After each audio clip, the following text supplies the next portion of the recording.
天。当事情不太顺利时，我们也常安慰自己说天无绝人之路，若事情已经绝门，只好叹息天不从人愿。最后事情若起死回生时，我们会高兴地说天理昭昭，老天有眼。有一位真神上帝看不见的，并不表示就不存在。如空中有许多电波承载着美妙的音乐影像，虽然看不见电波，只要能借着适合的方法收音机电视，我们不但能知道电波的存在，而且能与这些电波有正确的接触。上帝虽然是我们肉眼所不能见，但借着他所创造的浩瀚宇宙和微妙自然，我们就能知道有一位真上帝，万物的创始者。有一位真神太初有道，道与神同在，道就是神。这道太初与神同在，万物是借着他造的，凡被造的没有一样不是借着他造的。新约约翰福音1:13，圣经创世纪1.01 5 General 1:1 起初神创造天地， General 1:2 地是空虚混沌渊面黑暗，神的灵运行在水面上。 General 1:3 神说要有光，就有了光。 General 1:4 神看光是好的，就把光暗分开了。 General 1:5 神称光为昼，称暗为夜，有晚上，有早晨，这是头一日。老母娘上帝阿拉，万物之真宰明明上帝，无量清虚至尊至圣三界十方万灵真宰老母娘，明明上帝老母娘，生天生地生万物，为天地万物生灵之真主宰，又称无生老母，又称明明上帝。上帝当知道，我们所敬奉的真神，就是四书五经所说的上帝。这真神两个字和上帝两个字，音虽不同，意思却是一样。就如大雅所说的鹰之谓丧尸，鹤配上帝。朱子说上帝就是天的主宰。小雅上说按形体而论，就叫做是天；按主宰而论，就叫做是地。既是朱子和程子两个讲解，和真神两个字的意思是一样，就可以明白，我们所敬奉的真神，就是古年间的圣人所敬奉的上帝。基督教辟邪归正论第56页，老母娘清净经云：大道无形，生育天地，可知天地之源出自于道，未有天地，先有此道。道德经首母章第52，天下有始，以为天下母。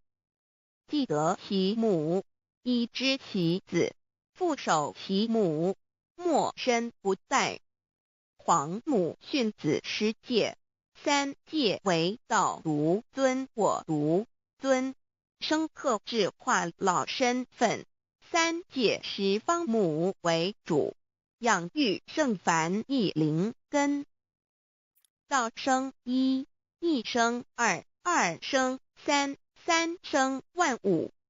道创天地而与天地同在，自性佛，即是灵，看不见抽象，但是它却存在每一位十方善知识的身上。所谓道化成肉身，住在我们中间。天主国与自性佛主耶稣对父神说：正如你父在我里面，我也在你里面，使他们也在我们里面。约翰17:21，道德经混成章第25，有物混成，先天地生，即西辽西，独立而不改，周行而不殆，可以为天地母。吾不知其名，自之曰道，强为之名曰大。大曰是，是曰远，远曰反。故道大，天大，地大，人亦大。狱中有四大，而人居其一焉。人法地，地法天，天法道，道法自然。大万军之耶和华说：从日出之地到日落之处，我的名在外邦中必尊为大。在各处人必奉我的名烧香。马拉基书1:11，老子曰：道大，天大，地大，人亦大。道德经混成章第25，黄母老母娘，即是无极老母，无极老祖，无生老母。黄母天父，天上的父耶和华万军之耶和华神，上帝真神，阿拉真神主，真主造物主，为皇上帝，明上帝造真理。老母娘慈训明灵异变光，上帝赐而真宝藏，无量慈怀传一旨，清虚大化救援皇至尊，无上威灵力至圣心法，复贤良三界法，与慈云布十方，共沐朝母娘，万灵归根乐欢喜，真载无为居天堂。老母娘上帝阿拉，万物之真载明上帝，无量清虚至尊至圣三界十方，万灵真载一点明上帝圣号之意，以明是代表先天纯阳光明本性。所以明不为是超越现象界的明，且是内在的明。超越现象界的明为天命，内在的明为人人具足的本性良知。上帝即宇宙的最高主宰，他是诸天神圣三世诸神之本，也是宇宙唯一至尊的神。他不但是灵性之根源，也是创造宇宙生育天地运行日月长养万物的大主宰。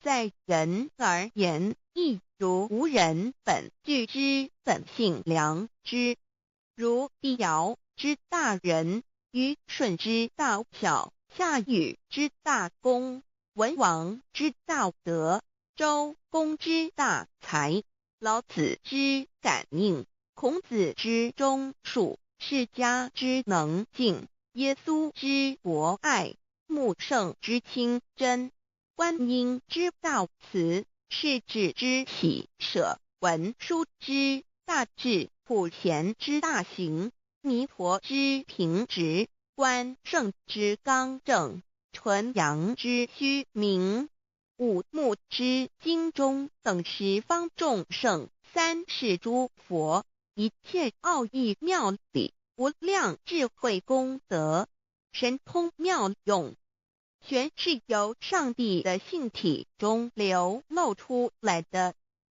上帝的性体尽虚空遍法界，我们所看到的一切，所看不到的一切，全是上帝所变现的，所以我们时时刻刻都是与上帝同在的。上帝的灵光大而无极，范围天地，小而无内，细入无间。凡是日月星辰、江海井泉、白云彩虹、雨露霜雪，一花一木，一草一蛋，宇宙森罗万象，全在上帝的性海中。无量清虚形容明明上帝是无量智慧之根本，无量妙行之本处，无量功德之源头，是真空妙有，虚灵不灭的。至尊至圣世尊崇其位为至尊至贵，至高无上的。敬奉其德是圆融完美无缺的。三界十方，三界是指欲界、色界、无色界。十方指东西南北东南西北东北西南上下，表上帝的性体尽虚空遍法界无所不在。 X 三界28天图万灵真，在说明上帝的圣灵大而无极，范围天地，小而无内，细入无间，为万有之本源，万化的真主宰。所以明明上帝为一切生灵的大总持，在传统道场亦有尊称为无生老母，或以母字为代表，其意义如同明明上帝具有形上义与形象义，为万物苍生生命的大本源头。三界十方万灵真，在至尊至圣无量心虚言其本体尊崇其位，敬奉其德，载主其尊，用在万灵，便不恒用在不无言为范积极形容其大，说明其相明明上帝母字与母同音同义，字形与父母字相近。母字的情义一点中家中是天下之大本，代表体是阴阳，代表用体用合一为母。有体无用则至空，有用无体乃至相，即体即用即用即体，体用合一即是佛也。二点点代表无极，点代表真如本心，三点中线拉直透出圈外，表示超乎太极之外，贯乎太极之中。四点母字正转90度，表示先天灵性之母。先天母乃外灵主宰，灵性之母亲无形永久之如来自性。太极字的形义中是天下之大本，代表体。两点是阴阳，代表用，从代表无极，动生阴阳从直心，代表真如本心。太极图各教圣人对老母娘的尊称，一点如叫天上天上帝、明明上帝为皇上帝等，中庸交涉之理，所以是上帝。天命之谓性，诗经小雅明明上帝昭灵下土，大雅上帝灵汝无二耳心。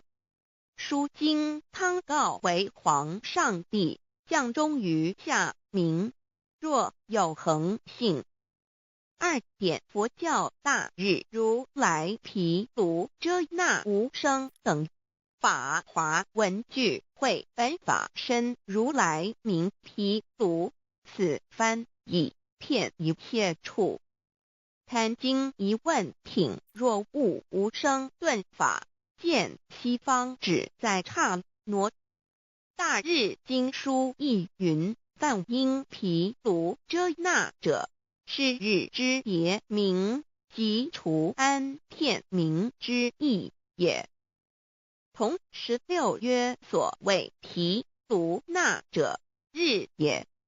如世间之日，能除一切暗明，而生长一切万物，成一切众生是也。今法身如来亦复如是，故以为喻也。3点道教无道无极天尊等，道德经有物混成，先天地生，即悉了悉，独立而不改，周行而不殆，可以为天下母。吾不知其名，自之曰道。天下万物生于有，有生于无。4点业教真神耶和华天主天父上帝等。圣经创世纪，上帝照自己的形象创造了人。5点回教阿拉真主。乌克兰经卷一奉大人大慈真主之名。6点先天大道无生老母明上帝无量清虚至尊至圣三界十方万灵真在。真主古兰经，如果你问他们谁创造了天地，制服了日月，他们必定说真主296亿。如果你问他们谁从云中降下雨水而借雨水使已死的大地复活呢，他们必定说真主2963。真主古兰经，他是真主，是独一的主。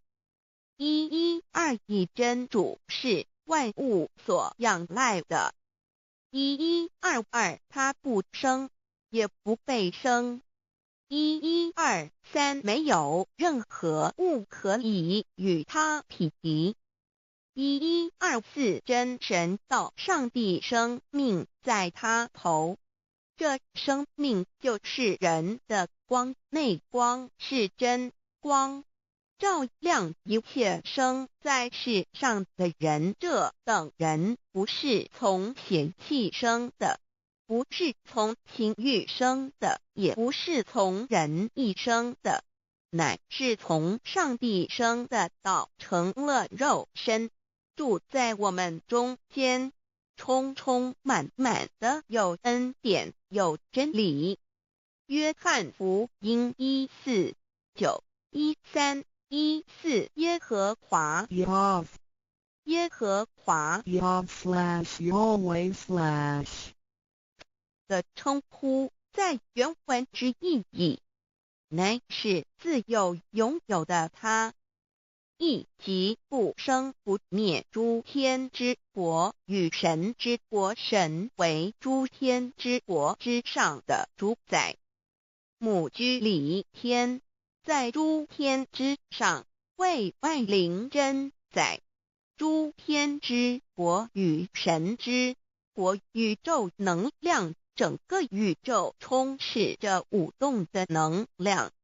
除了此舞动的能量，我们的宇宙一无所有。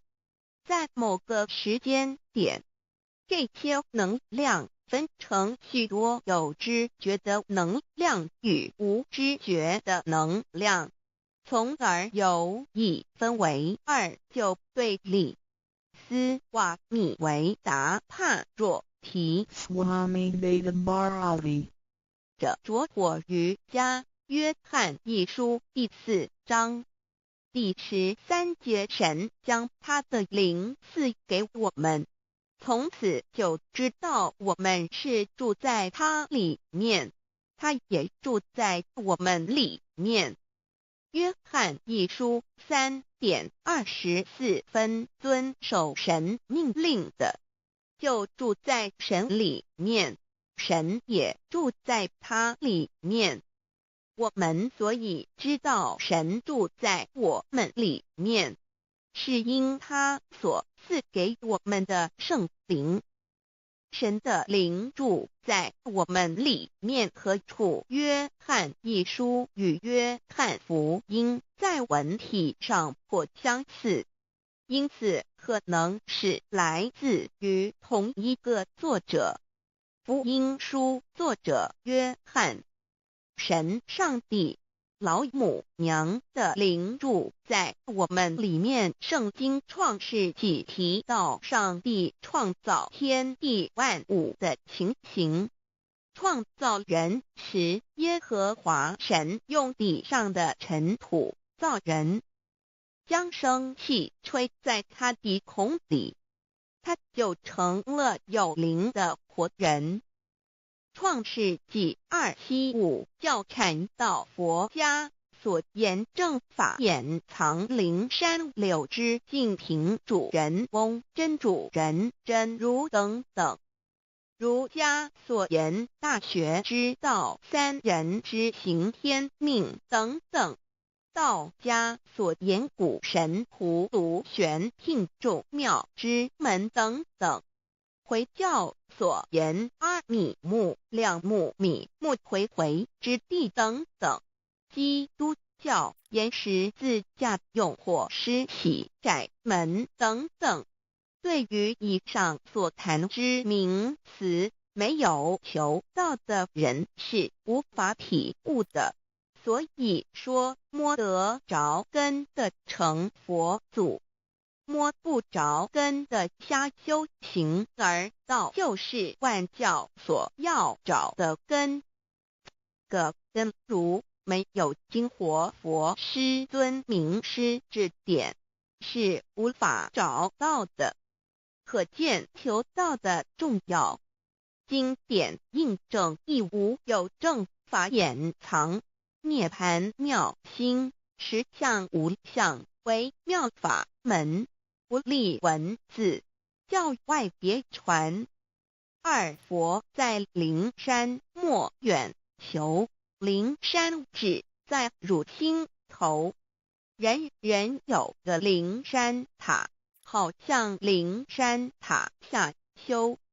正法密传世尊在灵山会上拈花示众，是时众皆默然，唯迦摄尊者破颜为笑。世尊曰：无有正法掩藏。涅盘妙心实相无相为妙法门，不立文字，教外别传。复主摩诃迦摄。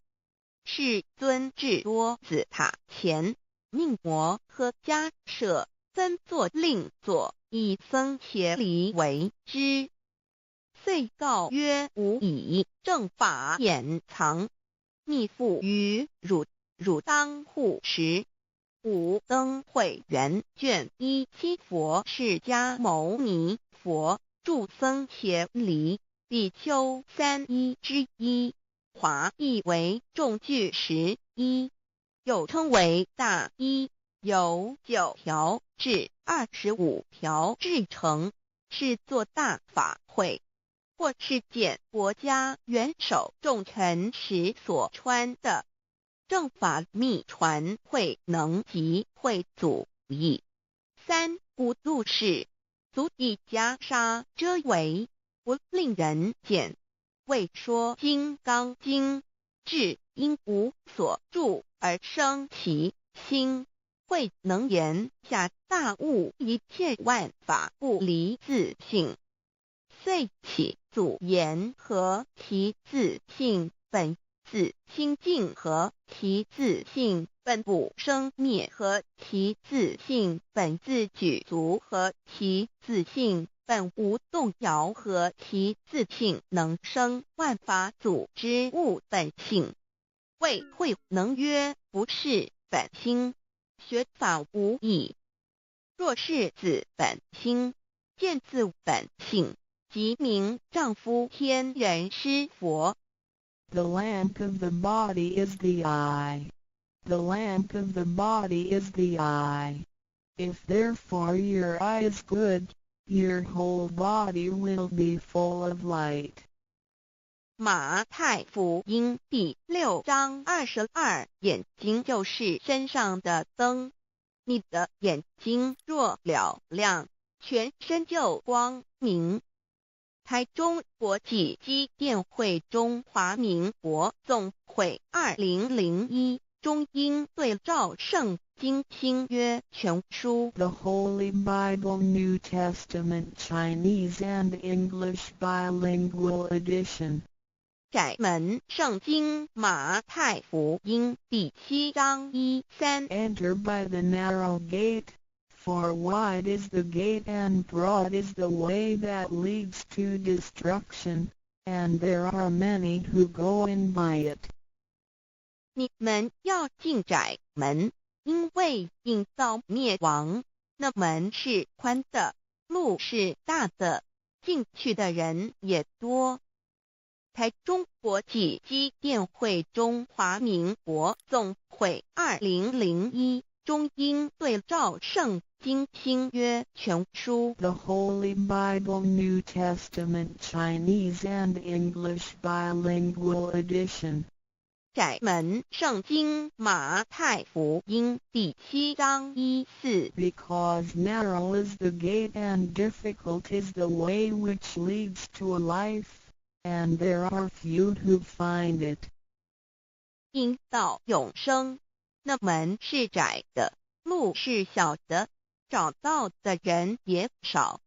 台中国际机电会中华民国总会2001中英对照圣经新约全书 The Holy Bible New Testament Chinese and English Bilingual Edition 048L. 佛家言不走正门，进入4生6道。胎生耳牛马羊狗之类，卵生眼鸡飞禽之类，湿生口鱼虾水族之类，化生以马以蚊虫之类，迷顽公气天神度其在世投胎为人，任母归根修道，目的在离苦的乐，唯有任母归根，方能超生了子生登圣玉贤观，永脱苦海。母自垂武，教皇母慈是对恩师一指点，杀身难报，重如山恩似海，实际心怀若不受师指点，怎能脱苦，又怎能了生死？不受草灾，上操祖，下应尊，全凭师力，各应当报大恩，尊师安排，皇母10戒第7戒，五教圣人提出了诚恳的不遇，一点木罕默德可兰经文难了死。杜拜真师反饶西2点耶稣基督圣经空是玄真义。赞美诗词作高歌3点，太上老君道德5前卫严谨，素拜公常早归根4点，释迦牟尼真空非空法非法，如然自在是个5点，孔老夫子求神之化之其旨。定静安律见本源，古人云白藕绿叶红莲花。3小原来是一家3大圣人发庆礼，得了跳庙回老家，务又本末，事有终始，之所先后，则应道矣。信教不爱修道，但不宜只有信教耽误修道，本末倒置。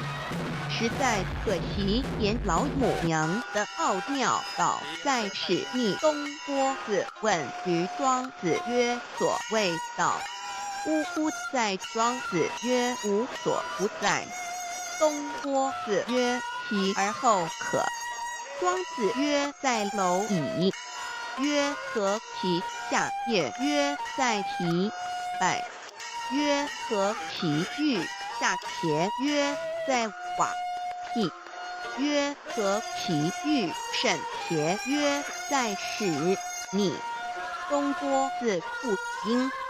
庄子曰：“夫子之问也，不及直。正或之问于先是律兮也。每下欲况，汝为莫彼，无乎陶物。指道作事，大言亦然。周天贤三者，一名同时，其之义也。”庄子之备有第22老母娘的心声。13山坡母子里，乃不得已。皇母训子失戒一戒，亦当初天未分混沌，未看妙明明无人，或空空一团。96亿元佛子，天天同聚，无忧愁无烦恼，自在安然。天兄弟天姐妹生来伴，随母来随母去，不离身边。极乐国任逍遥，随意玩耍，成青龙画彩凤，无量尊严，不惧寒不惧暑，无数无还无阴阳，无对待，至理纯然，暇无事任遨游。先天妙境门卷来，或下棋，或将琴弹，吃的是仙草点雄，将玉一穿的是登云鞋，仙衣仙山。老母娘的心声。2论无极为圣欲至善宝，静静而因空，万法万类根源，自从那骄子会气数以道为母，我命七佛治理坤乾，万八在气数定天始成就，又待至丑会满地是完全清气，升为天坛谷，至星斗浊气，降明为地土海山川，至明会天地交日月和照会阴阳和阴晕，万类生全，此即是先天妙开辟之本，无极静态及动狂及坤乾老母娘的心声。3道即理比即道虚灵之妙道生一生二又生三，一本散万殊哉，自无入九其奥妙，是神天意难尽言。天即成地即立，万物其北东土，无人焉，缺少女男，纳时节为母，我无奈之父方舍我96子西降凡间屡次的差援佛东土，而下来一次反一次，不肯治，凡无奈何为母，我造下且9三山坡弘罪了菩萨。佛南设一个大仙池，其来洗澡，趁机会先一邪收回礼，天众佛自救醒来，不见母面，又不见仙一邪，可在哪边？老母娘的心声。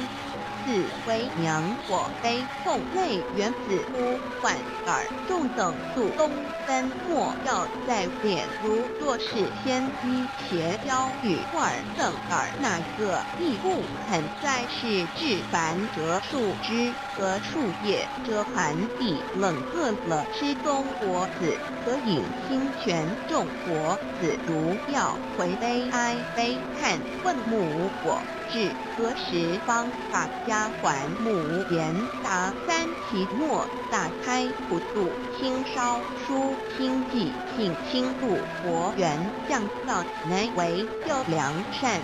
降解，乃未收恶上，血泪以于探子归，需用真心体会老母娘的心声。末节时期，把握经现教圣法前，不畏考验，坚守愿解共不龙华。极乐国任逍遥，随意玩耍，成青龙化海，共无量尊严在里天极乐之天国里，任意逍遥游玩，随意玩耍，成其青龙，化作彩色凤凰，任意去来，显现无量尊贵与庄严。不惧寒，不惧暑，无数无管，无阴阳，无对待治理，纯然理天，无寒暑冷热，总是下士温度，无拘无束，亦无阴阳之对待，只有纯然一团理气。理天以教拨一切阴阳对待，故无阴阳寒暑之分别对待，自性至理纯然，通达无碍，故无数无管，暇无事，任遨游，天天妙境能眷来，或下棋，或将行看前，暇无事则任意遨游，观赏先天美妙景致，或下棋娱乐，或弹琴消遣，理天之境不能倦之事，举凡一切活动皆随心之所至，意之所测而为之。吃的是仙桃果琼浆玉液，穿的是穿云鞋仙衣仙衫，吃的是仙桃仙果，喝的是琼浆玉液，穿的是仙衣仙鞋。仙桃果含桃之果实，亦称仙桃。含桃实洲际东海有山，名古所山，上有大桃树，盘曲3000里，曰檀木。武帝内算7月7日，西王母降祭仙桃4棵与地，第10折收其禾，欲种之。母曰：此桃3000年一时，中下地薄，种之不生。帝乃止。论无其为圣欲至善宝并尽而精通万法万类根源理边是至善宝地，是无极的境界，至圣之相遇。此地至虚至静，感而遂通万物之造化，是一切万物之根源所在。自从那骄子会气数以道为母，我命七佛治理婚前1元12，会子会开天丑，会替地寅，会生人卯，会辰会巳，会午，会未，会申，会人灭酉，会地灭戌，会天灭亥，会混沌昧，会各10800年。1元共129600年。七佛治世。3佛收元，7佛治世。南方是爱佛6000年，北方生育佛4800年，即10800年。卯会东方甲三春佛3720年，西方有长庚佛7080年，即10800年。辰会西北方空谷佛5284年，东南方龙野佛5516年，即10800年。四会东北方祭天佛5800年，伏羲是代理佛500年，即6300年。五会中3佛收元，燃灯古佛青阳旗，掌天盘莲池会释迦文佛红杨旗，掌天盘。灵山会弥勒古佛白杨旗，掌天盘。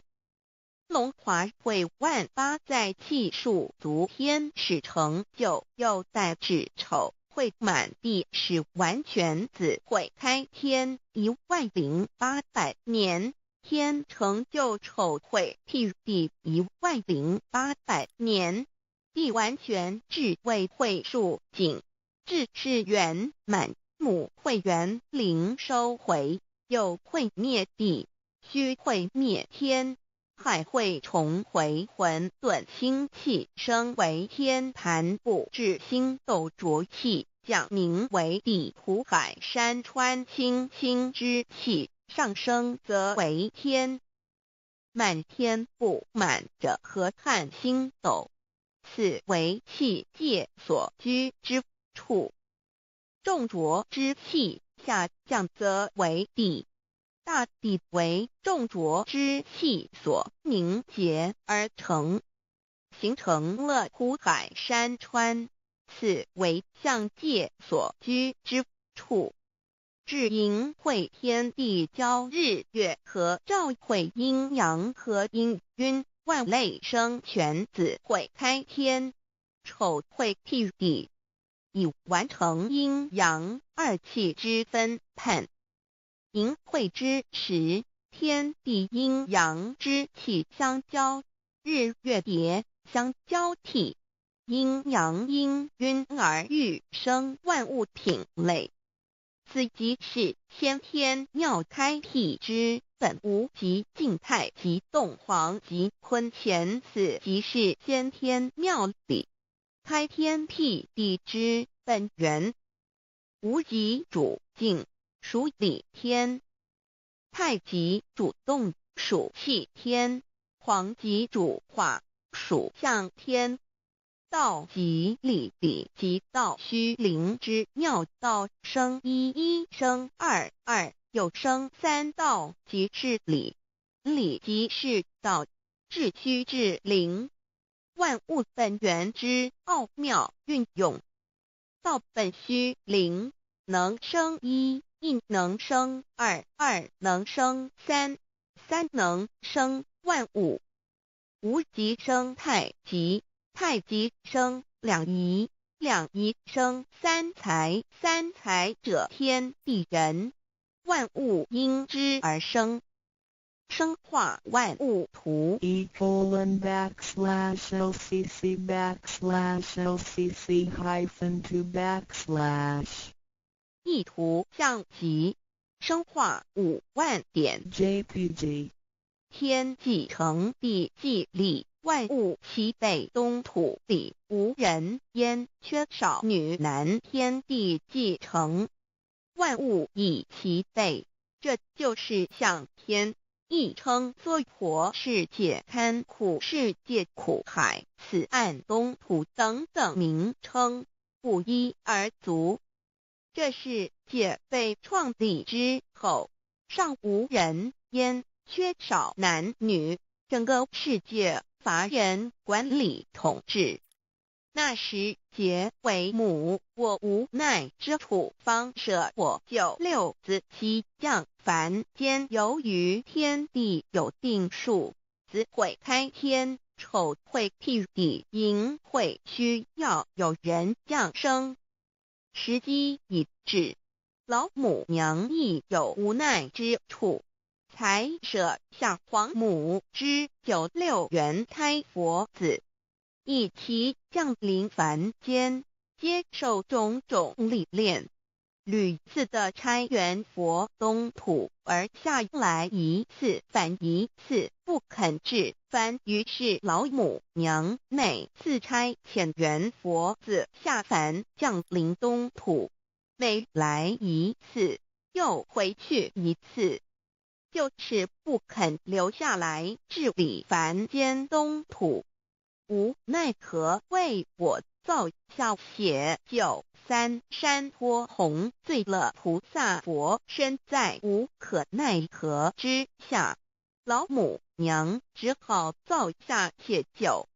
在三山坡红醉了原本就是佛菩萨的圆胎佛子，设一个大仙池起来洗澡，趁机会先衣鞋收回礼天老母娘，还设一个大仙池，好让大家一起来洗澡，趁机会将大家的仙衣仙鞋都收回礼天。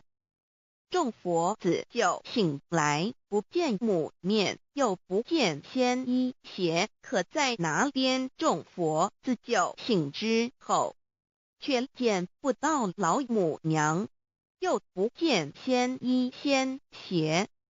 为娘，我悲痛泪源自呼唤尔众等速东奔，莫要再敛老母娘，因为要与众圆胎佛子分离，故而心中感到悲痛而流泪，并且呼唤众佛子速速往东土而去，千万别再留恋于礼天之舒适自在。如若是仙衣鞋交与尔等哪个亦不肯再是临凡老母娘，若把仙衣仙鞋交给圆胎佛子，则又没有一个肯降临凡间留下来治理世界。这树枝和树叶遮寒地冷，饿了吃松果子，可饮清泉到了凡间。若天气寒冷，就折些树枝和树叶来遮盖身体，以御寒地冷。若肚子饿了，就取松子果子吃，口渴了，就取清凉泉水喝。众佛子如吊回悲哀悲叹，问母我至何时方把家还？众佛子听了老母娘如此吩咐，皆如吊失了魂魄一般，悲伤地哀嚎叹息，纷纷问老母娘：我们到什么时候才能回家呢？母言答：三期末打开普度清烧书清寂信清度佛缘。老母娘回答说，等到三期末节大开普度的时候，老母娘会亲自烧书寄信给大家，并且亲自来度化众圆胎佛子，告一回家之路。将相信书皇母训子十戒以及天佛圣训都是皇母烧书信度化佛子众生。众儿女心由以悲生大放为母，我且合同赋予。黄元听了老母娘的话语，众圆胎佛子心中有存惊疑，悲伤地放声大哭。老母娘见众佛子如此惊疑悲痛，于是写下了合同给众圆佛子，以作为将来回天之凭证。求道时的合同皆是凭证。自此，我圆佛子东土而奔至世界为男女在地人焉。从此，皇母之圆胎佛子便向东土奔驰而去，点治理世界，或为男，或为女，并传递人间烟火。母子分各东西，好不难过。自此，我众佛子受尽熬煎子各分东西，令老母娘内心好难过。而众佛子自此以后却受尽无限的折磨与煎熬。唐李白骨风师名利图煎熬，安的咸鱼不至今时须只算6万年载每想而在世苦母心难安，自三山托一别到现在，须只算来已有6万年了。自寅会生人以来，至今未知出，已将近6万年时光。每每想起众佛子在世间受苦受难，皇母内心就难以安舒。一别千古，一别6万多年。今时夏运已至，为母降道差三佛半没后普度收圆，现在时运已经到了，为唤回在世间受苦的圆佛子，老母娘降下了大道，指引众生回天之路，并差遣三佛半里末后一着的普度收圆。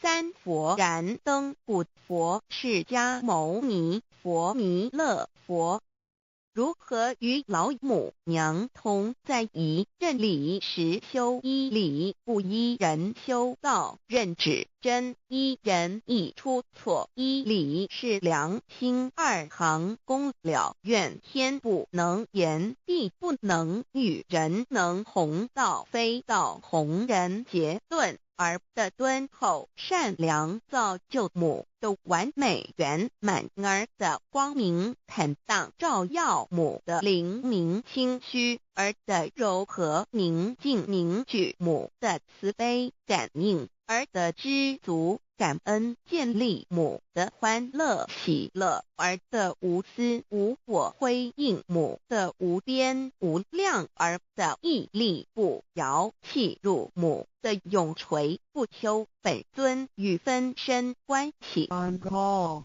资料来源网址https://drive.google.com/files/d/0b__con1_d/view pref equals 1 and page equals 1095389915047674483005. 三宝 B3 treasures for new Dao receivers. 大人的一生中有许多值得庆贺的事情，但却有更多无价且必须要全力以赴来追求的东西。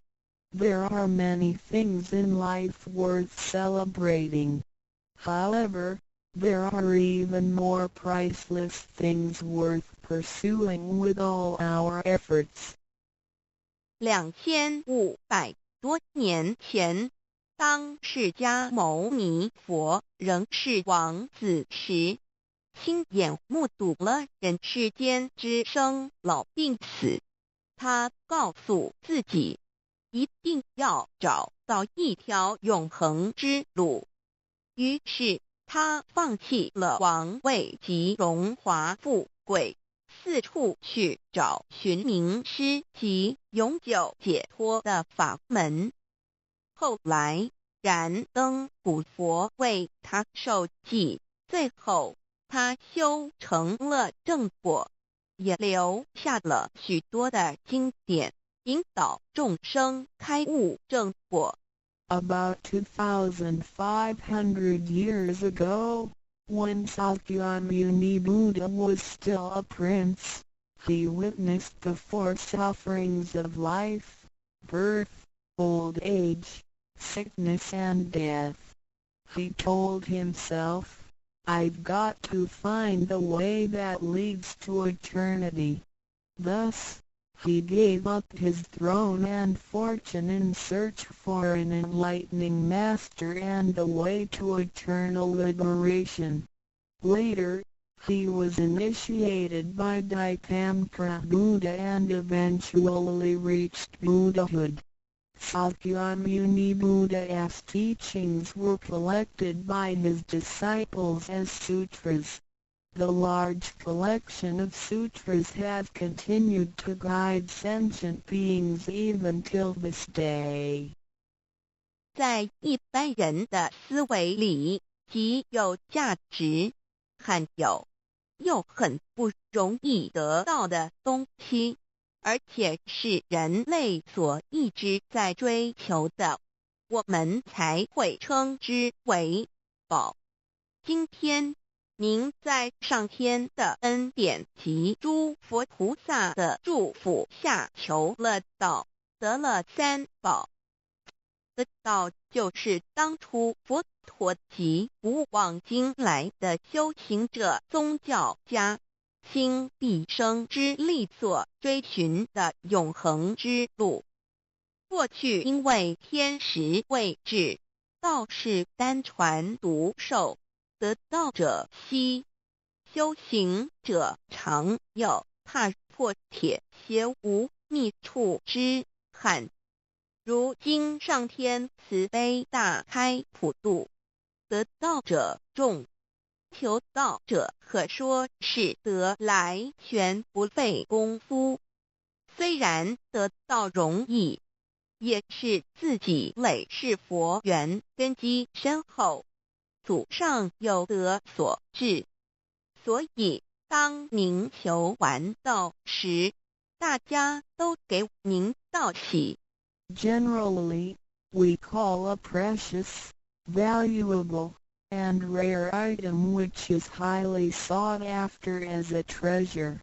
Today, because of the grace of heaven and the blessings from all Buddhas and Bodhisattvas, you have received Tao and the three treasures.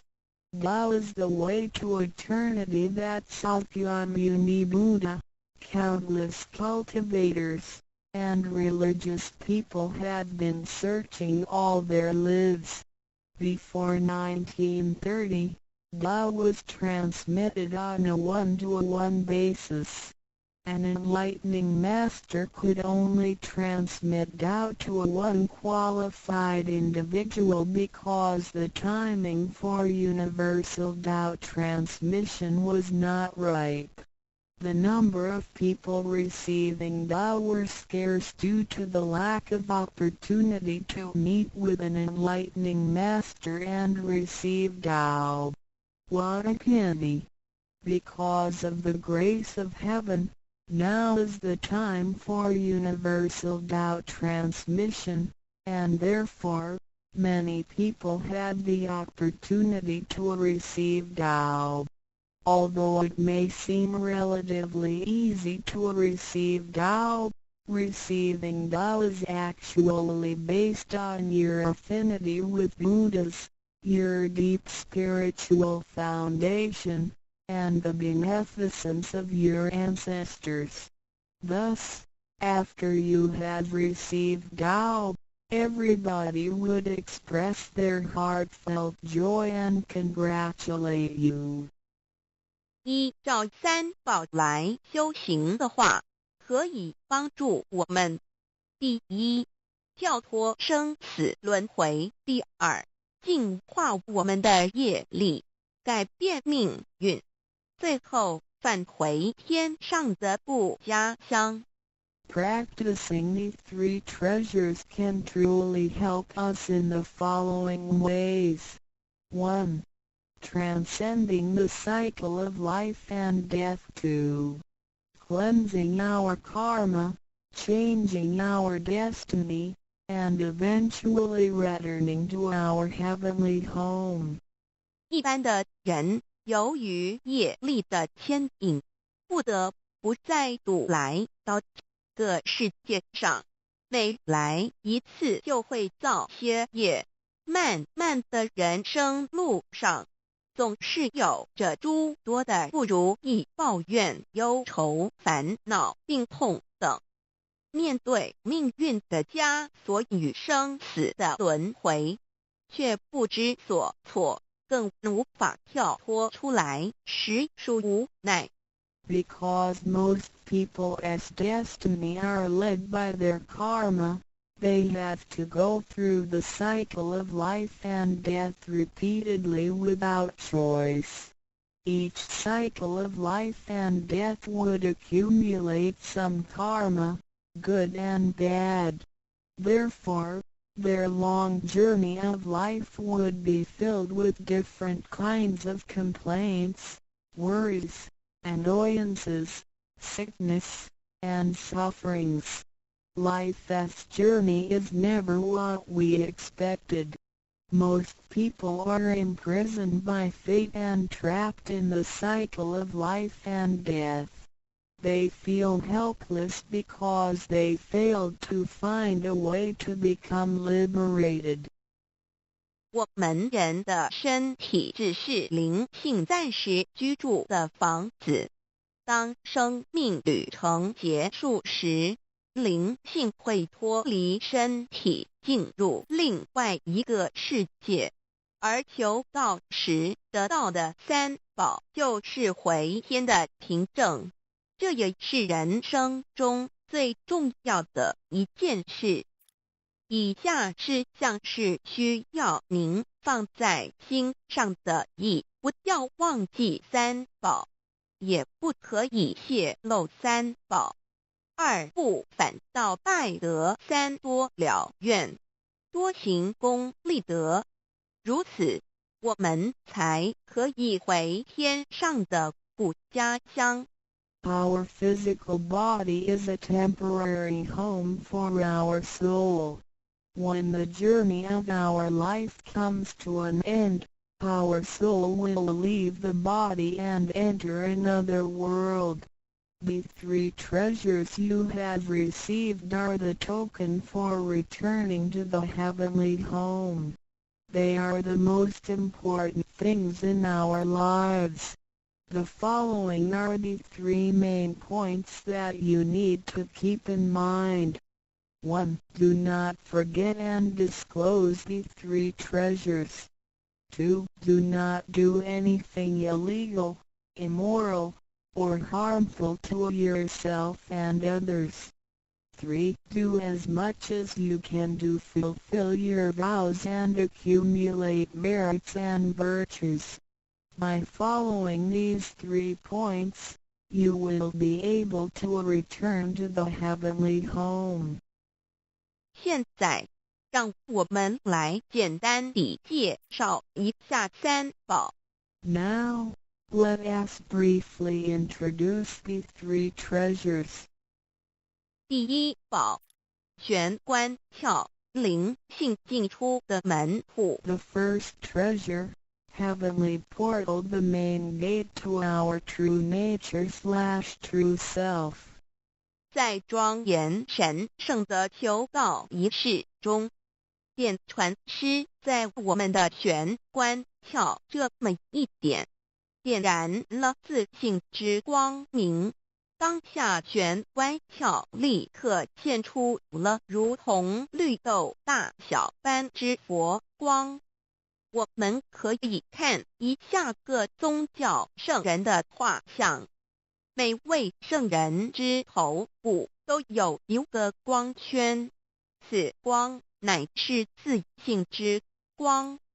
借着后续的修行及行功立德，此佛光会逐渐扩大，最后就像各教圣人的光圈一样地光亮圆满，展现出来的智慧及德行，随着因缘愿力而四处利益众生。During the solemn and holy Tao receiving ceremony, Tao transmitting Master wanted our heavenly portal to illuminate the light of our true nature. A small halo will radiate from the heavenly portal immediately afterwards. If we look at the portraits of the saints from different religions, we will see that they all have one thing in common, which is the halo behind each saint's head. The halo is the light emitted from the true nature. The halo will expand in accordance with our cultivation and accumulation of merits and virtues. Eventually, our halos can be as round and bright as the halos of the saints.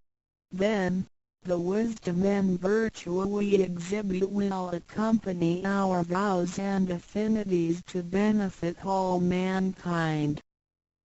玄关是一个正门，也是修心的下手处。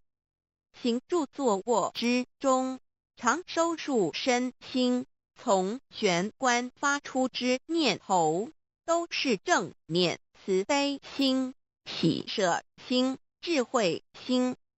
心提心念在玄关，再用玄关去听、去看、去应对一切事物，便能与佛菩萨以心应心。Heavenly portal is the main gate of our body. It is also the starting point for us to cultivate our heart.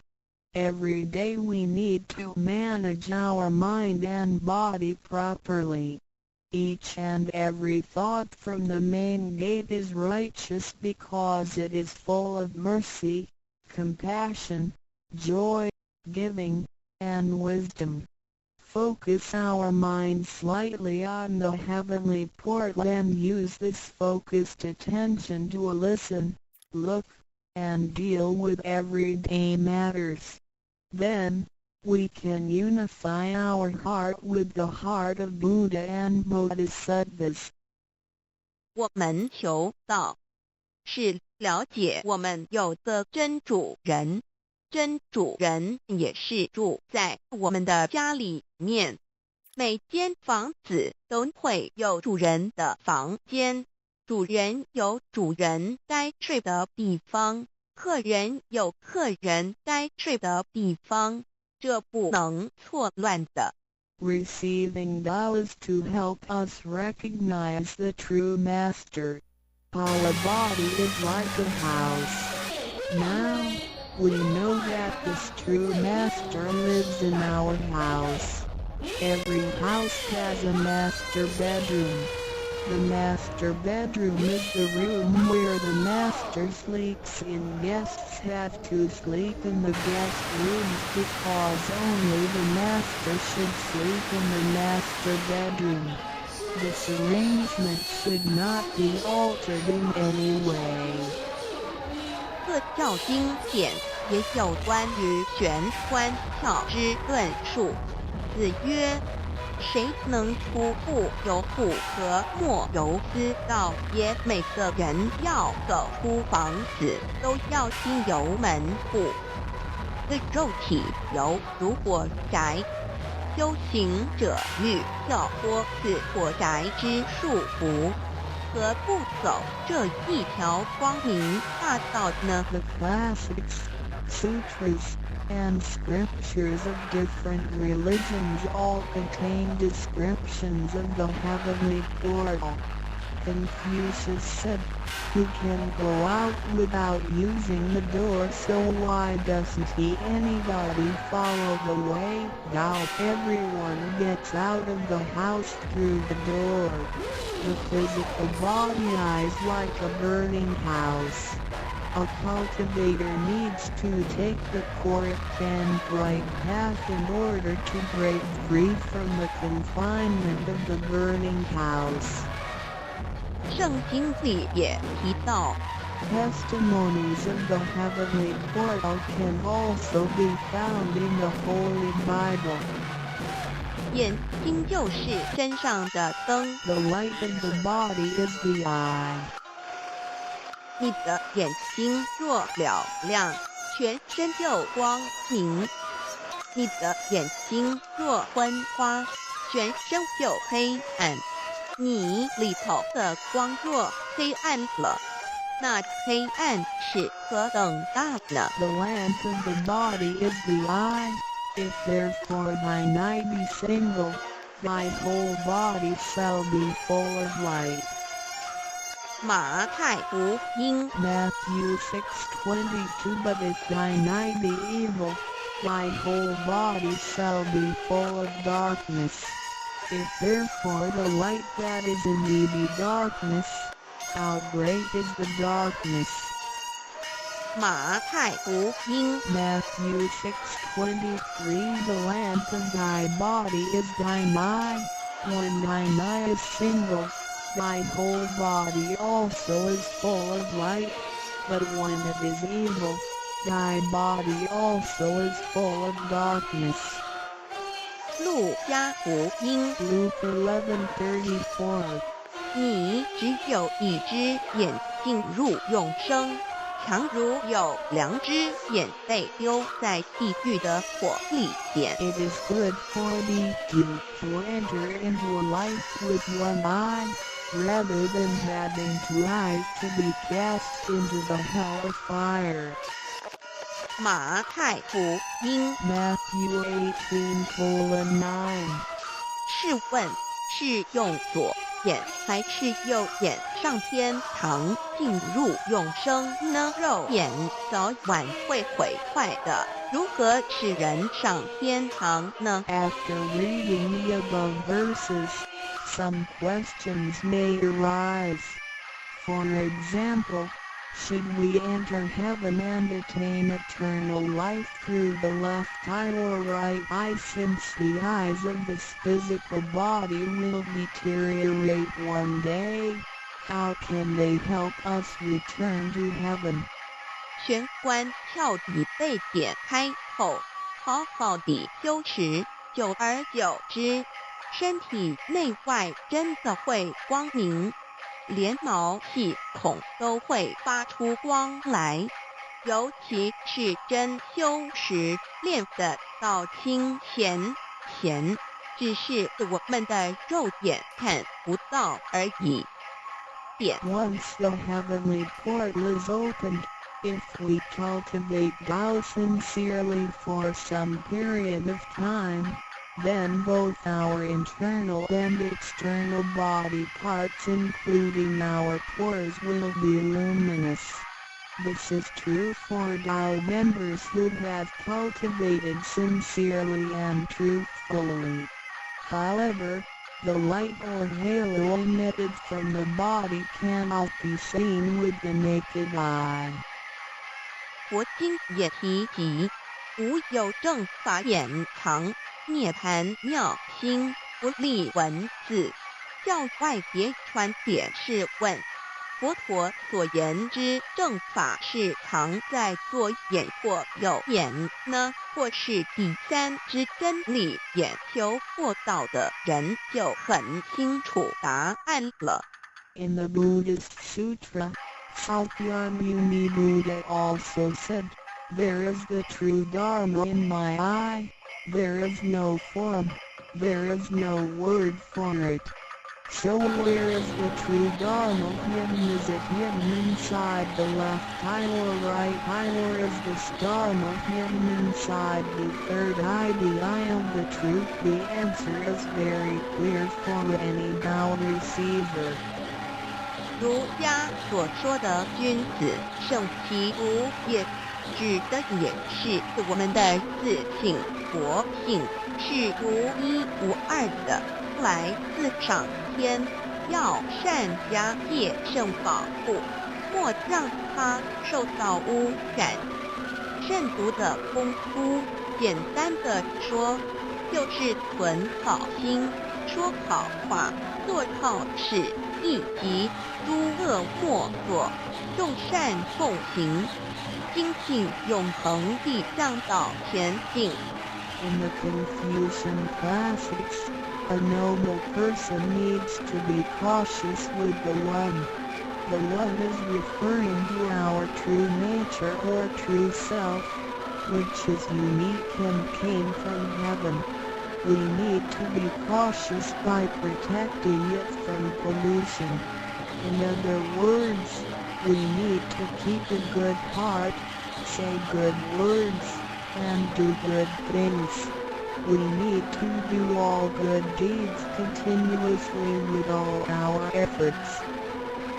一个人若平日能够时常守玄，祥和之气自然会引发善因缘的发生。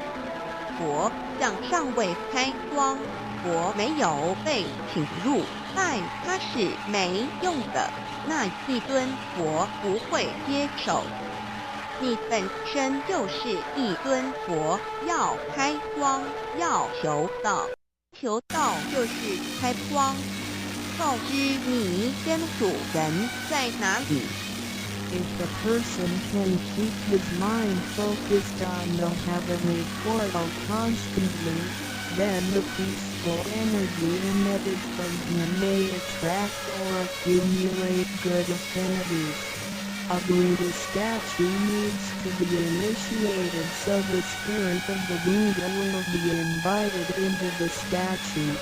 Otherwise, it doesn't matter how often you worship the Buddha, he will not accept your worship. You, yourself, is a Buddha.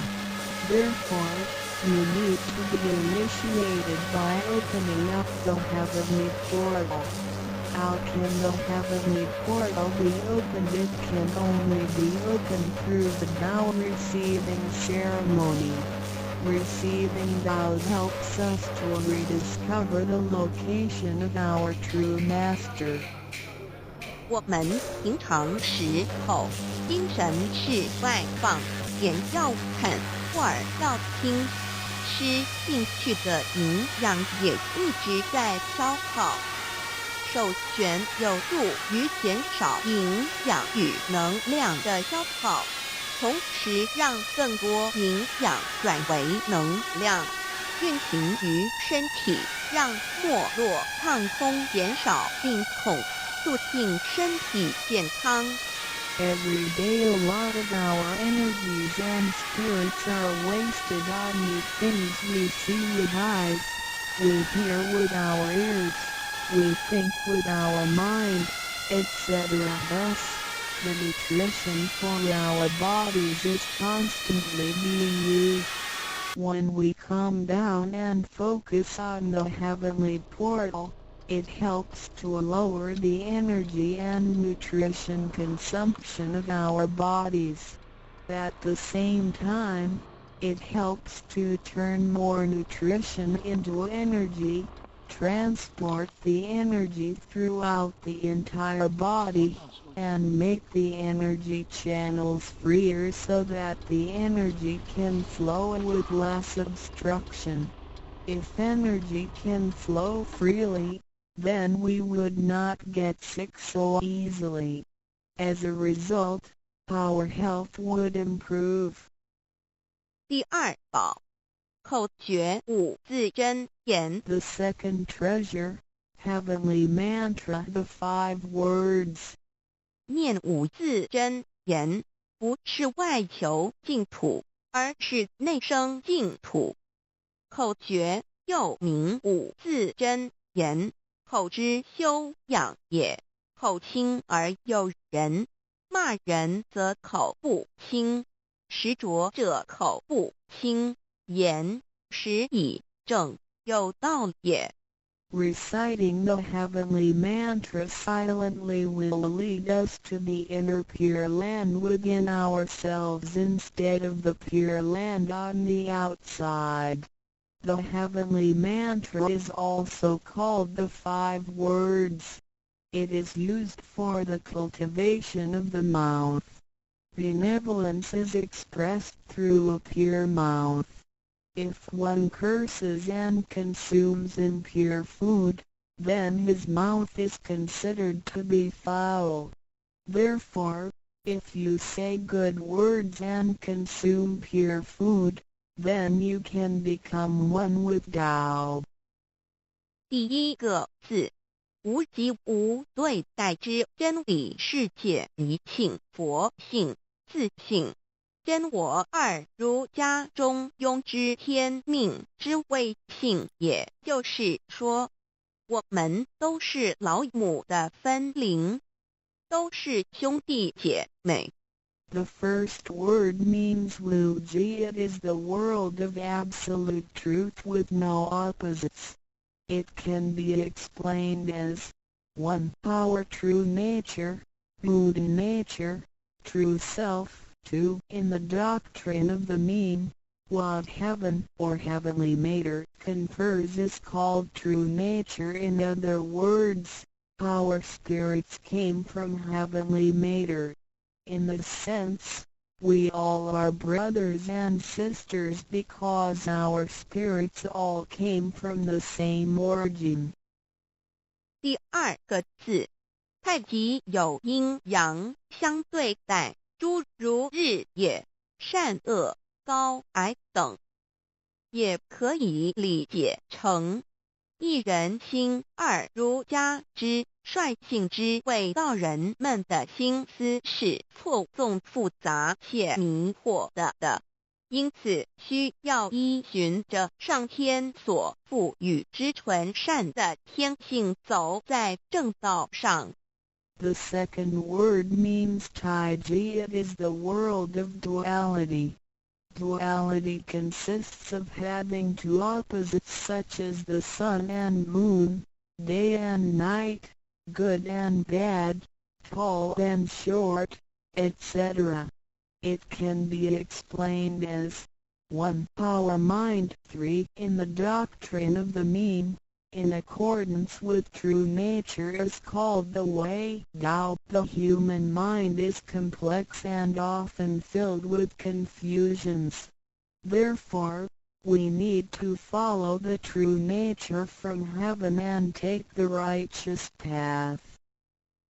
第三个字，黄极物质的现象世界，它不是永恒不变的，也可以理解成一人身二儒家中庸之修道之谓教。 The third word means Wanji. It is the world of physicality, which is the one we live in.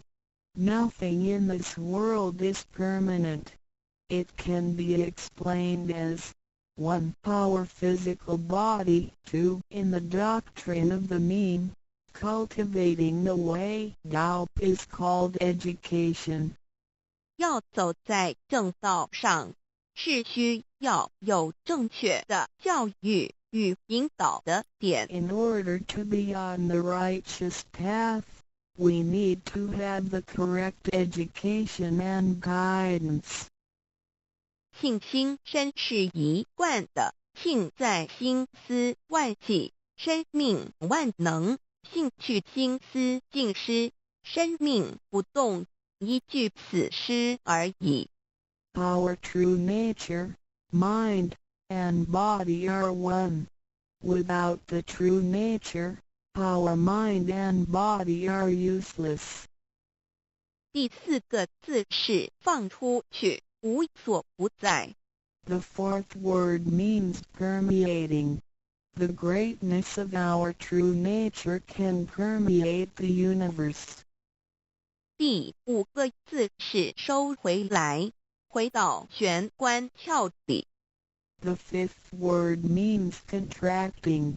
Our true nature can contract and return to the heavenly portal.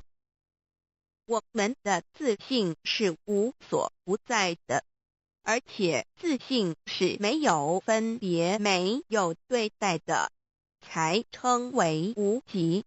无到极点，就是没有分别对待。 Our true nature is everywhere. It is absolute. It doesn't discriminate or judge.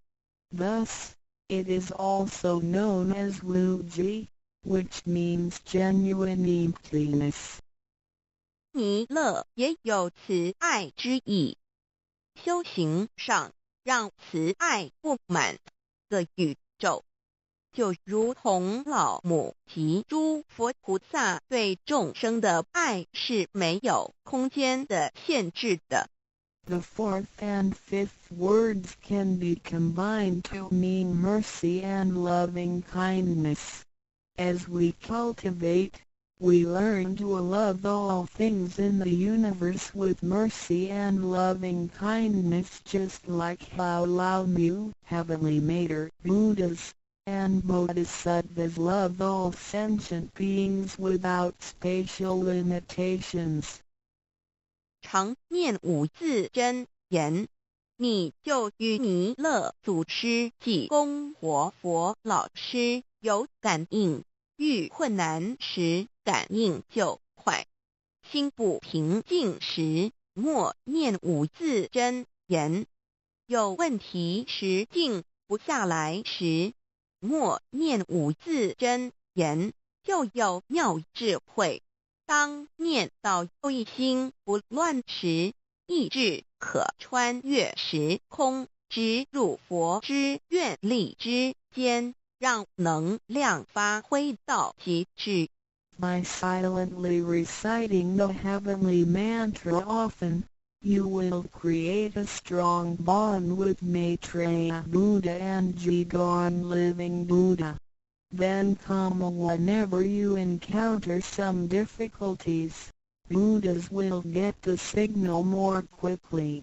When you feel unease or disturbed, recite the heavenly mantra silently in your heart, then your great wisdom may arise to help you resolve any difficulty. And when you silently recite the heavenly mantra with full attention, your willpower can permeate through time and space, and enter the power of Buddha's vows. Then, the strength of the mantra will reach ultimate attainment. 孔老夫子说过，人莫见于流水，而见于止水。诚心专注一念诵五字真言，有助于内心的平静祥和，更清楚地看清自己，遇到事情时能做出更正确的判断与决定，并更有效地完成工作任务。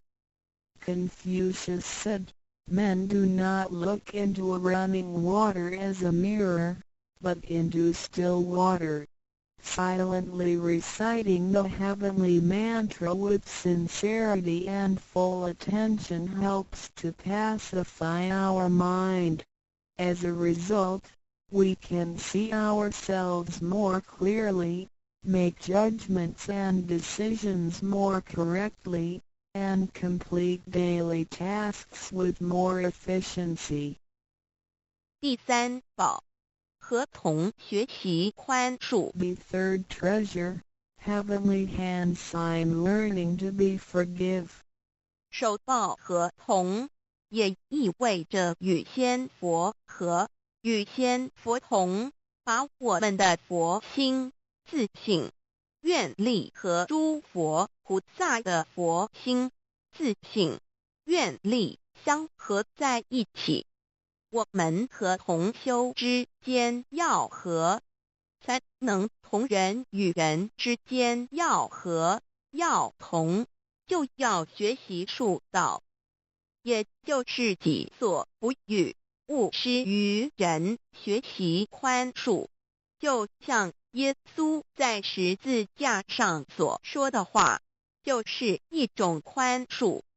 人与人之间多一些体谅宽恕，才能和，才能同。若小同都无法做到，如何世界大同呢？此手印也是回天的一个凭证。Holding the heavenly hand sign means to unify our true nature with Buddhas and Bodhisattvas. It is the unification of our true nature and vows with the true nature and vows of Buddhas and Bodhisattvas. Similarly, we need to unify with all people, including other Tao members, by getting along with them. We need to learn to be more cooperating, understanding, tolerating, and forgiving, so we can form a perfect union. Confucius said, "Do not do unto others as you would not have others do unto you." The last words of Jesus Christ were also words of forgiveness. In order to form a perfect union with others, we have to be more understanding and forgiving.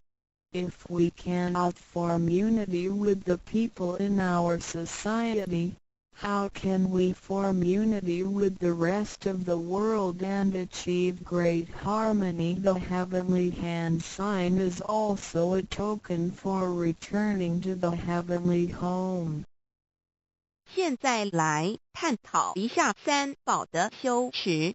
Now, let us examine further the practice of the three treasures.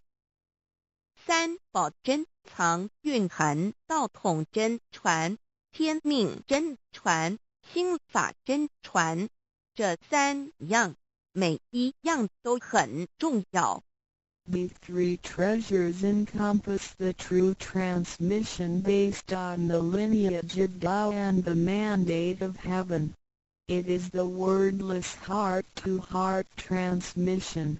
Each of the three treasures is equally important. 求道时，点传师点的右手点完玄关之后，会用左手在玄关前做一个附带的动作。此动作之意义为何呢？简单的说，左手的手掌心就像一面镜子，要我们用此自信之光向内照视自己，也就是一般所称之回光返照，自我省察、自我检视，也是修行的开始。During the Tao receiving ceremony, Tao transmitting Master pointed at our heavenly portal with his right hand and made a gesture of covering it up with his left hand. What does this gesture mean? Simply speaking, the left palm is a metaphor for a mirror. The gesture signifies the constant use of this mirror to examine our inner selves. Self-introspection and self-examination are the beginning steps of Tao cultivation. 每个人自身有个自性真主人在当家，不是由眼、耳、鼻、舌、身、意六根产生之六种情境当家，也就是说，不被眼见之事物、耳听到之声音、鼻子所闻到之气味、舌头尝到之味道、身体所触摸到的东西及自身之习性来掌控我们。Every single person has a true nature or true master who is in charge of the mind and body. We should not let the six perceptions produced by the six roots of sensation, eyes, ears, nose, tongue, body, and mind, be the master. In other words, we should not let what we see with our eyes, what we hear with our ears, what we smell with our nose, what we taste with our tongue, what we feel with our body, and what we think with our mind, be in control. 现代人生活过于忙碌，需要留点时间收心。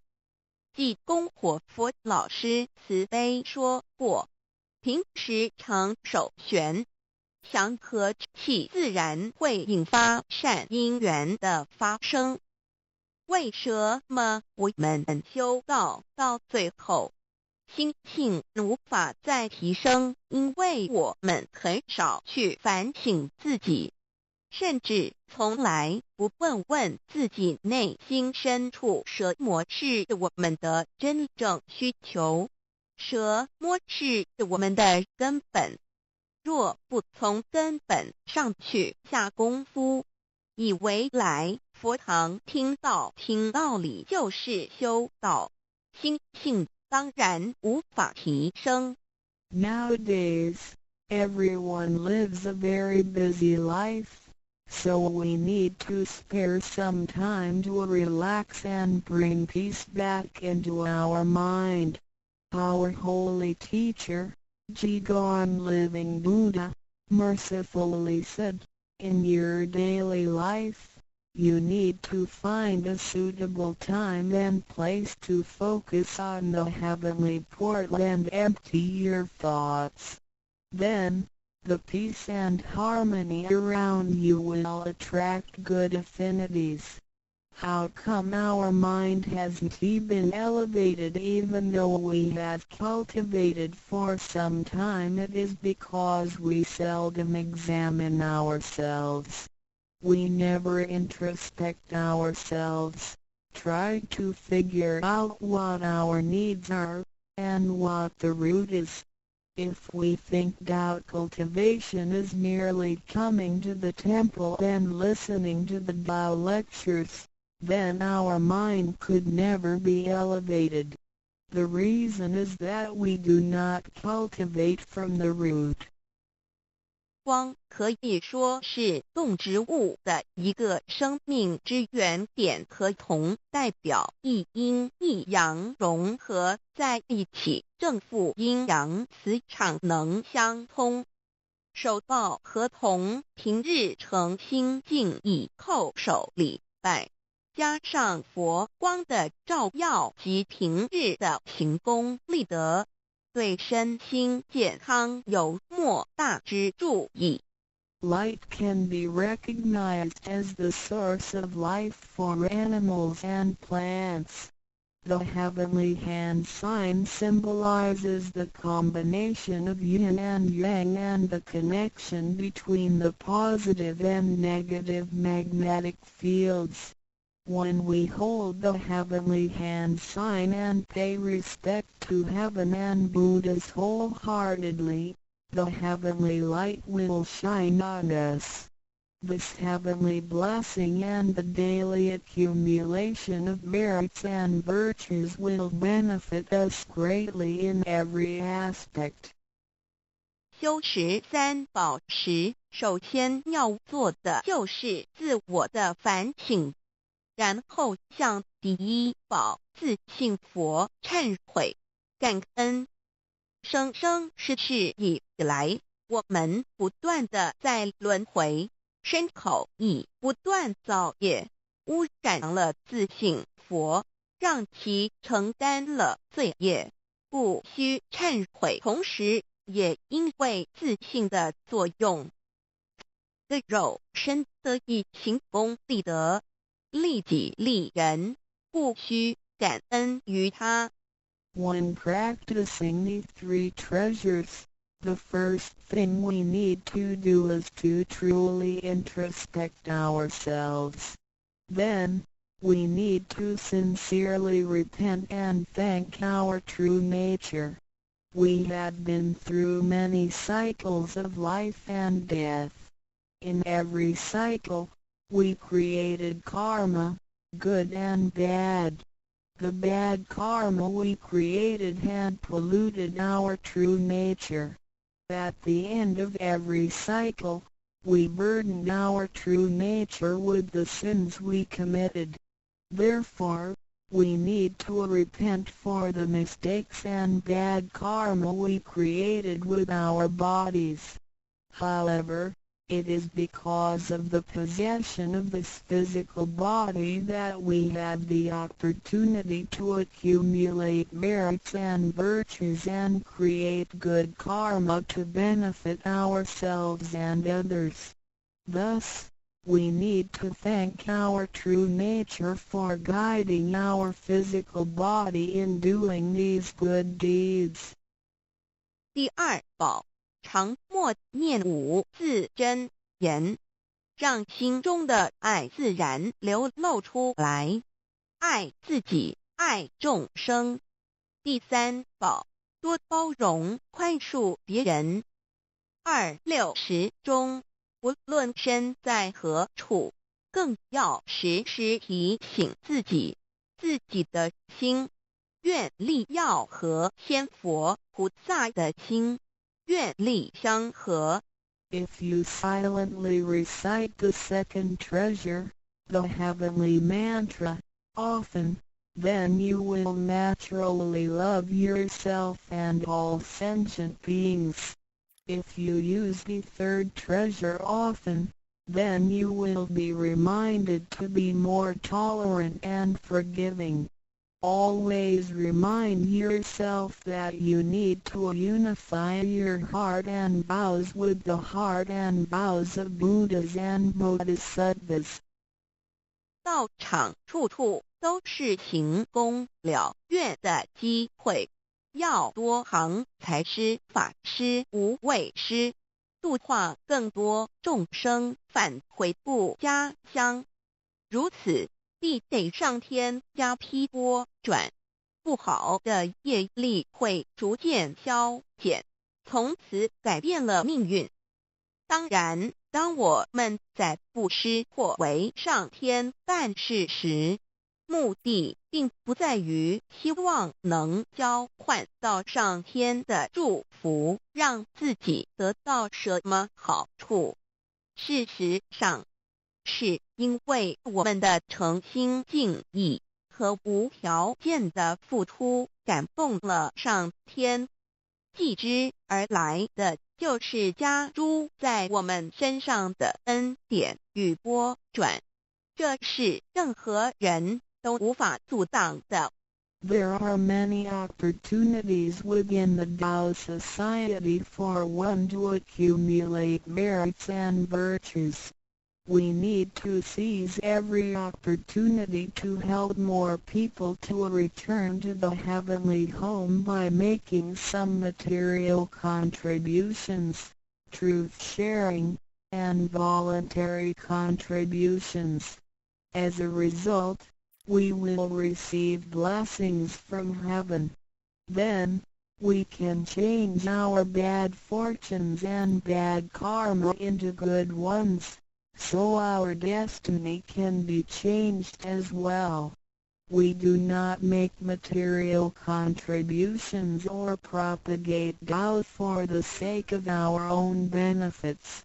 If we do good deeds with sincerity and without asking for anything in return, then heaven will reward us. We will, then, receive grace and great help from heaven. These blessings will come naturally to us without hindrance. 从我们求道那一刻起，我们的姓名就已经登记在生命册上，成了上天的人。上天无时无刻没有不注意着我们，都在看着我们有没有在用三宝，是不是有什么事情需要济公或佛老师帮忙的。From the moment we received Tao, our names had been registered in heaven. We had become the citizens of heaven. Therefore, heaven will continue to watch over us to see if we practice the three treasures or need help from Holy Teacher, Jigon Living Buddha.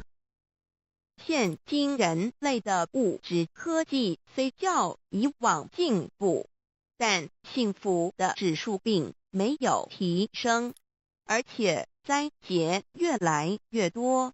部分的原因在于人的负向思考与行为，自私与贪婪，造成价值观的扭曲与变相。有太多的人对未来都有着不乐观、不安定的感觉。面对着下一代的子孙，我们能留给他们什么呢？想要圣凡如意，就先问自己有没有众圣轻凡。圣事就是上天所在办理的普度众生之事，凡事就是和我们个人相关之人间事。有句俗话说，你看重上天的事，上天也必定重视你的事点。Technology and living conditions have improved tremendously in the 21st century, but the index of happiness hasn't risen at all. In addition, there is an increase of natural and man-made disasters. This is partly caused by humans' negative thinking and behaviors, greed, and selfishness. These thinking and behaviors twisted the values of our society. Therefore, there are a lot of people who are pessimistic and uncertain about the future. So what can we give to the next generation if we want our worldly and holy affairs, the work of heaven, to be smooth and successful? Then we need ask ourselves if we have prioritized our holy affairs over worldly affairs. Holy affairs are defined as activities of truth sharing and doubt propagation, and worldly affairs are defined as our day-to-day activities and matters. There is a saying, if you prioritize the work of heaven, heaven will prioritize your affairs as well.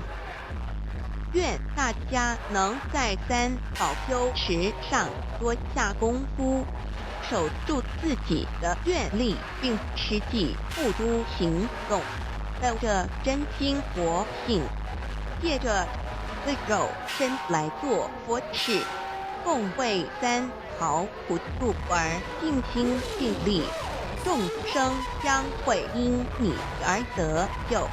你也因众生而成就。如此，世界大同不再是个虚幻的名词，真正的和平必会来到的。I hope everyone will make every effort to practice the three treasures, guard your vows, and put them into action. Remember to make good use of this physical body by following your true nature/Buddha nature. We can work together to help with the salvation of the three worlds. Because of your efforts, sentient beings can transcend the cycle of life and death. In return, you can succeed because of these sentient beings.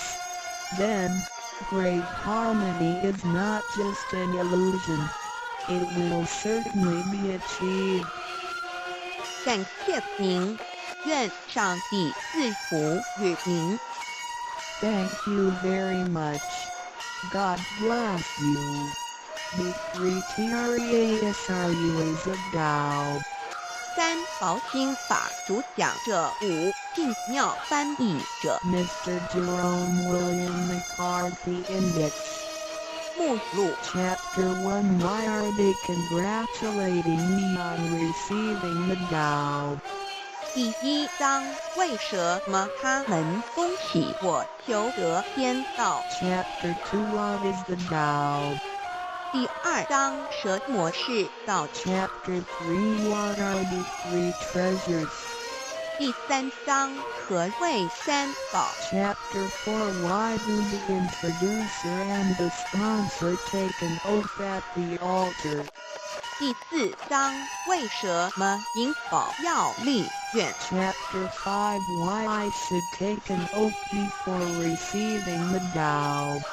第五章为什么要立求道愿 Chapter 6 How to save human beings.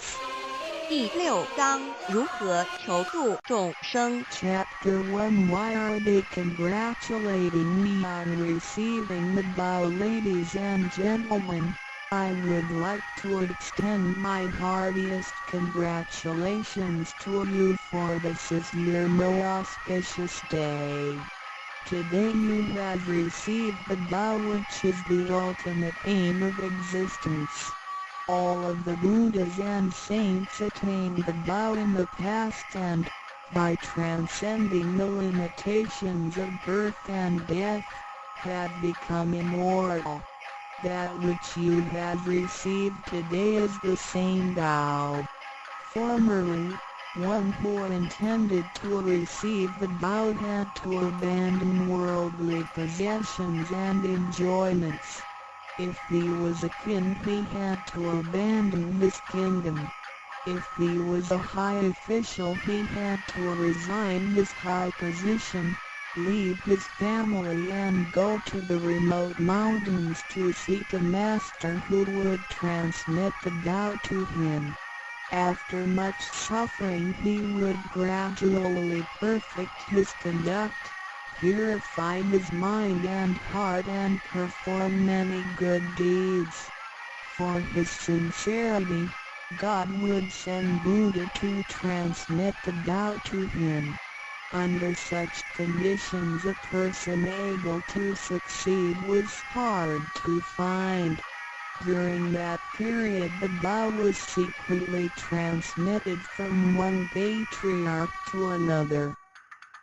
第一章，为什么他们恭喜我求得天道？各位先生太太小姐，首先让我衷心的恭喜你们，因为今天是你们大喜的日子。今天你们得了道，道是至宝，道超出了一切。每一位古圣先贤佛祖皆于古代求得天道，故他们能超出生死之界限而永存。今天你们所得的道即同他们其实所得的道一样。在古时，人要得到必须弃他在世界上所拥有之一切与享受。假如他是一位皇帝，也必须弃他的江山；假如他是一位大，他必须舍弃他的爵，离开家人，入深山寻访能够指点他途径，传授大道给他的名师。在他经历了千辛万苦之后，同时已将凡心修炼成佛心，并已达至圆满之行为，以及做了许多善事。在他至诚之下，终于感动上天之心，派遣佛来指点，传授大道给他。在如此之情况下，成功者非常稀少。在那时，道是由一代祖师秘传给下一代祖师。Today we need not go to the remote mountains in order to cultivate ourselves. We may find full advantage in our fortunate circumstances because we are in close proximity to the Tao. Why is the Tao so accessible to us at this time? It is because mankind is facing great calamities which signal the destruction of the human race. What is the cause of these calamities in this modern age? Most people blindly worship technical science and neglect spiritual harmony. They believe that the power of mankind can surpass nature and that science is almighty and can solve all human problems. It would seem as though conscience or soul are only religious terms and have no real existence. Most people do not recognize their true selves, which are indestructible and immortal.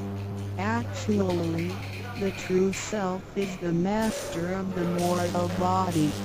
Today most people have lost their consciences, harming others in order to benefit themselves.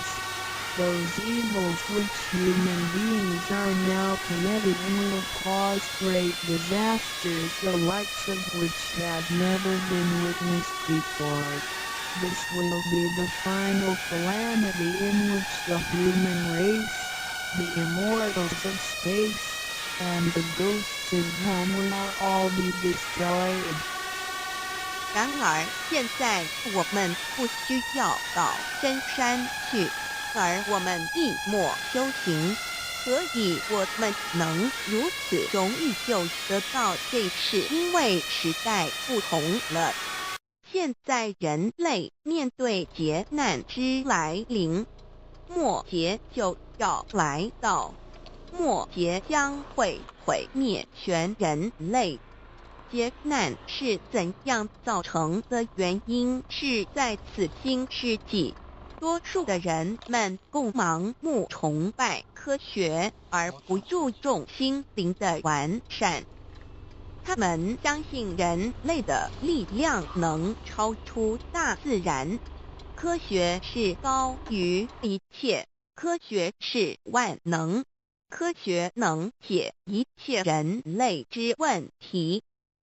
而良心、灵性仅是宗教之名词，它永不能实现。人们良心、道心、真我本体，它不灭，万物长存。它是主持我一生之主人翁。如今世上的众生，大多数失去了真正的良心，他们造一切之罪恶，因此造成了空前绝后之浩劫。我们称它为末劫。在此浩劫中，不仅全世界的众生，同时起天的大仙、地府的鬼魂都要受劫灭。However, God, of whose essence we are created, is merciful and compassionate and does not desire that the good people be destroyed along with the evil ones.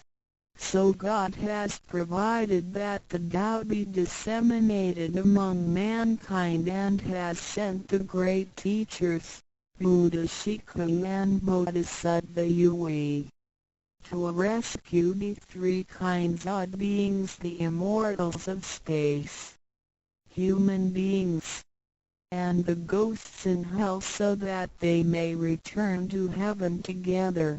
Buddha Shiku and Bodhisattva Yui are under the command of God and are responsible for transmitting the Tao to the three kinds of beings. Their duty is to manage the work called the last salvation. The salvation is formless and soundless, and the transmission is performed without preaching. It directly points out the original nature, conscience or soul of mankind, in order that people may realize their true nature and thereby become enlightened. 然而，是我们灵性的至高无上之母亲上帝，是非常的慈悲，一不忍善恶俱焚，因此降下真道，并派名师济公活佛与月慧菩萨降世，挽救三曹弃天之大仙。世界的众生，地府的鬼魂同返天堂。我们师尊师母二位老大人奉老母的命令，真传真守，普渡三曹。他们的责任是办理末后一收圆大事，不立文字，教外别传，直指人心，直指人固有之良心。灵性使人们见自性而成佛。When the last calamity arrives, nothing can save mankind except the true way, which is the Tao sent from God. That is why the Tao is widely propagated today to save good people. Ancient people first cultivated themselves and then received the Tao. But today we receive the Tao first and then cultivate ourselves. Therefore, after we have received the Tao we have to seriously cultivate ourselves. Then we shall automatically be safe from danger, escape from calamities, avoid reincarnation and become saints and Buddhas. 当末劫临头时，没有任何其他方法可以解救众生，除了上帝所降下的唯一之道。因此现在大道普度善男信女，古人是先修后的，先修道然后才得道，现在我们是先的后修，因此得道以后，我们要真正修道，将来自然能逢凶化吉，躲劫彼难，超生了死，成圣成佛。Although it is easier for modern people to receive the Tao than it was for past generations, the ability to receive the Tao also depends on each person's condition and background. Today you receive the Tao because you had an affinity with our temple and you and your ancestors have performed many virtuous acts. Possibly you were cultivated in a religion in your previous lives. These conditions allow you to have an affinity for the Tao. Without this affinity you would never receive it. 虽然今人比古人更易得道，然而亦是各凭各之，根基缘分。今天你们得道皆因与佛有缘，前世有行善积德，祖先有德，也许前世有修过五大宗教或其他宗教，因此使你们今天有缘得道，否则将永不能得道。Chapter 2 What is the Tao? Ladies and gentlemen, you have received the Tao today, but what did you actually receive? What is the Tao? The Tao is the source of everything. Tao is the creator and master of the universe. Tao is God, the supreme power. Before the earth and sky existed, before the creation of the universe, the Tao existed. After the universe is annihilated and nothing remains, the Tao will continue to exist and to create and control a new universe.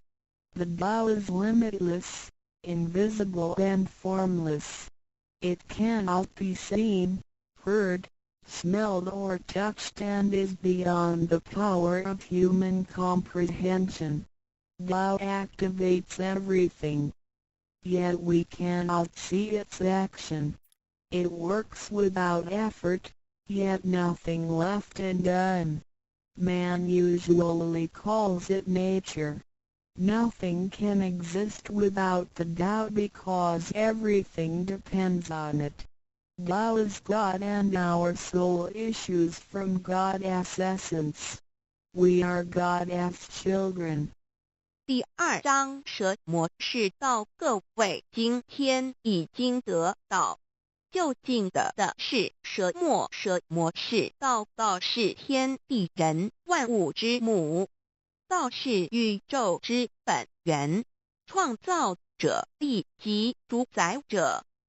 道上帝，道至尊至贵之神。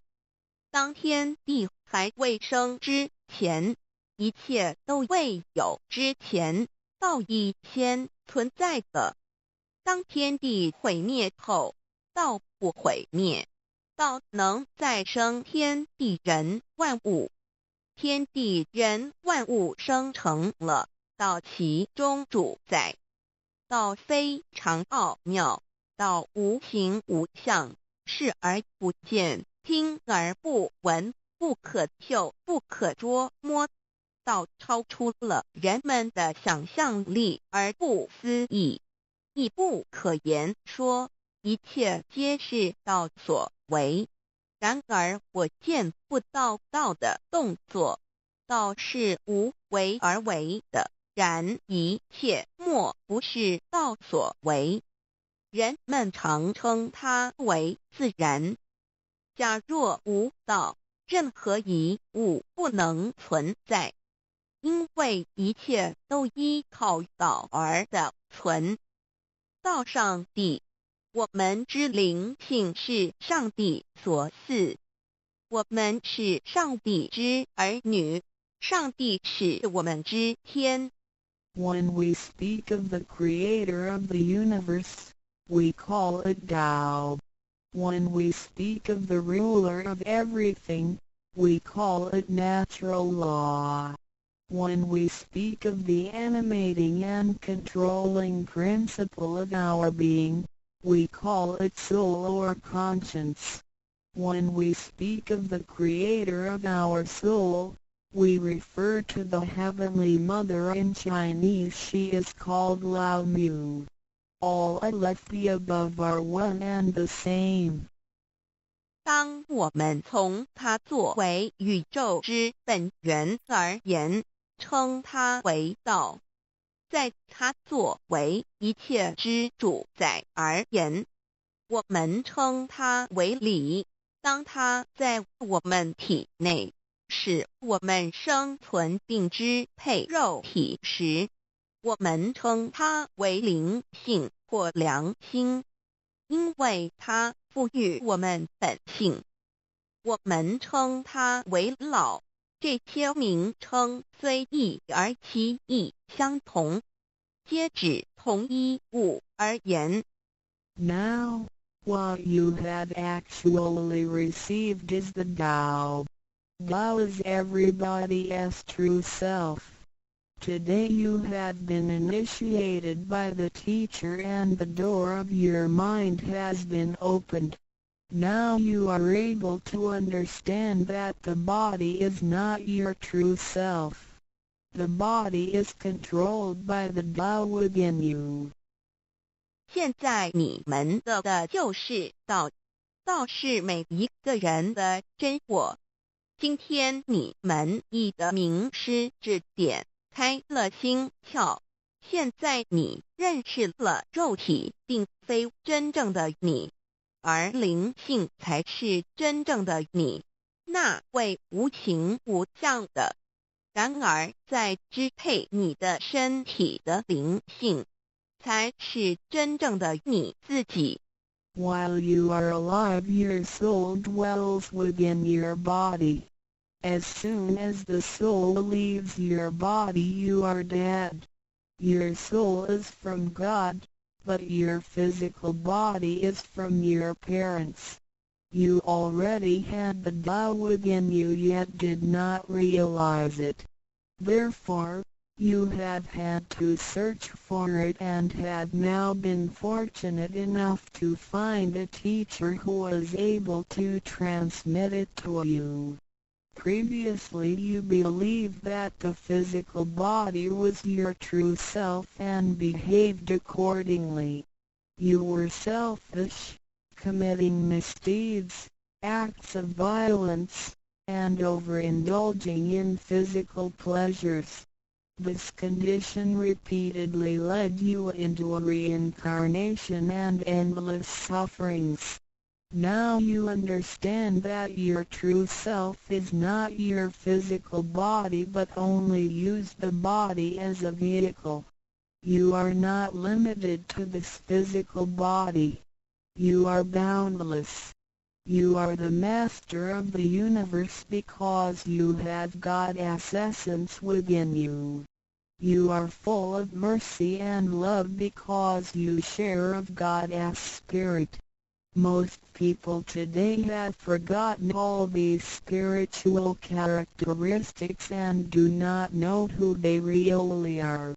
Today you are regaining your conscience, your true self. 每个人活时灵性在他体内，若灵性一离开，他立刻就死亡。灵性附于天，而肉体由父母而来。因此，事实上我们也有道在身上，为何还要再寻求它，还要有点传师来传授？原因是我们也不认识它了。我们以为肉体真我，而不知它原是假，因此我们变得自私，做了许多错事与罪恶。为了使此色身享受如此，使我们坠入轮回中，遭受无边痛苦。我们不知真正的我乃是灵性，而我们已不是仅限于此肉身。我们是无限的广大，我们是宇宙之主宰，因我们的灵性与老是一体。我们的本性充满了慈悲与爱心，因我们是老之分灵。然而现在人们都失去了这些品性，亦不知他究竟是谁。今天我们得到是的回真我良心。Chapter 3 What are the three treasures? Today you have received the three treasures. A. The heavenly portal. B. The divine mantra. C. The symbolic seal. A. The first treasure, the heavenly portal. The point where the teacher placed his finger upon your face during the ceremony is called the heavenly portal. It is the abode of your true self and can be described in different ways, such as 1. Original nature. This is the true self, soul, or conscience which is eternal and indestructible. 2. The portal of birth and death. The heavenly portal is the door by which our original nature enters and leaves our body. Confucius asked, "Who can leave the house without using the door? Why do people not follow this way?" 3. The way to heaven. A Buddhist sutra says, "Heaven is 108,000 miles away." These words are the metaphor which actually means that it was not easy to become enlightened because the true teacher was difficult to find and the Tao was not yet widely propagated. Without the proper understanding of the Tao, heaven seems very far away, but with a real understanding of the Tao, heaven is very near. Today your teacher has pointed out the way for you and you may now ascend to heaven with one step.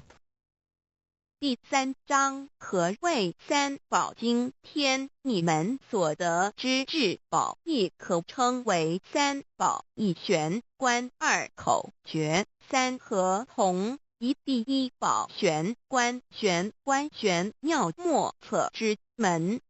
玄关点传师向你们指点之处，它有许多名称，一点本性，此是我本来固有的真我灵性良心，它是不毁不灭的，它永远存在。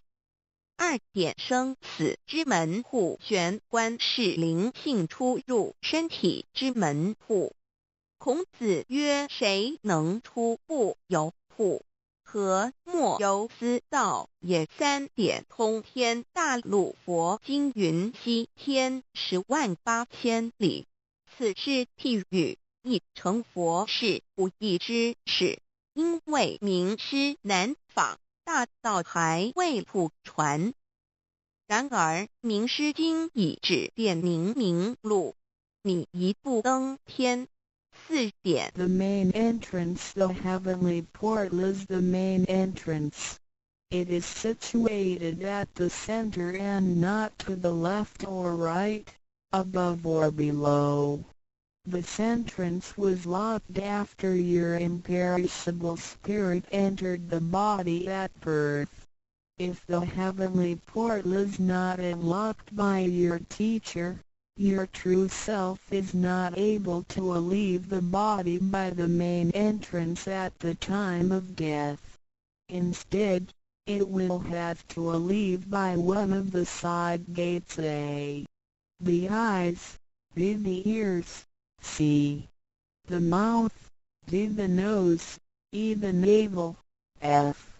the vertex. If your spirit leaves from the ears, it is reborn as a viviparous animal, such as a horse, pig, cow, sheep, etc. B. Eyes, it is reborn as an oviparous bird. C. Mouth, it is reborn as a creature of the water, such as a fish, a lobster, etc. D. Nose, it is reborn as an insect, such as a fly, a moth, a bee, etc. E. Navel, it is reborn as an ordinary person. F. Vertex, it is reborn as a wealthy and powerful person. 4. 正门玄关是正门，它正好位于当中，不偏向左也不偏向右，不在上也不在下。当灵性投入身体后，此门关闭了。假如我们不欲名师指开玄关，临终时我们的灵性将无正门可出离身体，它只能由其他旁门出去，眼耳口鼻肚脐顶门。如果灵性走旁门，亦由耳而出者，来生当为胎生之动物，如马、猪、牛、羊之类；二由眼而出者，来生当为卵生之动物，如飞鸟之类；三由口而出者，来生当为湿生之动物，如鱼虾之类；四由鼻而出者，来生当为化生之动物，如苍蝇、蜜蜂之类；五由肚脐而出者，来生当为平庸之人；六由顶门而出者，来生当为富贵之人。上述之路乃生死轮回之路，不能脱出生死之苦。点传师点开玄关正门，这是通天之路，我们不必再走四门，不必再坠入轮回受苦。但是我们必须要真修，否则玄关虽开，我们的灵性仍不能返天，因我们还是充满罪恶。灵性为罪恶所是不能自由从正门而出的。5点 In the Bible, Matthew 13:11, John said to his disciples, I baptize you with water to show that you have repented, but that one who will come after me will baptize you with the Holy Spirit and fire.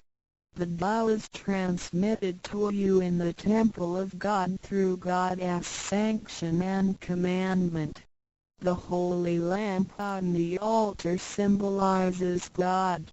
In the transmittal ritual, the teacher uses the incense to lead a line of fire from the holy lamp to your heavenly portal. Then, using his finger, he connects God's spirit with your spirit so that they flow together as one, thereby enlightening you with God's spirit. This is the actual fulfillment of John's prophecy. 5. 圣经上记载，约翰对他的门徒说，我用水给你们施洗，表明你们已悔改。然而在我之后的将用圣灵与火给你们施洗。请记忆，你们是在上帝的宫殿里得到，因为我们有上帝的天命。那盏佛灯代表上帝老。在点道之仪式中，你们已见到点传师以香柱从佛灯引来一条经指向你们的玄关，然后借点传师的手指点在你们的玄关之时，上帝一一的圣灵已点开了你们的心窍，照破了黑暗。现在你们可见到约翰之预言已经实现在你们身上。6点 Sakyamuni Buddha said, I have the great Dharma which is hidden in the eyes. This indicates the location of the heavenly portal. 6. 释迦牟尼佛云无有正法掩藏此语，暗示玄关之地。Read the second treasure, the divine mantra 1. You have now been given the divine mantra. It is very important to remember it as it will save your life. It is only to be used in extremely dangerous situations. This mantra acts as a powerful spiritual distress signal to the divine forces, much like an SOS transmitted by radio waves. It is to be projected mentally and silently with great concentration, while at the same time focusing the eyes on the heavenly portal and holding the symbolic seal with the hands. Powerful aid will immediately be sent to you in order to rescue you from danger. If you sincerely cultivate yourself, you will always remain under the refuge of Buddha. 第二宝口诀，心经或无字真经，一刚才传授口诀给你们，还记得吗？请再说一遍。当性命危险时，你才用此宝，将真经默念口中，手抱合同，你将可被千佛救护，脱离危险。不过要注意，此口诀仅能于性命危急之时方可运用。假若我们真诚修道，当然我们将受千佛之庇佑。2点 The divine mantra which connects your true self with God.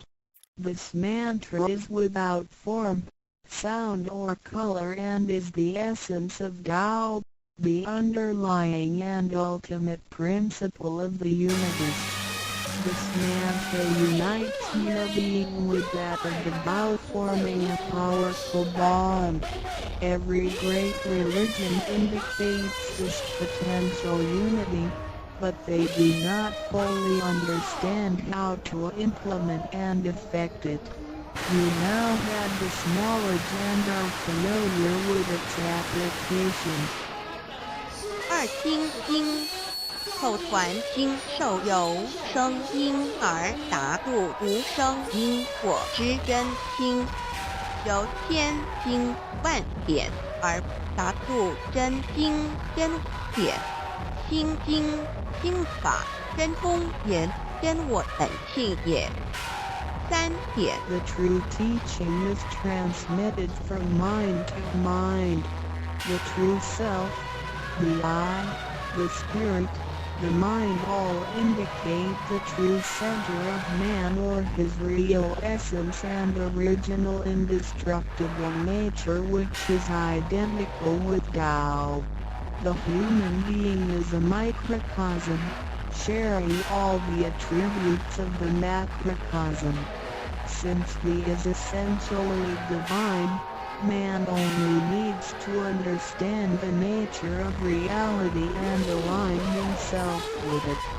The more pure and refined his nature, the more conscious he becomes of his relationship with the Tao.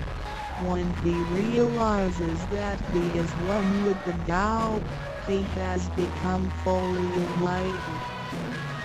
三以心传心口传心手，以老之心传于众生之真心，此者老的分灵之心也。C. The third treasure, the symbolic seal one. In Chinese, "a" means to combine and "good" means all together. The symbolic seal, which is formed by the two hands joined together, is the golden seal, which is formed by the two hands joined together, is the golden seal which unites us with God. It is like a contract or a mutual agreement, which is the actual meaning of parting between you and your Heavenly Mother. It acts as a signal, password, or passport. It is a spiritual instrument of identification, as well as symbol with many ramifications. 2. When you hold the symbolic seal, you are united with God. 3. The left hand is good, so it is placed on the outside, covering the right hand. The right hand is often used for evil purposes, such as beating and killing. The right hand is placed on the inside because of its evil propensities and is shielded by the left hand. Together the hands hold the word child, which is formed by the two thumbs in proximity, symbolizing the Chinese word Kai, which means child. This hand symbol acts as a direct signal to God. It serves to mobilize heavenly protection and causes the user to escape from any impending calamity. 4. Let us quote some words from the Bible. Matthew 19:13-15. Some people brought children to Jesus for him to place his hands on and to pray for them, but the disciples scolded the people. Jesus said, "Let the children come to me and do not stop them, because the kingdom of heaven belongs to them." He placed his hands on them and then went away. This event illustrates the power and significance of the symbolic seal. At that time Jesus placed his hands on the children's heads and explained that this is the way to God's kingdom. Today we hold the child symbol and realize that we are the children of God and are willing to return to God's presence. 3. 第三报和同一点和同之意和是合成一体，同是相同，合同象征老赐予我们的经印，表示我们也归根认。我们守抱合同，表示我们要与老合成一体，同老一样，是说与老和灵永不再分开。2点和合同，同和，抱起合同，能闭眼罗。3点左手属善当在外，右手属恶居内边。快枪掐怀中抱，能脱臼大大节关。4点现在让我们引用圣经之语句，有一些人带孩子们到耶稣跟前，求耶稣为他们按手祝福，但是使徒们责备那些人。耶稣说，让孩子们到我这里来，不要阻止他们，因为上帝的国是属于如此的人，耶稣为他们按手祝福，然后离开。从这件事，我们可以了解它是对合同之一种预言。在那时，耶稣把手按在孩子头上，并说：“需如此方能返回天国。”如今我们受到此凯旋，并觉悟我们是上帝的儿女，且愿意回返上帝身边。Chapter 4 Why do the introducer and the sponsor take an oath at the altar before you receive the vow from your teacher? Two persons take an oath at the altar, one as your introducer and one as your sponsor. Without these two persons, the vow will not be transmitted to you. The introducer vouches for your character and guarantees your good conduct. The sponsor guarantees that the vow is the true path and that the teachings are genuine. A vow is also taken to guarantee that any money which you may donate to the temple will only be used for the printing of books and other such noble purposes.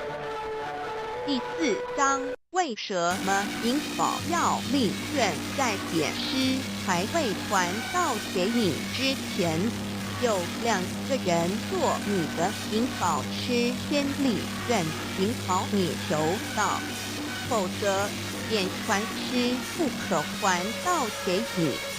这2人保证你是好人，并发誓他们是引你入正道，并非左道旁门或邪教，他们并非狂哄你的钱财，否则他们愿受天雷诛。你奉献的功德应是来见佛堂。你善书，任何人也不能把它用在私人用途上。Chapter 5 Why I should take an oath before receiving the vow. Before anyone receives the vow, he has to take a vow which states that he will faithfully adhere to the principles of vow and will not reveal the secret teachings of the 3 treasures to anybody.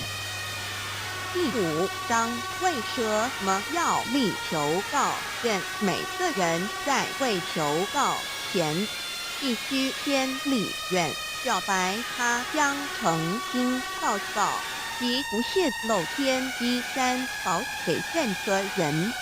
Chapter 6 How to save human beings. Now you have received the vow which is ineffable, sacred and sublime. You have just been saved by someone, so now you should try your best to spread these exalted teachings to your fellow human beings and urge your family, friends and acquaintances to receive the vow. This is of great merit for you because you are not only saving someone's physical body from disaster, but you are also saving his true self from the sufferings of reincarnation. Also you not only save that one person because, if he cultivates himself properly, he can also save 7 generations of his offspring by his virtue. How great is your merit! 第6章，如何救度众生？如今你已得了大道至宝，你已被人救度，你也应该去救度别人。所以请你尽量的度你家人、亲戚、朋友，求道，让他们亦得蒙上天之恩典，此乃你莫大之功德。因为你不仅救了他的灵性脱离轮回之苦，并且救他的色身脱离劫难。同时你不仅是救了一人，假若他真修，他将能以他的功德来超拔九玄七祖。你的功德何其大呀！ndroduscdivalendudao.html 先天大道简介中应对照 http://www.cloudlibrary.com/category/c63006.htm Introduction to DAO 先天大道简介 Introduction to DAO 中应对照先天大道简介一和为先天大道二道与我有什么关系？三求道是求什么？四求道对我有什么好处？五具备什么条件才可以求道？六求道对我的生活有什么影响？七道的宝贵有什么印证？一和为先天大道，先天大道又简称道。我们若仔细的去观察，心窍开悟之后，就可发觉宇宙间森罗万象皆是杂而有序，而自然界万事万物的运转也都有一定的法则。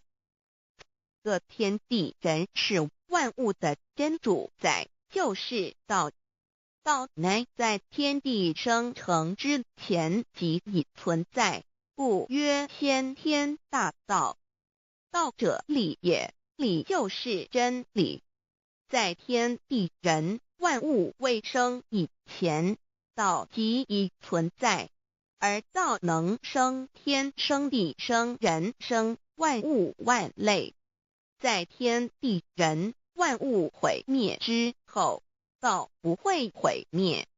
道因为无去无来，不生不灭，乃代表着宇宙间亘古不变的真理。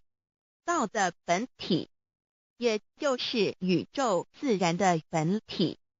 在混沌未判之初，宇宙间只是一团灵妙理，无天无地无人，也没有语言和文字，所以我们是无法以任何语言文字或思虑来形容它。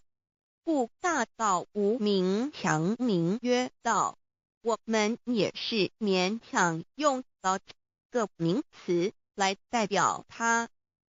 在天地万物生成之后，道又能贯穿于宇宙万事万物之中，使一切的自然现象均能呈现和谐有条不紊的运转。这就是道的妙用。道大理为，我们虽然无时无刻离不开道的本体和妙用，却又很不容易去认识它。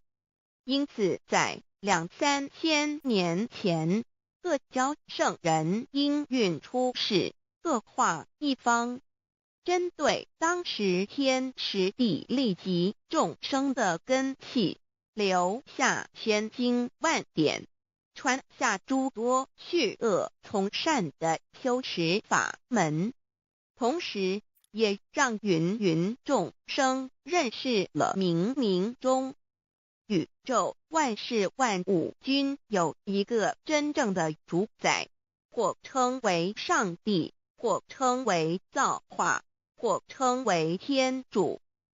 我们称其为道或无生老，均是一名而同义。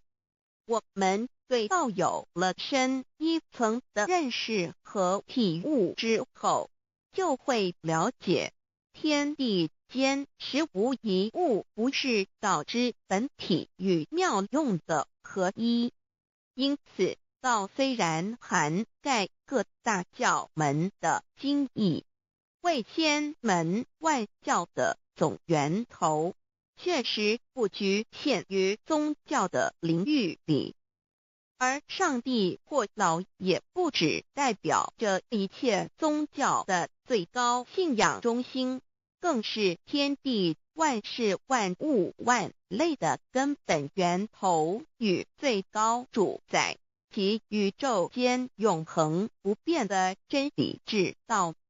所以我们今天有机会了解什么是先天大道，不只找到了各大教门的最高信仰中心，也找到了宇宙的根本源头与最高主宰，更能对宇宙至高无上的真理有一个初步的认识。道之真义，在先天之先不为先，在后天之后不为后，即大上有可量，即为上有可止，为道即大不可量，即为不可止。不所以大无不包，为无不入，无所不贯，无所不通，无所不彻，贯彻了天地人万物万类，贯彻了33天外，贯彻了千经万典，贯彻了千法万法，贯彻了千教万教，贯彻了千佛万祖，贯彻了我之一身。此乃显天大道宝贵的真义，人人必须知真觉，亦即是人人与我与人良心之行也。此乃万众一心，万国一家，世界大同，此先天大道之宝贵也。二、道与我有什么关系？道的宝贵在于它大而无所不包，细而无所不入。天地生成之后，道贯穿于天地万物万类，使得日月星辰之运转各有其时，4时之交替，万物之消长各有其序。而最宝贵的是，各天地万物的主宰，同时也是我们人一生之主宰，曰性理，使得我们不学而能看，能听，能吃，能动。因此，我们不只要探求天地间的治理，更要回头认识我们身上固有的真理。不，先天大道即是性理真传。道的宝贵，并不在于它有什么神秘稀有或特殊之处，而是在于它平时，但我们却时时刻刻离不开它的本体与妙用。我们反观一下自身，就会发觉我们身体的结构是非常精密和奥妙的。我们轻轻地握一下手，就算是这么简单的一个动作，其中所牵涉到的所有关节物理作用、能量、化学反应、神经系统资料讯息之传输及脑部分析、判断和命令之下达，以目前全世界的科技知识和文明水准，也无法一一表达出来。但是我们做出个动作的能力，却完全不因个人知道上了程度的差异而有任何影响。无论是学识多丰富的学者，或是目不识丁贩夫走卒，无论是成人，或是刚出生不久的婴儿，都可以轻而易举地做出的动作。人人与生俱来，不学而知，不学而能，无增无减的良知良能，就是主宰我们一生的道。我们有学习而得到的知识和才能，有忘记的时候，有疏远的时候，而道的本体和妙用，不用学习，不用思考，大而能主宰宇宙的运作消长，小而能主宰我们一生之视听言动。我们有而不知其有，用而不知其用，却又无时无刻不能缺少它的不增不减，本自具足一切我们身上固有的道，因为就在我们身上，又称作自性老。我们了解了个主宰天地万物的道，在我们身上就有，它的作用不应受到我们赞美或否认而有任何增减。无论种族、肤色、国籍、宗教、信仰或贫贱富贵，均无分无别。因此，我们能求得先天大道，不只找到了宇宙的根本源头，也找到了不生不灭的真我。不只认识了宇宙，也认识了我一生的真正主宰。不只追求到了宇宙之治理，也找回了我身上本有的真理与良知良能。先天大道的根源是在我身上，原来固有的是我由先天带来的良知良能，即是我的良心。我的良心即是天心，天心即是道心，此心无形无相，即是真空。真空之妙，空而不空，空中妙有。妙有者，生天生地生人生万物万类之大本也。妙用者，万灵真在也。主宰天地人万物万类之真主宰，亦即是主宰我之一身。故曰道在无身，一切万能；道离无身，此身在无一能。先天大道如此宝贵，乃人人必须追求之道也。三求道是求什么？静心观察我们所存在的这个宇宙，我们往往会赞造物主的神奇。自然界每一刻皆有无数的事物在同时运转，而其整体却又是那么协调。我们身上的这个真理不也是一样吗？每一分一秒，我们身上皆有无数的生化反应、物理作用等同时发生。道的妙用分布在我们身上，不用学习，不用思考，其作用虽成千上万，合起来却只有一个自我。一切有条不紊，自然而成。道在无身，运用自如，在眼能视，在耳能听，在口能言，在鼻能闻香臭，在身能运用行动做事，此即道在我身之妙用。所以我们了解了道不只主宰着天地万物，更主宰我们一生。宇宙根本源头最高主宰与我一生主宰，并非二也。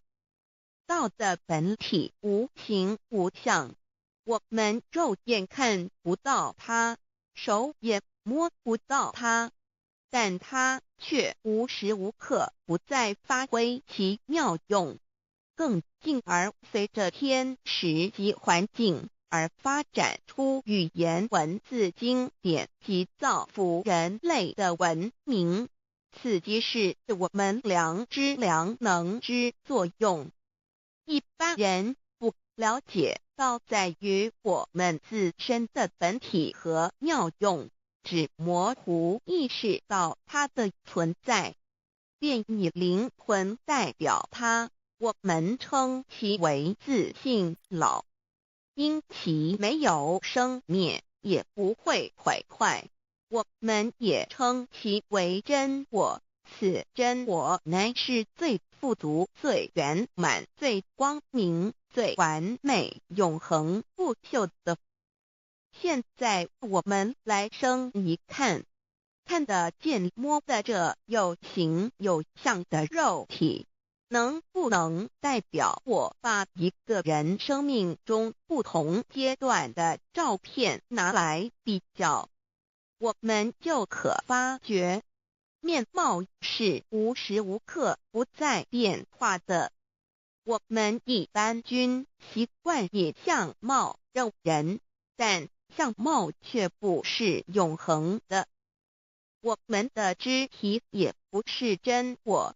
某些人不幸失去了一只手或一只脚，仍是好好的活着。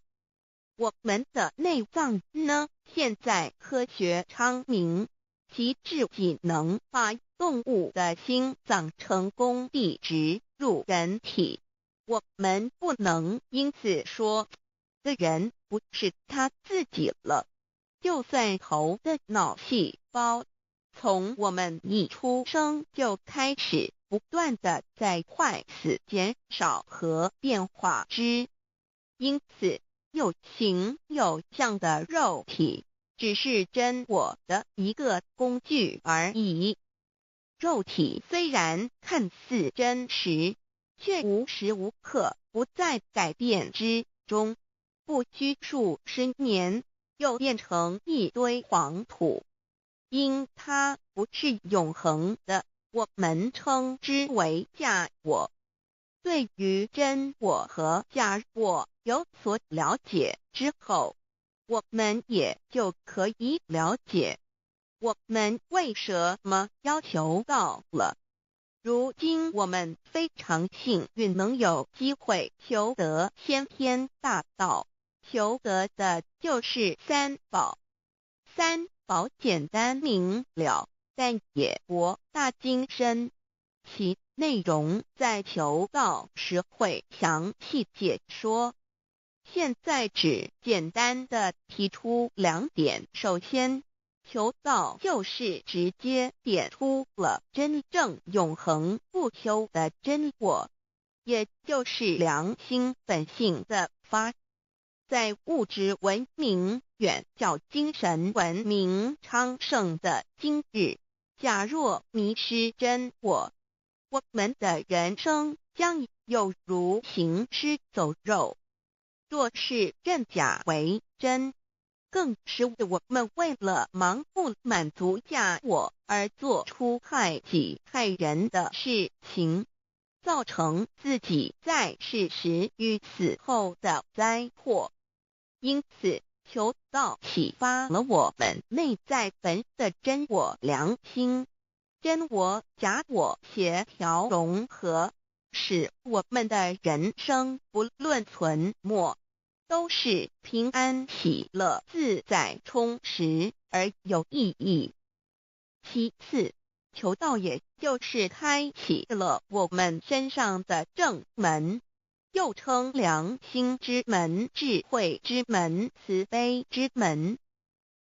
这个门非常的重要。当我们要离开一间房子时，自然由大门离去。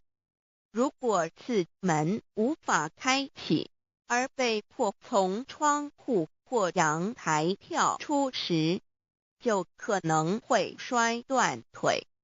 我们的肉体就像一间房子，真我灵性就像是房子的主人。当有一天肉体要毁坏时，真我灵性若不得正门而出，被迫另寻旁门，其恐惧与焦虑是无法形容的，这也导致了死后的痛苦与不安。因此，我们可以发现到，绝大多数的人临终时，其肉体皆显现山僵硬、恐惧、无助与挣扎之相。求道就是开启我们个生来死去之正门，也就是通天大路。因此，我们今天很幸运能求道，求得三宝，打开灵性通天之正门，可以让我们找回真我，认识我自己身上的道，自然以良心作为待人物之准则，使人生更有意义，更进而解决生死大事，得到超生了死的保障。100年之后，回到我们的来部家乡。所以先天大道就是回天之道。先天大道之宝贵，即是千经万典不如一点。此典打开玄关正门佛门，天堂大路一步直超级的永生之道。此典宝贵，超佛越祖，超经越典，超越天地。得到这一点宝贵，它是诸经之师，诸法之王，诸佛之天地之故曰超生了死级的永生，不毁不灭之先天大道也。此乃即是人人原来固有的，必须返回天之道也。四求道对我有什么好处？我们今天很高兴能有这个机缘求道，能够开启良心之门、智慧之门、通天之正门，这是第一步。这宝贵的道还能带给我们终生受用不尽的福之益，离苦的乐。人生在世，遭受种种之苦恼，就其根源皆起因于迷失了真我。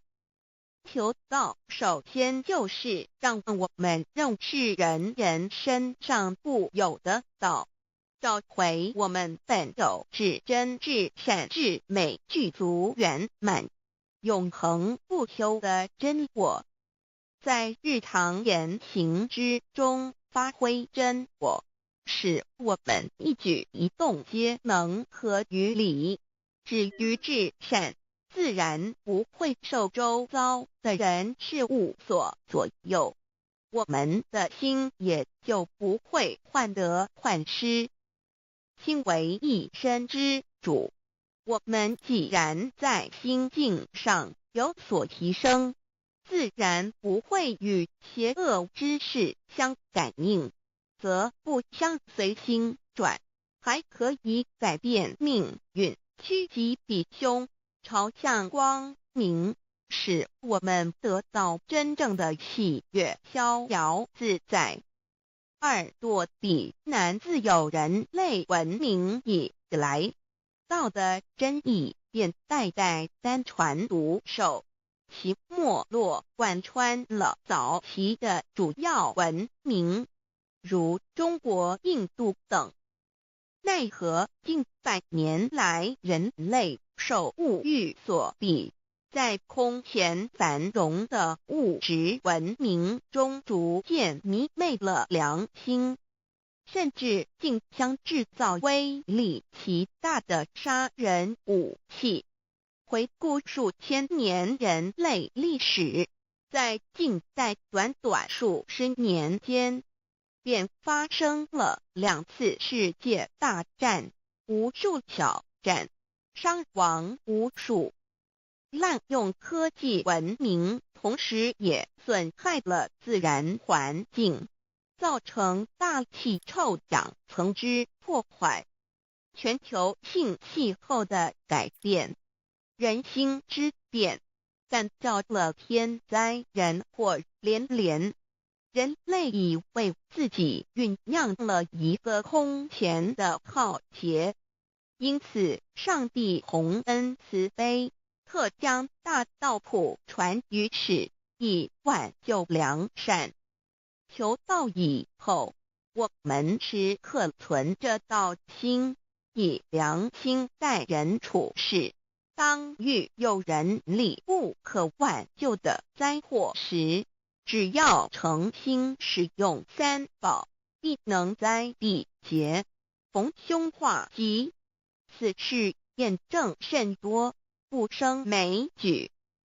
三超生了四人生，有如一段苦乐相参的旅程，遭受生存竞争、衰老、病痛、死亡等困苦，人皆难免。而人间种种欢乐又往往是短暂易变的，尤其当旅程结束时，终就成空，归宿渺茫，更不禁令人息独怅惘。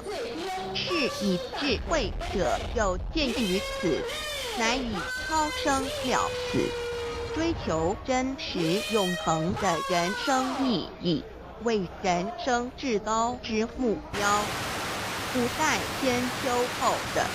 因此古人为求超生了死，尽毕生之力，不修苦行，仍难以访得名师，达成心愿。如今大道谱传，先道后修，在求道过程中，天命名师一指，开启了我们通天正门，天赋予超生了死的保障。我们得道以后，认识了真我，以真我为主宰，远离邪心妄念，让我们的心念、言语、行为，无论待人处事，皆合于良知。100年之后，真我灵性自然返回故家乡，永享平安喜乐。4成圣成贤求道，也就是为我们种下一个成圣成贤的正因道种。只要我们以智慧慈悲心境灌溉它，它必然萌芽开花结果。在此功利主义弥漫的黑暗时代，大道乃是光明的灯塔。求道修道，不仅让我们能够独善其身，更使我们有机会可以兼善天下。求道之后，只要我们时刻抱着道心良心，在日常生活中真诚实践道的精神，不计个人得失荣辱，努力使周围每一个人都可得享道的好处，让道的光明照亮每一个角落，尽其一生精进不懈，则在世即成就圣贤事业。归天之后，必赠圣贤果位无疑。先天大道的宝贵就是天道天命，天命就是3朝名师，名师一点玄关开，打开正门佛祖来。天堂飞在我身外，天上地下我都在。此乃先天大道的尊智慧至宝也。先天大道，天命宝贵，3朝名师这一点妙智极意，非是在言语文字相生因可得，非是在千经万典上的。非是在讲经说法上的，非是在事智变通上的，非是在博学才能上的，非是在才高八斗上的，以上皆是生死法对待法，非是超生了死波对待了生死之法也。此次级的先天大道妙用妙能的宝贵，其妙极矣。此者是无师智，此智是妙智妙慧，此智此慧是我的来固有的，由先天带来的，亦即是在找回来天地人万物万类未生以前我的初心。即我良心天心道心老心也，先天大道之妙，此妙之贵，妙不容言，不学而知，不学而能，亦即是先天带来的先知先觉妙用妙能。此知此觉此能此用，不用言语文字声色，不用思想，不用念头，不用言听是动，而生天地人万物万类。生天地人万物万类之后，这天地人万物万类，实可分妙，也离不开其妙用妙能，故曰万灵真主宰也。设若天离开先天大道之妙用妙能，则河汉星斗乱序，日月无光，亦不能轮转，则阴阳二气不能流通，万物万类世界的众生，人人皆不得其生存。设若大地离开先天大道之妙用妙能，这金木水火土不能相配，则天象丛生，山崩地裂，海水枯干，亦使万物万类世界的众生人人不能得其生存。设若人离开先天大道之妙用妙能，则寸步难行，眼不能看，耳不能听，口不能言，总之全身不能动作，100日之后成了一堆臭土臭泥土。此乃先天大道妙用妙能的宝贵，妙至极矣。设若觉悟认识先天大道之妙用妙能的支持而实行，即是天人合以天人一体治理，绝言妙不容言，不是死后成佛，当铁即佛矣。故曰如来佛，如是佛也。此乃的先天大道修先天大道之好处。故具备什么条件才可以求道？求道既然能够带给我们终生受用不尽的好处，我们今日能有机会求道，会不会显得太容易了？事实上，我们能得闻先天大道，首先要感谢上帝的恩慈，将自不顾倾泻的大道互传于世，使我们有机会得此天之道。另一方面，我们本身也必须具备足够的条件，祖上有德，根基深厚，佛缘成熟，才能够顺利求道。此外，我们必须向宇宙至高无上的造物主上帝发一个良心愿，此愿可归纳为3个要点：一得道以后，愿以灵具并实践道的精神，也就是日常生活所思所言所行，皆愿以良心作为依归。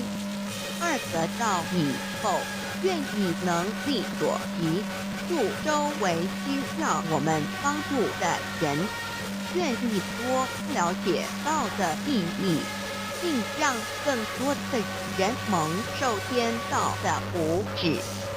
三得道以后，绝不将求得的三宝告知任何人。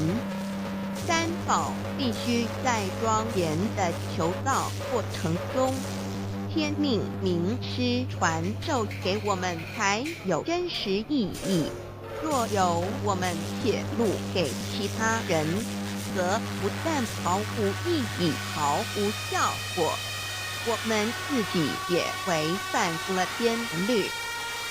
这良心愿合乎人人本具天赋的良知良能，所以我们人人都能够做到。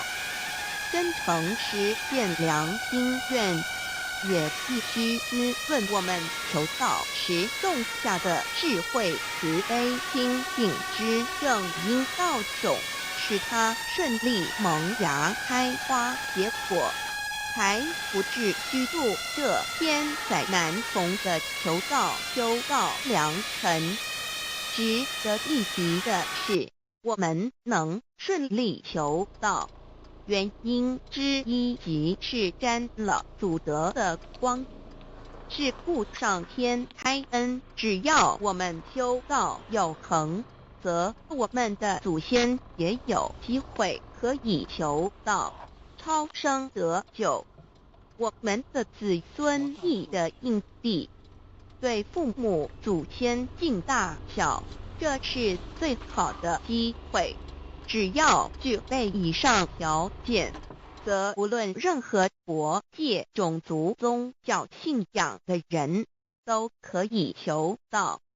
欲求得先天大道，脱出轮回之苦、地狱之灾，世间的穷通受忧、鳏寡孤独、生老病死苦，而返天堂永享天伦之乐者，必须我有得遇6万年良辰佳期的幸运。我本人心地善良，我有先天根基深厚，也就是我本人前世做的功德善事很多，此即天缘。我本人祖先有功德，做善事，此即祖上有德。我牧人遇到引导师度我得道，此佛缘已至。也就是前生我们一同做过功德善事，或一同有修过宗教，今生遇天道降世，一同得道修道，此乃佛缘已至。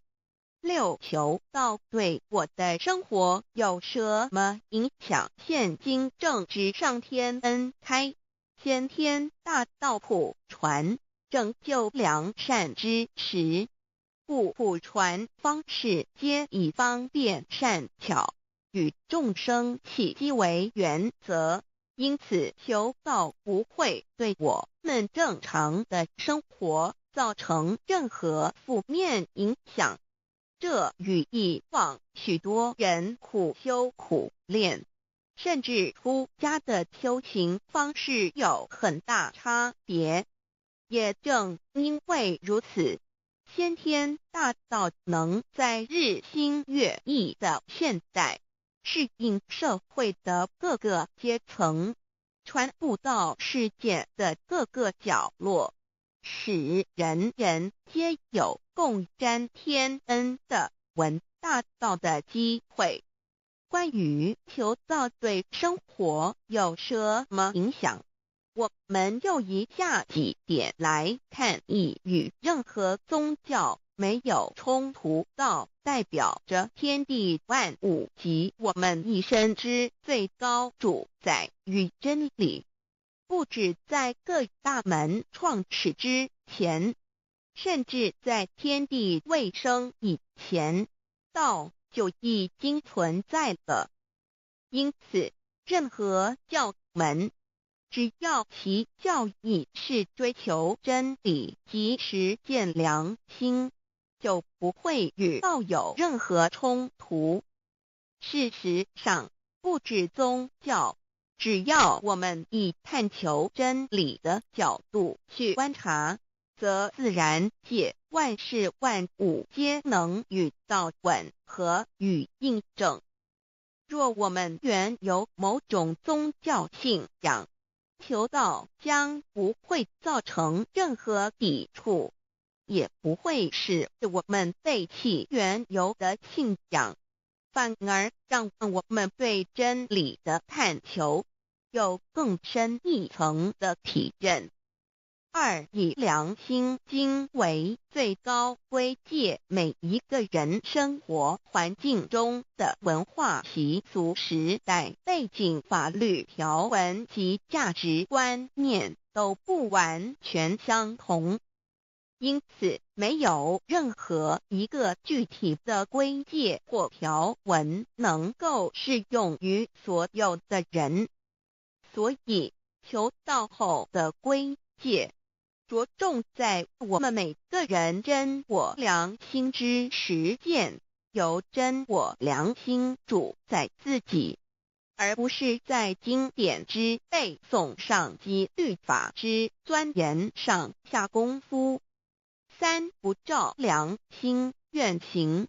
有和后果很重要的一点，求道并非从外在加给我们良心与真理，而是借着开启我们智慧慈悲之门，找回我们身上固有的真理，让天理良心自然流露。因此求道后，所有真修实行之人皆是自动自发的。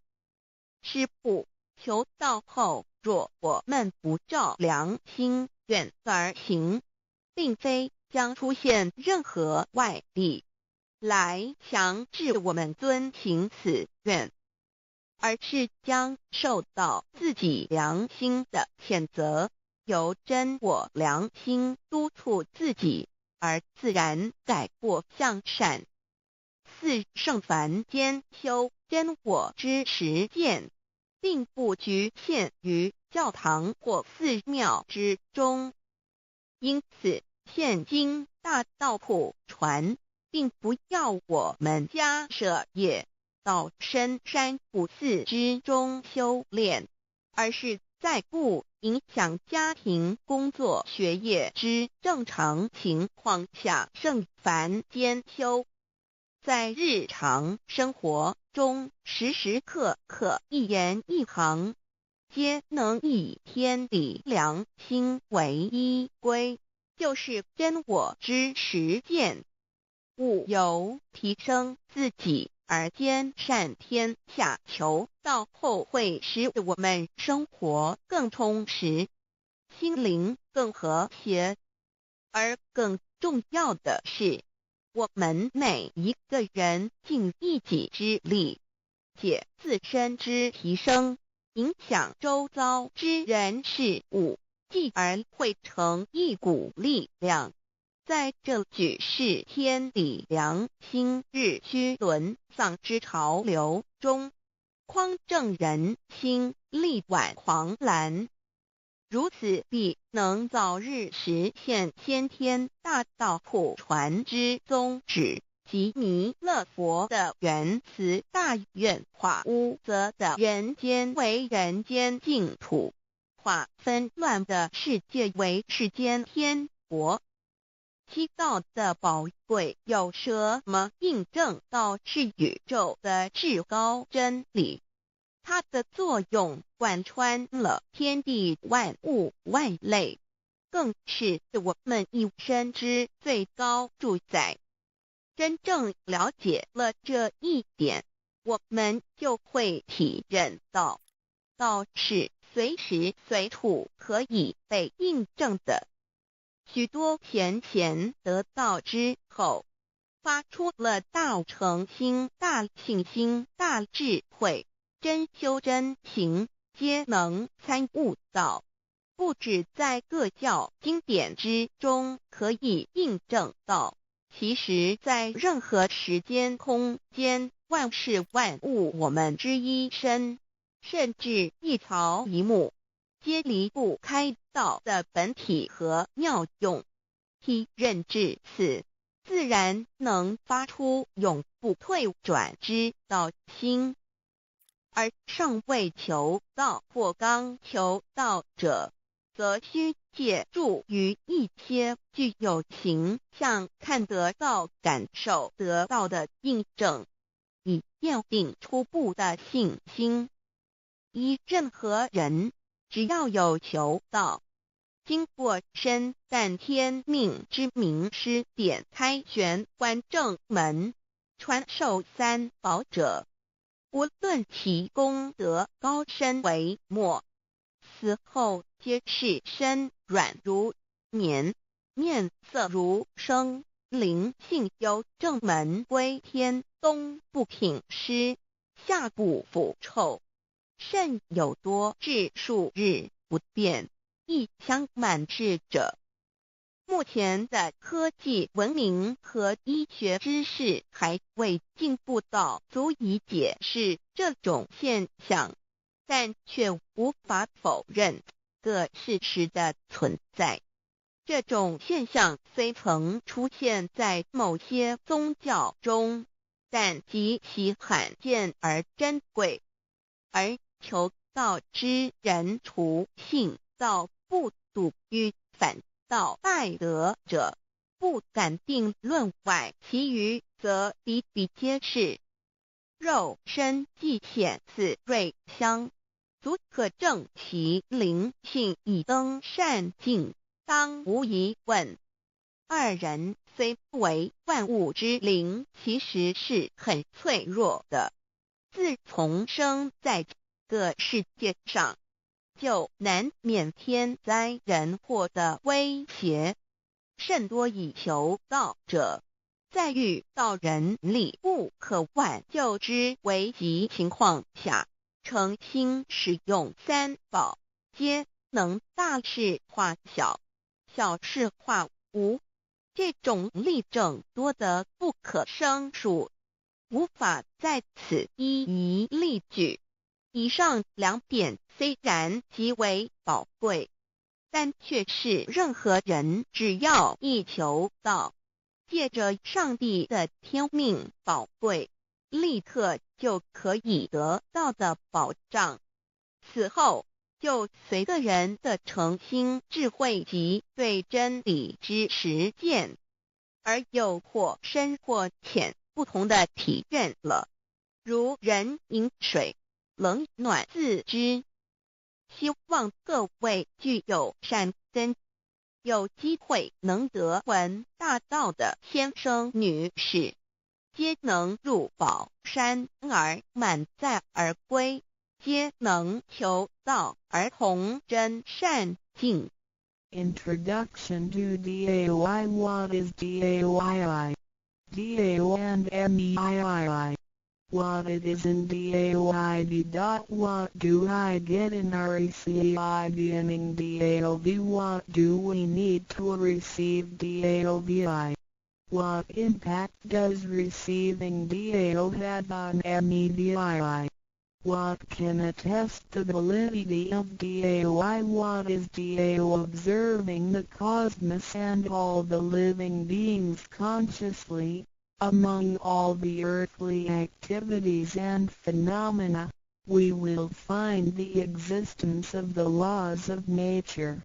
There is a supernatural origin which guides all the operations happening across the galaxy, the earth, and the human beings. We call this source DAO. Tao existed before primordial time, and even before the universe was merged. It is the origin of the world, and it thereafter nurtures all the creatures and beings. Since it is unchangeable and does not evolve with time, it is the ultimate truth. It is what all saints and sages throughout human history had been searching for. The essence of Tao is the foundation of nature. The law or the power that existed before the universe was formed is beyond description because there were no civilizations nor creatures, let alone languages. Since it cannot be applied any name, we simply call it Tao. After the world was merged, along with the mutations of the universe, we see the harmonious actions as exhibited in seasonal changes, rhythms of time and tide, and the balance of the ecosystem. We also find some conformity of human nature across various cultures. These prove the laws of nature. This is the extension of that original Tao when it is substantiated and materialized. It merged into everything that is within us.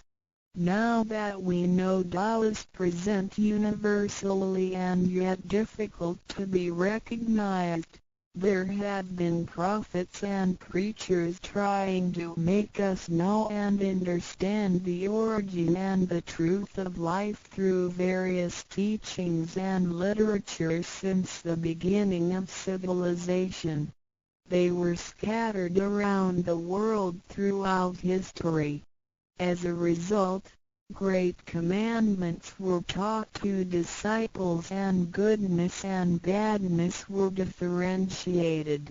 These teachings varied, based on differences in culture, background, timing and the level of each individual's comprehension.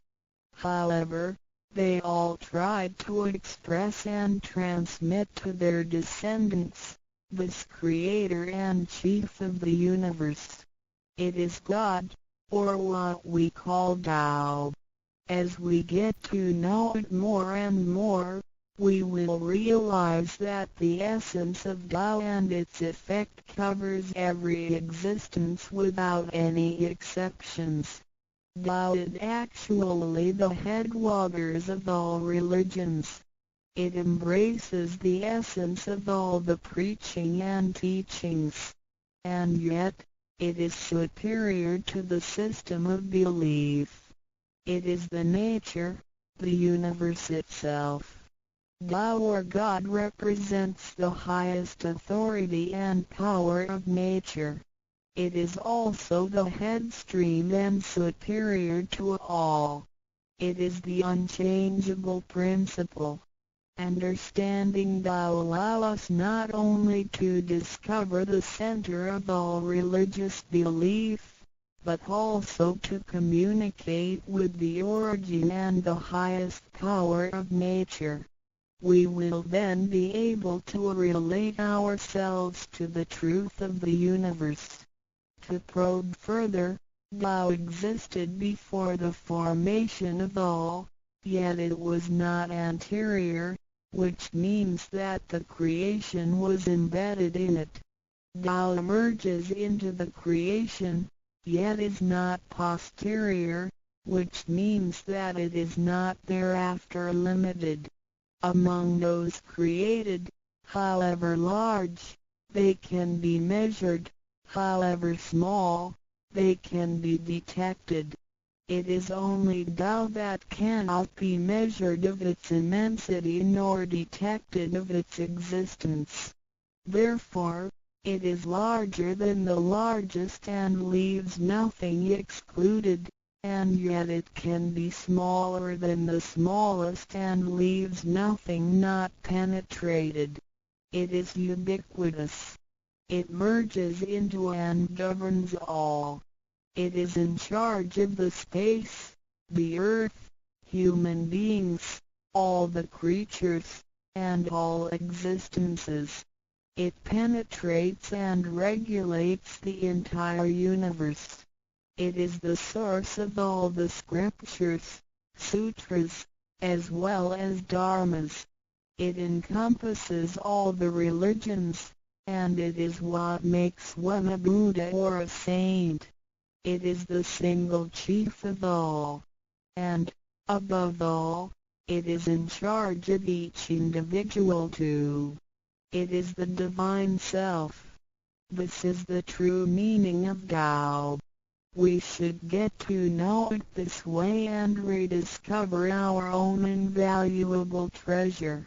So, to practice Tao is to revive one's own conscience as well as everyone else's and to act upon it accordingly. Then, all people can be of one spirit, all nations can be in peace like a family, and the great harmony will come true. How precious does Dao and me the significance of Tao is in its immensity and ubiquity. Its mightiness guides the universe to carry on with changing seasons and evolving creatures. The countless aspects of the natural phenomena seem so capricious and yet really in order and in cycles. This almighty being also resides in each of us. It is the Divine Self, the natural quality of a person. It enables us to see, to feel, to taste, to hear, and to move without learning. While we research the ultimate truth in the universe, we should turn in upon and see into ourselves to discover that Divine Self. We will find the rules that govern the universe also comply with the way we are. Tao is not something too far to reach, nor too mysterious to comprehend. It is nothing particular, but has to do with our daily lives. We cannot do without it. Every movement we make, in order to see, to touch, to feel and to think, is associated with Tao. Consider how many wonders are hidden in our body, how delicately our physical functions are carried out. For example, when we shake hands, the components involved would include the coordination of joints and muscles, the chemical reactions of energy, the transmission of information through nerve systems, and the actions occurring in our brain such as issuing orders, making judgments and analyzing situations. Even with the most advanced technology and the highest level of knowledge we have developed today, we cannot completely reconstruct such a function. Yet the ability to perform such a simple movement is there for all individuals, regardless of the level of a person's knowledge and his/her being a grown-up or a baby, a scholar or an illiterate. These are the kind of abilities we come equipped with naturally, without learning and being taught. It sits within us and is in charge of all. It is Tao, never diminishes nor inflates.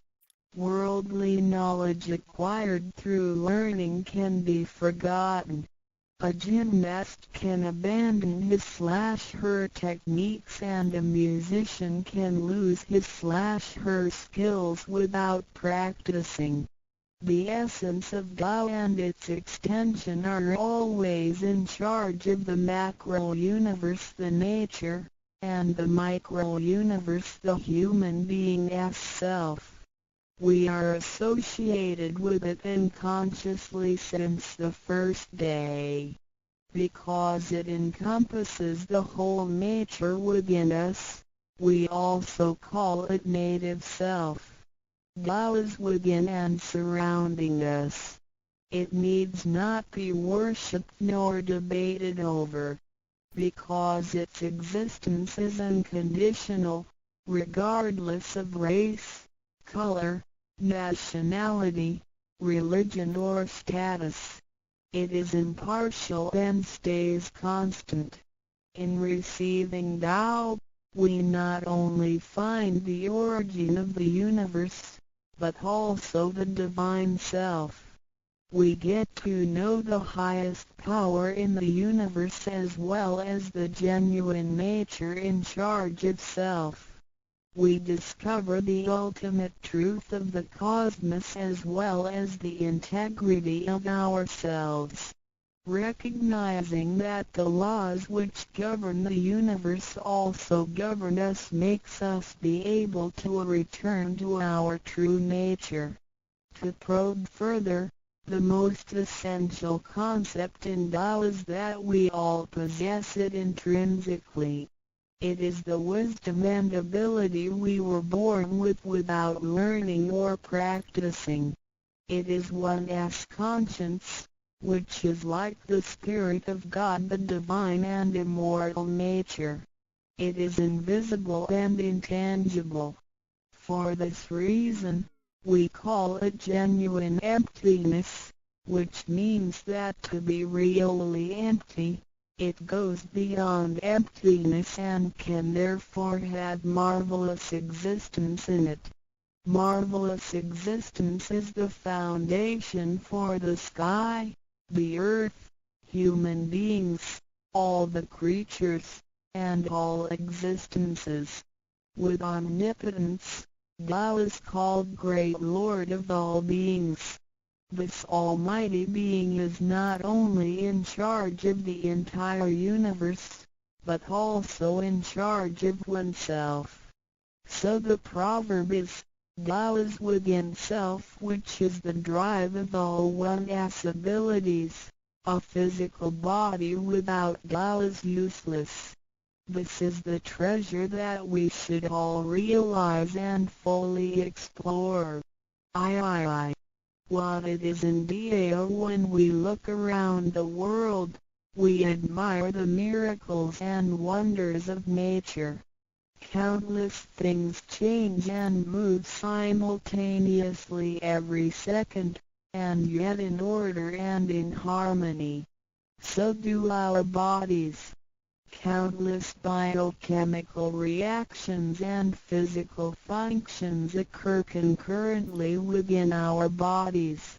Without learning and thinking that comes subjectively, the thousands of activities that happen within us are the extension and action of Tao. And altogether, it is one single self. It functions naturally and automatically without the need for our intents to be involved. This is the effect of Tao within us. Tao is not only in control of the universe and nature, but also in charge of every human being in his/her own actions. In other words, it is the same source that governs us as well as everything else. Tao is invisible and intangible, but it has been working out its magic before day one. Thereafter, languages, cultures, religious scriptures, literature, and civilization were developed. They all originate from Tao functioning within us. People don't realize it is Tao that has been residing and working within us and have used soul to represent the confusing and yet irrefutable being. Because it is eternal and intangible, we also call it true self. This true self is the most abundant, brilliant, and imperishable being. Let us take a look at our tangible body and see if it can be the true self. We know the pictures taken throughout one's life show different faces and expressions. We recognize people by face, but our looks change and are not permanent. The handicapped, with impaired arms or legs, can also lead a complete life. One with a transplanted animal heart is still a human being. Even our brain cells keep decreasing and changing every second from the moment we were born. Therefore, the physical body is only the interim residence of the true self. Though it seems so real, solid and alive, it turns into dirt eventually. We call it false self because of its tentative and transient nature. By recognizing the difference between the true self and the false self, we understand the reason and importance for us to receive Tao. Luckily, we are given the opportunity of receiving Tao and learning the three treasures. The three treasures are straightforward yet profound. The meaning and details of them will be illustrated through the rite of receiving Tao. Here, we only discuss two issues. First, by receiving Tao, the true self gets one Tao. It leads to our conscience. Upon the time when material pursuance surpasses spiritual seeking, giving up the true self only makes us a walking corpse. In order to fulfill and satisfy the sensational desires of the false self, we may commit wrongdoings and harm others, eventually creating troubles for ourselves. Our inner conscience is identified and enlightened by receiving Tao. Thus, the body gets to work with the spirit in a mutually beneficial and harmonious way, making our lives joyful and meaningful. Second, by receiving Tao, the front door or main gate of our bodies gets opened. It leads us to conscience, mercy and wisdom. When we leave a house, we leave through the front door. If the front door is locked, we may have to leave through the back door, or even by breaking the window or jumping off the balcony. We may fall and get hurt by doing so. Our body is like a house, and our soul is the master who lives in the house. One day, when the body is aged and depleted and the soul has to leave, we can imagine its horror if it cannot leave through the correct exit. This is the pain and discomfort human beings experience at the coming of death and after death. As we know, for most people, when they are dying, their body shows stiffness and signs of helplessness and confusion. After we receive Tao, the door of life and death will be opened. Being able to receive Tao and the three treasures while having the door to heaven opened, we had the opportunity to recognize the true self and the Tao that dwells within us. We are going to treat people and the world with conscience and make our lives more meaningful. We can transcend life and death. Within 100 years, we will be able to return to where we came from.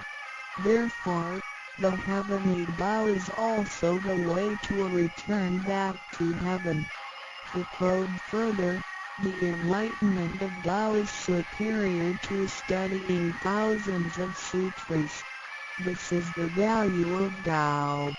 The enlightenment of Tao opens the main gate, the front door, which is the entrance to heaven. It gives us the guarantee to be exempted from rebirth cycles and to reach eternity. The superiority of this enlightenment lies in that it surpasses Buddhas and saints, it exceeds the scope of sutras and dharmas, and it transcends the universe.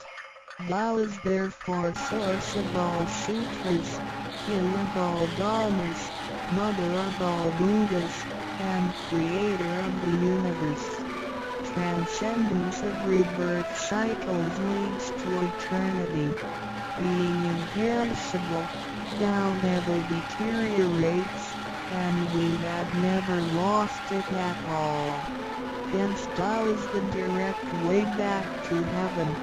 What do I get in RCI beginning video as mentioned earlier? By receiving Tao, we act upon our conscience, gain more wisdom, and find the door to heaven. In addition to these basics, we also benefit from the following for our lifetime. Being away from sufferings and closer to happiness. The troubles and worries we face in our daily lives mostly result from our disregard of the true self. Receiving Tao helps us to recognize the Tao that has been dwelling in us and to restore the beauty of the true self, so that our behavior and mind is free from being controlled by the earthly pleasures and being swayed by the losses and gains of the material world. Since our minds are cultivated spiritually, devils would not approach and get close to us. Thus, our fortune can be altered from bad to bright, and we can obtain real joy. Being away from disaster and calamities. Tao has been passed on through generations to one single master since the beginning of human history. The thread of its passage leads through ancient civilizations, including China and India. However, in recent centuries, human beings have been trapped by materialism and a weaker sense of right and wrong. War has prompted the development of powerful lethal weapons. In reviewing the thousands of years of human history, we realize, in just less than 100 years, there have been 2 major world wars, which caused numerous killings and tragedies. The abuse of science and technology has also destroyed the ecology, causing damage to the ozone and the unbalance of the climate. The corruption of human beings' minds has called the natural disasters to come. The human had created calamity. God, with His mercy, makes Tao available to everybody in order to save good people.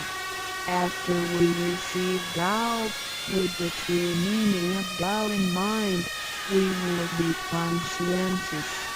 We can use the 3 treasures whenever something dangerous and uncontrollable happens to us.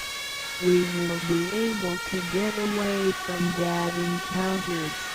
The Siddha confessed that see, transcending life and death. Life is a mixture of happiness and bitterness. Throughout the journey of life, we experience birth, growth, aging, illness, and death. Joys are momentary and wealth is here today and gone tomorrow. Rather than seeking the pleasure of material life, the wise make full use of their lifetime searching the true meaning of life and eternity. In old times, Tao could only be received after harsh self-cultivation. Among the hermits looking for the Master in order to receive Tao, only very few could obtain it. Whereas in this century, Tao is allowed to be spread and transmitted through the authorized masters to the truth seekers. The Master points out the main gate of life and death, assuring the completeness of our true self. With the true self as our guide, which keeps us away from evil and greed, it helps us think, speak, and act in accordance with our conscience and intuition. Death then becomes the return of our soul to the eternal and peaceful home where we came from. Thus, we will have lasting joy. The achieving sacred beings the enlightenment of Tao, which reveals the true self, is like the planting of the seed of righteousness and integrity. Through self-cultivation and self-improvement, the nurturing of wisdom, kindness, and purity, it will blossom and produce the fruit of sacred mind and eternal life. In time of overwhelming utilitarianism, Tao is the lighthouse to the truth. Receiving Tao, and then cultivating ourselves, not only improves our own lives, but also gives us the opportunity to better the world. After we receive Tao, we act upon our conscience and care for people around us. We cherish Tao and disregard personal disadvantages. Then we make an effort to spread the message of Tao to the world, in order for everyone to benefit from it. We are devoting ourselves to the work of God, and certainly will achieve spiritual perfection in both this world and the world after life. To probe further, the supremacy of Tao is based on the heavenly decree of God, by which Grand Masters can perform the passage of Tao. The enlightenment of Tao from Grand Masters directly opens the main gate of our bodies, which revives our divine nature. It reveals that heaven is not beyond oneself. Instead, one's true self merges into the entire universe. This is the supremacy of Tao. 1. With the heavenly decree, the enlightenment of Tao is extremely profound and marvelous. It cannot be completely expressed by any words of languages. It is not recorded on any scriptures or sutras. It cannot be described by preaching, nor can it be acquired by human intelligence, nor derived from knowledge and experience, nor achieved from gifted talents. Because the above-mentioned all have to be created and can be eliminated, which means that they cannot last forever themselves. They all bear partiality and cannot be applied universally. Hence, they cannot surpass life cycles, nor can they reach eternity. 2. The wonder of the effects and omnipotence of Tao is beyond words. It is the wisdom that does not come from learning. It is what we acquire from God and possess intrinsically. It is the same divine heart before the creation of the universe. It is conscience, the holy heart. It is the divine and immortal nature, the Spirit of God. 3. Tao is too marvelous to be described. It makes us know without learning and function without practicing. It is a prior wisdom, perception, potency, and ability. It is not constrained by words or languages. It functions without thinking, intents, or even actions. However, it can create the sky, the world, the human, all beings, and all existences. All these, after being created, still cannot carry on without Tao even for one moment. Tao is therefore called Great Lord of all beings. For, without Tao, the stars and planets in the sky wouldn't he have been in order.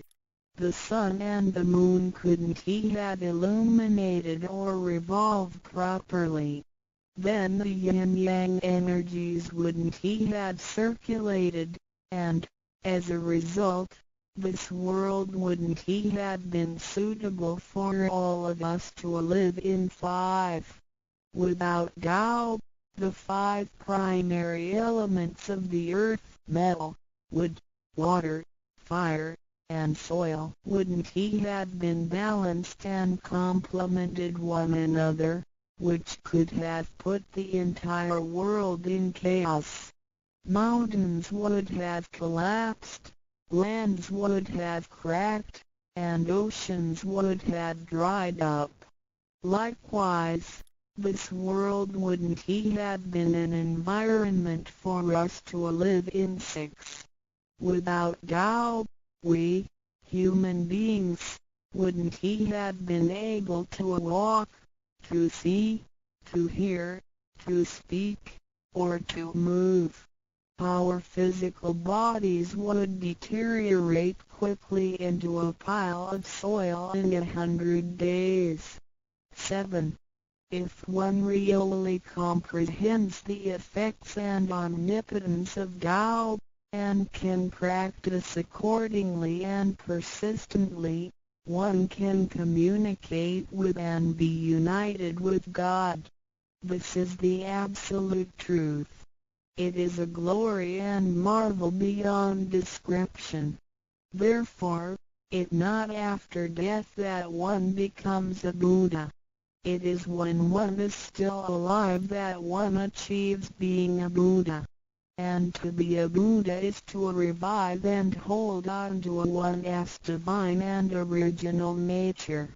This is what we benefit from attaining and practicing Tao. What do we need to receive Tao? We have discussed the many benefits we obtain after receiving Tao. Some would wonder why there is so much given to us. Of course, we should realize it comes from God's grace toward human beings. This allows Tao to be spread around the world, especially at the approaching of the worldwide calamity. People with merit and conscientious mind will have the opportunity of learning about Tao and the way back to heaven. It always holds true that people who had the fortune of receiving Tao are derived from the tree of righteous ancestors. In addition, during the passage of Tao, it is required that we make promises to God that, after we receive Tao, we will keep in mind the true meaning of Tao and put it into action in our daily life. What we speak and what we do will all be based on our conscience. After we receive Tao, we offer help to those in need of it, and do our best to indicate Tao to more people so that they can all benefit from the grace of God. After we attain these 3 treasures, we promise not to tell them to any other person. The 3 treasures can only be transmitted through authorized masters in front of God. If we reveal them to any person, they become invalid to the person, and we also defy the heavenly decree. All the promises required are reasonable and achievable. It goes with our nature. If we practice and keep the promises, we will be able to become a wiser and a better person. We will become merciful, and nurture the good seed of doubt planted in our mind. One last thing to mention is that one of the reasons we are able to receive Tao is due to the good deeds of our ancestors. Therefore, as we persistently practice Tao, our ancestors will also benefit from it, and so will our descendants. As long as you are prepared for the above mentioned, you are qualified to receive Tao, no matter what nationality, race, or religion you belong to. Notes: in order to be exempted from the rebirth cycles, to avoid the ordeal of hell, to alleviate the suffering and misfortunes in our lives, and to be able to return back to heaven after death and enjoy permanent happiness, we have to receive Tao. And the general qualifications are: 1. To be with a compassionate heart, and to be fortunate enough to be born in a time when Tao is available to the public. 2. To have sowed the seeds of virtue by helping many people and offering lots of charitable services in the previous lives. This is the divine affinity with God. 3. To have ancestors with beneficences and welfare work as well. 4. To meet the introducer and guarantor who indicate the way to attain Tao to me. It is very likely that, in the previous lives, we did charitable services together, or we cultivated together in the same religion. So, in this life, when Tao is available, we can help each other out and practice Tao together again. So time is right for Tao due to our divine affinity. VI. What impact does receiving Tao have on me? As we mentioned before, unlike the old days when hermits had to leave their families to receive Tao through meditation and self-cultivation, Tao, at the present time, can be received in a way that is applicable and conforming to our practical needs. We don't have to give up our lifestyle in order to attain Tao. By the grace of God, Tao is intended to be delivered to the public at all levels of occupations and around the world, rather than being limited to a privileged group of people. The impacts that receiving Tao can have on our daily life are summarized as the following. A. Receiving Tao creates no conflicts with any religions. Tao governs the universe, including all human beings. It existed before the formation of any religions. It is concordant with all religions, in the sense that religions preach the awareness of conscience and the pursuit of the truth. We don't need to give up our religion in order to receive Tao. On the contrary, by receiving Tao, we will have further understanding of the truth.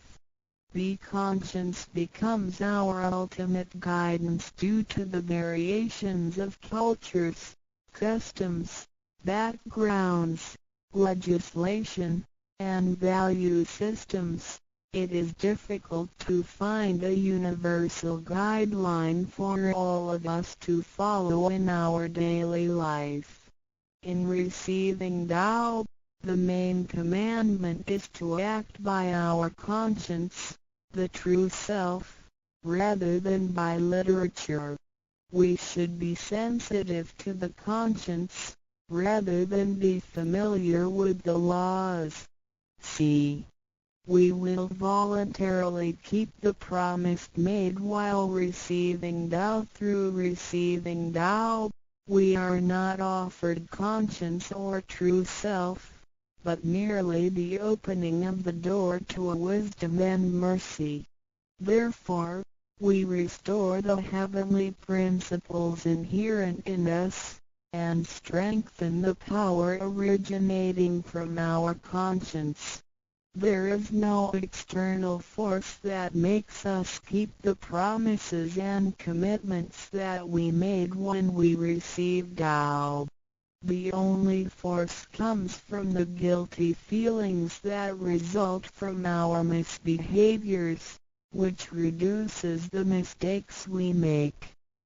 Practicing Tao can accommodate our worldly affairs. The fulfillment of practicing Tao and conscientious awareness does not have to be accomplished in a temple or church. It is not required to abandon worldly belongings or relationships in order to attain the ultimate truth. Each individual can still have his/her family, career, and schooling at the same time. As long as we keep in mind the basic guideline, we should have our practicing Tao and getting closer to our divine self. We will make a better world by improving ourselves first after we receive Tao. By realizing the true self and what we are, the feeling of joy comes to us. The improvements on the quality of our spiritual life will affect people surrounding us. By interacting and working together in Tao, we will make the world better with lower crime rate and less pollution. The wish of Maitreya will finally come true to turn the world into God's kingdom and make people all live in harmony. VII. What can attest the validity of Tao Tao, due to its completeness and generality, regulates the totality of all beings.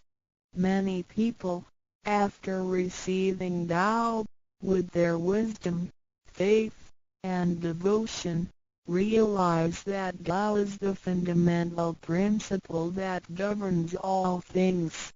They comprehend the truth of the universe not only through literature, but also through daily living and nature. Their faith in Tao becomes strengthened and they move forward in their spiritual life. However, for people who haven't or just received Tao, Tao can be confirmed through revelations. Anyone who has received Tao with the front door open shall die peacefully. One proof of this is that for those who have received Tao and died, their bodies remain soft and their faces vivid. Since the soul leaves the body through the correct exit, the corpse can actually remain uncorroded for a few days. With the most advanced modern science and technology, it is still difficult to explain this phenomenon. However, it is a fact that cannot be denied. This has happened before in some religions, but very rarely. For people who have received Tao, this kind of testimony is ubiquitous, unless they have committed serious sins and corrupted their own mind. This can prove the soul has reached an ultimate harmony. Being the superintendent of the things on earth, human beings are nonetheless weak. Since birth, we are subject to unpredictable accidents and natural disasters. There have been many people who encountered danger, used the three treasures with faith, and got away from the danger or reduced the damage to the minimum. Testimonies of this kind are numerous. The above two mentioned are rarely heard of and difficult to believe, but they are the immediate security given by God once a person has received Tao. Thereafter, with each individual's faith, wisdom, and the accumulation of good deeds, one will come to know the truth more and more. It is up to you to experience the value of this treasure. I hope you will have the opportunity to receive Tao, experience it in your life, achieve ultimate perfection, and realize eternity. 认识老母娘天上帝是否存在？天古人认为天是有情感能思想的存在者。孔子说过，或罪于天，无所导也。所作所为得罪了上天，有违天理，那么祈祷再多也是没有用的。于所否者，天厌之，做了违背良心的事情，上天就会唾弃我为乎？为天为大啊！只有天最高大。孔子、孟子思想中，天似乎也是能安排一切的主宰。孟子也说过，天将降大任于斯人也，必先苦其心志，劳其筋骨，饿其体肤，空乏其身，行拂乱其所为，所以动心忍性，增益其所不能。大道无形，生育天地；大道无情，运行日月；大道无名，掌养万物。吾不知其名，想名曰道。心经经有一位真神，自从造天地以来，神的永能与神性是明明可知的，实际是眼不能见，但借着所造之物，就可以晓得，叫人无可推诿。罗马书第1章第20节，我们要如何向人证明真正有一位上帝的存在？虽然上帝的存在不需要也不可能用人的方法来证明，但是很多人都不由自主地相信宇宙当中必然有一位冥冥中的主宰。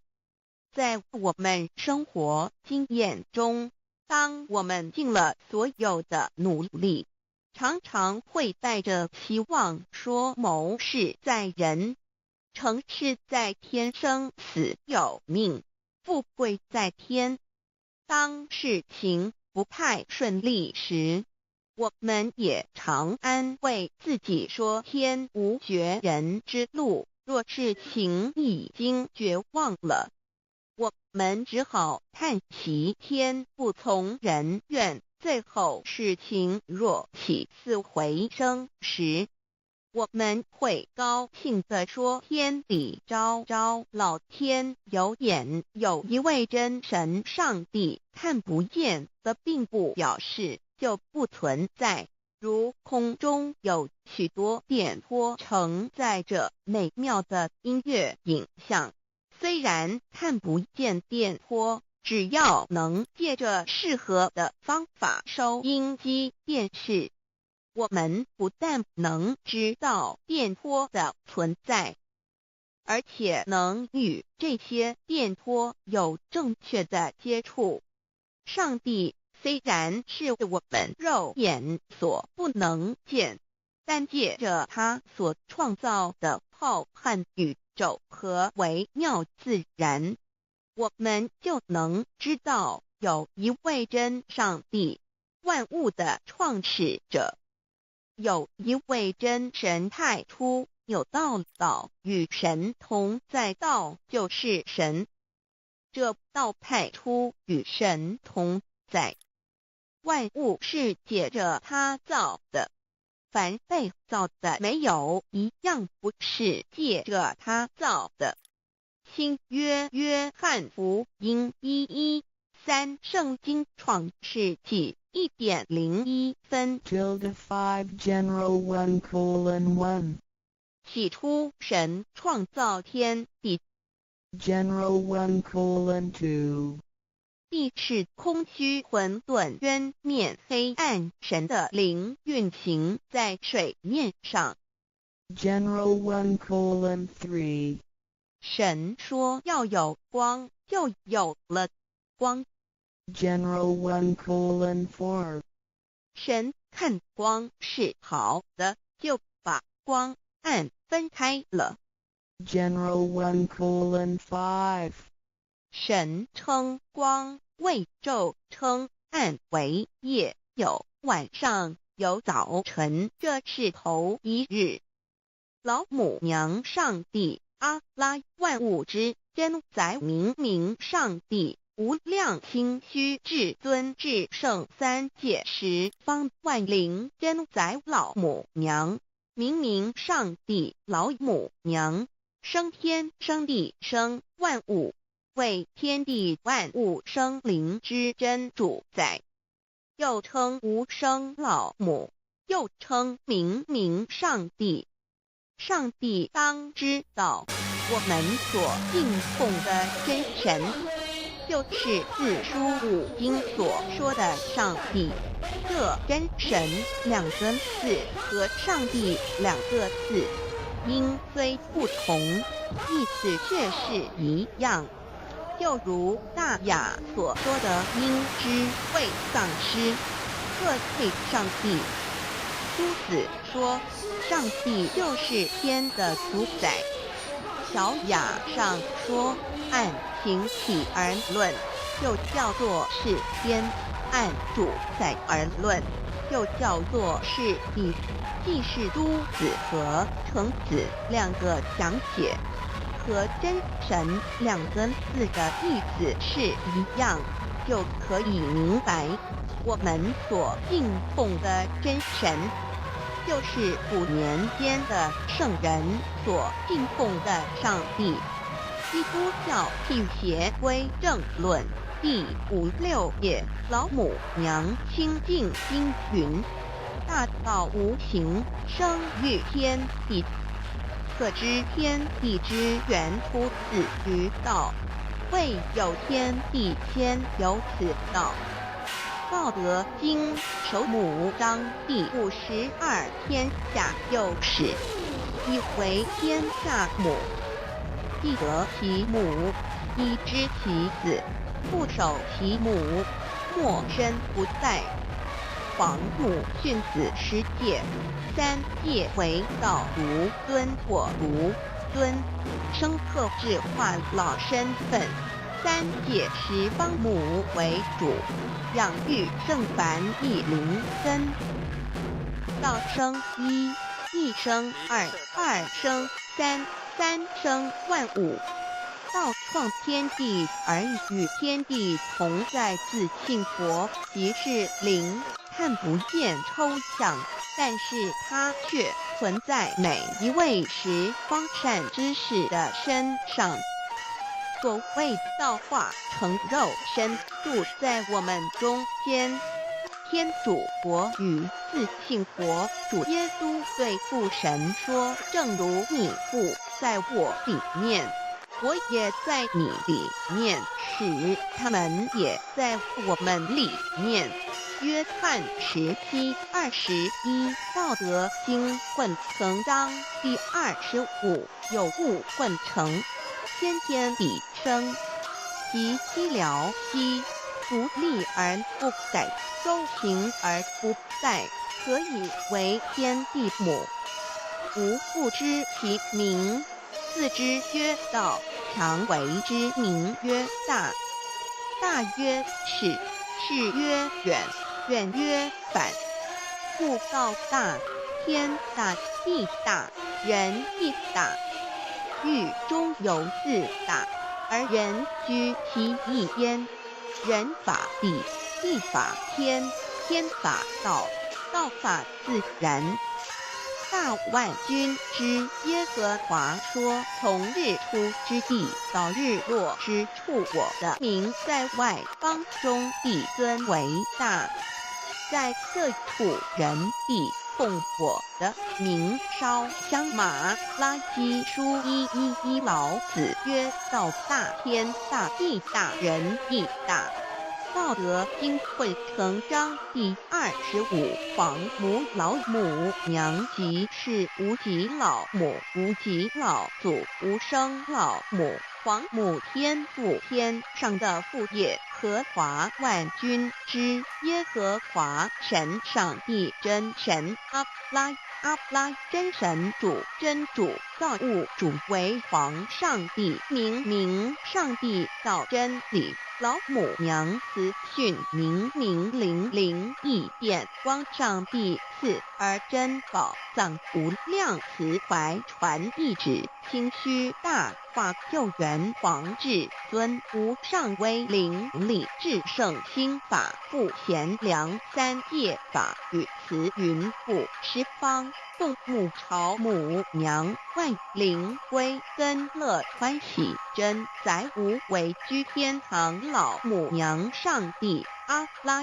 万物之真载明上帝无量清虚至尊至圣三界十方万灵真载一点明上帝圣号之意，以明是代表先天纯阳光明本性。所以明不为是超越现象界的明，且是内在的明。超越现象界的明为天命，内在的明为人人具足的本性良知。上帝即宇宙的最高主宰，他是诸天神圣三世诸神之本，也是宇宙唯一至尊的神。他不但是灵性之根源，也是创造宇宙生育天地运行日月长养万物的大主宰。在人而言，亦如无人本具之本性良知，如一尧之大仁，虞舜之大巧，夏禹之大功，文王之大德，周公之大才，老子之感应，孔子之忠恕，释迦之能静，耶稣之博爱，穆圣之清真，观音之道慈，世子之喜舍，文殊之大智，普贤之大行，弥陀之平直，观圣之刚正，纯阳之居明，五目之精中，等十方众圣，三世诸佛，一切奥义妙理，无量智慧功德，神通妙用，全是由上帝的性体中流露出来的。上帝的性体尽虚空遍法界，我们所看到的一切，所看不到的一切，全是上帝所变现的。所以我们时时刻刻都是与上帝同在的。上帝的灵光大而无极，范围天地，小而无内，细入无间。凡是日月星辰，江海井泉，白云彩虹，雨露霜雪，一花一木，一毫一干，宇宙森罗万象，全在上帝的性海中。无量心虚形容明明上帝是无量智慧之根本，无量妙行之本处，无量功德之源头，是真空妙有，虚灵不灭的。至尊至圣世尊从其位为至尊至贵，至高无上的。敬奉其德是圆融完美无缺的。三界十方，三界是指欲界、色界、无色界。十方指东西南北东南西北东北西南上下，表上帝的净体净居通天法界无所不在。三界28篇图万灵真，在说明上帝的圣灵大而无极，范围天地小而无内气入无间，为万有之本源，万化的真主宰。所以明明上帝为一切生灵的大龙池，在传统道场亦有尊称为无生老母或以母字为代表，其意义如同明明上帝，具有形上义与形象义，为万物苍生生命的大本源头。三界十方万灵真，在至尊至圣无量心虚言，其本体尊从其位敬奉其德，载主其尊，用在万灵见不恒，用在不无言为范，以及形容其大说明其相明明上帝母字与母同音同义，字形与父母字相近。母字的情义一点中家中是天下之大本，代表体是阴阳，代表用，体用合一为母。有体无用则至空，有用无体乃直相，即体即用即用即体，体用合一即是佛也。二点点代表无极，点代表真如本心。三点中线拉直后出圈外，表示超乎太极之外，贯乎太极之中。四点母字正转90度，表示先天灵性之母。先天母乃万灵主宰，灵性之母心无形，永久之如来自性。太极字的形义中是天下之大本，代表体。两点是阴阳，代表用，从代表无极。动生阴阳从直心，代表真如本心。太极图各教圣人对老母娘的尊称，一点如叫天上天上帝、明明上帝为皇上帝等，中庸交涉之理，所以是上帝。天命之谓性，诗经小雅，明明上帝昭灵下土，大雅上帝灵汝无二耳心。书经汤告为皇上帝，降中于下民，若有恒性。二点佛教大日如来毗卢遮那无生等法华文具会本法身如来名毗卢，此翻译片一切处。贪经一问挺若悟无生顿法，见西方只在刹那。大日经书亦云，梵音毗卢遮那者，是日之别名，即除安片名之意也。同16曰所谓毗卢那者，日也。如世间之日，能除一切暗明，而生长一切万物，成一切众生是也。今法身如来亦复如是，故以为喻也。三点道教无道无极天尊等。道德经有物混成，先天地生，即七辽息，独立而不改，周行而不殆，可以为天下母。吾不知其名，自之曰道。天下万物生于有，有生于无。四点业叫真神耶和华天主天父上帝等。圣经创世纪，上帝照自己的形象创造了人。五点回教阿拉真主。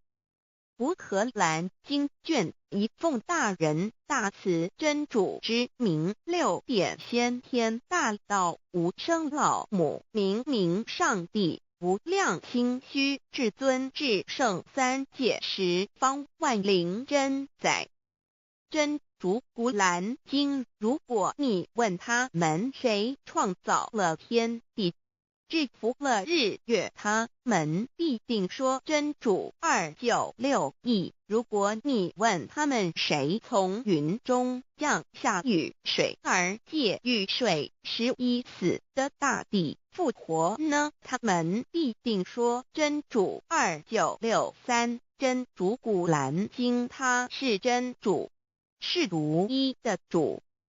112真主是万物所仰赖的。1122他不生，也不被生。1123没有任何物可以与他匹敌。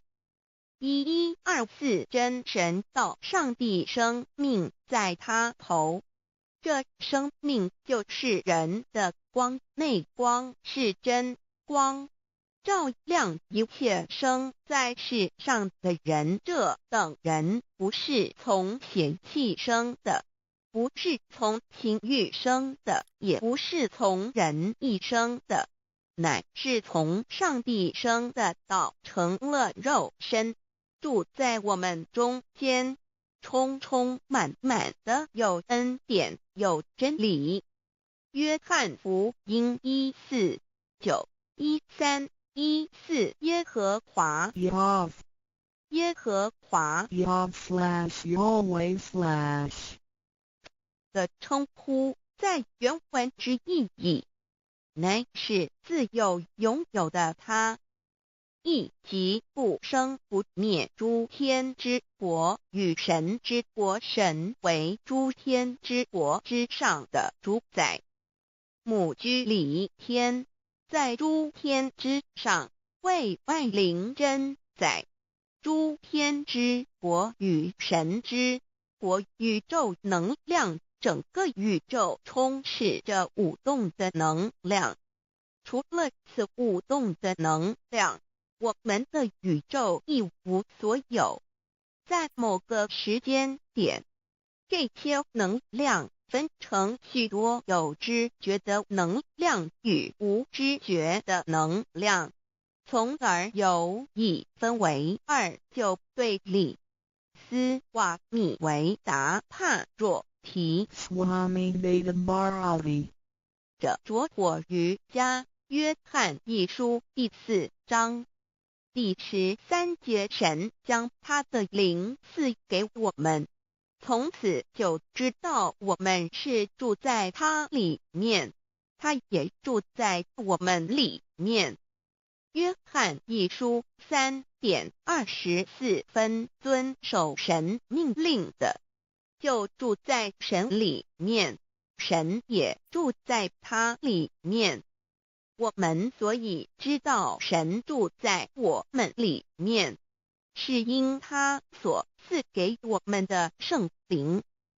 神的灵住在我们里面何处？约翰一书与约翰福音在文体上颇相似，因此可能是来自于同一个作者。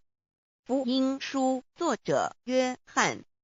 神上帝老母娘的灵住在我们里面。圣经创世纪提到上帝创造天地万物的情形。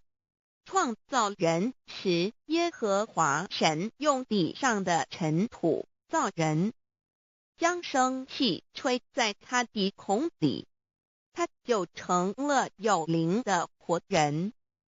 创世纪2:7-5教看到佛家所言正法掩藏灵山柳枝净瓶主人翁真主人真如等等。儒家所言大学之道三人之行天命等等。道家所言古神荼毒玄牝众妙之门等等。回教所言阿米木两木米木回回之地等等。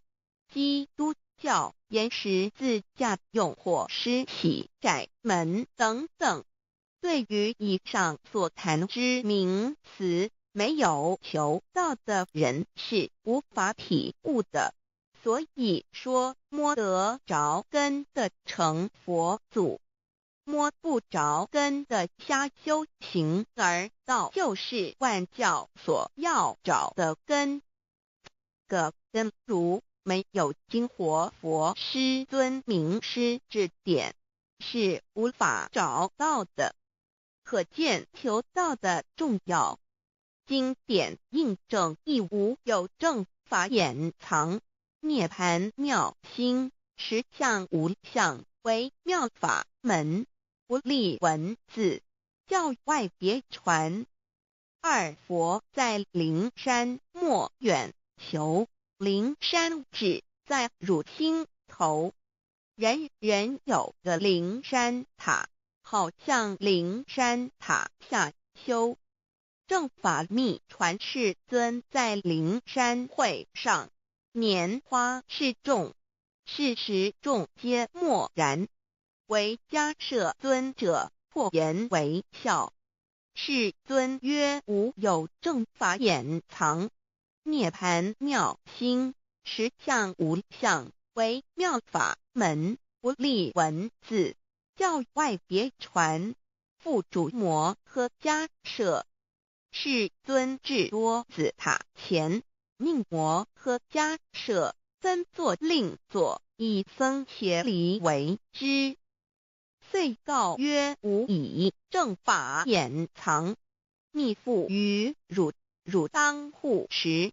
五灯会元卷1佛释迦牟尼佛著僧伽梨比丘3:1，华译为众句11，又称为大一，由9条至25条制成，是作大法会，或是见国家元首重臣时所穿的。正法密传会能集会祖义。三无度世，足以袈裟遮为，不令人见。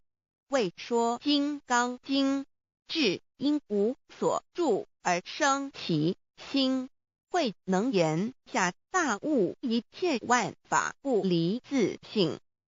遂起祖言和其自性本自清净，和其自性本不生灭，和其自性本自具足，和其自性本无动摇，和其自性能生万法组之物本性。谓慧能曰：不是本心，学法无益。若是自本心，见自本性，即名丈夫天人师佛。The lamp of the body is the eye. The lamp of the body is the eye. If therefore your eye is good, your whole body will be full of light. 马太福音第6章22，眼睛就是身上的灯。你的眼睛若了亮，全身就光明。台中国际机电会中华民国总会2001中英对照圣经新约全书 The Holy Bible New Testament Chinese and English Bilingual Edition. 窄门圣经马太福音第7章1-3 Enter by the narrow gate, for wide is the gate and broad is the way that leads to destruction, and there are many who go in by it.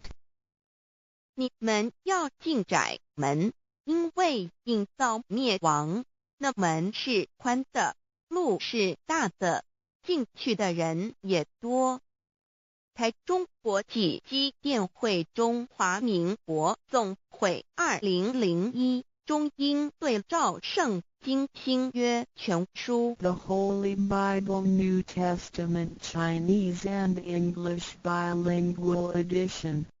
窄门圣经马太福音第7章1-4 Because narrow is the gate and difficult is the way which leads to life, and there are few who find it. 引到永生，那门是窄的，路是小的，找到的人也少。台中国际机电会中华民国总会2001中英对照圣经新约全书 The Holy Bible New Testament Chinese and English Bilingual Edition 048L. 佛家言不走正门，进入四生六道。胎生耳牛马羊狗之类，卵生眼鸡飞禽之类，湿生口鱼虾水族之类，化生以马以蚊虫之类，泥丸公气天神，肚脐在世投胎为人，任母归根修道，目的在离苦的乐为有任母归根。方能超生了死生登圣域贤官，永脱苦海。母自垂武，教皇母慈是这恩师，一指点杀身难报，重如山恩似海，实际心怀若不受师指点，怎能脱苦？又怎能了生死？不受考灾，上超祖。下引孙权凭师力，各应当报大恩。尊师安排皇母10诫，第7诫，五教圣人提出了诚恳的呼吁，一点穆罕默德可兰经文难了死。肃拜真师反摇西2点耶稣基督圣经空是玄真义。赞美诗词作高歌3点太上老君道德5前卫严谨。肃拜公常早归根4点释迦牟尼真空非空法非法如然自在是个5点孔老夫子雄神之化之其旨。定静安律见本源古人云白藕绿叶红莲花。三角原来是一家3大圣人发庆礼，得了窍妙回老家务又本末，是有终始之所先后，则敬道矣。信教不爱修道，但不宜只有信教耽误修道，本末倒置。实在可惜，点老母娘的奥妙道在使逆东郭子问于庄子曰：所谓道，呜呼！在庄子曰：无所不在。东郭子曰：其而后可。庄子曰：在蝼蚁。曰：何其下也？曰：在蹄。百。曰：何其欲？下且。曰：在瓦辟。曰：何其欲？甚且。曰：在使逆。东郭子不应。庄子曰：夫子之问也，故不及直。正或之问于监视律系也。每下狱况汝为末必，无忽陶物。至道若是，大言亦然。周天贤三者，一名同时，其之异也。庄子之备有第22老母娘的心声，依三山坡母子礼，乃不得已。皇母训子10戒，1戒亦当初天未分，混沌未探妙明明无人，我空空一团，96亿元佛子先天同具，无忧愁无烦恼，自在安然。先兄弟先姐妹身来伴随母来随母去，不离身边，极乐国任逍遥，随意玩耍，成青龙画彩凤，无量尊严，不惧寒不惧暑，无数无管，无阴阳，无对待，至理纯然，暇无事任遨游，先天妙境门卷来，或下棋，或将琴弹，吃的是仙桃点琼浆玉一穿的是登云鞋，仙衣仙衫，老母娘的心声。2论无极为圣域，至善宝，静静而应通，万法万类根源，自从那骄子会气数以道为母，我命七佛治理坤乾，万八在气数，并天使成就，又在至丑会满地是完全清气，升为天盘部，至星斗浊气，降凝为地土海山川，至盈会天地交日月和照会阴阳和阴晕，万类生全，此即是先天妙开辟之本，无极静态及动黄及坤乾老母娘的心声。3道即理理即道虚灵之妙道生一生二又生3，一本散万殊哉，自无入有其奥妙，是神天意难尽言。天即成，地即立，万物其北东土，无人焉，缺少女男，纳10节为母，我无奈之处方舍我96子妻降凡间屡次的差援佛东土，而下来一次反一次，不肯治，凡无奈何为母，我造下且93山坡弘罪了菩萨佛，难设一个大仙池，其来起早，趁机会先一邪收回礼，天众佛自就醒来，不见母面，又不见先一邪，可在哪边？老母娘的心声。4为娘我悲痛泪源自呼唤耳众等宿东奔，莫要在脸，如若是先一邪教与耳等耳，哪个亦不肯在是至凡折树枝和树叶，遮寒地冷，饿了吃松果子，可饮清泉，众佛子如调回悲哀悲叹，问母我至何时方把家还母？言答3期末，打开普度清烧书清寂性清度佛缘，降道乃为救良善，降劫乃为收恶煞，血泪以于叹子归，须用真心体会老母娘的心声。末节时期，把握经现效圣法前，不畏考验，坚守愿解，共赴龙华。极乐国任逍遥，随意玩耍，成青龙画彩凤，无量尊严，在理天极乐之天国里，任意逍遥游玩，随意玩耍，成其青龙，化作彩色凤凰，任意去来，显现无量尊贵与庄严，不惧寒不惧暑，无数无管，无阴阳，无对待，至理纯然，理天无寒暑冷热，总是恰是温度，无拘无束，亦无阴阳之对待，只有纯然一团理气。理天以跳脱一切阴阳对待，故无阴阳寒暑之分别对待。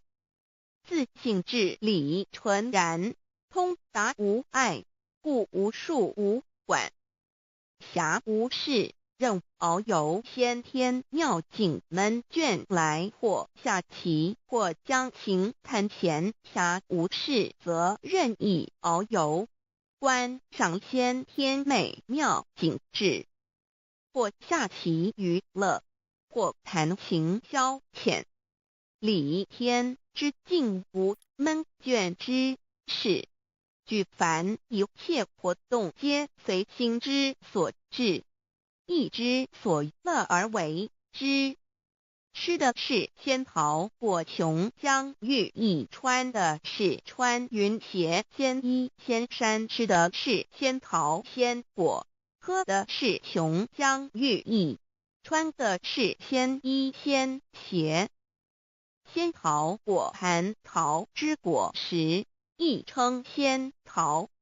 蟠桃实洲际东海有山，名杜所山，上有大桃树，盘曲3000里，曰蟠木。武帝内传7月7日，西王母将以仙桃4颗与帝，帝时折收其核，欲种之。母曰：此桃3000年一时，中下地薄，种之不生。帝乃止。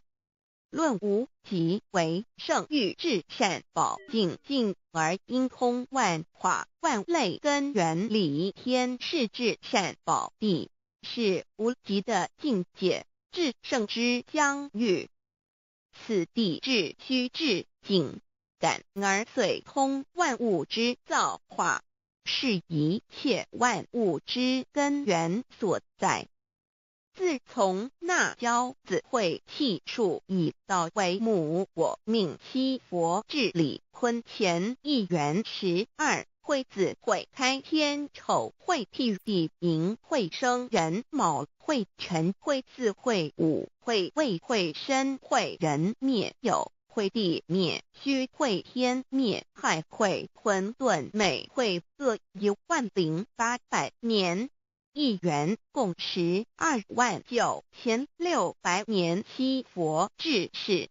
三佛收元，七佛治世。南方是爱佛6000年，北方生玉佛4800年，即10800年。卯会东方甲三春佛3720年，西方有长庚佛7080年，即10800年。辰会西北方空谷佛5284年，东南方龙野佛5516年，即10800年。四会东北方祭天佛5800年，伏羲是代理佛500年，即6300年。五会中三佛收元，燃灯古佛青阳旗，掌天盘。莲慈会释迦文佛红阳旗，掌天盘。灵山会弥勒古佛白阳旗，掌天盘。龙华会万八在气数足天使成就，又在子丑会满地是完全子会开天10800年，天成就丑会替地10800年，地完全至为会数景，至是圆满。母会元灵收回，又会灭地，戌会灭天，亥会重回混沌星气，生为天盘部，至星斗浊气，降名为地土海山川清清之气，上升则为天。满天布满着河汉星斗，此为气界所居之处。众浊之气下降则为地，大地为众浊之气所凝结而成，形成了湖海山川，此为象界所居之处。至明会天地交日月和照会阴阳和阴均万类生全子会开天，丑会地地，以完成阴阳二气之分判。明会之时，天地阴阳之气相交，日月叠相交替，阴阳阴均而育生万物品类。此即是天天妙开辟之本，无极静态及动黄及坤乾，此即是天天妙理开天辟地之本源。无极主静，属理天；太极主动，属气天；黄极主化，属象天。道即理理即道虚灵之妙道，生一，一生二，二又生三道，即是理。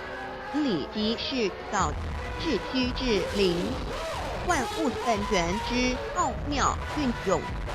道本虚灵，能生一，一能生二，二能生三，三能生万物。无极生太极，太极生两仪，两仪生三才，三才者天地人，万物因之而生，生化万物图。e://OCC_LCC_2/ 意图象棋，生化5万点。JPG。天既成地既立，万物其北东土地，无人焉，缺少女男，天地既成，万物以其北，这就是象天，亦称作活世界、贪苦世界、苦海、此岸东土等等名称，不一而足。这世界被创立之后，尚无人焉，缺少男女，整个世界乏人管理统治。那时桀为母，我无奈之虎方舍我救六子七将，凡间由于天地有定数，子会开天，丑会替地，寅会需要有人降生。时机已至，老母娘亦有无奈之处，才舍下皇母之有6元开国子，以其降临凡间，接受种种历练，屡次的开元国东土，而下来一次反一次，不肯置番。于是老母娘每次差遣元国子下凡降临东土，每来一次又回去一次，就是不肯留下来治理凡间东土。无奈何为我造下解救3山多红，醉了菩萨国，身在无可奈何之下，老母娘只好造下解救。在3山托红醉了，原本就是佛菩萨的原开佛子，设一个大仙池其来洗澡，趁机会添衣邪收回礼天。老母娘还设一个大仙池，好让大家一起来洗澡，趁机会将大家的添衣添鞋都收回礼天。众佛子就醒来，不见母面，又不见添衣鞋，可在哪边？众佛子就醒之后，却见不到老母娘，又不见添衣添鞋，为娘我悲痛泪原子呼唤耳众等宿东奔莫要再敛老母娘因为要与众元胎佛子分离，故而心中感到悲痛而流泪，并且呼唤众佛子速速往东土而去，千万别再留恋于理天之舒适自在。如若是天一邪教与尔等尔哪个亦不肯再是灵凡老母娘，若把天一仙邪交给元胎佛子，则又没有一个肯降临凡间留下来治理世界。这树枝和树叶遮寒地冷饿了失踪国子和影星全到了凡间，若天气寒冷，就折些树枝和树叶来遮盖身体，以御寒地冷。若肚子饿了，就取公子国子吃；口渴了，就取清凉泉水喝。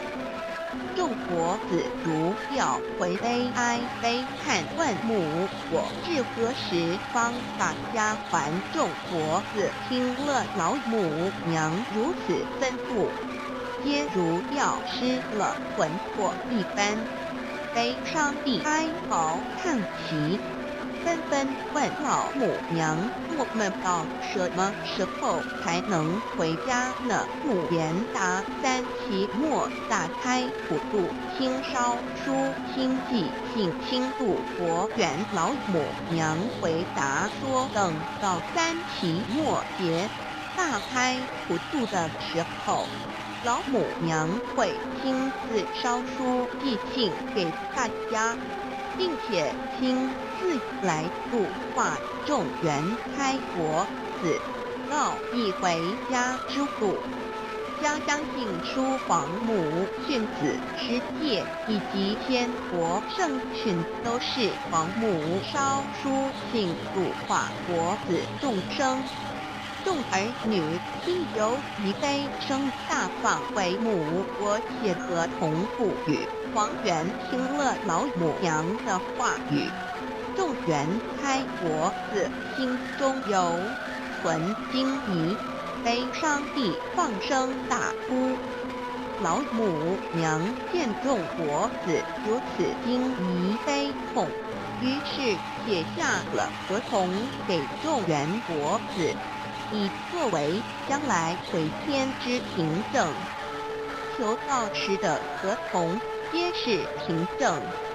自此，我元佛子中土而分至世界为男女在地人间，从此皇母之元胎佛子便向东土奔驰而去，便治理世界，或为男，或为女，并传替人间烟火。母子分各东西，好不难过。自此，我众佛子受尽熬鞭子各分东西，令老母娘内心好难过。而众佛子自此以后，却受尽无限的折磨与煎熬。常理来复通师名利无煎熬，安的咸鱼故。至今时区只算6万年载美，想而在世苦母亲难安，自三山坡一别到现在，须只算来已有6万年了。自营会生元以来，至今未知出，已将近6万年时光。每每想起众佛子在世间受苦受难，皇母内心就难以安舒。一别天府一别6万多年，今时下运以至为母，降到开三佛半末后普度收元，现在时运已经到了。为换回在世间受苦的元佛子，老母娘降下了大道，指引众生回天之路，并开遣3佛万里末后1佛的普度收圆。3佛燃灯古佛释迦牟尼佛弥勒佛，如何与老母娘同在一任理时修一理，不依人修道，任指真一人一出错，一理是良心，2行公了愿，天不能言，地不能语，人能弘道，非道弘人。结论而的敦厚善良，造就母的完美圆满，儿的光明坦荡，照耀母的灵明清虚，儿的柔和宁静凝聚母的慈悲感应，儿的知足感恩建立母的欢乐喜乐，儿的无私无我辉映母的无边无量，儿的屹立不摇弃入母的永垂不朽本尊与分身关系。 On call.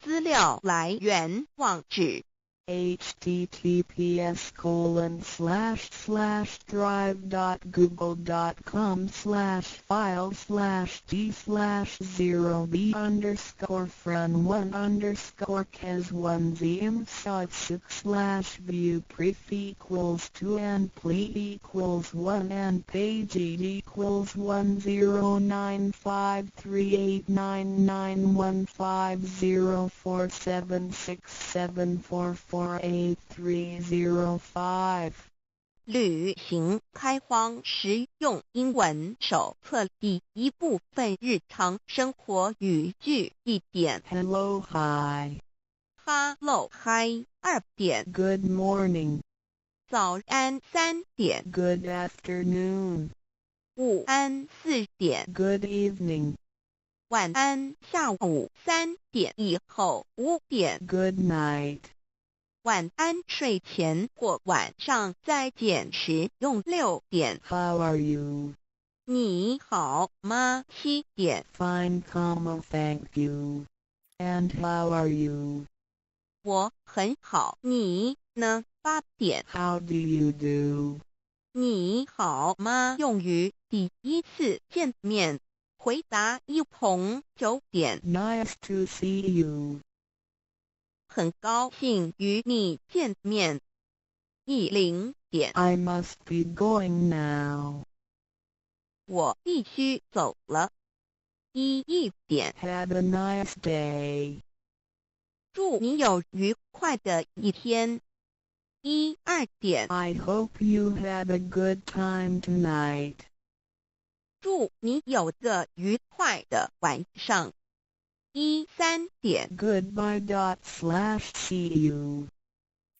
再见14点 Pardon 请再说一遍15点 Sorry I don't understand 对不起我不懂你的意思16点 Please speak slowly 请再说慢一点17点 Do you speak English 你说英文吗18点 Thank you very much 非常谢谢你19点 You are so kind 你真好20点 You are welcome 不用客气21点 Sorry./I am sorry 抱歉22点 Excuse me 抱歉打扰一下23点 That's alright 没关系24点 Never mind 别放在心上25点 I agree 我同意26点 That's right 对27点 It sounds nice 听起来不错28点 That's too bad 太可惜了29点 I hope so 希望如此30点。 That's fine. 很好。31点。 Can you do me a favor? 能帮我个忙吗？32点。 Please fill in this immigration form for me. 请帮我填入境登记表。33点。 What should I fill in here? 这里要填什么？34点。 Please fill in the hotel name for me. 请帮我填旅馆名称。35点。 Please help me to fill in the declaration form. 请帮我填报税单。36点。 For house rent, should I go to a U.S. immigration for registration? 租房子需要到移民局报备吗？37点。 What's the matter? 怎么了？发生什么事了？38点。 What for? 为什么？39点。 Where do you live? 你住哪里？40点。 Can you speak English? 你会说英文吗？41点。 Are you sure? 你确定吗？42点。 May I have your business card or address and telephone number? 请给我你的名片或是地址电话，好吗？43点。 Excuse me, how can I get to this address? 请问到这地址怎么走？44点。 How much? 多少钱？45点。 How far? 有多远？46点。 How long? 要多久？47点。 Do you have the time? 你知道现在几点吗？48点。 What time is it? 你知道现在几点吗？49点。 Is Mr. White at home? 怀特先生在家吗？50点。 May I speak to Mrs. Brown? 我找布朗太太。51点。 Could I visit you tomorrow? 我明天能拜访你吗？52点。 Are you free? 你有空吗？53点。 Please come in. 请进。54点。 Please put on these slippers. 请穿拖鞋。55点。 Make yourself at home. 请不要拘束。56点。 Would you like coffee or tea? 要喝咖啡还是茶？57点。 Some more crackers. 要不要再吃些饼干？58点。 I hope you like Chinese food. 希望你喜欢中国菜。59点。 Why don't you stay for night? 你何不在这过夜？60点。 Please stay longer. 请待久一点。61点。 I hope that you will come more often.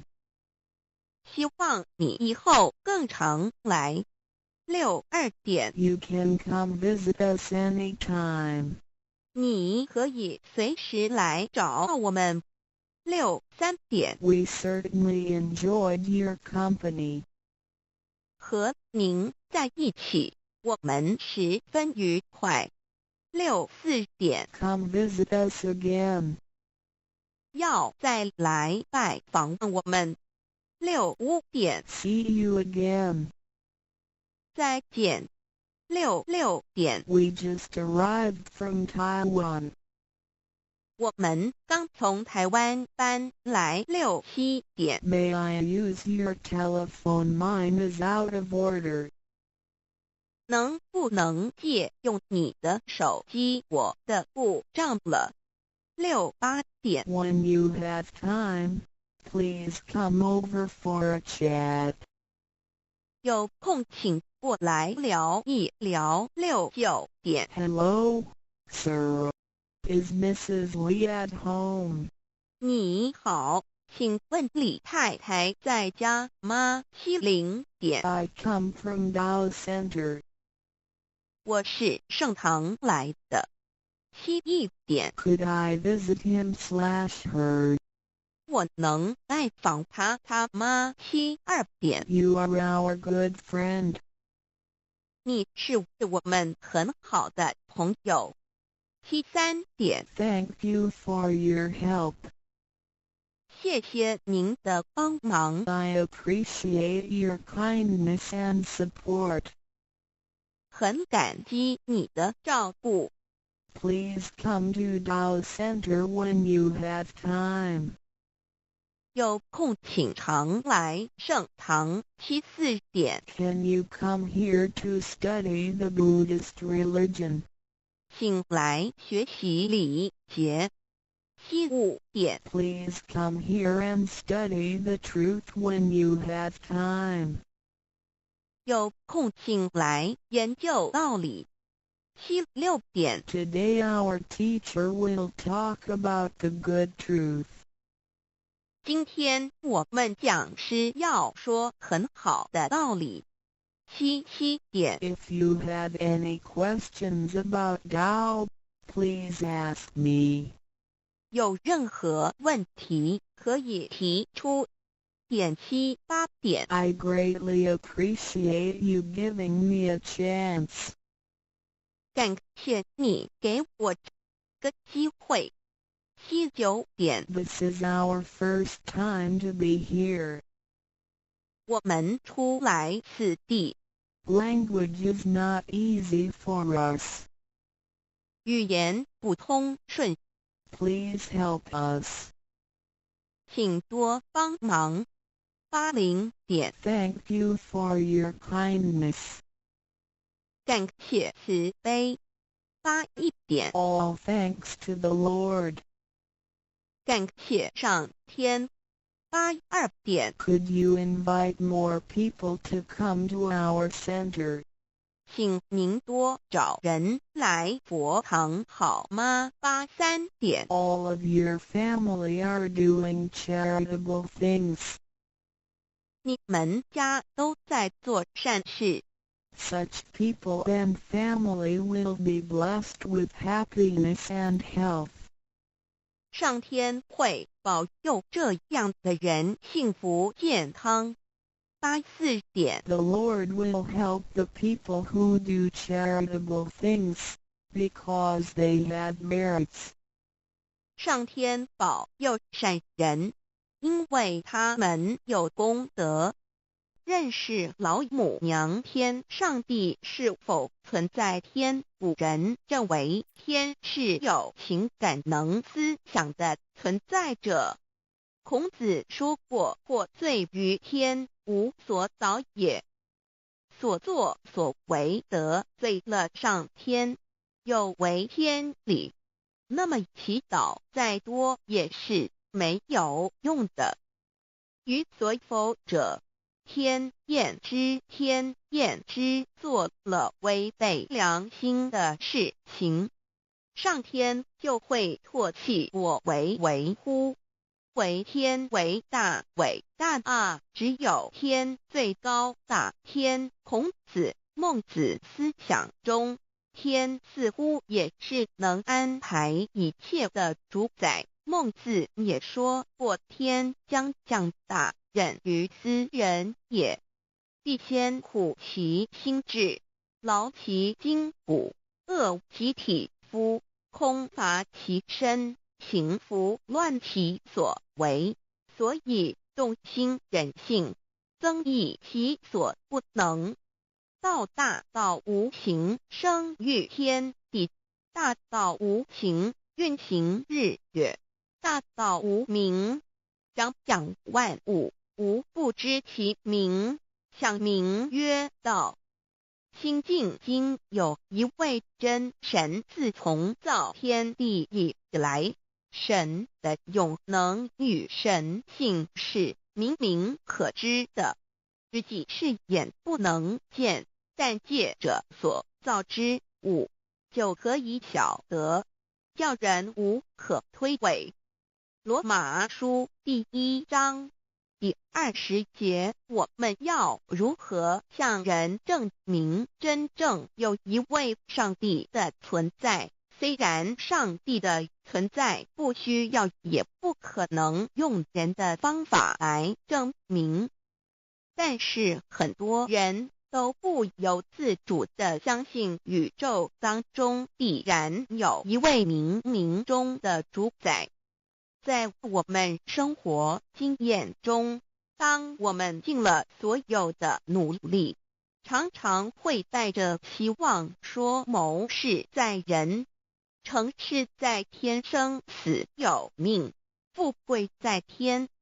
当事情不太顺利时，我们也常安慰自己说天无绝人之路，若事情已经绝望了，我们只好叹息天不从人愿。最后事情若起死回生时，我们会高兴地说天理昭昭，老天有眼，有一位真神上帝，看不见的并不表示就不存在。如空中有许多电波承载着美妙的音乐影像，虽然看不见电波，只要能借着适合的方法收音机电视，我们不但能知道电波的存在，而且能与这些电波有正确的接触。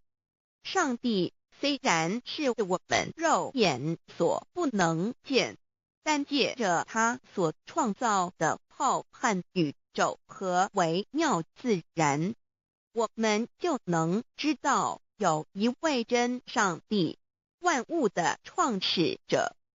有一位真神太初有道，道与神同在，道就是神。这道太初与神同在，万物是借着他造的，凡被造的没有一样不是借着他造的。新约约翰福音1:13，圣经创世纪1.01分。 5 General 1:1 起初神创造天地， General 1:2 地是空虚混沌渊面黑暗，神的灵运行在水面上。 General 1:3 神说要有光，就有了光。 General 1:4 神看光是好的，就把光暗分开了。 General 1:5 神称光为昼，称暗为夜，有晚上，有早晨，这是头一日。老母娘上帝阿拉，万物之真宰明明上帝，无量清虚至尊至圣三界十方万灵真宰老母娘，明明上帝老母娘，生天生地生万物，为天地万物生灵之真主宰，又称无生老母，又称明明上帝。上帝当知道，我们所敬奉的真神，就是四书五经所说的上帝。这真神两个字和上帝两个字，音虽不同，意思却是一样。就如大雅所说的鹰之谓丧尸，鹤配上帝。朱子说上帝就是天的主宰。小雅上说按形体而论，就叫做是天；按主宰而论，就叫做是地。既是朱子和程子两个讲解，和真神两个字的意思是一样，就可以明白，我们所敬奉的真神，就是古年间的圣人所敬奉的上帝。基督教辟邪归正论第56页。老母娘清净经云：大道无形，生育天地，可知天地之源出自于道，未有天地，先有此道。道德经首母章第52，天下有始，以为天下母。既得其母，以知其子，父守其母，莫身不殆。皇母训子十戒，三戒为道如尊我如尊，生克制化老身份。三戒十方母为主，养育圣凡一灵根。道生一，一生二，二生三，三生万物。道创天地而与天地同在，自性佛，即是灵，看不见抽象，但是它却存在每一位十方善知识的身上。所谓道化成肉身，住在我们中间。天主国与自性佛主耶稣对父神说：正如你父在我里面，我也在你里面，使他们也在我们里面。约翰17:21，道德经混成章第25，有物混成，先天地生，即其辽兮，独立而不改，周行而不殆，可以为天地母。吾不知其名，自之曰道，强为之名曰大。大曰始，始曰远，远曰反。故道大，天大，地大，人亦大。狱中有四大，而人居其一焉。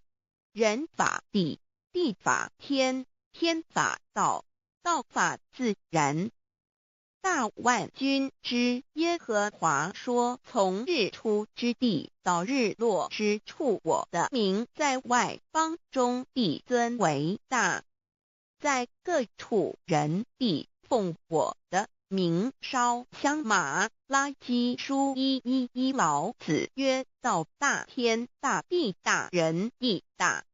道德经混成章第25，皇母老母娘即是无极老母，无极老祖，无生老母。皇母天父，天上的父，耶和华万军之耶和华神，上帝真神，阿拉真神主，真主造物主，为皇上帝，明上帝造真理。老母娘慈训明灵异变光，上帝赐而珍宝藏无量慈怀传一旨，清虚大化救援皇至尊无上威灵力至圣心法复贤良三界法与慈云布十方，共沐朝母娘，万灵归根乐欢喜，真载无为居天堂老母娘上帝，阿拉万物之真载明上帝，无量清虚至尊至圣三界十方万灵真载，一点明上帝圣号之意，以明是代表先天纯阳光明本性。所以明不为是超越现象界的明，且是内在的明。超越现象界的明为天命，内在的明为人人具足的本性良知。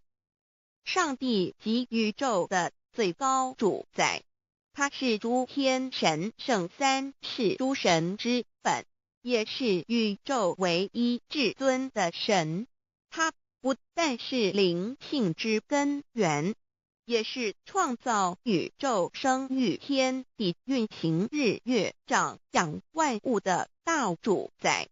在人而言，亦如无人本具之本性良知，如地尧之大人，虞舜之大小，夏禹之之大功，文王之道德，周公之大才，老子之感应，孔子之忠恕，释迦之能静，耶稣之博爱，穆圣之清真，观音之道慈，世子之喜舍，文殊之大智，普贤之大行，弥陀之平直，关圣之刚正，纯阳之虚明，五目之精中，等十方众圣，三世诸佛，一切奥义妙理，无量智慧功德，神通妙用，全是由上帝的性体中流露出来的。上帝的性体尽虚空遍法界，我们所看到的一切，所看不到的一切，全是上帝所变现的，所以我们时时刻刻都是与上帝同在的。上帝的灵光大而无极，范围天地，小而无内，细入无间。凡是日月星辰，江海井泉，白云彩虹，雨露霜雪，一花一木，一草一蛋，宇宙森罗万象，全在上帝的性海中。无量清虚形容明明上帝是无量智慧之根本，无量妙行之本处，无量功德之源头，是真空妙有，虚灵不灭的。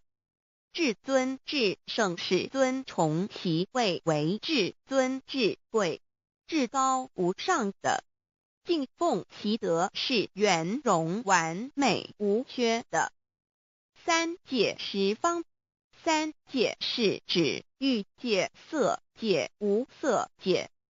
十方指东西南北东南西北东北西南上下，表上帝的性体尽虚空遍法界无所不在。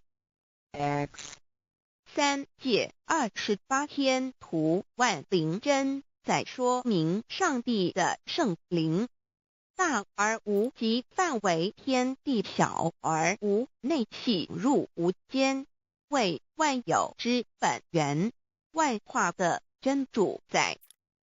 所以明明上帝为一切生灵的大总持，在传统道场亦有尊称为无生老母或以母字为代表，其意义如同明明上帝具有形上义与形象义，为万物苍生生命的大本源头。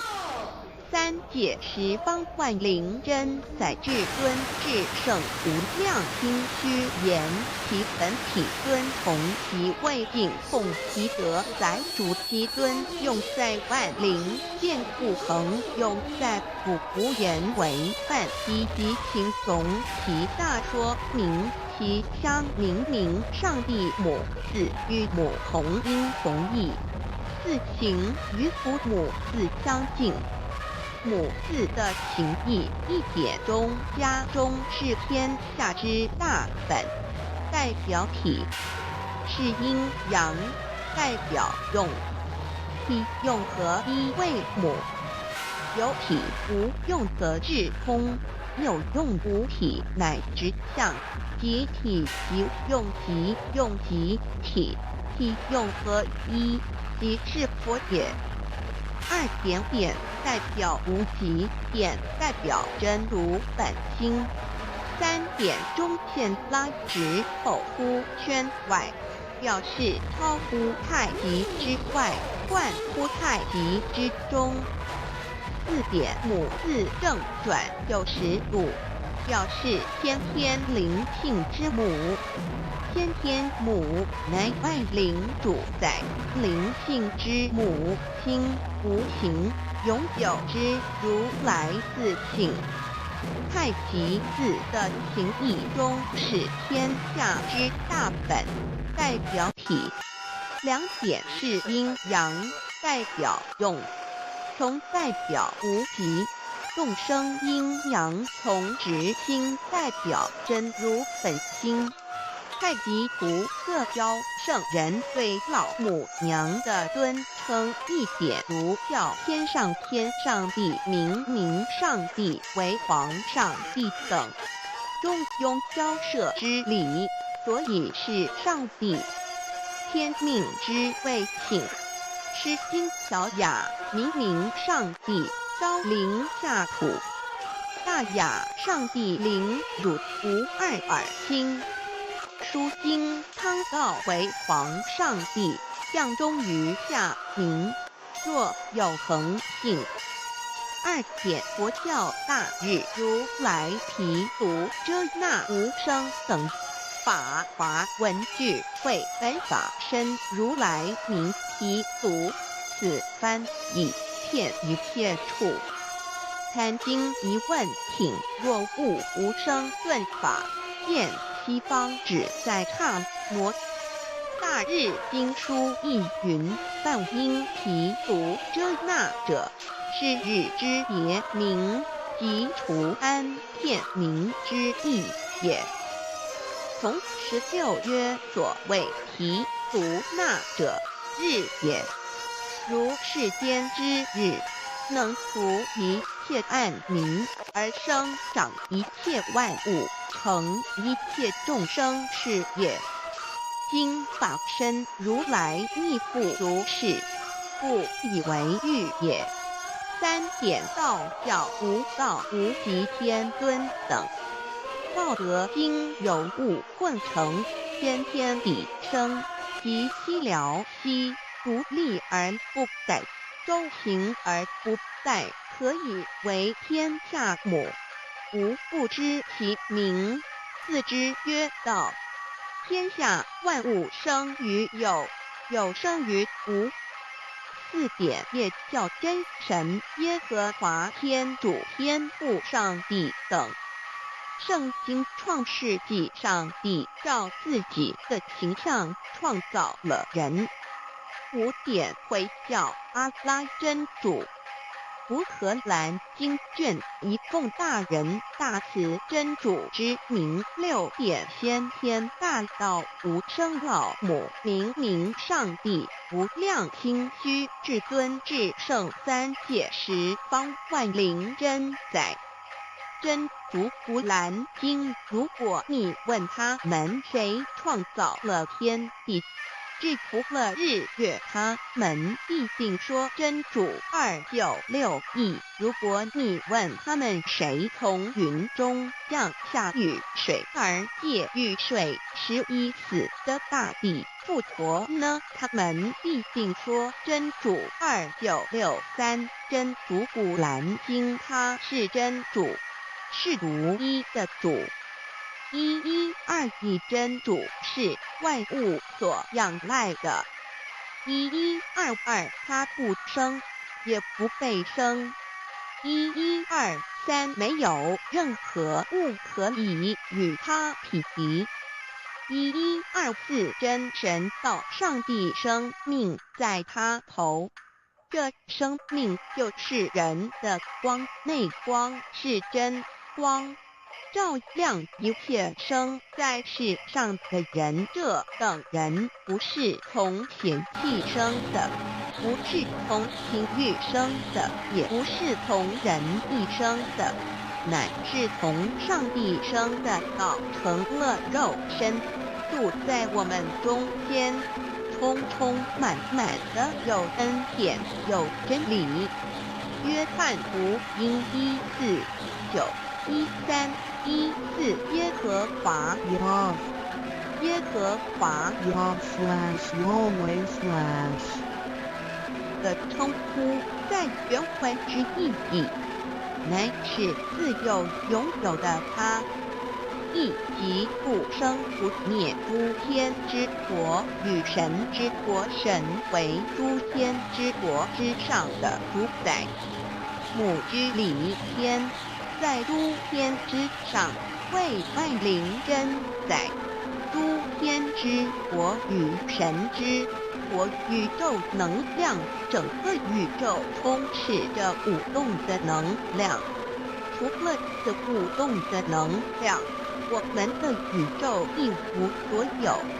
在某个时间点，这些能量分成许多有知觉的能量与无知觉的能量，从而由一分为二，就对立。斯瓦米维达帕若提 Swami Vivekananda 着着火瑜伽约翰一书第4章第13节，神将他的灵赐给我们，从此就知道我们是住在他里面，他也住在我们里面。约翰一书3:24，遵守神命令的，就住在神里面，神也住在他里面。我们所以知道神住在我们里面，是因他所赐给我们的圣灵。神的灵住在我们里面，和故约翰一书与约翰福音在文体上颇相似，因此可能是来自于同一个作者。福音书作者约翰。神上帝老母娘的灵住在我们里面。圣经创世纪提到上帝创造天地万物的情形。创造人时，耶和华神用地上的尘土造人，将生气吹在他的头里，他就成了有灵的活人。创世纪2:7-5教传道国家所言正法典藏灵山柳之性情主人翁真主人真如等等。儒家所言大学之道三人之行天命等等。道家所言古神符独玄性众妙之门等等。回教所言阿米木、亮木、米木回回之地等等。基督教言十字架用火施洗在门等等。对于以上所谈之名词，没有求道的人是无法体悟的。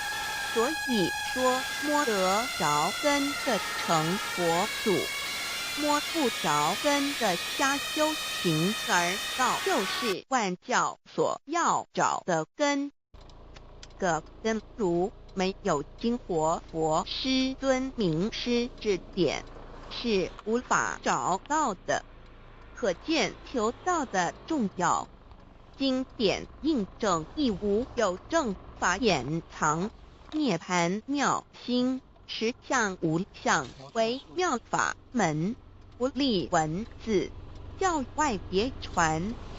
二佛在灵山莫远求，灵山只在汝心头。人人有个灵山塔，好像灵山塔下修。正法密传世尊在灵山会上，拈花示众，是时众皆默然，唯迦摄尊者破颜为笑。世尊曰：无有正法掩藏，涅盘妙心，实相无相为妙法门，不立文字，教外别传。复主摩诃迦摄。世尊至多子塔前，命摩诃迦摄分作另作，以僧伽梨为之。遂告曰：吾以正法掩藏，密付于汝，汝当护持。五灯会元卷1七佛释迦牟尼佛著僧伽梨比丘3之一，华译为众句11，又称为大一，由9条至25条制成，是作大法会。或是见国家元首重臣时所穿的。正法秘传会能及会祖义。3. 五度氏，足以袈裟遮为，不令人见。未说金刚经，至因无所住而生其心。慧能言下大悟，一切万法不离自性。遂起祖言和其自性本，自清净和其自性本不生灭，和其自性本自具足，和其自性本无动摇，和其自性能生万法组之物本性。谓慧能曰：不是本心，学法无益。若是自本心，见自本性，即名丈夫天人师佛。The lamp of the body is the eye. The lamp of the body is the eye. If therefore your eye is good, your whole body will be full of light. 马太福音第6章22，眼睛就是身上的灯。你的眼睛若了亮，全身就光明。台中国际机电会中华民国总会2001中英对照圣经新约全书 The Holy Bible New Testament Chinese and English Bilingual Edition.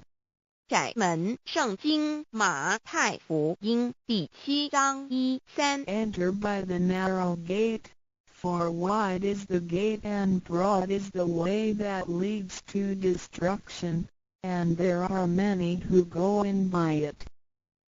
你们要进窄门，因为引到灭亡。那门是宽的，路是大的，进去的人也多。台中国际机电会中华民国总会2001中英对照圣经新约全书 The Holy Bible New Testament Chinese and English Bilingual Edition. 窄门圣经马太福音第7章1-4 Because narrow is the gate and difficult is the way which leads to life, and there are few who find it. 因到永生，那门是窄的，路是小的，找到的人也少。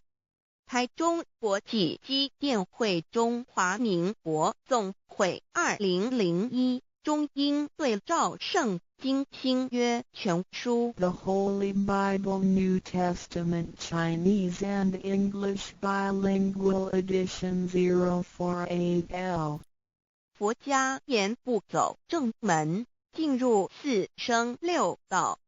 胎生耳牛马羊狗之类，卵生眼鸡飞禽之类，湿生口鱼虾水族之类，化生以马以蚊虫之类，泥丸公气天神度其在世投胎为人，任母归根修道，目的在离苦的乐，唯有任母归根，方能超生了死生，登圣域贤官，永脱苦海。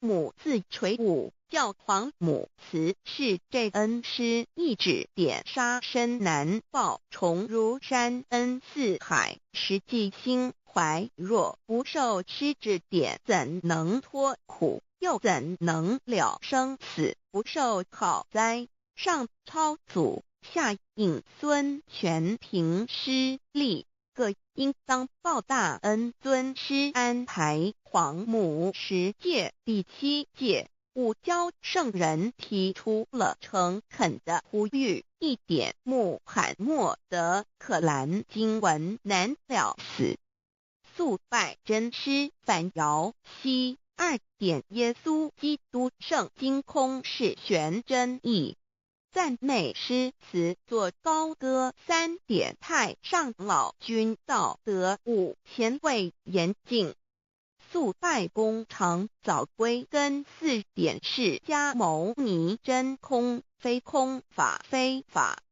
如然自在是个5点孔老夫子雄神之化之其旨。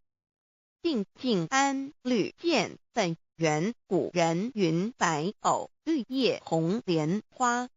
三角原来是一家3大圣人发性地，得了巧妙回老家务又本末，是有终始之所先后，则敬道矣。信教不爱修道，但不宜只有信教耽误修道，本末倒置，实在可惜。点老母娘的奥妙道在使逆东郭子问于庄子曰：所谓道，呜呼！在庄子曰：无所不在。东郭子曰：其而后可？庄子曰：在蝼蚁。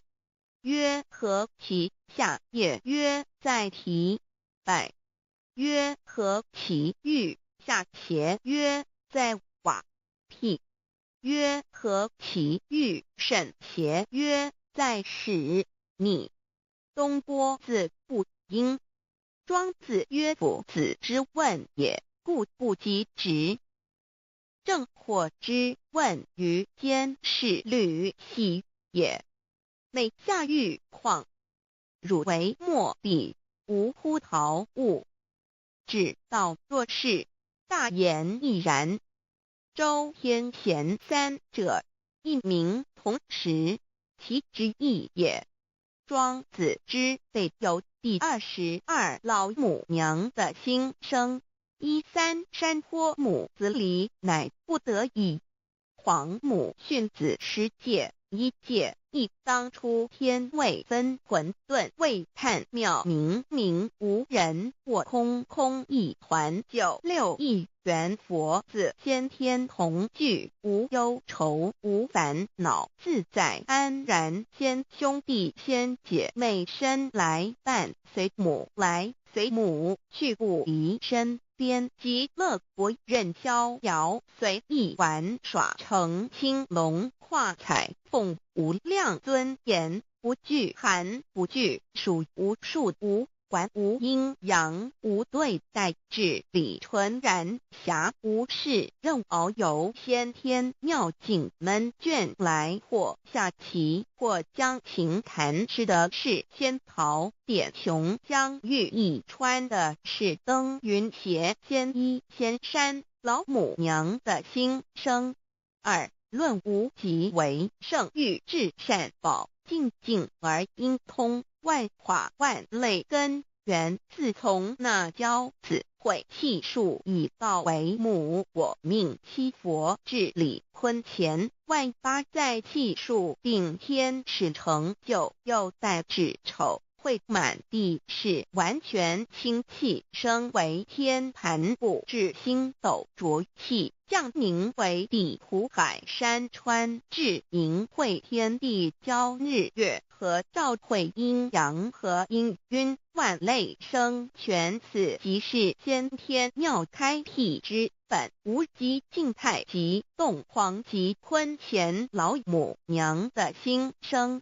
3道即理理即道虚灵之妙道生一生二又生3，一本散万殊哉，自无入有其奥妙，是神天意难尽言。天即成地即立，万物其北东土，无人焉，缺少女男，纳10节为母，我无奈之处，方舍我96子其降凡间屡次的差元佛东土而下来一次反一次，不肯治，凡无奈何为母，我造下且93山坡弘罪了菩萨。佛南设一个大仙池，其来洗澡，趁机会先一邪收回礼。天众佛自救醒来，不见母面，又不见先一邪，可在哪边？老母娘的心声。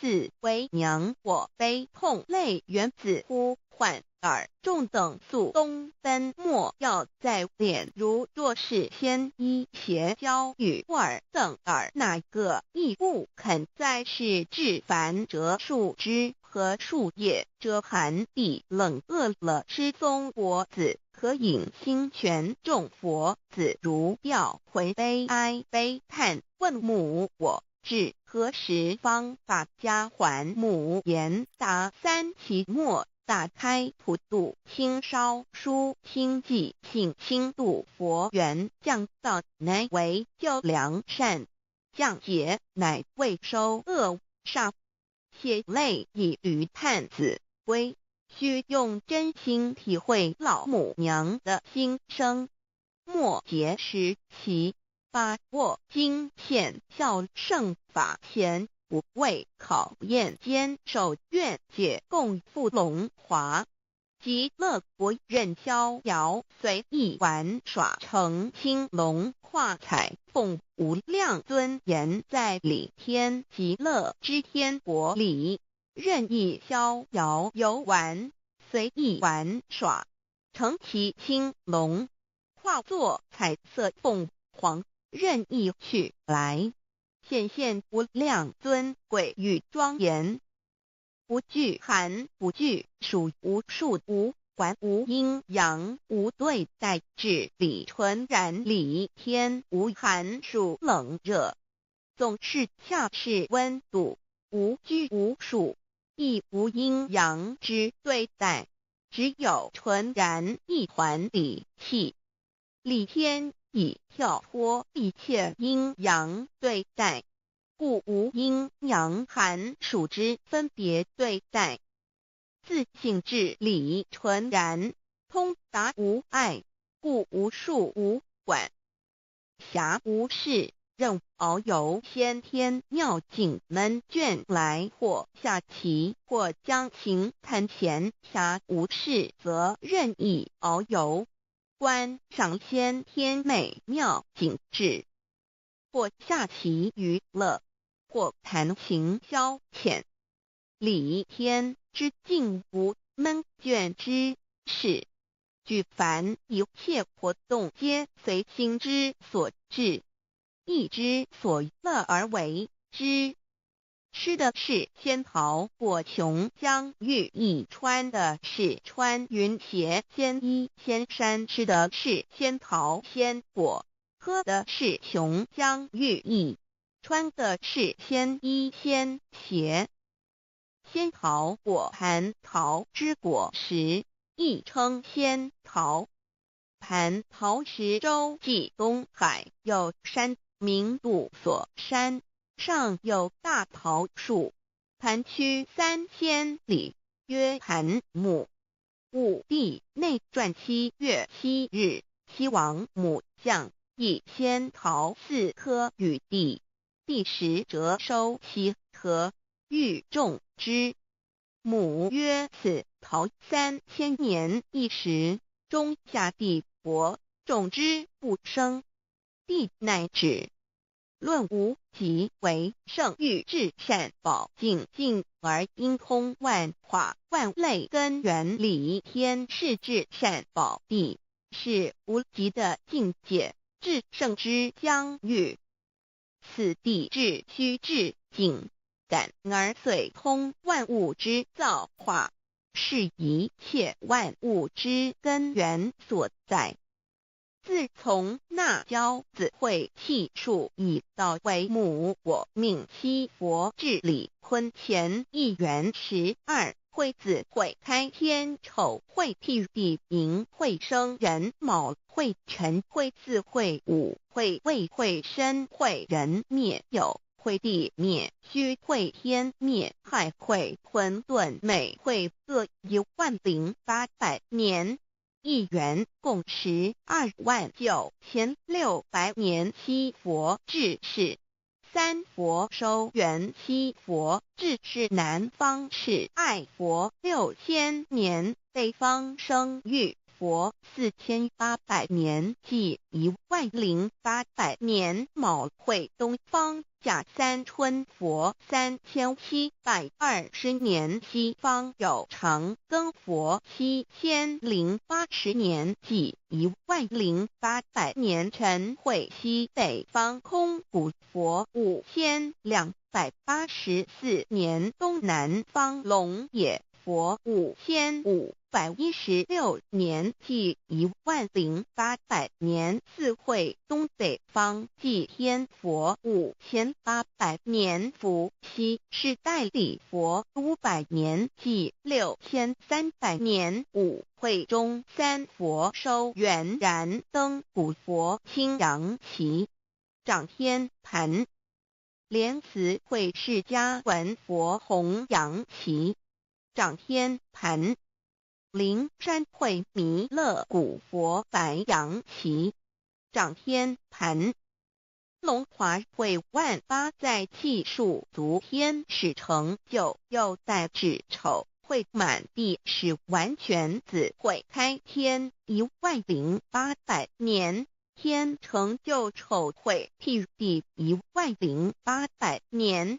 地完全智慧会数景智是圆满母会元灵收回又会灭地虚会灭天海会重回混沌星气生为天盘布置星斗浊气降名为地土海山川星星之气上升则为天满天布满着河汉星斗此为气界所居之处重浊之气下降则为地大地为重浊之气所凝结而成形成了土海山川此为象界所居之处至阴会天地交日月和照会阴阳和阴晕万类生全子会开天丑会辟地以完成阴阳二气之分判阴会之时天地阴阳之气相交日月叠相交替阴阳阴晕而育生万物品类此即是先天妙开辟之本无极静态及动黄及坤乾此即是先天妙理开天辟地之本源无极主静属理天太极主动属气天黄极主化属象天道即理理即道虚灵之妙道生一一生二二又生三道即是理理即是道至虚至灵万物本源之奥妙运用道本虚灵能生一一能生二二能生三三能生万物无极生太极太极生两仪两仪生三才三才者天地人万物因之而生生化万物图://LCC/LCC-2/ 意图象极生化5万点 JPG 天既成地既立万物其北东土里无人焉缺少女男天地既成万物以其北这就是象天亦称娑婆世界堪苦世界苦海此岸东土等等名称不一而足这世界被创立之后尚无人焉缺少男女整个世界乏人管理统治那时结为母我无奈之处方舍我就六子七降凡间由于天地有定数子会开天丑会辟地寅会需要有人降生时机已至老母娘亦有无奈之处，才舍下皇母之96元胎佛子，以其降临凡间，接受种种历练，屡次的差援佛东土，而下来一次反一次不肯置番，于是老母娘每次差遣援佛子下凡降临东土，每来一次又回去一次，就是不肯留下来治理凡间东土。无奈何为我造下血93山坡红醉了菩萨佛身在无可奈何之下，老母娘只好造下血酒，在3山坡红醉了原本就是佛菩萨的原胎佛子，设一个大仙池期来洗澡，趁机会先衣邪收回礼天。老母娘还设一个大仙池，好让大家一起来洗澡，趁机会将大家的仙衣仙鞋都收回礼天。众佛子就醒来，不见母面，又不见仙衣鞋可在哪边。众佛子就醒之后，却见不到老母娘，又不见仙衣仙鞋。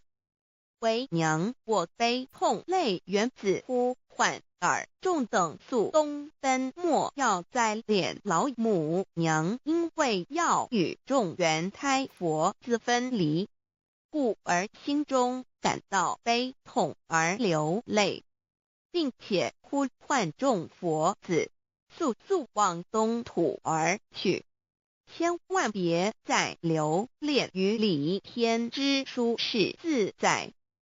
如若是仙衣鞋交与尔等儿，哪个亦不肯再是临凡老母娘。若把仙衣仙鞋交给原胎佛子，则又没有一个肯降临凡间留下来治理世界。这树枝和树叶遮寒地冷，饿了吃松果子，可饮清泉到了凡间。若天气寒冷，就折些树枝和树叶来遮盖身体，以御寒地冷。若肚子饿了，就取松子果子吃；口渴了，就取清凉泉水喝。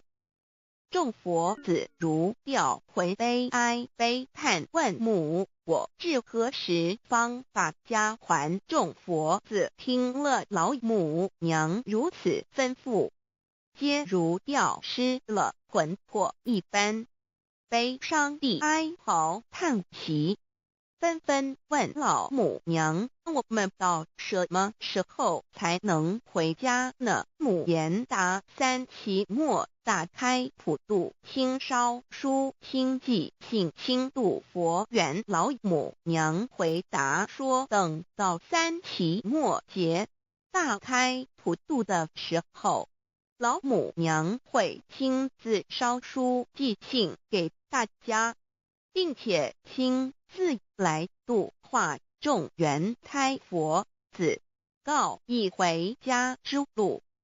将相信书皇母训子十戒以及天佛圣训，都是皇母烧书信度化佛子众生。众儿女心由一悲生大放为母，我且合同赋予。皇元听了老母娘的话语，众原胎佛子心中有存惊疑，悲伤地放声大哭。老母娘见众佛子如此惊疑悲痛，于是写下了合同给众原佛子，以作为将来回天之凭证。求道时的合同皆是凭证，自此，我原佛自东土而奔至世界为男女在地人焉，从此黄母之元胎佛自便向东土奔驰而去，点治理世界，或为男，或为女，并传递人间烟火。母子分各东西，好不难过。自此，我众佛子受尽熬煎子各分东西，令老母娘内心好难过。而众佛子自此以后却受尽无限的折磨与煎熬。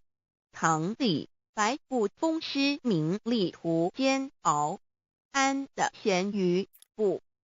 至今时区只算6万年载美享，而在世苦母心难安。自三山托一别到现在，区只算来已有6万年了。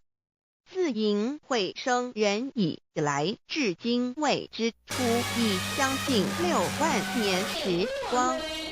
每每想起众佛子在世间受苦受难，黄母内心就难以安舒。一别千古一别6万多年，今时夏日引至为母，向导开三佛半末后普度收圆，现在时运已经到了，为换回在世间受苦的原佛子。老母娘降下了大道，指引众生回天之路，并差遣三佛半里末后一佛的普度收圆。三佛燃灯普佛、释迦牟尼佛、弥勒佛，如何与老母娘同在一阵理时修一理，不一人修道，任指真一人一出错，一理是良心二行公了愿，天不能言，地不能语，人能同道，非道同人结顿，而的敦厚善良造就母的完美圆满，儿的光明坦荡照耀母的灵明清虚，儿的柔和宁静凝聚母的慈悲感应，儿的知足感恩建立母的欢乐喜乐，儿的无私无我辉映母的无边无量，儿的屹立不摇气度母的永垂不朽，本尊与分身关系。资料来源网址1-888-946-3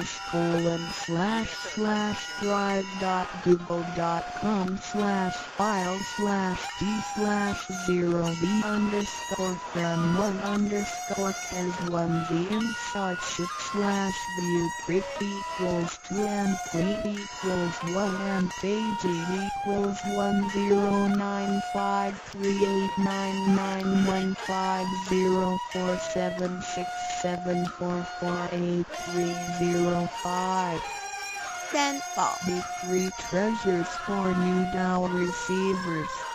大人的一生中有许多值得庆贺的事情，但却有更多无价且必须要全力以赴来追求的东西。 There are many things in life worth celebrating. However, there are even more priceless things worth pursuing with all our efforts. 2500多年前，当释迦牟尼佛仍是王子时，亲眼目睹了人世间之生老病死。他告诉自己，一定要找到一条永恒之路。于是他放弃了王位及荣华富贵，四处去找寻名师及永久解脱的法门。后来燃灯普佛为他受记，最后他修成了正果，也留下了许多的经典。引导众生开悟正果。About 2,500 years ago, when Sakyamuni Buddha was still a prince, he witnessed the four sufferings of life: birth, old age, sickness and death. He told himself, "I've got to find the way that leads to eternity." Thus, he gave up his throne and fortune in search for an enlightening master and the way to eternal liberation. Later, he was initiated by Gautampa Buddha and eventually reached Buddhahood. Sakyamuni Buddha's teachings were collected by his disciples as sutras. The large collection of sutras has continued to guide sentient beings even till this day. 在一般人的思维里，极有价值，罕有又很不容易得到的东西，而且是人类所一直在追求的，我们才会称之为宝。今天您在上天的恩典及诸佛菩萨的祝福下求了道，得了三宝。这道就是当初佛陀及古往今来的修行者、宗教家倾一生之力所追寻的永恒之路。过去因为天时未至，道是单传独授，得道者稀，修行者常有，怕破铁鞋无觅处之憾。如今上天慈悲大开普渡，得道者众，求道者可说是得来全不费功夫。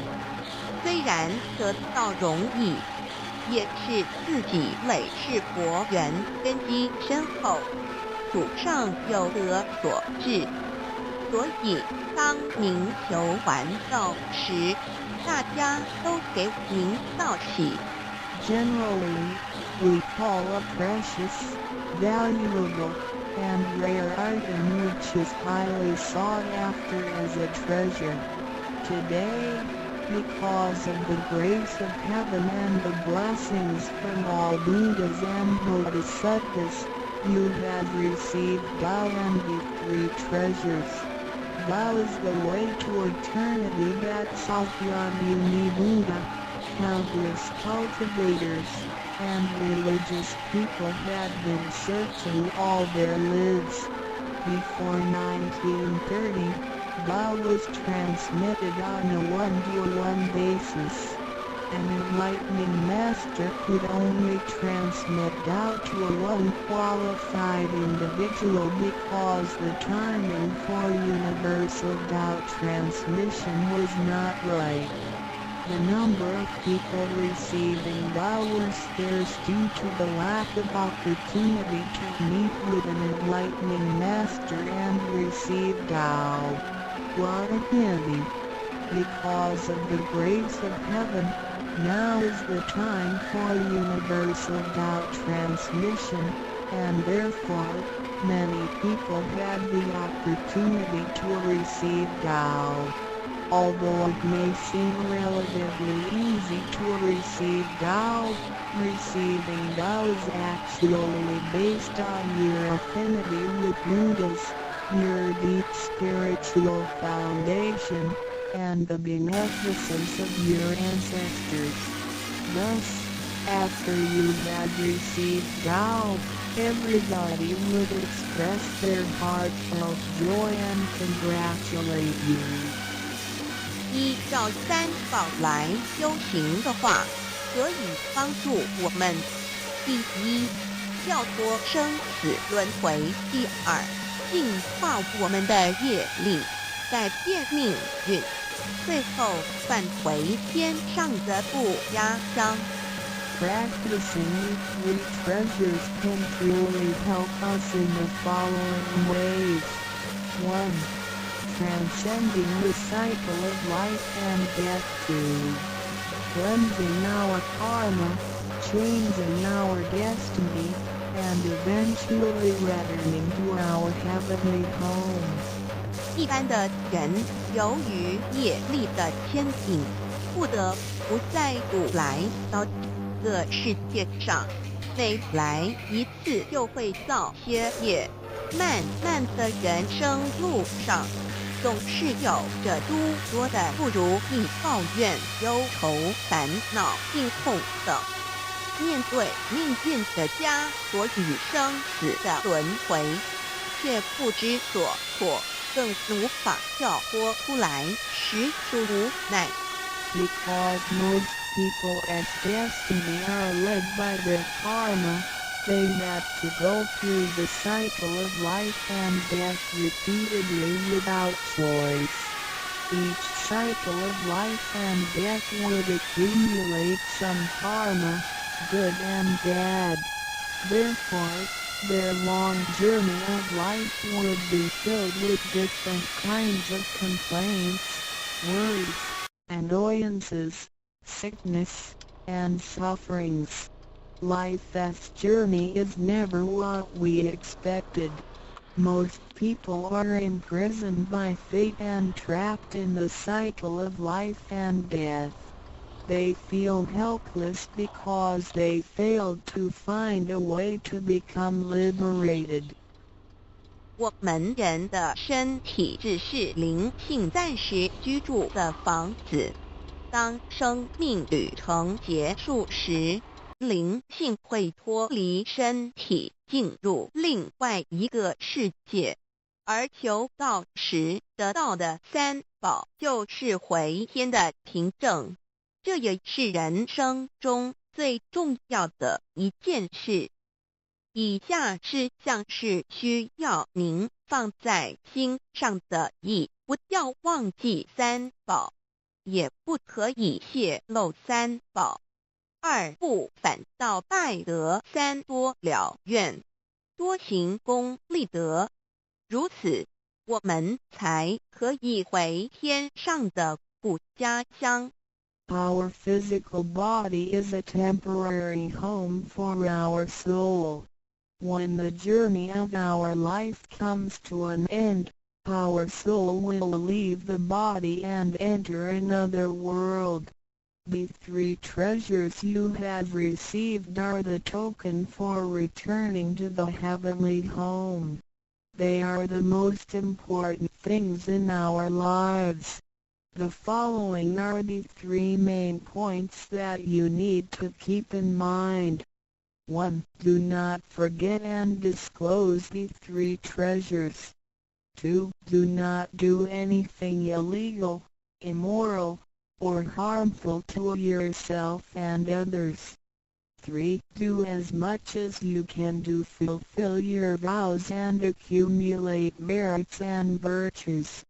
By following these 3 points, you will be able to return to the heavenly home. 现在，让我们来简单地介绍一下三宝。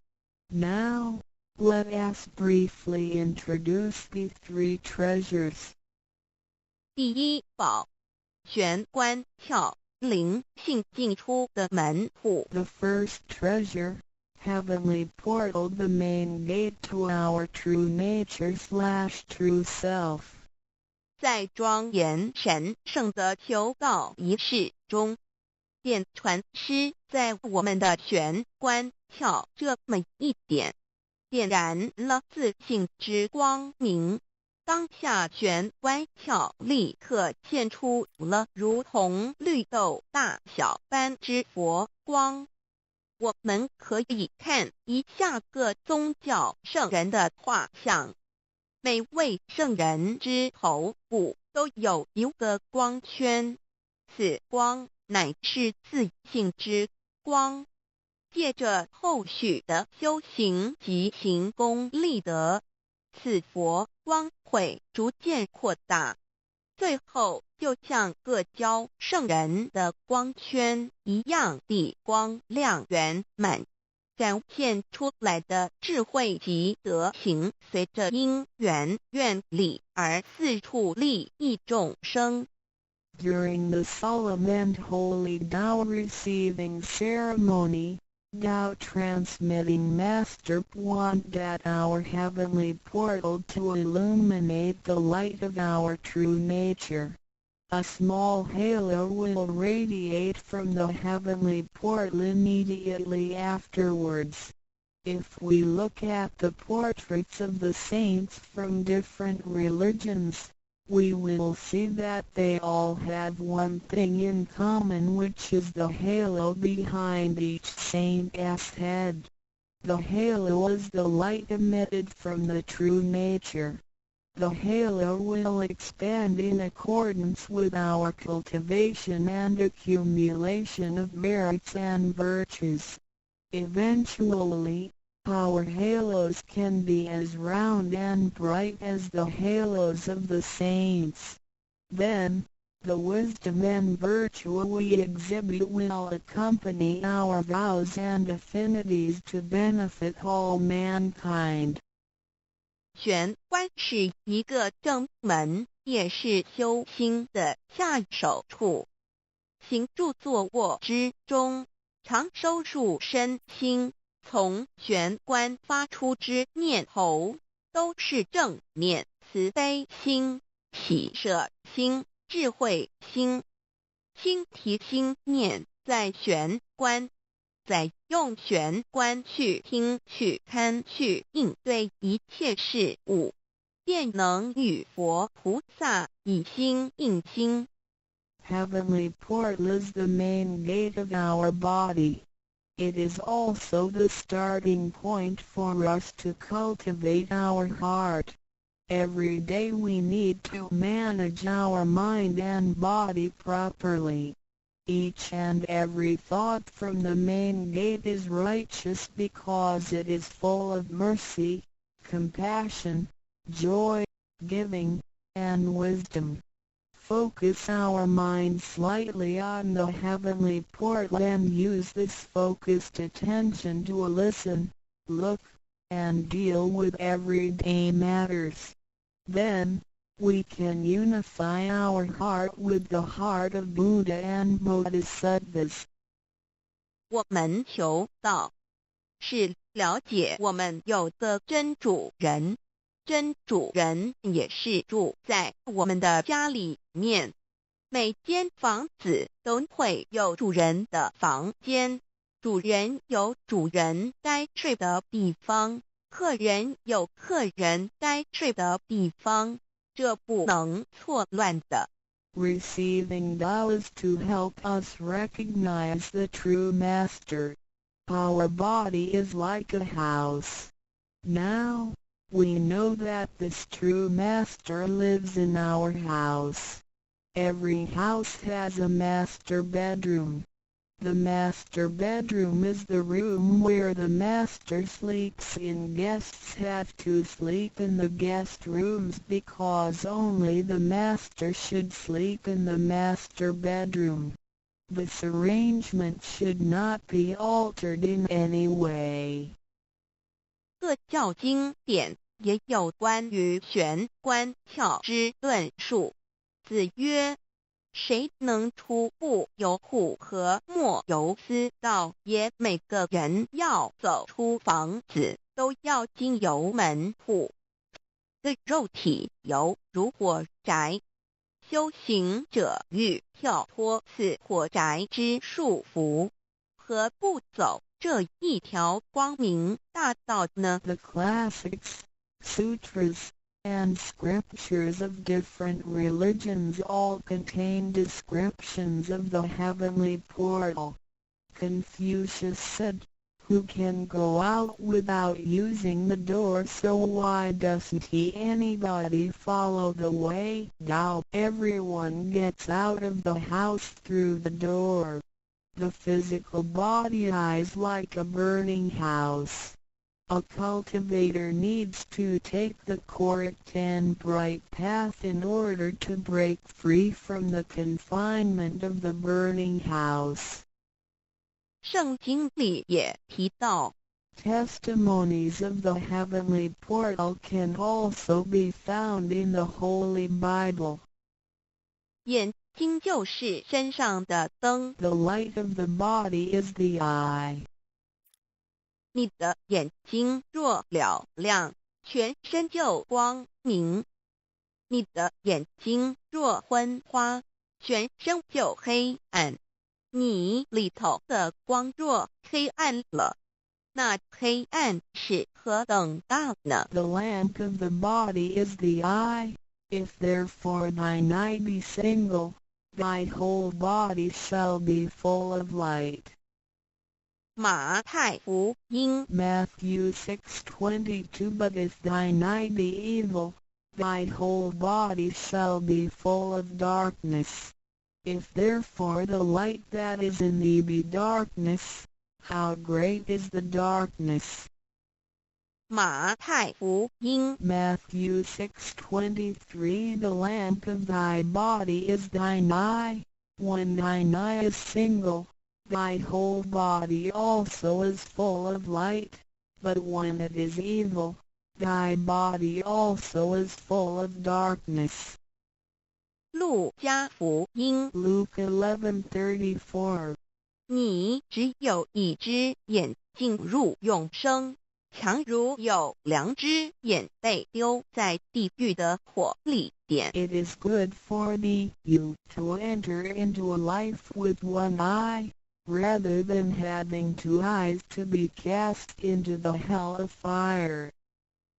马太福音 Matthew 18:9试问是用左眼还是右眼上天堂进入永生呢？肉眼早晚会毁坏的，如何使人上天堂呢？ After reading the above verses, some questions may arise.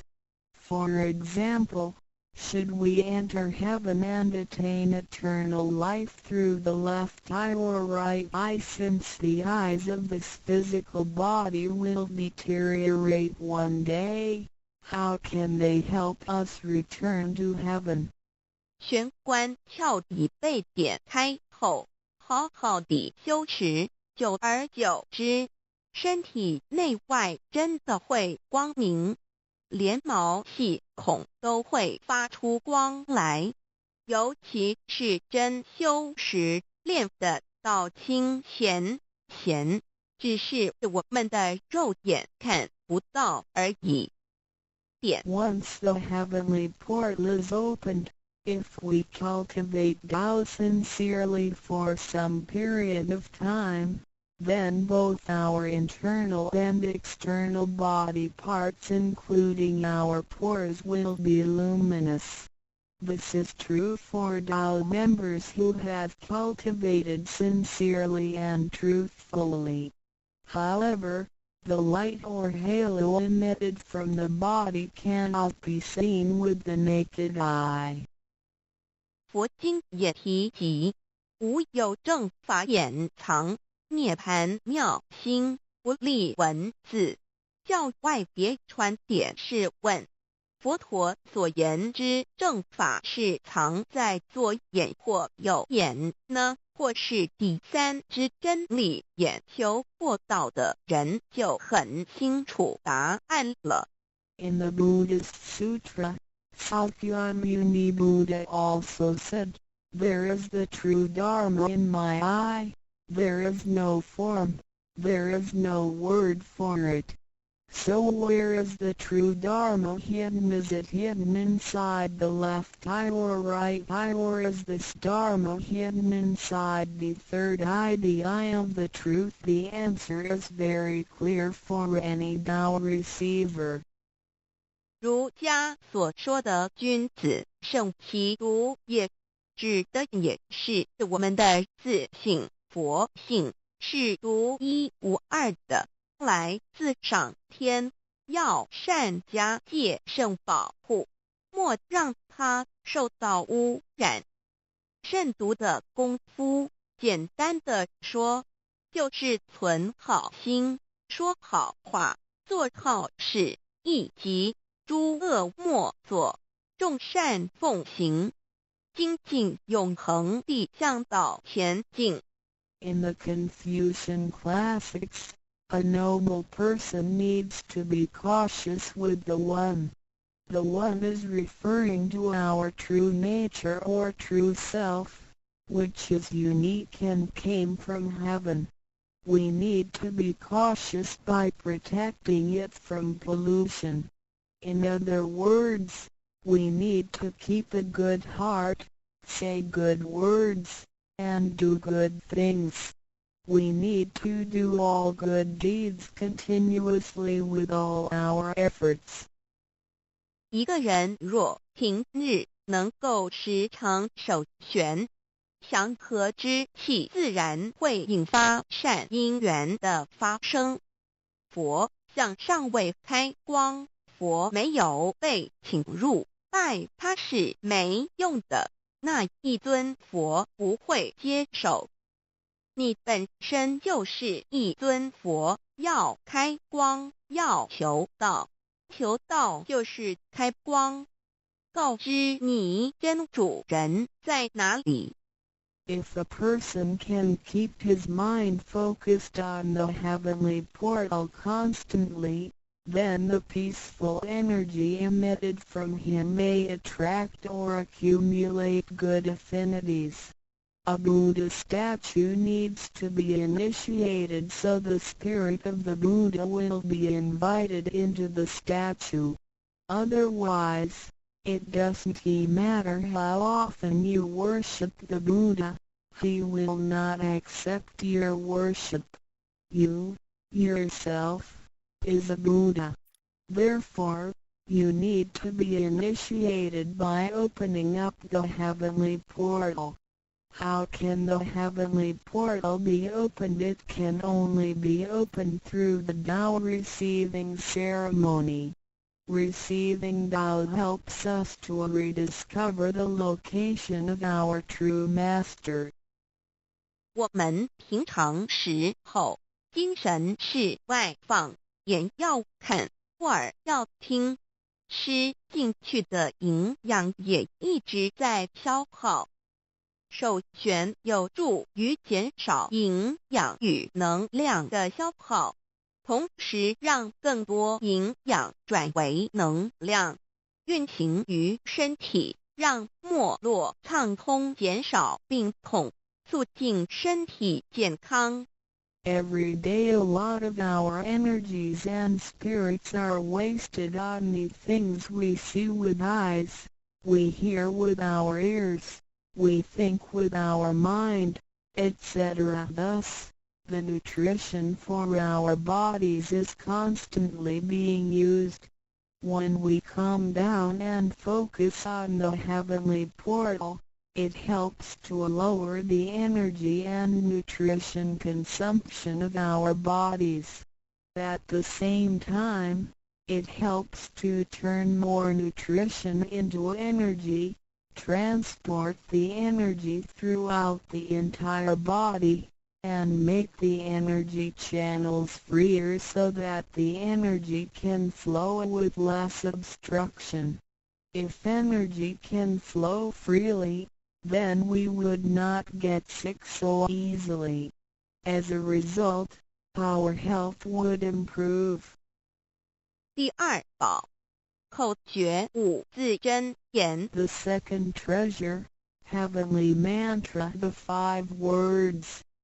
念五字真言，不是外求净土，而是内生净土。口诀又名五字真言，口之修养也。口轻而诱人，骂人则口不清，实着者口不清，言实以正，有道也。Reciting the heavenly mantra silently will lead us to the inner Pure Land within ourselves instead of the Pure Land on the outside. The heavenly mantra is also called the 5 words. It is used for the cultivation of the mouth. Benevolence is expressed through a pure mouth. If one curses and consumes impure food, then his mouth is considered to be foul. Therefore, if you say good words and consume pure food, then you can become one with Tao. 第一个字，无即无对待之真理世界一性佛性自性。真我二儒家中庸之天命之谓性，也就是说，我们都是老母的分灵，都是兄弟姐妹。The first word means Wuji. It is the world of absolute truth with no opposites. It can be explained as 1. Our true nature, Buddha nature, true self. 2. In the doctrine of the mean, what heaven or heavenly matter confers is called true nature. In other words, our spirits came from heavenly matter. In this sense, we all are brothers and sisters because our spirits all came from the same origin. 第二个字，太极有阴阳相对待，诸如日也、善恶、高矮等，也可以理解成一人心二儒家之率性之谓道人们的心思是错综复杂且迷惑的，因此需要依循着上天所赋予之纯善的天性走在正道上。The second word means Taiji. It is the world of duality. Duality consists of having two opposites such as the sun and moon, day and night, good and bad, tall and short, etc. It can be explained as 1. Our mind. 3. In the doctrine of the mean, in accordance with true nature is called the way Tao. The human mind is complex and often filled with confusions. Therefore, we need to follow the true nature from heaven and take the righteous path. 第三个字，黄极物质的现象世界，它不是永恒不变的，也可以理解成一人身二儒家中庸之修道之谓教。 The third word means Wanji. It is the world of physicality, which is the one we live in. Nothing in this world is permanent.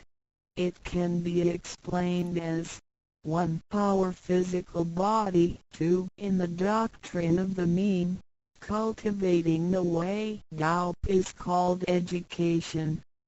要走在正道上，是需要有正确的教育与引导的点。 In order to be on the righteous path, we need to have the correct education and guidance. 性心身是一贯的，性在心思万计，生命万能；性去心思尽失，生命不动。一句此诗而已。 Our true nature, mind, and body are one. Without the true nature, our mind and body are useless. 第四个字是放出去，无所不在。 The fourth word means permeating. The greatness of our true nature can permeate the universe. 第五个字是收回来，回到玄关窍里。 The fifth word means contracting. Our true nature can contract and return to the heavenly portal. 我们的自信是无所不在的，而且自信是没有分别、没有对待的，才称为无极。无到极点，就是没有分别对待。 Our true nature is everywhere. It is absolute. It doesn't discriminate or judge. Thus, it is also known as Luji, which means genuine emptiness. 弥勒也有慈爱之意。修行上让慈爱布满个宇宙，就如同老母及诸佛菩萨对众生的爱是没有空间的限制的。The fourth and fifth words can be combined to mean mercy and loving kindness.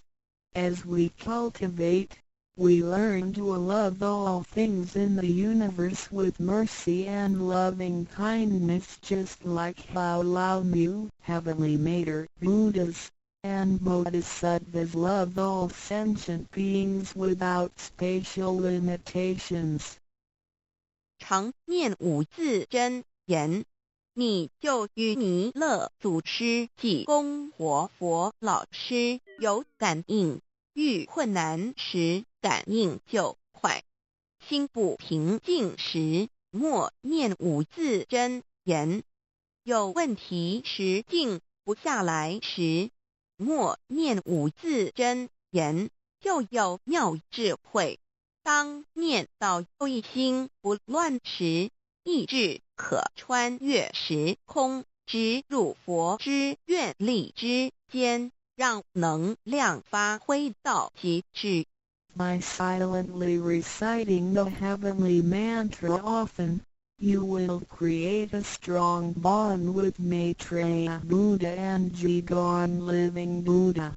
Then whenever you encounter some difficulties, Buddhas will get the signal more quickly. When you feel uneasy or disturbed, recite the heavenly mantra silently in your heart, then your great wisdom may arise to help you resolve any difficulty. And when you silently recite the heavenly mantra with full attention, your willpower can permeate through time and space, and enter the power of Buddha's vows. Then, the strength of the mantra will reach ultimate attainment.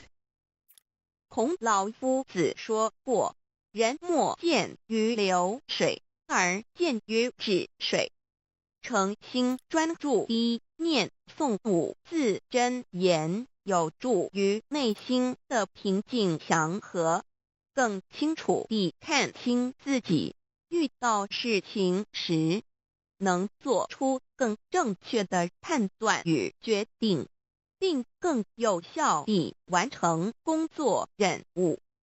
Confucius said, "Men do not look into running water as a mirror, but into still water." Silently reciting the heavenly mantra with sincerity and full attention helps to pacify our mind.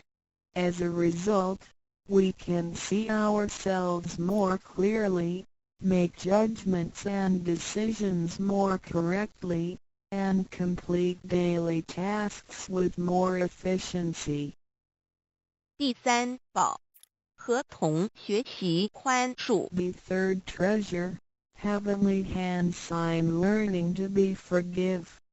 手抱合同也意味着与仙佛合，与仙佛同，把我们的佛心、自信、愿力和诸佛菩萨的佛心、自信、愿力相合在一起。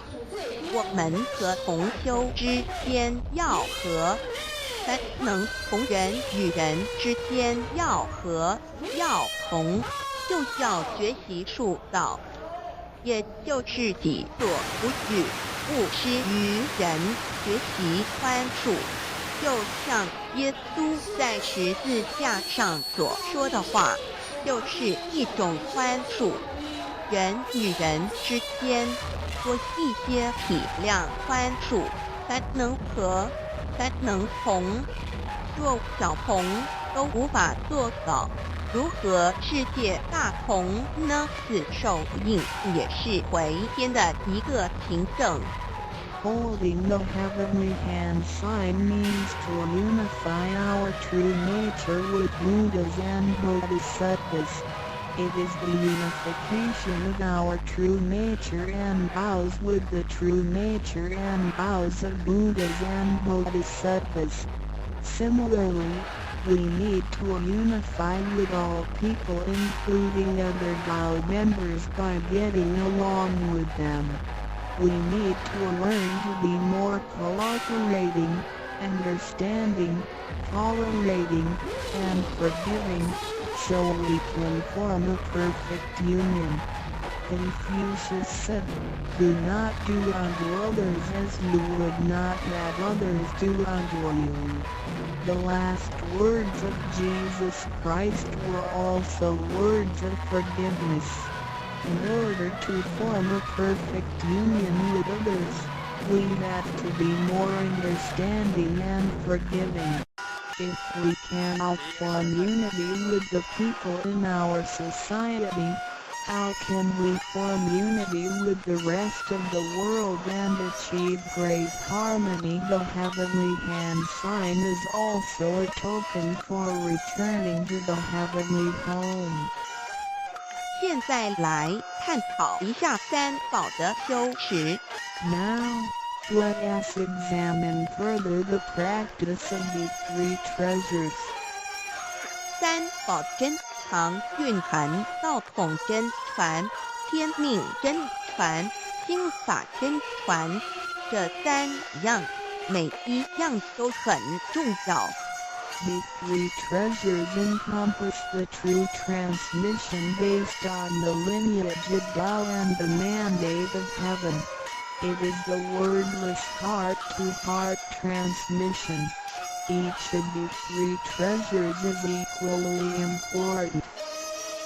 求道时，点传师点的右手点完玄关之后，会用左手在玄关前做一个附带的动作。此动作之意义为何呢？简单的说，左手的手掌心就像一面镜子，要我们用此自信之光向内照视自己，也就是一般所称之回光返照，自我省察、自我检视，也是修行的开始。 During the Tao receiving ceremony, Tao transmitting Master pointed at our heavenly portal with his right hand and made a gesture of covering it up with his left hand. What does this gesture mean? Simply speaking, the left palm is a metaphor for a mirror. The gesture signifies the constant use of this mirror to examine our inner selves. Self-introspection and self-examination are the beginning steps of Tao cultivation. 每个人自身有个自性真度人在当家，不是由眼、耳、鼻、舌、身、意六根产生之六种情境当家，也就是说，不被眼见之事物、耳听到之声音、鼻子所闻到之气味、舌头尝到之味道、身体所触摸到的东西及自身之习性来掌控我们。 Every single person has a true nature or true master who is in charge of the mind and body. We should not let the six perceptions produced by the six roots of sensation, eyes, ears, nose, tongue, body, and mind, be the master. In other words, we should not let what we see with our eyes, what we hear with our ears, what we smell with our nose, what we taste with our tongue, what we feel with our body, and what we think with our mind, be in control. 现代人生活过于忙碌，需要留点时间收心。济公活佛老师慈悲说过，平时常手旋，祥和之气自然会引发善因缘的发生。为什么我们修道到最后，心性无法再提升？因为我们很少去反省自己，甚至从来不问问自己内心深处什么是我们的真正需求，什么是我们的根本。若不从根本上去下功夫，以为来佛堂听道理就是修道，心性当然无法提升。Nowadays, everyone lives a very busy life, so we need to spare some time to relax and bring peace back into our mind. Our holy teacher, Jigon Living Buddha, mercifully said, in your daily life, you need to find a suitable time and place to focus on the heavenly court and empty your thoughts. Then, the peace and harmony around you will attract good affinities. How come our mind hasn't been elevated even though we have cultivated for some time? It is because we seldom examine ourselves. We never introspect ourselves, try to figure out what our needs are, and what the root is. If we think that cultivation is merely coming to the temple and listening to the Tao lectures, then our mind could never be elevated. The reason is that we do not cultivate from the root. 光可以说是动植物的一个生命之原点和从代表一阴一阳融合在一起，正负阴阳磁场能相通。守道和同平日恒心静意叩首礼拜，加上国光的照耀与平日的勤功立德，对身心健康有莫大之助益。Light can be recognized as the source of life for animals and plants. The heavenly hand sign symbolizes the combination of yin and yang and the connection between the positive and negative magnetic fields. When we hold the heavenly hand sign and pay respect to heaven and Buddhas wholeheartedly, the heavenly light will shine on us. This heavenly blessing and the daily accumulation of merits and virtues will benefit us greatly in every aspect. 修持三宝时，首先要做的就是自我的反省，然后向第一宝自信佛忏悔、感恩。生生世世以来，我们不断地在轮回，身口意不断造业，污染了自信佛，让其承担了罪业，故需忏悔。同时，也因为自信的作用，对肉身得以勤功立德，利己利人，故需感恩于他。When practicing these three treasures, the first thing we need to do is to truly introspect ourselves. Then, we need to sincerely repent and thank our true nature. We had been through many cycles of life and death. In every cycle, we created karma, good and bad. The bad karma we created had polluted our true nature. At the end of every cycle, we burdened our true nature with the sins we committed.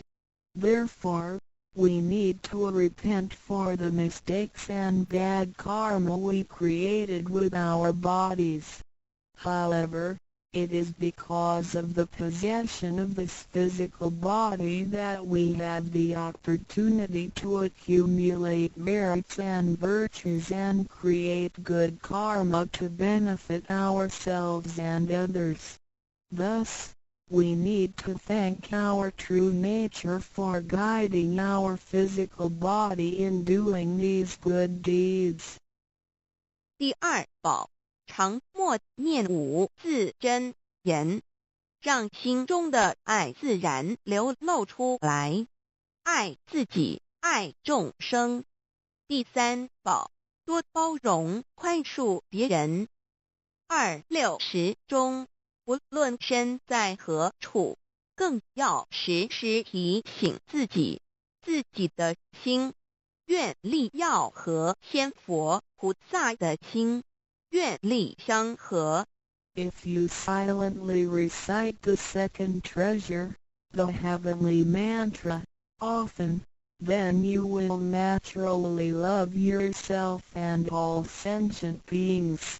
If you use the third treasure often, then you will be reminded to be more tolerant and forgiving.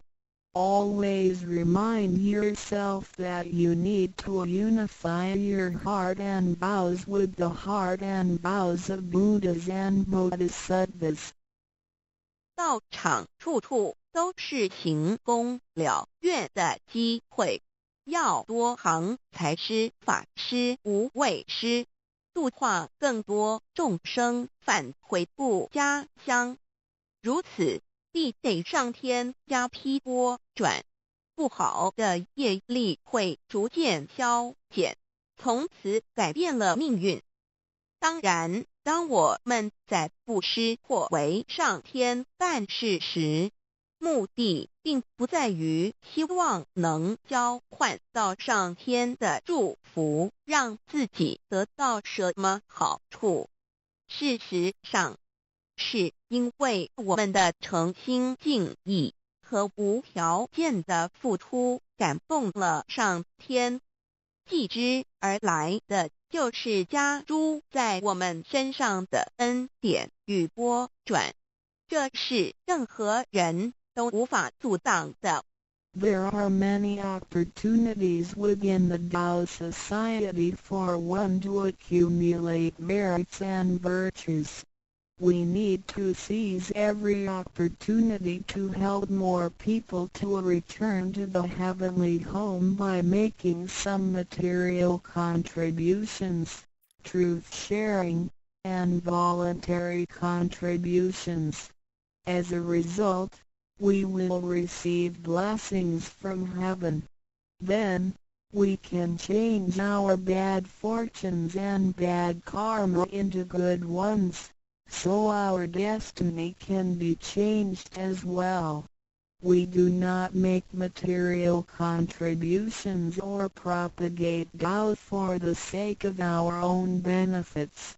If we do good deeds with sincerity and without asking for anything in return, then heaven will reward us.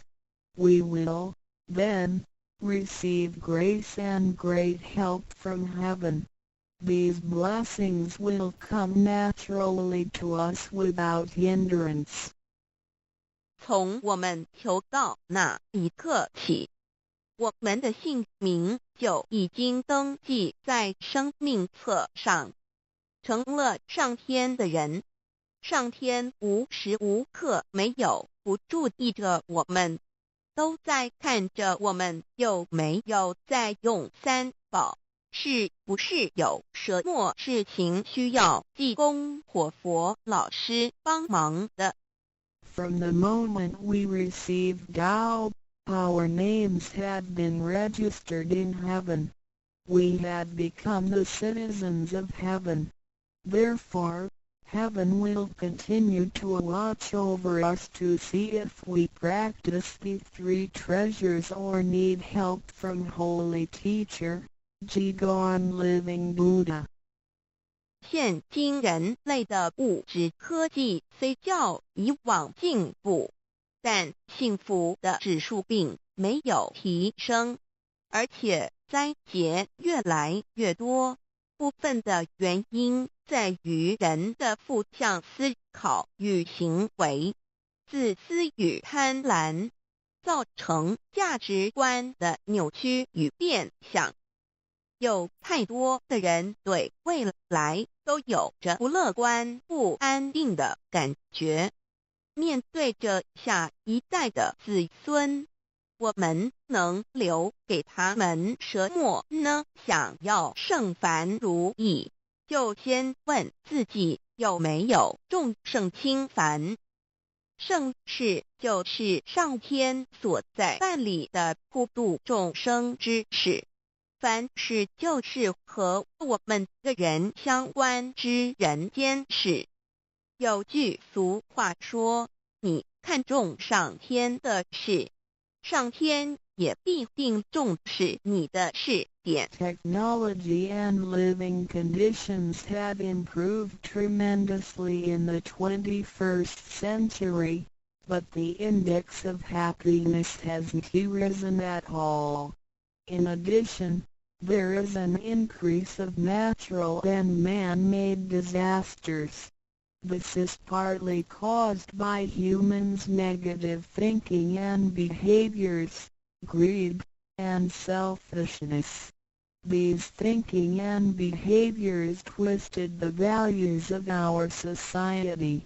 Therefore, there are a lot of people who are pessimistic and uncertain about the future.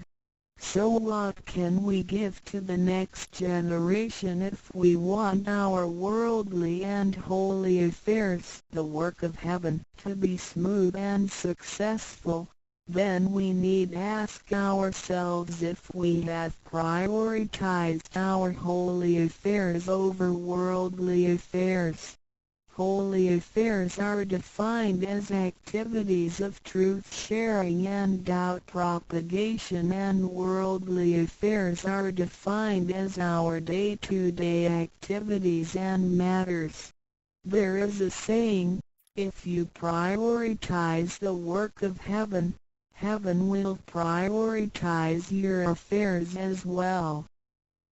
愿大家能在三宝修持上多下功夫，守住自己的愿力，并实际付诸行动，本着真心佛性，借着肉身来做佛事，共为三曹普度而尽心尽力，众生将会因你而得救，你也因众生而成就。如此，世界大同不再是个虚幻的名词，真正的和平必会来到的。I hope everyone will make every effort to practice the three treasures, guard your vows, and put them into action. Remember to make good use of this physical body by following your true nature/Buddha nature. We can work together to help with the salvation of the three worlds. Because of your efforts, sentient beings can transcend the cycle of life and death. In return, you can succeed because of these sentient beings. Then, great harmony is not just an illusion. It will certainly be achieved. 感谢您，愿上帝赐福与您。Thank you very much. God bless you. The three treasuries of Tao. 三宝心法主讲者五净妙翻译者 Mr. Jerome William McCarthy Index. 目录 Chapter 1 Why are they congratulating me on receiving the Tao? 第一章为什么他们恭喜我求得天道 Chapter 2 What is the Tao? 第二章什么是道 Chapter 3 What are the three treasures? 第3章何谓三宝 Chapter 4 Why do the introducer and the sponsor take an oath at the altar? 第4章为什么引宝要立愿 Chapter 5 Why I should take an oath before receiving the Tao?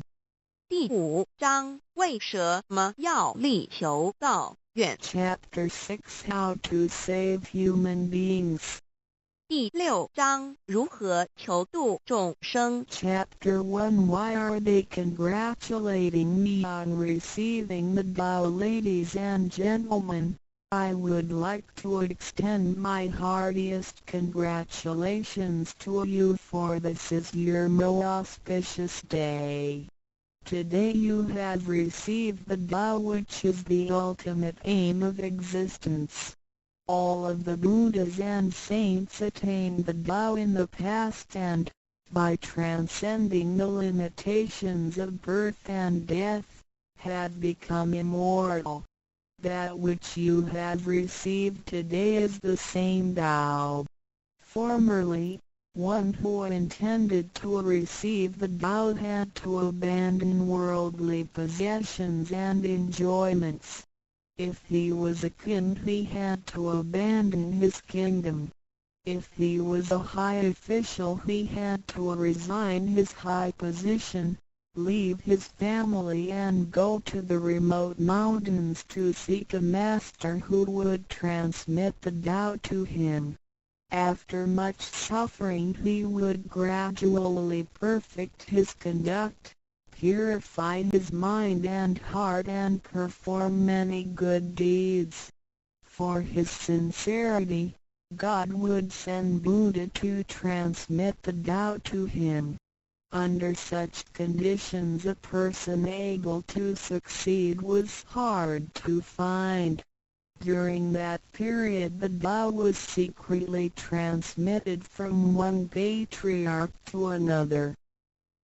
第1章为什么他们恭喜我求得天道？各位先生太太小姐，首先让我衷心的恭喜你们，因为今天是你们大喜的日子。今天你们得了道，道是至宝，道超出了一切。每一位古圣先贤佛祖皆于古代求得天道，故他们能超出生死之界限而永存。今天你们所得的道即同他们其时所得的道一样。在古时，人要得道必须弃他在世界上所拥有之一切与享受。假如他是一位皇帝，也必须弃他的江山；假如他是一位大，他必须舍弃他的爵，离开家人，入深山寻访能够指点他途径，传授大道给他的名师。在他经历了千辛万苦之后，同时已将凡心修炼成佛心，并已达至圆满之行为，以及做了许多善事，在他至诚之下，终于感动上天之心，派遣佛来指点，传授大道给他。在如此之情况下，成功者非常稀少。在那时，道是由一代祖师秘传给下一代祖师。Today we need not go to the remote mountains in order to cultivate ourselves. We may find the means to do so in our own environment.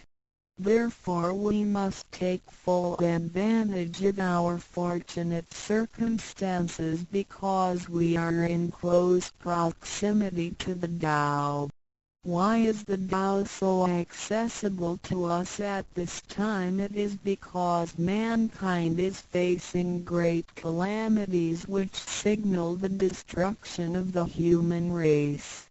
What is the cause of these calamities in this modern age? Most people blindly worship technical science and neglect spiritual harmony.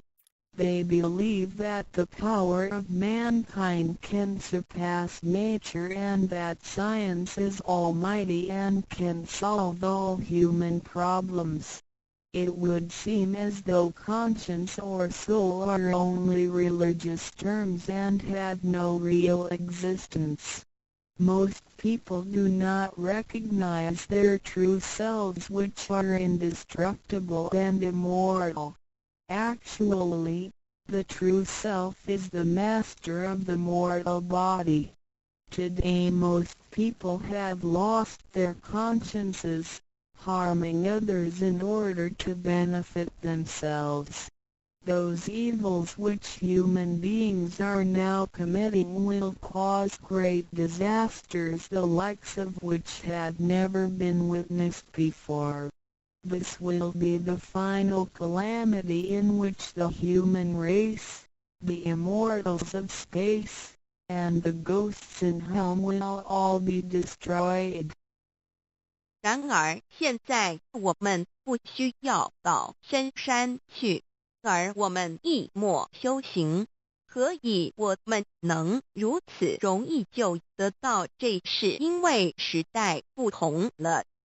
现在人类面对劫难之来临，末劫就要来到，末劫将会毁灭全人类。劫难是怎样造成的？原因是在此新世纪，多数的人们共盲目崇拜科学，而不注重心灵的完善。他们相信人类的力量能超出大自然，科学是高于一切，科学是万能，科学能解一切人类之问题。而良心、灵性仅是宗教之名词，它永不能实现。人们不认识真理，真理是我们之良心、道心、真我本体，它不灭，万物长存。它是主持我一生之主人翁。如今世上的众生，大多数失去了真正的良心，他们造一切之罪恶，因此造成了空前绝后之浩劫。我们称它为末劫。在此浩劫中，不仅全世界的众生，同时起天的大仙、地府的鬼魂都要受劫灭。However, God, of whose essence we are created, is merciful and compassionate and does not desire that the good people be destroyed along with the evil ones. So God has provided that the Tao be disseminated among mankind and has sent the great teachers, Buddha Shikung and Bodhisattva Yui, to rescue the three kinds of beings, the immortals of space, human beings, and the ghosts in hell, so that they may return to heaven together.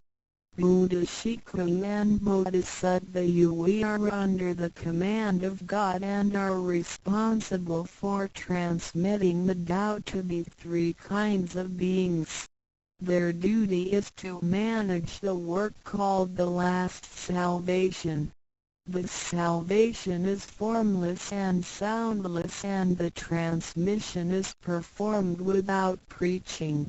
It directly points out the original nature, conscience or soul of mankind in order that people may realize their true nature and thereby become enlightened. 然而，是我们灵性的至高无上之母亲上帝，是非常的慈悲，一不忍善恶俱焚。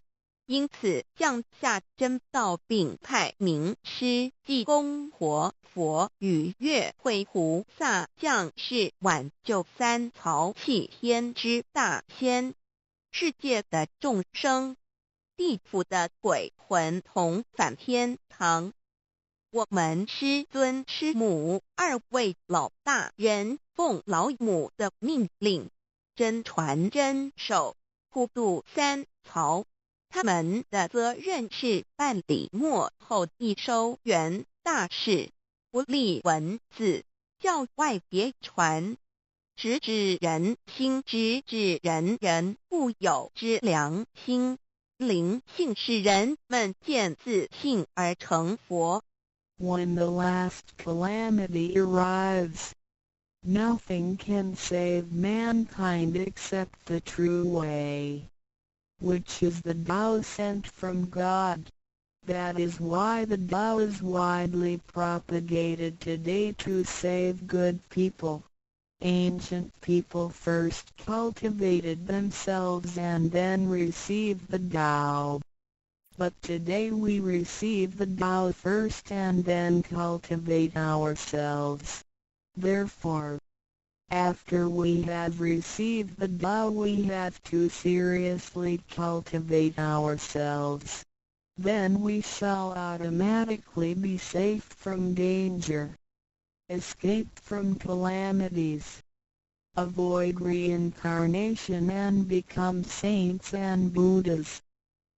当末劫临头时，没有任何其他方法可以解救众生，除了上帝所降下的唯一之道。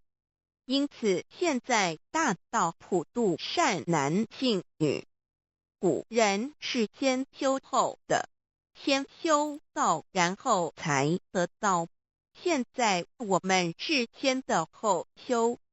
因此得道以后，我们要真正修道，将来自然能逢凶化吉，躲劫彼难，超生了死，成圣成佛。Although it is easier for modern people to receive the Tao than it was for past generations, the ability to receive the Tao also depends on each person's condition and background.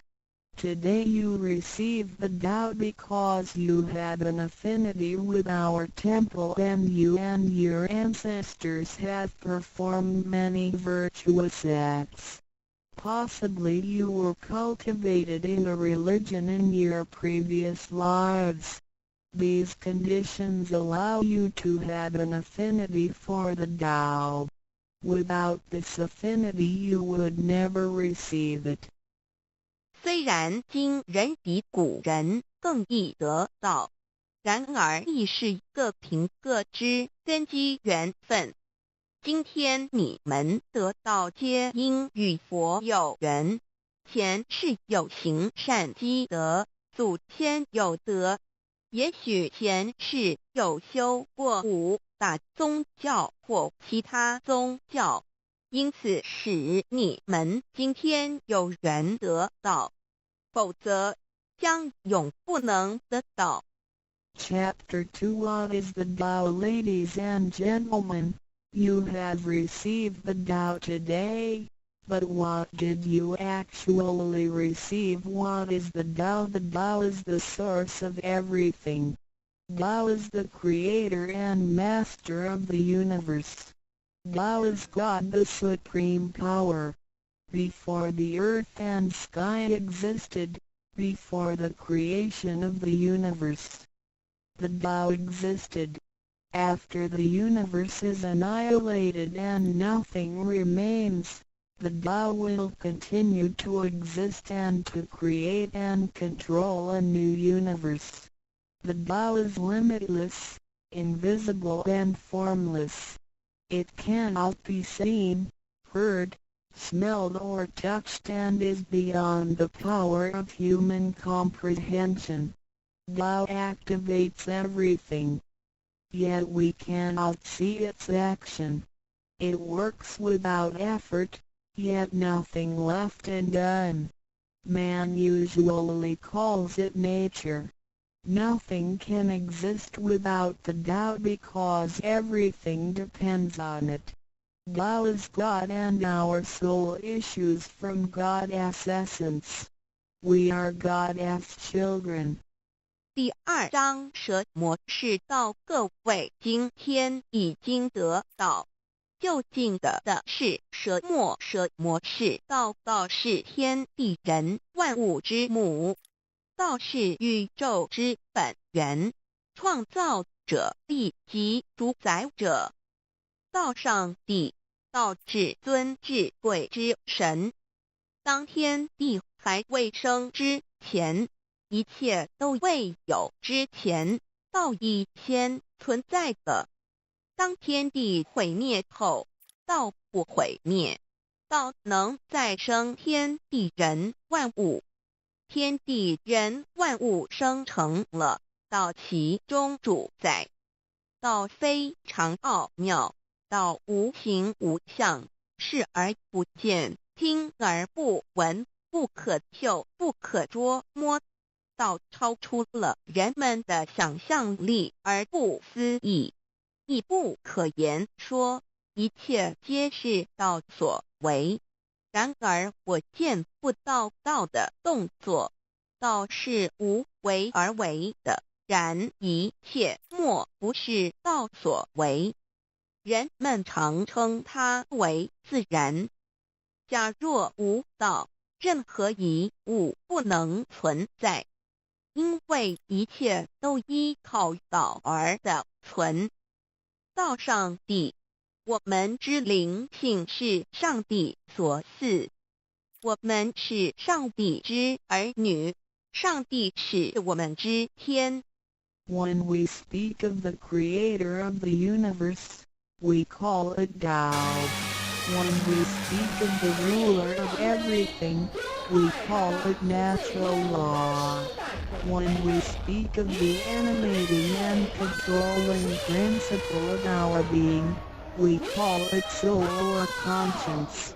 When we speak of the creator of our soul, we refer to the Heavenly Mother. In Chinese she is called Lao Yu. All like the above are one and the same. 当我们从它作为宇宙之本源而言，称它为道；在它作为一切之主宰而言，我们称它为理。当它在我们体内，使我们生存并支配肉体时，我们称它为灵性或良心，因为它赋予我们本性。我们称它为老，这些名称虽异而其意相同，皆指同一物而言。Now, what you have actually received is the Tao. Tao is everybody's true self. Today you have been initiated by the teacher and the door of your mind has been opened. Now you are able to understand that the body is not your true self. The body is controlled by the Tao within you.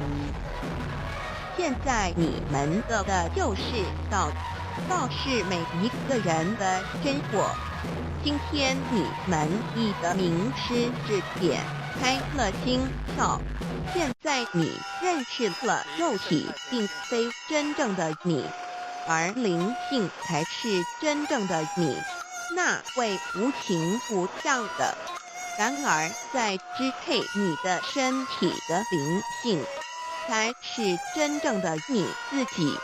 While you are alive, your soul dwells within your body. As soon as the soul leaves your body, you are dead. Your soul is from God, but your physical body is from your parents. You already had the Tao within you yet did not realize it.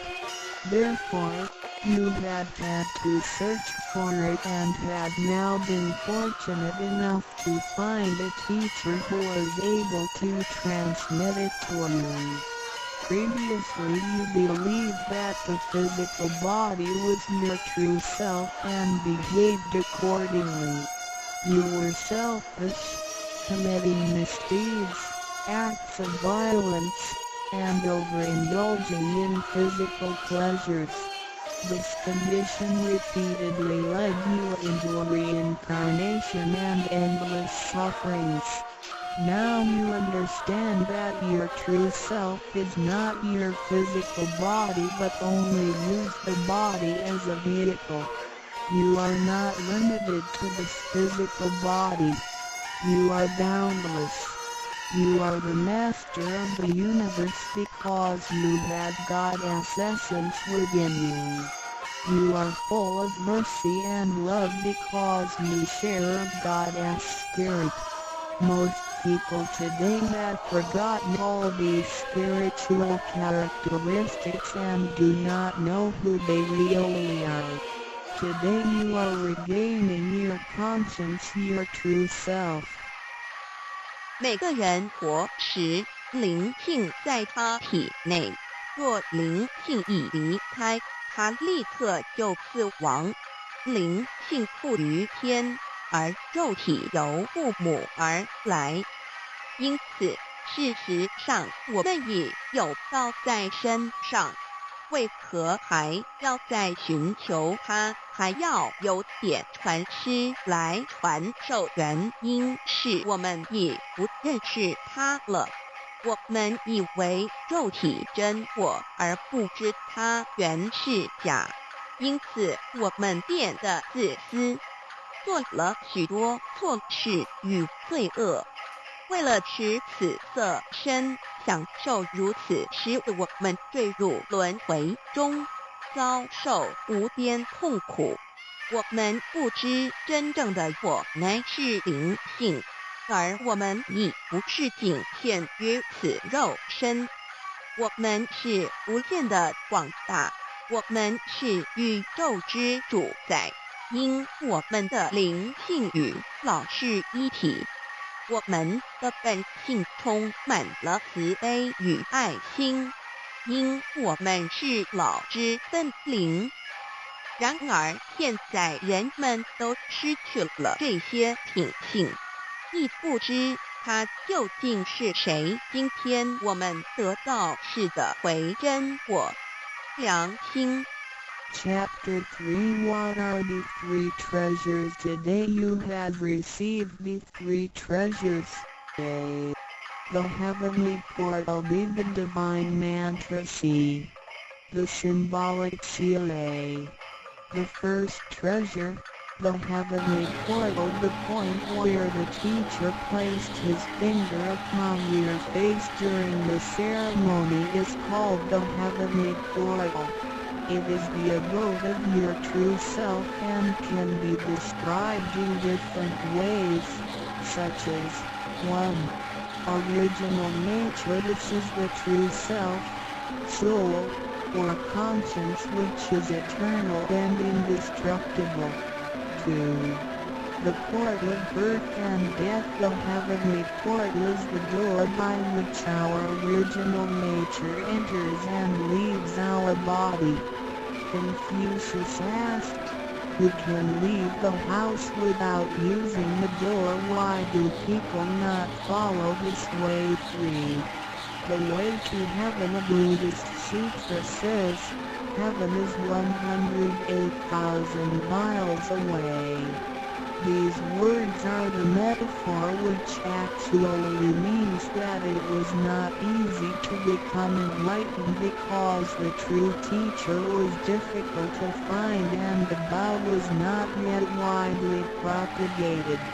Without the proper understanding of the Tao, heaven seems very far away, but with a real understanding of the Tao, heaven is very near. Today your teacher has pointed out the way for you and you may now ascend to heaven with one step. 第3章何谓三宝经篇，你们所得之至宝，亦可称为三宝。一玄关二口诀，三合同。一第一宝玄关，玄关玄妙莫测之门。玄关点传师向你们指点之处，它有许多名称，一点本性，此是我本来固有的真我灵性良心，它是不毁不灭的，它永远存在。二点生死之门户，玄关是灵性出入身体之门户。孔子曰：谁能出户由户？何莫由之道也。三点通天大陆国经云：积天108000里，此是譬喻，亦成佛是不义之事。因为名师难访，大道还未不传。然而名师经已指点灵明路，你一步登天。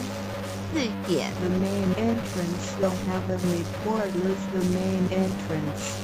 It is situated at the center and not to the left or right, above or below. This entrance was locked after your imperishable spirit entered the body at birth. If the heavenly portal is not unlocked by your teacher, your true self is not able to leave the body by the main entrance at the time of death. Instead, it will have to leave by one of the side gates A. The eyes, B the ears, C the mouth, D the nose, E the navel, F the vertex. If your spirit leaves from the ear that is reborn as a viviparous animal, such as a horse, pig, cow, sheep, etc. The eye that is reborn as an oviparous bird. C mouth that is reborn as a creature of the water, such as a fish, a lobster, etc. The nose that is reborn as an insect, such as a fly, a moth, a bee, etc. E navel it is reborn as an ordinary person. F vertex it is reborn as a wealthy and powerful person. 4. 正门玄关是正门，它正好位于当中，不偏向左也不偏向右，不在上也不在下。当灵性投入身体后，此门关闭了。假如我们不欲名师指开玄关，临终时我们的灵性将无正门可出离身体，它只能由其他旁门出去，眼耳口鼻肚脐顶门。如果灵性走旁门，亦由耳而出者，来生当为胎生之动物，如马、猪、牛、羊之类；二由眼而出者，来生当为卵生之动物，如飞鸟之类；三由口而出者，来生当为湿生之动物，如鱼虾之类；四由鼻而出者，来生当为化生之动物，如苍蝇、蜜蜂之类；五由肚脐而出者，来生当为平庸之人；六由顶门而出者，来生当为富贵之人。上述之路乃生死轮回之路，不能脱出生死之苦。点传师点开玄关正门，这是通天之路，我们不必再走四门，不必再坠入轮回受苦。但是我们必须要真修，否则玄关虽开，我们的灵性仍不能返天，因我们还是充满罪恶。灵性为罪恶所是不能自由从正门而出的。5点 In the Bible, Matthew 13:11, John said to his disciples, I baptize you with water to show that you have repented, but that one who will come after me will baptize you with the Holy Spirit and fire. The Tao is transmitted to you in the temple of God through God's sanction and commandment. The holy lamp on the altar symbolizes God. In the transmittal ritual, the teacher uses the incense to lead a line of fire from the holy lamp to your heavenly portal. Then, using his finger, he connects God's spirit with your spirit so that they flow together as one, thereby enlightening you with God's Spirit. This is the actual fulfillment of John's prophecy. 5. 圣经上记载，约翰对他的门徒说：“我用水给你们施洗，表明你们已悔改。然而在我之后的将用圣灵与火给你们施洗。请记忆，你们是在上帝的宫殿里得到，因为我们有上帝的天命。那盏佛灯代表上帝老。在点道之仪式中，你们已见到点传师以香柱从佛灯引来一条经指向你们的玄关，然后借点传师的手指点在你们的玄关之时，上帝以一的圣灵已点开了你们的心窍，照破了黑暗。现在你们可见到约翰之预言已经实现在你们身上。6点 Sakyamuni Buddha said, I have the great Dharma which is hidden in the eyes. This indicates the location of the heavenly portal. 6. 释迦牟尼佛云无有正法掩藏此语，暗示玄关之地。Read the second treasure, the divine mantra 1. You have now been given the divine mantra. It is very important to remember it as it will save your life. It is only to be used in extremely dangerous situations. This mantra acts as a powerful spiritual distress signal to the divine forces, much like an SOS transmitted by radio waves. It is to be projected mentally and silently with great concentration, while at the same time focusing the eyes on the heavenly portal and holding the symbolic seal with the hands. Powerful aid will immediately be sent to you in order to rescue you from danger.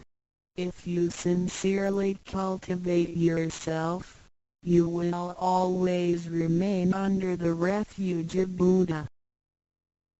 第二宝口诀：心经或五字真经。一刚才传授口诀给你们，还记得吗？请再说一遍。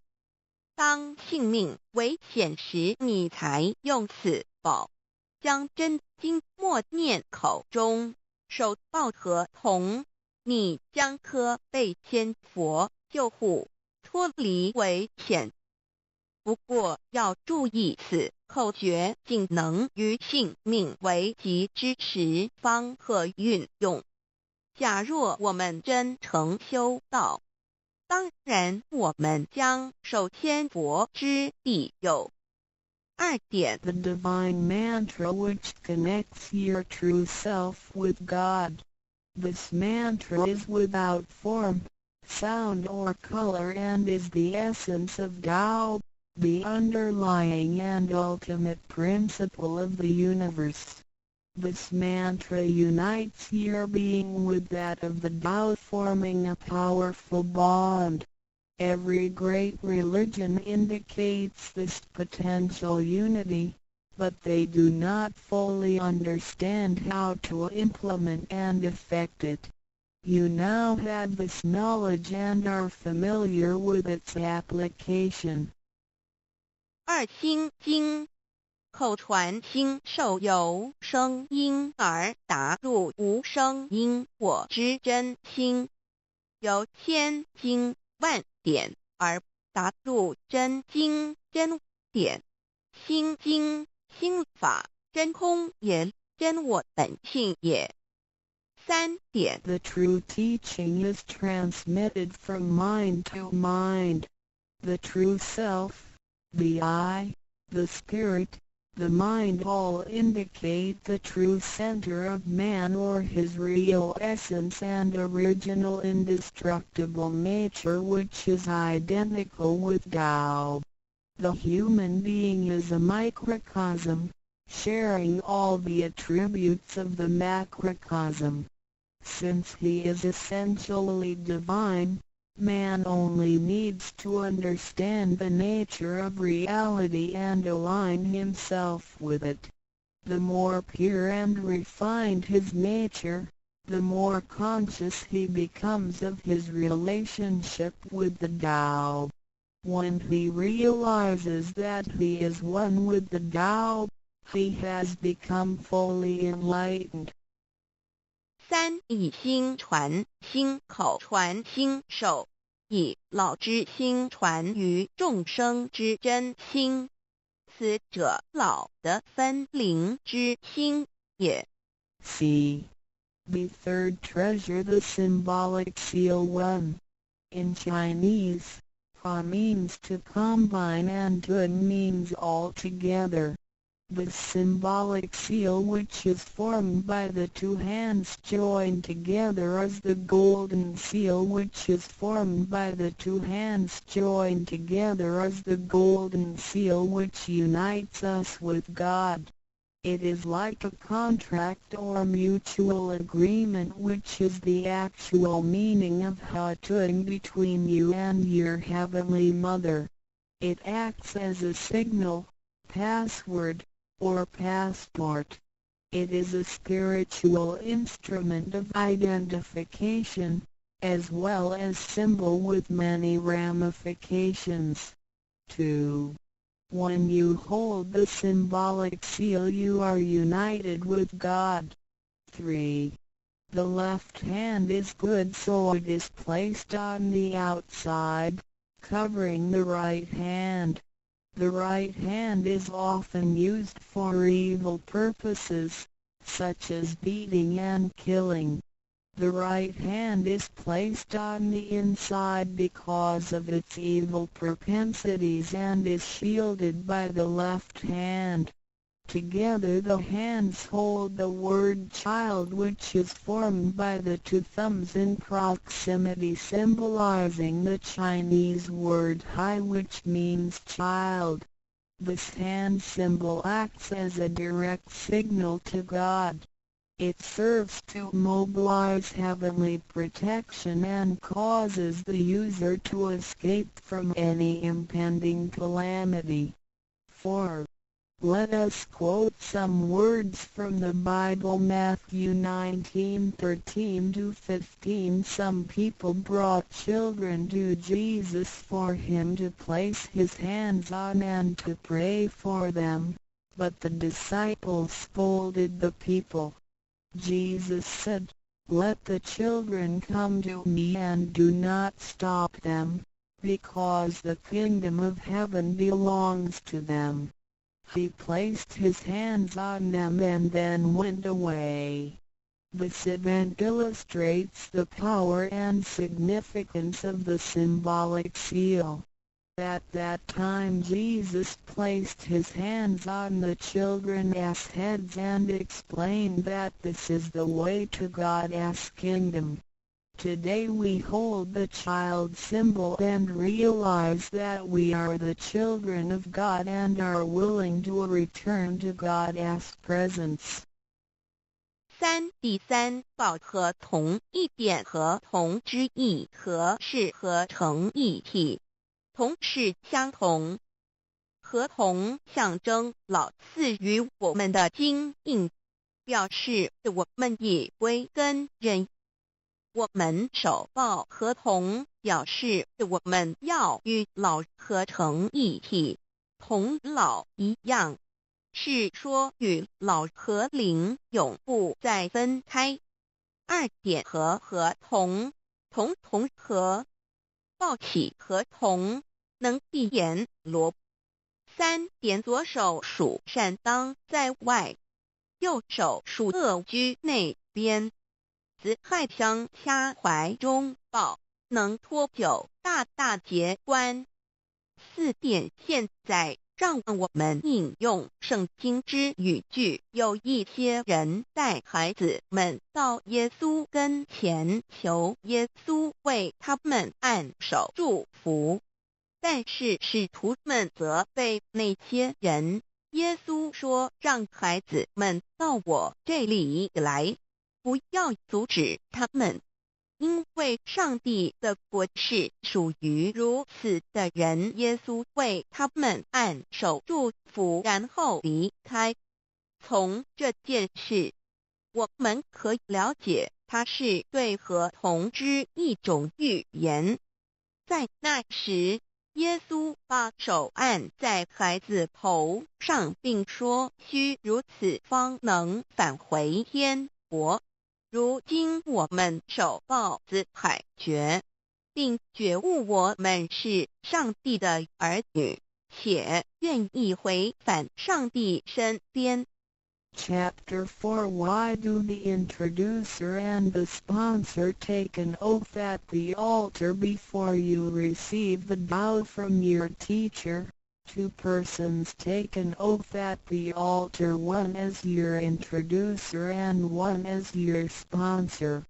Without these 2 persons, the vow will not be transmitted to you.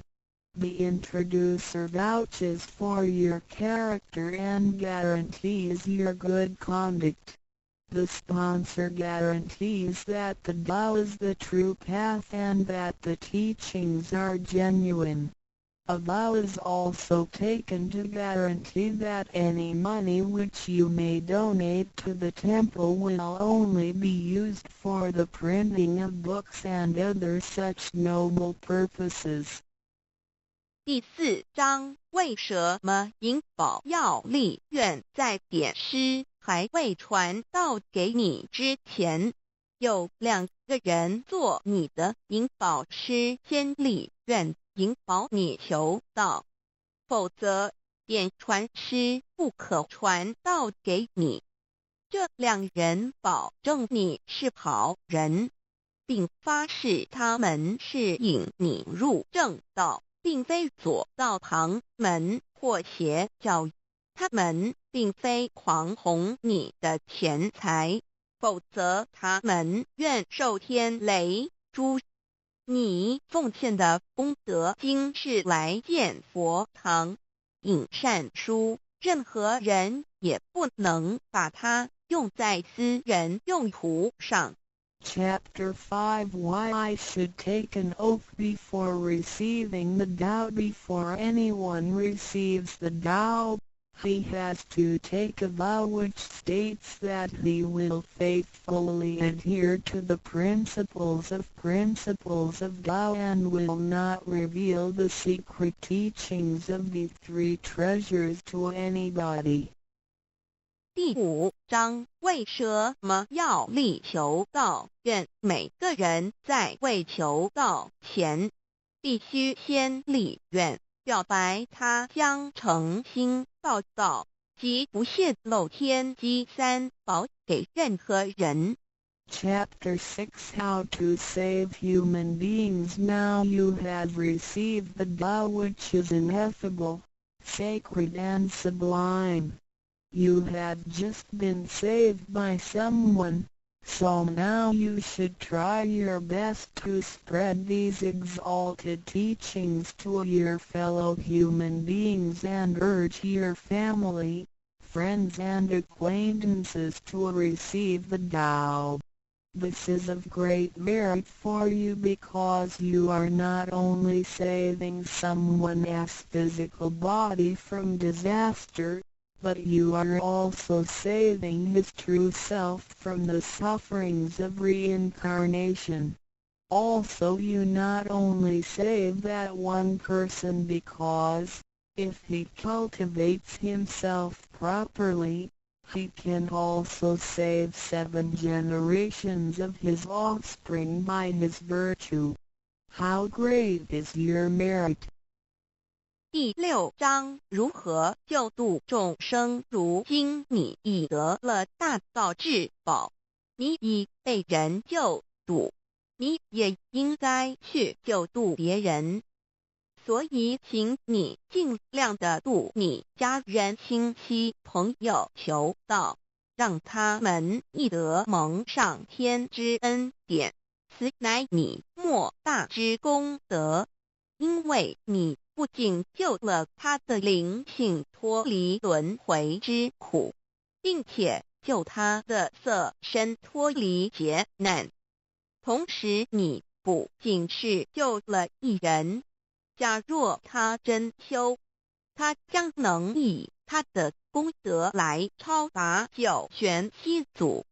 你的功德何其大呀！ndrodudcdivol.html 先天大道简介中应对照 http://www.taolibrary.com/category/c63006.htm Introduction to DAO 先天大道简介 Introduction to DAO 中应对照先天大道简介一和为先天大道2道与我有什么关系？3求道是求什么？4求道对我有什么好处？5具备什么条件才可以求道？6求道对我的生活有什么影响？7道的宝贵有什么印证？一和为先天大道，先天大道又简称道。我们若仔细地去观察，心窍开悟之后，就可发觉宇宙间森罗万象皆是杂而有序，而自然界万事万物的运转也都有一定的法则。这天地人是万物的真主宰，就是道。道乃在天地生成之前即已存在，故曰先天大道。道者理也，理就是真理。在天地人万物未生以前，道即已存在，而道能生天、生地、生人、生万物万类。在天地人万物毁灭之后，道不会毁灭。道因为无去无来，不生不灭，乃代表着宇宙间亘古不变的真理。道的本体，也就是宇宙自然的本体。在混沌未判之初，宇宙间只是一团灵妙理，无天无地无人，也没有语言和文字，所以我们是无法以任何语言、文字或思虑来形容它。故大道无名，强名曰道。我们也是勉强用到这个名词来代表它。在天地万物生成之后，道又能贯穿于宇宙万事万物之中，使一切的自然现象均能呈现和谐有条不紊的运转。这就是道的妙用。道大理为我们虽然无时无刻离不开道的本体和妙用，却又很不容易去认识它。因此在2、3千年前，各教圣人应运出世，各化一方，针对当时天时地利及众生的根器，留下千经万典，传下诸多去恶从善的修持法门，同时也让芸芸众生认识了冥冥中宇宙万事万物均有一个真正的主宰，或称为上帝，或称为造化，或称为天主。我们称其为道或无生老，均是一名而同义。我们对道有了深一层的认识和体悟之后，就会了解天地间实无一物不是道之本体与妙用的合一。因此道虽然涵盖各大教门的精义，为千门万教的总源头，确实不局限于宗教的领域里。而上帝或老也不只代表着一切宗教的最高信仰中心，更是天地万事万物万类的根本源头与最高主宰，及宇宙间永恒不变的真理之道。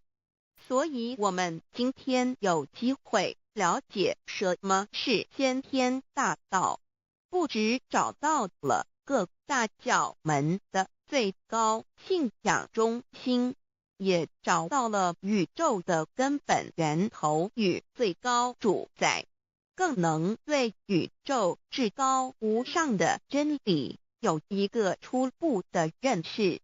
道之真义，在先天之先不为先，在后天之后不为后，即大上有可量，即为上有可止，为道即大不可量，即为不可止。不所以大无不包，为无不入，无所不贯，无所不通，无所不彻，贯彻了天地人万物万类，贯彻了33天外，贯彻了千经万典，贯彻了千法万法，贯彻了千教万教，贯彻了千佛万祖，贯彻了我之一身。此乃显天大道宝贵的真义，人人必须知真觉，亦即是人人与我与人人良心之行也。此乃万众一心，万国一家，世界大同，此先天大道之宝贵也。二，道与我有什么关系？道的宝贵在于它大而无所不包，细而无所不入。天地生成之后，道贯穿于天地万物万类，使得日月星辰之运转各有其时，4时之交替，万物之消长各有其序。而最宝贵的是各天地万物的主宰，同时也是我们人一生之主宰，曰性理，使得我们不学而能看，能听，能吃，能动。因此我们不只要探求天地间的治理，更要回头认识我们身上固有的真理。故先天大道即是性理真传。道的宝贵并不在于它有什么神秘稀有或特殊之处，而是在于它平时，但我们却时时刻刻离不开它的本体与妙用。我们反观一下自身，就会发觉我们身体的结构是非常精密和奥妙的。我们轻轻地握一下手，就算是这么简单的一个动作，其中所牵涉到的所有关节物理作用、能量、化学反应、神经系统资料、讯息之传输及脑部分析、判断和命令之下达，以目前全世界的科技知识和文明水准，也无法一一表达出来。但是我们做出个动作的能力，却完全不因个人知道上了程度的差异而有任何影响。不论是学识多丰富的学者，或是目不识丁贩夫狗卒，不论是成人，或是刚出生不久的婴儿，都可以轻而易举地做出的动作。人人与生俱来，不学而知，不学而能，无增无减的良知良能，就是主宰我们一生的道。我们有学习而得到的知识和才能，有忘记的时候，有疏远的时候，而道的本体和妙用，不用学习，不用思考，大而能主宰宇宙的运作消长，小而能主宰我们一生之视听言动。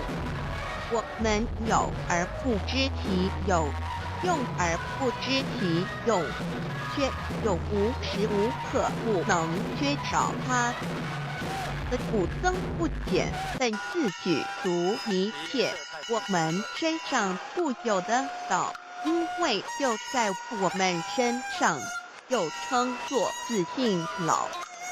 我们了解了这主宰天地万物的道，在我们身上就有，它的作用不应受到我们赞美或否认而有任何增减。不论种族、肤色、国籍、宗教、信仰或贫贱富贵，均无分无别。因此，我们能求得先天大道，不只找到了宇宙的根本源头，也找到了不生不灭的真果。不只认识了宇宙，也认识了我一生的真正主宰。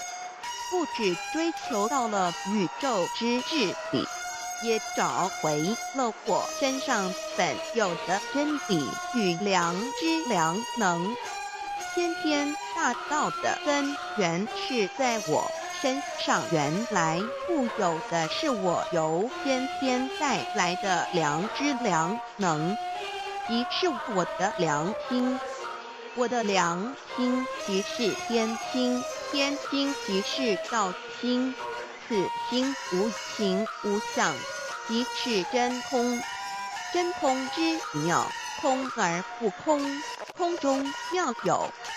妙有者，生天生地生人生万物万类之大本也。妙有者，万灵真在也，主宰天地人万物万类之真主宰，亦即是主宰我之一身。故曰道在无身，一切万能；道离无身，此身在无一能。先天大道如此宝贵，乃人人必须追求之道也。三求道是求什么？静心观察我们所存在的这个宇宙，我们往往会赞造物主的神奇。自然界每一刻皆有无数的事物在同时运转，而其整体却又是那么协调。我们身上的这个真理不也是一样吗？每一分一秒，我们身上皆有无数的生化反应、物理作用等同时发生，道的妙用分布在我们身上，不用学习，不用思考，其作用虽成千上万，合起来却只有一个自我，一切有条不紊，自然而成。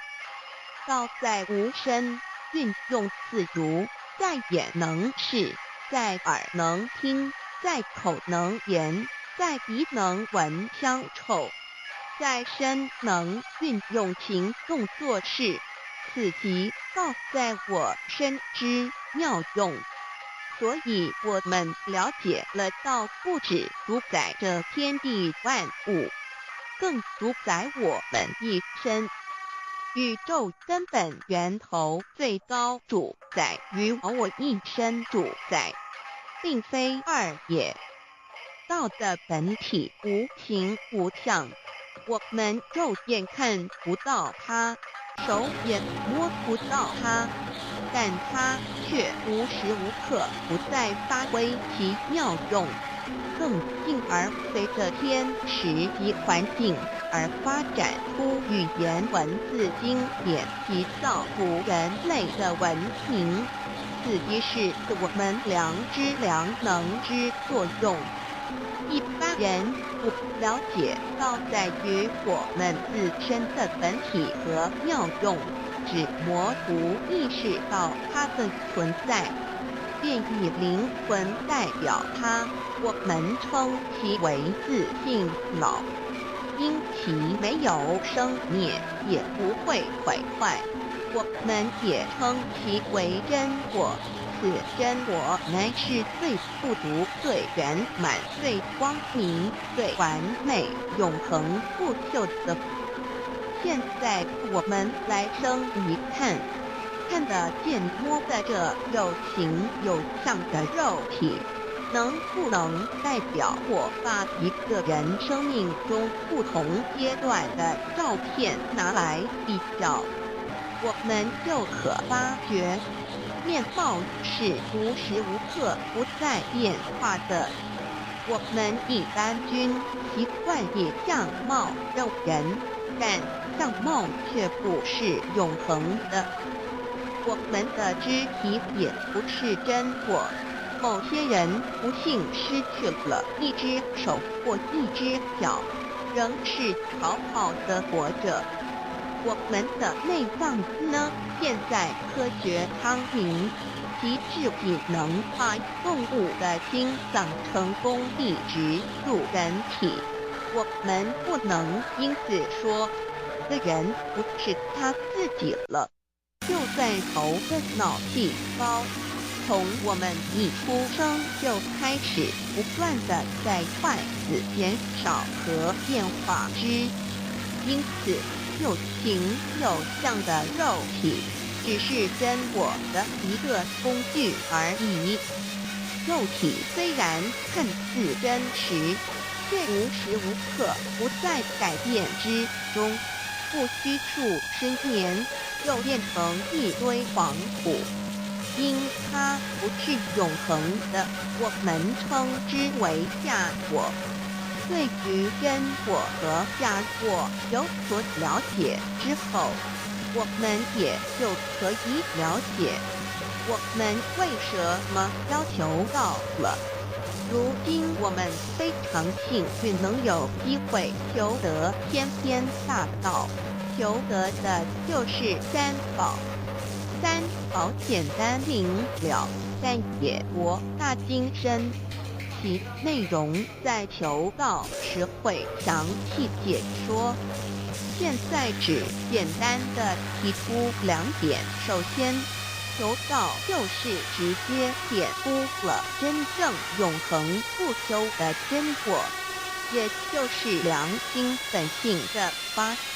在物质文明远较精神文明昌盛的今日，假若迷失真我，我们的人生将有如行尸走肉。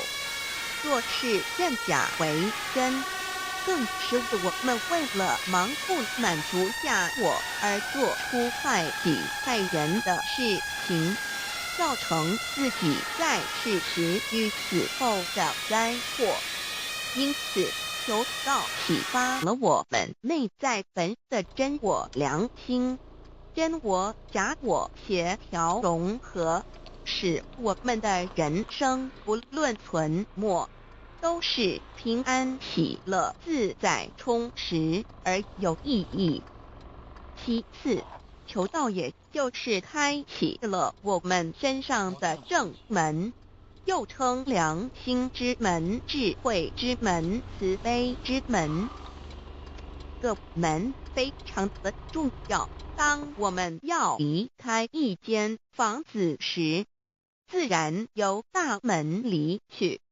如果此门无法开启，而被迫从窗户或阳台跳出时，就可能会摔断腿。我们的肉体就像一间房子，真我灵性就像是房子的主人。当有一天肉体要毁坏时，真我灵性若不得正门而出，被迫另寻旁门，其恐惧与焦虑是无法形容的，这也导致了死后的痛苦与不安。因此，我们可以发现到，绝大多数的人临终时，其肉体皆显现僵硬、恐惧、无助与挣扎之相。求道就是开启我们个生来死去之正门，也就是通天大路。因此，我们今天很幸运能求道，求得三宝，打开灵性通天之正门，可以让我们找回真我，认识我自己身上的道，自然以良心作为待人物之准则，使人生更有意义，更进而解决生死大事，得到超生了死的保障。100年之后，回到我们的来不家乡。所以先天大道又是回天之道。先天大道之宝贵，即是千经万典不如一点。此典打开玄关正门佛门，天堂大路一步直超级的永生之道。此典宝贵，超佛越祖，超经越典，超越天地。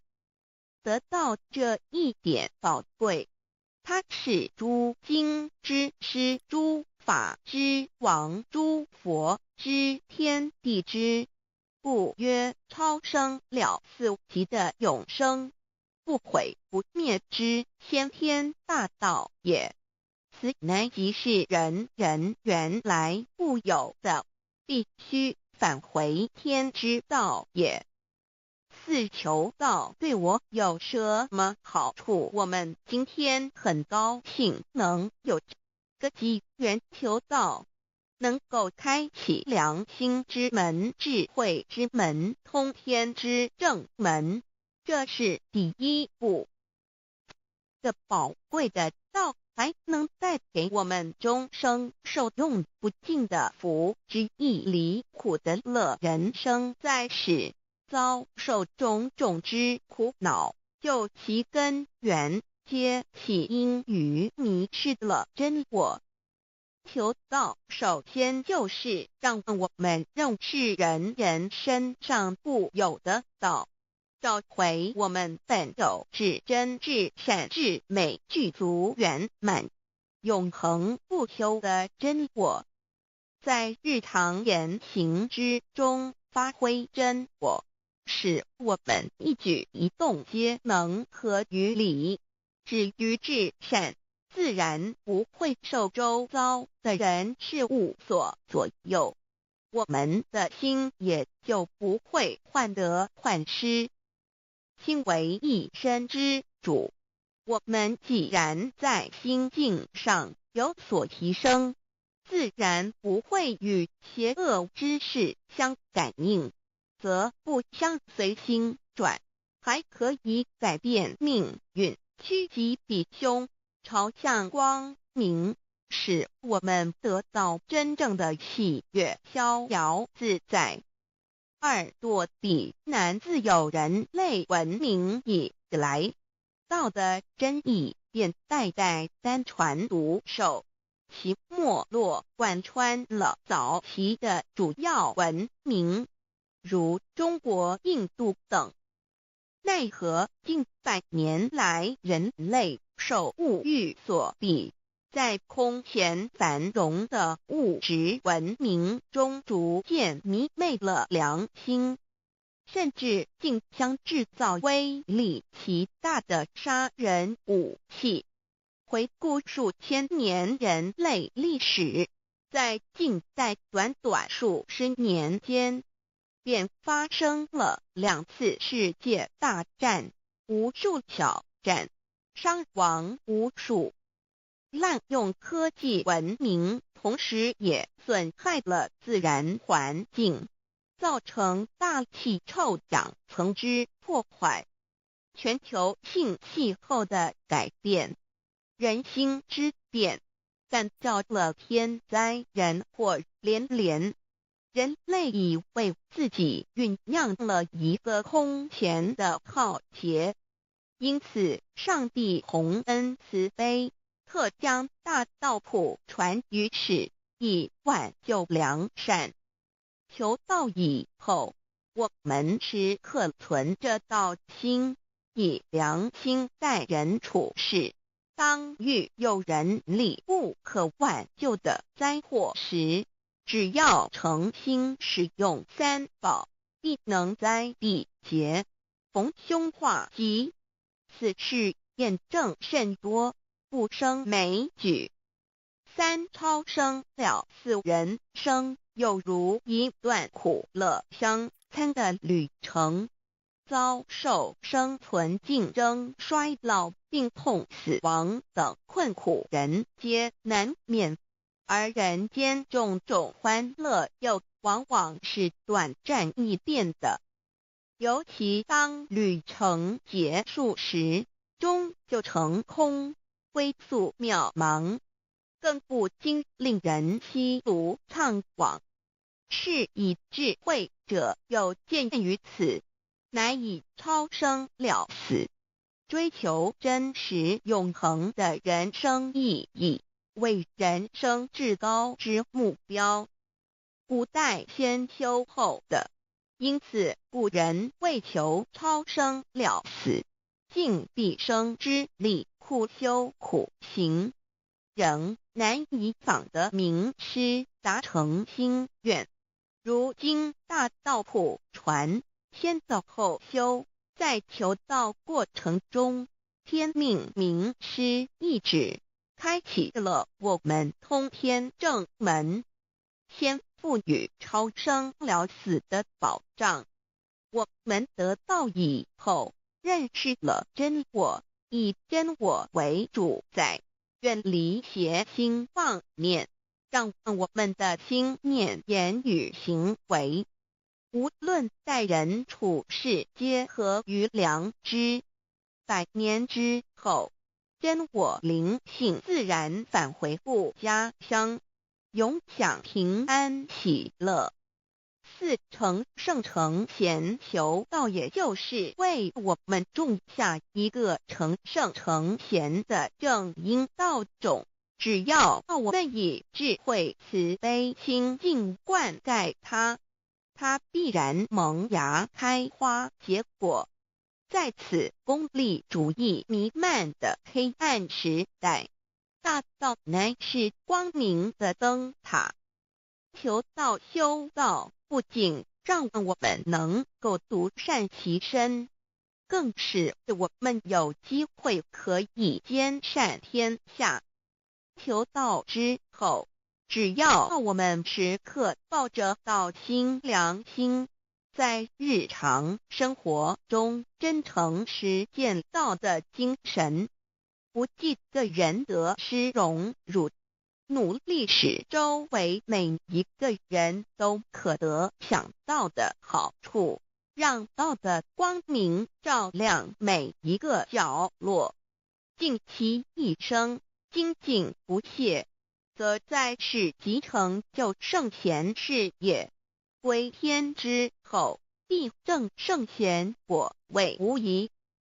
先天大道的宝贵就是天道天命，天命就是三曹名师，名师一点玄关开，打开正门佛祖来。天堂非在我身外，天上地下我都在，此乃先天大道的尊智贵至宝也。先天大道，天命宝贵，三曹名师这一点妙智机意，非是在言语文字相声音可得，非是在千经万典上的，非是在讲经说法上的，非是在世智辩聪上的，非是在博学才能上的，非是在才高八斗上的，以上皆是生死法对待法，非是超生了死脱对待了生死之法也。此自己的先天大道妙用妙能的宝贵，其妙极矣。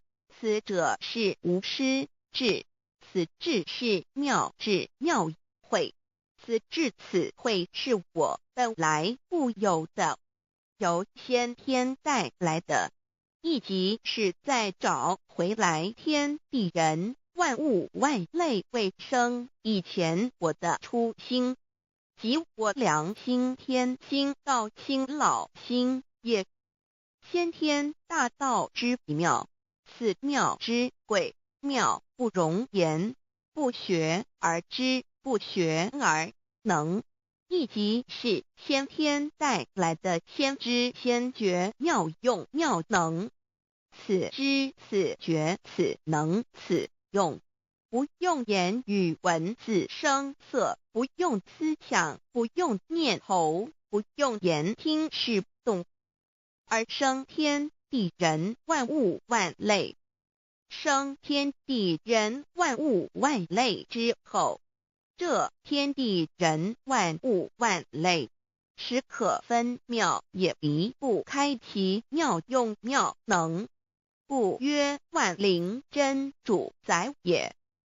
设若天离开先天大道之妙用妙能，则河汉星斗乱序，日月无光，亦不能轮转，则阴阳二气不能流通，万物万类世界的众生，人人皆不得其生存。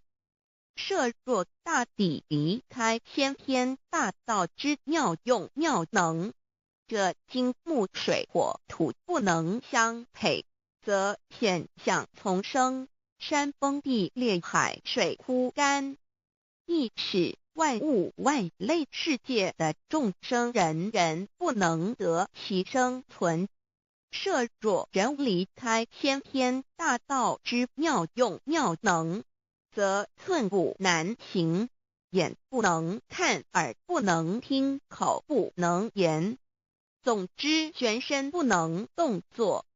100日之后，成了一堆臭骨臭泥土。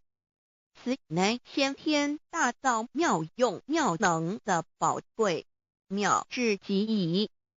设若觉悟认识先天大道之妙用妙能的支持而实行，即是天人合一，天人一体治理，绝言妙不容言，不是死后成佛，当体即佛矣。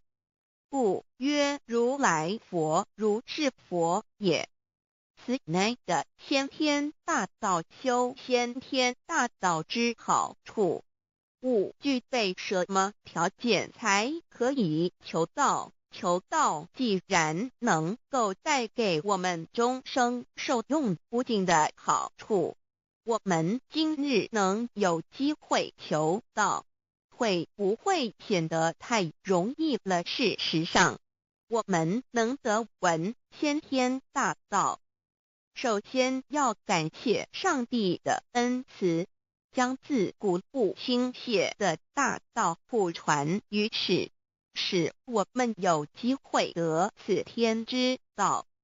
另一方面，我们本身也必须具备足够的条件，祖上有德，根基深厚，佛缘成熟，才能够顺利求道。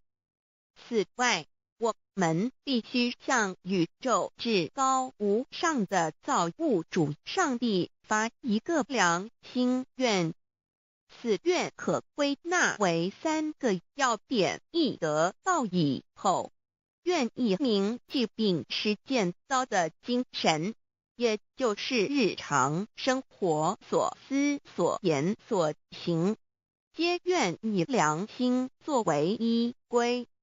二得道以后，愿以能力所及，助周围需要我们帮助的人，愿意多了解道的意义，并让更多的人蒙受天道的福祉。三得道以后，绝不将求得的3宝告知任何人。3宝必须在庄严的求道过程中，天命名师传授给我们，才有真实意义。若由我们泄露给其他人，则不但毫无意义、毫无效果，我们自己也违反了天律的良心愿，合乎人人本具天赋的良知良能，所以我们人人都能够做到。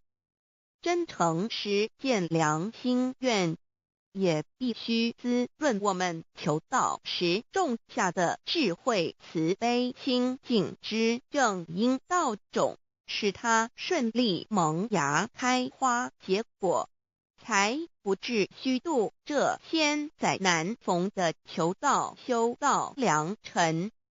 值得一提的是，我们能顺利求道，原因之一即是沾了祖德的光，是故上天开恩，只要我们修道有恒，则我们的祖先也有机会可以求道超生得救。我们的子孙亦的印地，对父母祖先尽大孝，这是最好的机会。只要具备以上条件，则无论任何国界、种族、宗教信仰的人，都可以求道。欲求得先天大道，脱出轮回之苦、地狱之灾，世间的穷通受忧、鳏寡孤独、生老病死苦，而返天堂永享天伦之乐者，必须我有得遇6万年良辰佳期的幸运。我本人心地善良，我有先天根基深厚，也就是我本人前世做的功德善事很多，此即天缘。我本人祖先有功德，做善事，此即祖上有德。我牧人遇到引导师度我得道，此佛缘已至，也就是前生我们一同做过功德善事，或一同有修过宗教，今生遇天道降世，一同得道修道，此乃佛缘已至。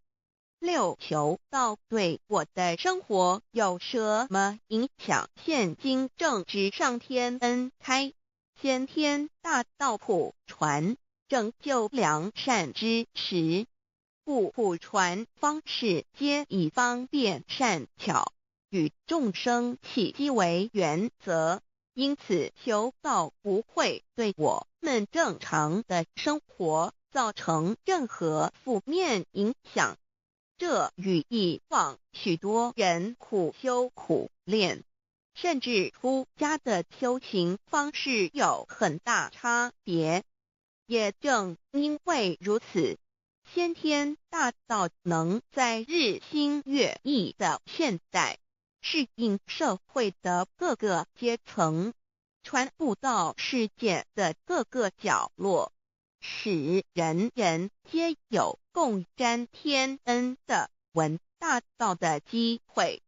关于求道对生活有什么影响，我们就以下几点来看。一、与任何宗教没有冲突，道代表着天地万物及我们一生之最高主宰与真理。不止在各大门创始之前，甚至在天地未生以前，道就已经存在了。因此，任何教门，只要其教义是追求真理及实践良心，就不会与道有任何冲突。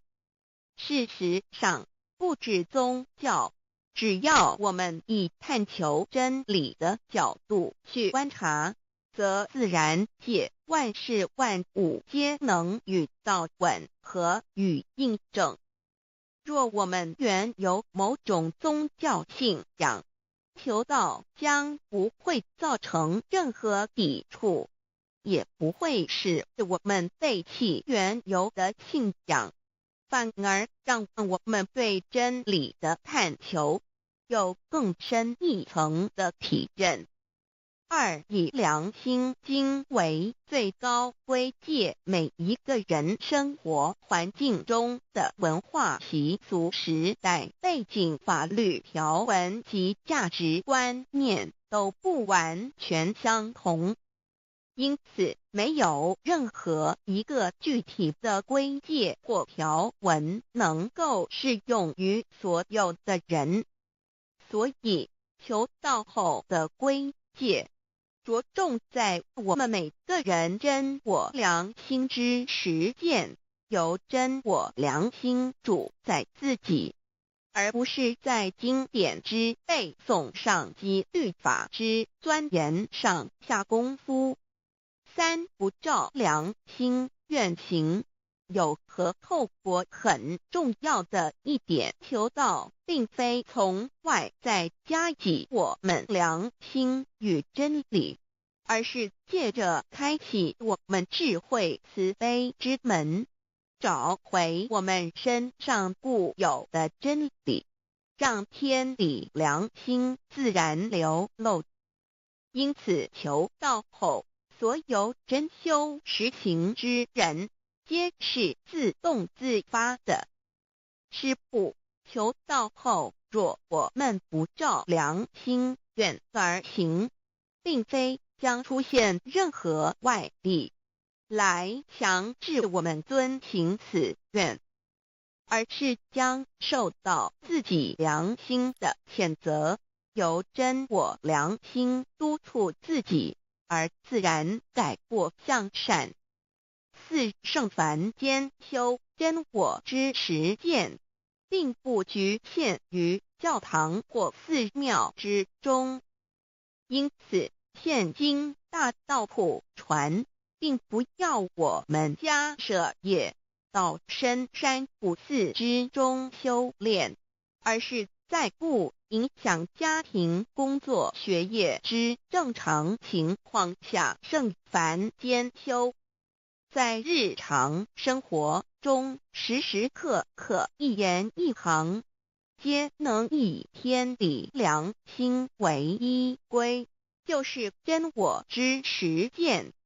务由提升自己而兼善天下，求道后会使我们生活更充实，心灵更和谐。而更重要的是，我们每一个人尽一己之力，且自身之提升，影响周遭之人事物，继而汇成一股力量。在这举世天理良心日趋沦丧之潮流中，匡正人心，力挽狂澜。如此必能早日实现先天大道普传之宗旨及弥勒佛的原慈大愿，化污浊的人间为人间净土，化纷乱的世界为世间天国。七道的宝贵有什么印证到是宇宙的至高真理？它的作用贯穿了天地万物万类，更是我们一生之最高主宰。真正了解了这一点，我们就会体认到，道是随时随处可以被印证的。许多贤贤得道之后，发出了大诚心、大信心、大智慧，真修真行，皆能参悟到，不止在各教经典之中可以印证到，其实在任何时间空间、万事万物我们之一身，甚至一草一木，皆离不开道的本体和妙用。体认至此，自然能发出永不退转之道心。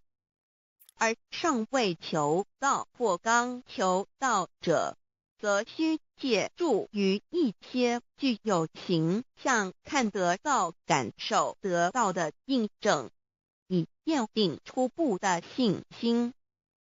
任何人只要有求道，经过身淡天命之名师点开玄关正门，传授三宝者，无论其功德高深为末，死后皆是身软如棉，面色如生，灵性由正门归天，东不品湿，下不腐臭，甚有多至数日不变，亦相满至者。目前的科技文明和医学知识还未进步到足以解释这种现象，但却无法否认个事实的存在。这种现象虽曾出现在某些宗教中，但极其罕见而珍贵，而求道之人途径道不属于反道爱德者，不敢定论外，其余则比比皆是。肉身既显似瑞香，足可证其灵性已登善境，当无疑问。二人虽为万物之灵，其实是很脆弱的。自从生在这个世界上，就难免天灾人祸的威胁，甚多以求道者，在遇到人力不可挽救之危急情况下，诚心使用三宝，皆能大事化小，小事化无。这种例证多得不可胜数，无法在此一一例举。以上两点虽然极为宝贵，但却是任何人只要一求道，借着上帝的天命宝贵，立刻就可以得到的保障。此后就随个人的诚心、智慧及对真理之实践，而有或深或浅不同的体认了。如人饮水，冷暖自知。希望各位具有善根，有机会能得闻大道的先生女士，皆能入宝山而满载而归，皆能求道而同真善境。Introduction to DAY. What is DAYI? DAO and MEII. What it is in DAOID. What do I get in RECIB and in DAOB? What do we need to receive DAOBI? What impact does receiving DAO have on MEBII? What can attest the validity of DAOI? What is DAO? Observing the cosmos and all the living beings consciously, among all the earthly activities and phenomena, we will find the existence of the laws of nature. There is a supernatural origin which guides all the operations happening across the galaxy, the Earth, and the human beings. We call this source DAO. DAO existed before primordial time, and even before the universe was merged. It is the origin of the world, and it thereafter nurtures all the creatures and beings. Since it is unchangeable and does not evolve with time, it is the ultimate truth. It is what all saints and sages throughout human history had been searching for. The essence of Tao is the foundation of nature. The law or the power that existed before the universe was formed is beyond description, because there were no civilizations nor creatures, let alone languages. Since it cannot be applied any name, we simply call it Tao. After the world was merged, along with the mutations of the universe, we see the harmonious actions as exhibited in seasonal changes, rhythms of time and tide, and the balance of the ecosystem. We also find some conformity of human nature across various cultures. These prove the laws of nature. This is the extension of that original Tao when it is substantiated and materialized. It merged into everything that is within us. Now that we know Tao is present universally and yet difficult to be recognized, there have been prophets and preachers trying to make us know and understand the origin and the truth of life through various teachings and literature since the beginning of civilization. They were scattered around the world throughout history. As a result, great commandments will talk to disciples and goodness and badness will differentiated.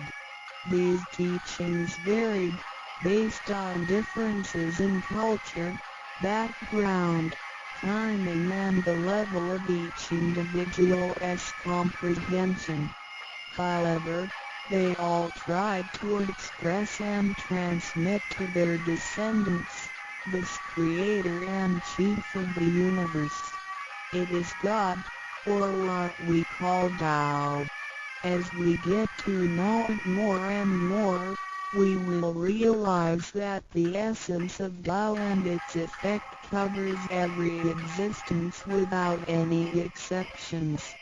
Tao is actually the headwaters of all religions. It embraces the essence of all the preaching and teachings, and yet, it is superior to the system of belief. It is the nature, the universe itself. Tao or God represents the highest authority and power of nature. It is also the headstream and superior to all. It is the unchangeable principle. Understanding Tao allows us not only to discover the center of all religious belief, but also to communicate with the origin and the highest power of nature. We will then be able to relate ourselves to the truth of the universe. To probe further, Tao existed before the formation of all, yet it was not anterior, which means that the creation was embedded in it. Thou emerges into the creation, yet is not posterior, which means that it is not thereafter limited. Among those created, however large, they can be measured, however small, they can be detected. It is only Tao that cannot be measured of its immensity nor detected of its existence. Therefore, it is larger than the largest and leaves nothing excluded, and yet it can be smaller than the smallest and leaves nothing not penetrated. It is ubiquitous. It merges into and governs all. It is in charge of the space, the earth, human beings, all the creatures, and all existences. It penetrates and regulates the entire universe. It is the source of all the scriptures, sutras, as well as dharmas. It encompasses all the religions, and it is what makes one a Buddha or a saint. It is the single chief of all. And, above all, it is in charge of each individual too. It is the Divine Self. This is the true meaning of Tao. We should get to know it this way and rediscover our own invaluable treasure. So, to practice Tao is to revive one's own conscience as well as everyone else's and to act upon it accordingly. Then, all people can be of one spirit, all nations can be in peace like a family, and the great harmony will come true. How precious does I feel and Emmy the significance of Taoism in its immensity and ubiquity. Its mightiness guides the universe to carry on with changing seasons and evolving creatures.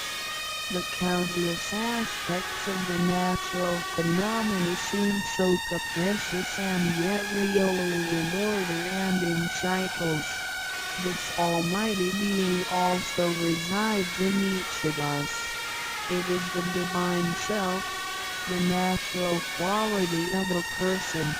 It enables us to see, to feel, to taste, to hear, and to move without learning. While we research the ultimate truth in the universe, we should turn in upon and see into ourselves to discover that Divine Self. We will find the rules that govern the universe also comply with the way we are.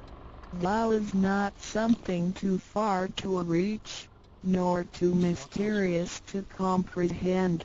It is nothing particular, but has to do with our daily lives. We cannot do without it.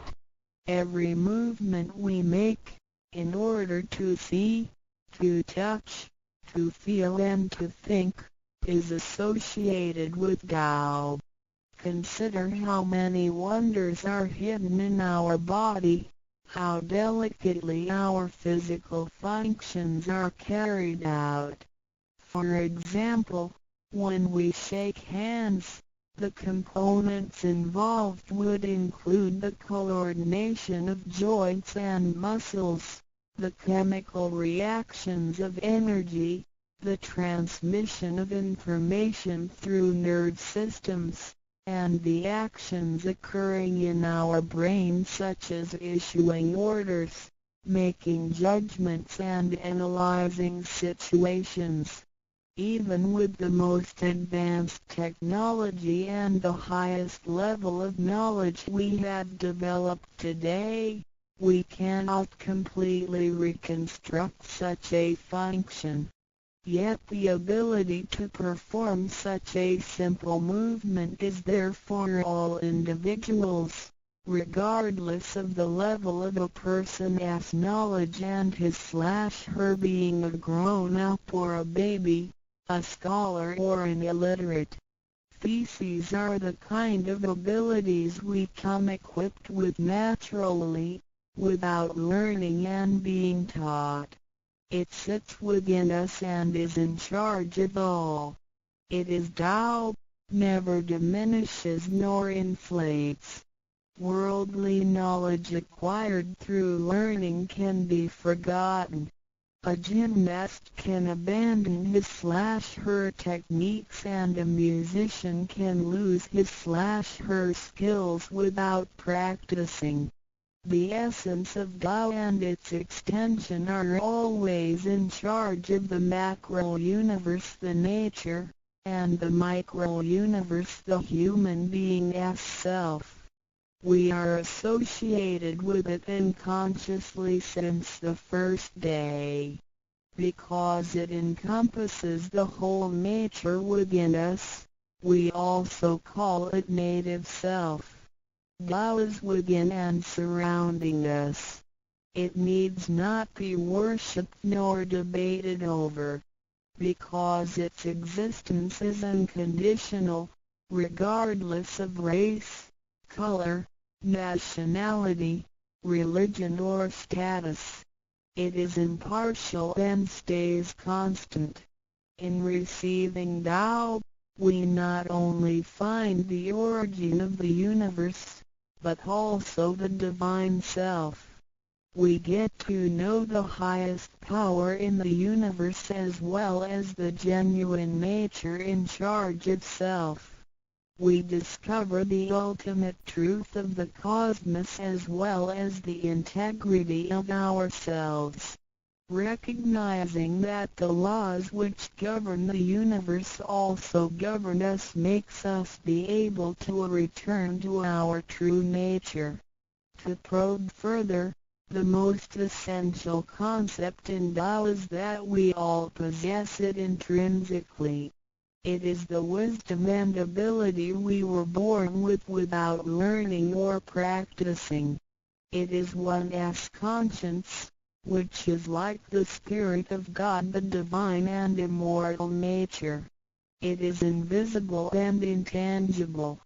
For this reason, we call it genuine emptiness, which means that to be really empty, it goes beyond emptiness and can therefore have marvelous existence in it. Marvelous existence is the foundation for the sky, the earth, human beings, all the creatures, and all existences. With omnipotence, Tao is called Great Lord of all beings. This almighty being is not only in charge of the entire universe, but also in charge of oneself. So the proverb is, Tao is within self, which is the drive of all one's abilities. A physical body without Tao is useless. This is the treasure that we should all realize and fully explore.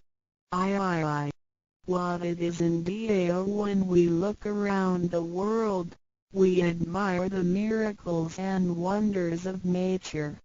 Countless things change and move simultaneously every second, and yet in order and in harmony. So do our bodies.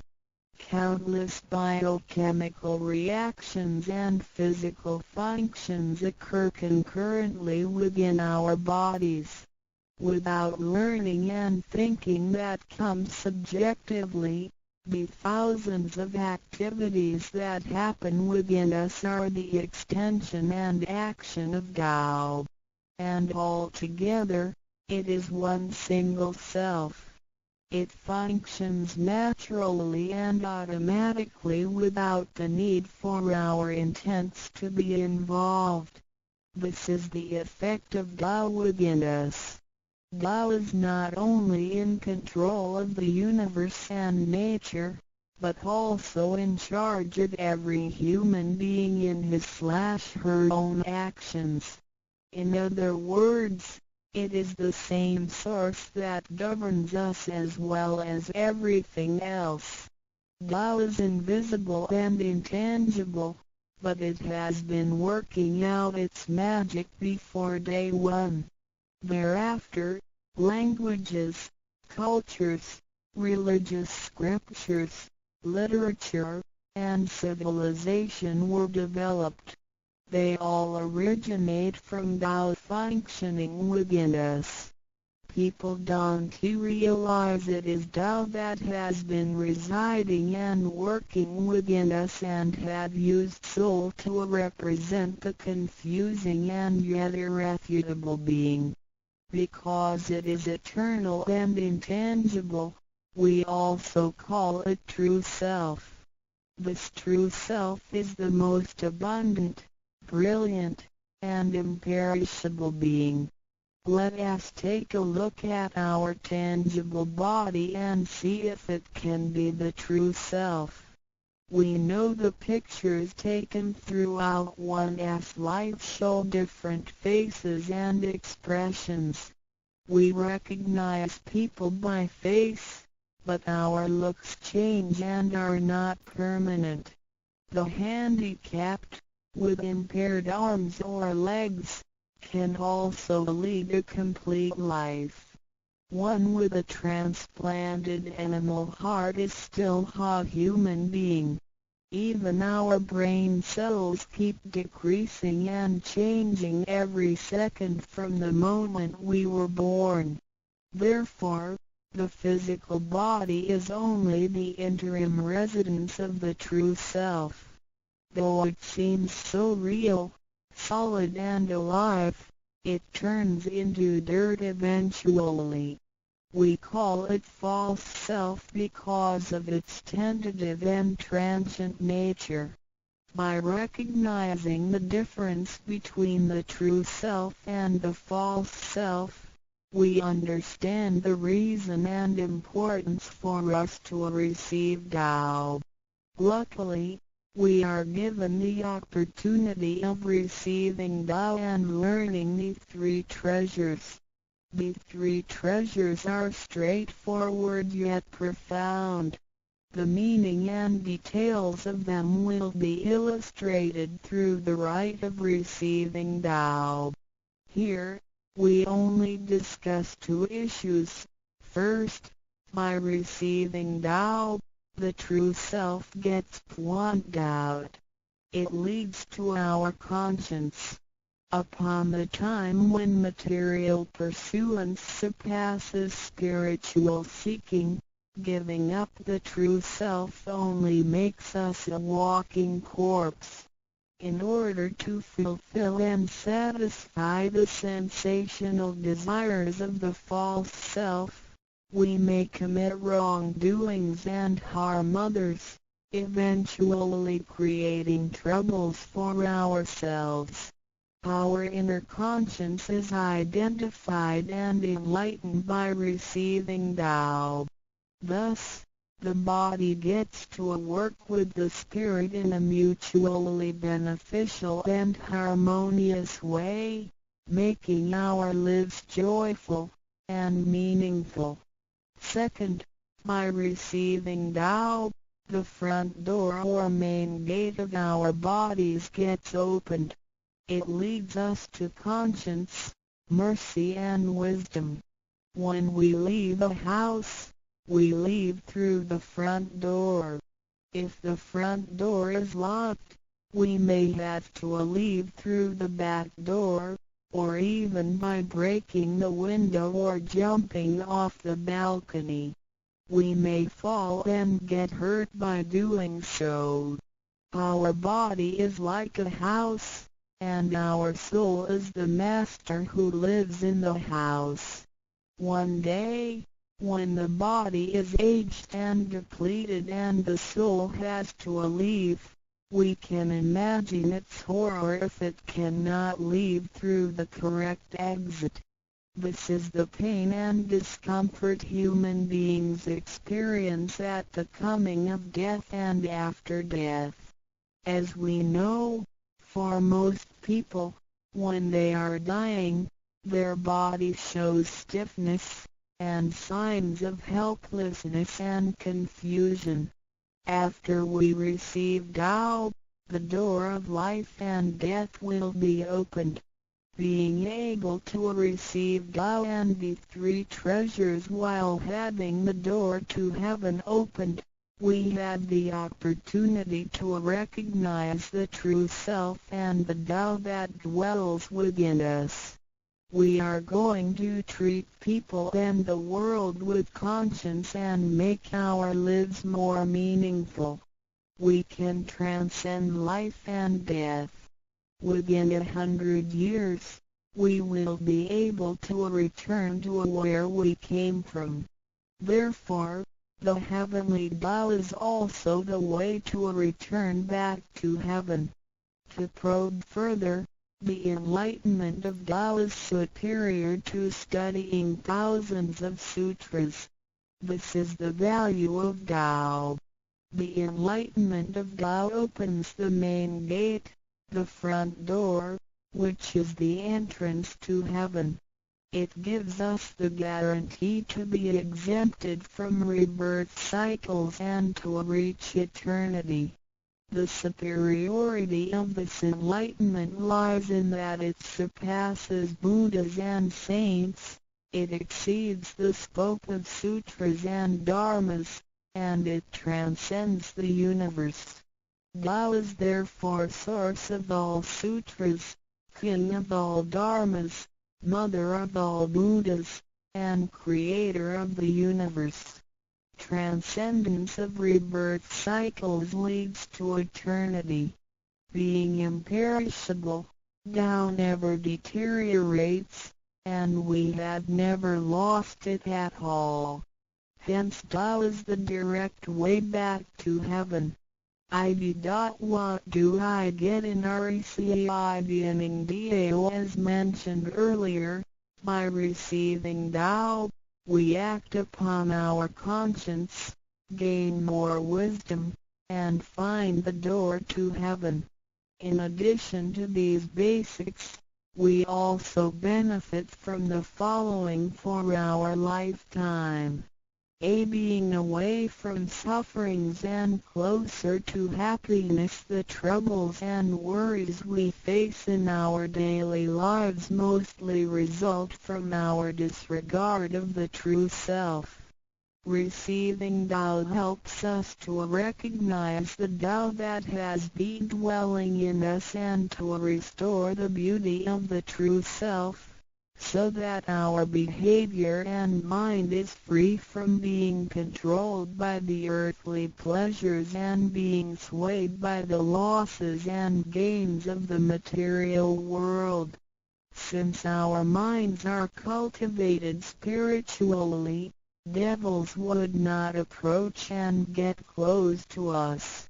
Thus, our fortune can be altered from bad to bright, and we can obtain real joy. Being away from disaster and calamities. Tao has been passed on through generations to one single master since the beginning of human history. The thread of its passage weaves through ancient civilizations, including China and India. However, in recent centuries, human beings had been trapped by materialism and a weaker sense of right and wrong. Wars prompted the development of powerful lethal weapons. In reviewing the thousands of years of human history, we realize, in just less than 100 years, there had been 2 major world wars, which caused numerous killings and tragedies. The abuse of science and technology has also destroyed the ecology, causing damage to the ozonosphere and the unbalance of the climate. The corruption of human beings' minds has called the natural disasters to come. The human have created calamity. God, with his mercy, makes Tao available to everybody in order to save good people. After we receive Tao, with the true meaning of Tao in mind, we will be conscientious. We can use these three treasures whenever something dangerous and uncontrollable happens to us. We will be able to get away from bad encounters. This is a confessed fact. See, transcending life and death. Life is a mixture of happiness and bitterness. Throughout the journey of life, we experience birth, growth, aging, illness, and death. Joys are momentary and wealth is here today and gone tomorrow. Rather than seeking the pleasure of material life, the wise make full use of their lifetime searching the true meaning of life and eternity. In old times, Tao could only be received after harsh self-cultivation. Among the hermits looking for the Master in order to receive Tao, only very few could obtain it. Whereas in this century, Tao is allowed to be spread and transmitted through the authorized masters to the truth seekers. The Master points out the main gate of life and death, assuring the completeness of our true self. With the true self as our guide, which keeps us away from evil and greed, it helps us think, speak, and act in accordance with our conscience and intuition. Death then becomes the return of our soul to the eternal and peaceful home where we came from. Thus, we will have lasting joy. The achieving sacred beings, the enlightenment of Tao, which reveals the true self, is like the planting of the seed of righteousness and integrity. Through self-cultivation and self-improvement, the nurturing of wisdom, kindness, and purity, it will blossom and produce the fruit of sacred mind and eternal life. In time of overwhelming utilitarianism, Tao is the lighthouse to the truth. Receiving Tao, and then cultivating ourselves, not only improves our own lives, but also gives us the opportunity to better the world. After we receive Tao, we act upon our conscience and care for people around us. We cherish Tao and disregard personal disadvantages. Then we make an effort to spread the message of Tao to the world, in order for everyone to benefit from it. We are devoting ourselves to the work of God, and certainly will achieve spiritual perfection in both this world and the world after life. To probe further, the supremacy of Tao is based on the heavenly decree of God, by which Grand Masters can perform the passage of Tao. The enlightenment of Tao from Grand Masters directly opens the main gate of our bodies, which revives our divine nature. It reveals that heaven is not beyond oneself. Instead, one's true self merges into the entire universe. This is the supremacy of Tao. 1. With the heavenly decree, the enlightenment of Tao is extremely profound and marvelous. It cannot be completely expressed by any words of languages. It is not recorded on any scriptures or sutras.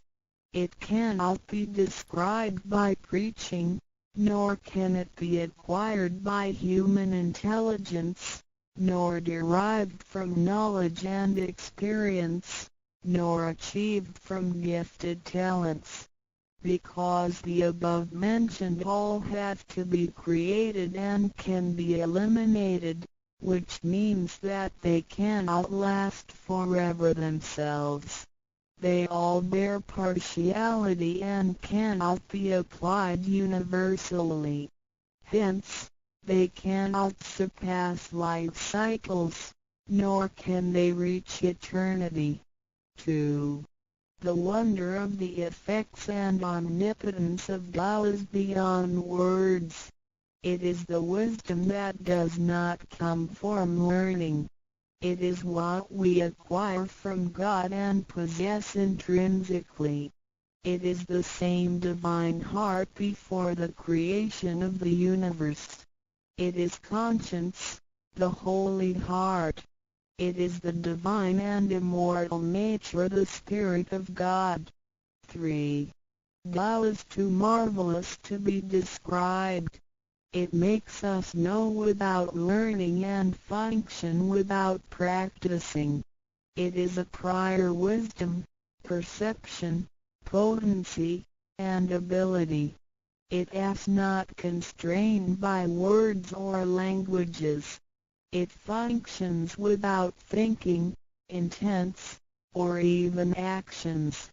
However, it can create the sky, the world, the human, all beings, and all existences. All these, after being created, still cannot carry on without Tao even for one moment.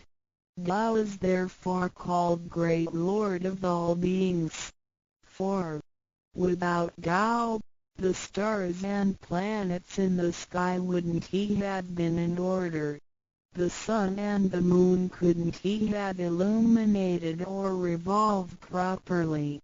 Then the yin-yang energies wouldn't have circulated, and, as a result, this world wouldn't have been suitable for all of us to live in. 5.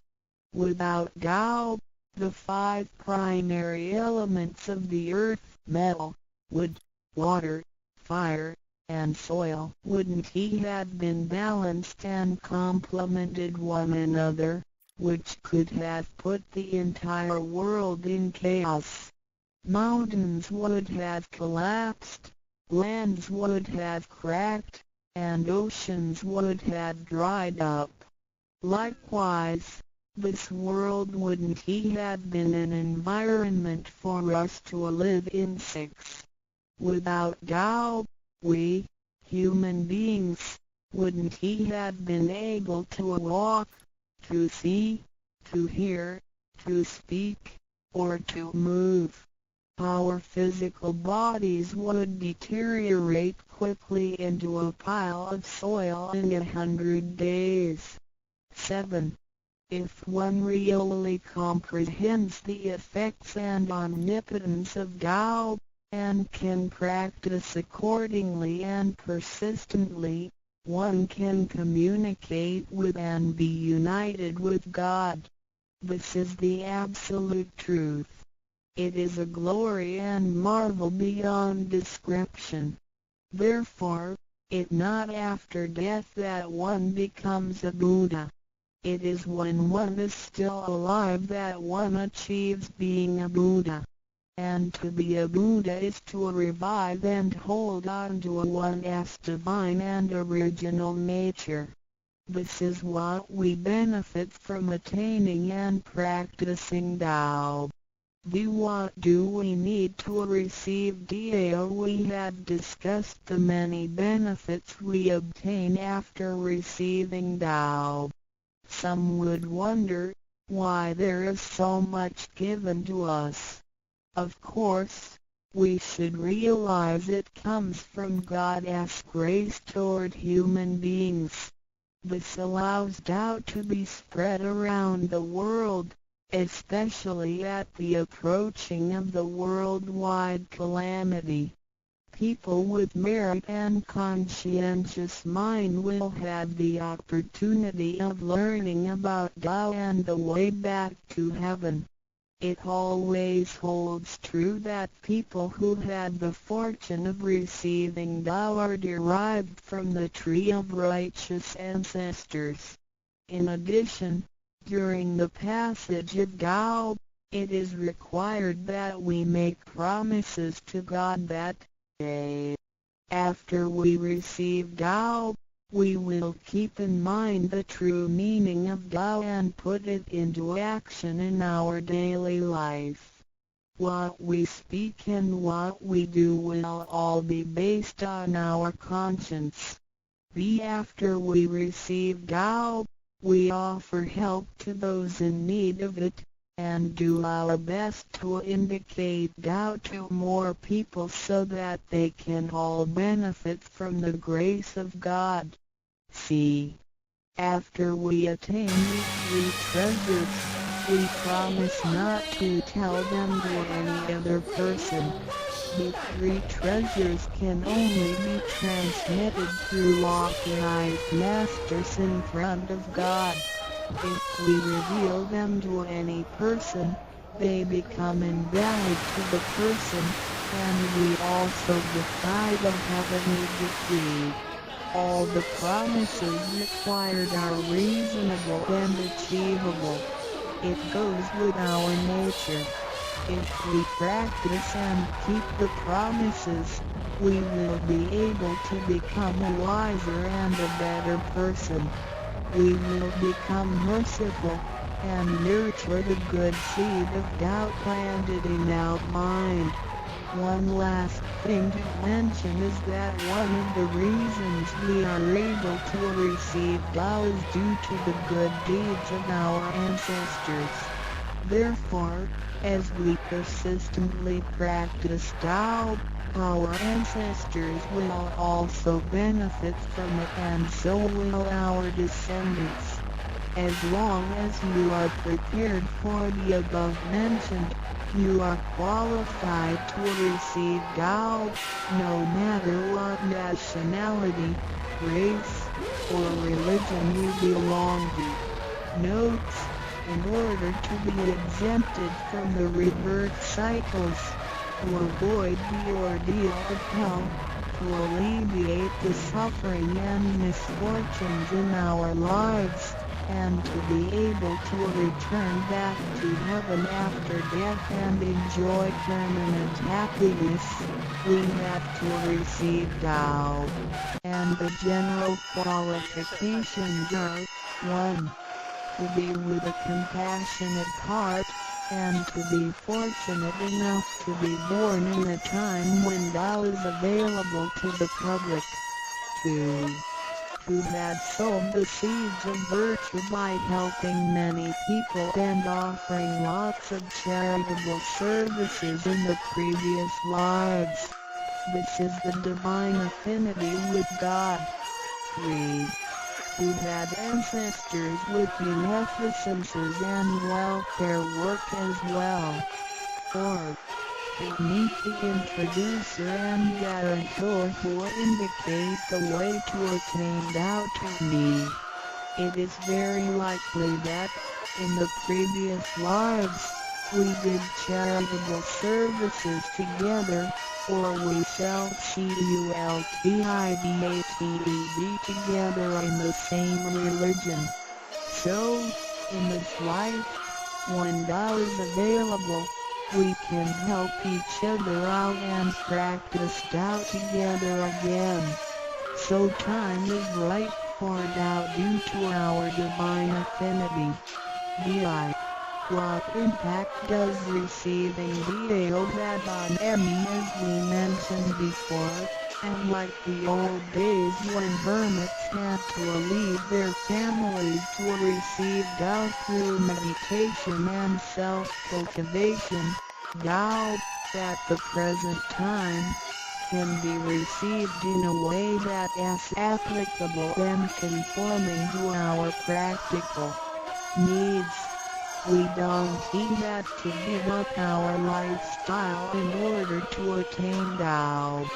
By the grace of God, Tao is intended to be delivered to the public at all levels of occupations and around the world, rather than being limited to a privileged group of people.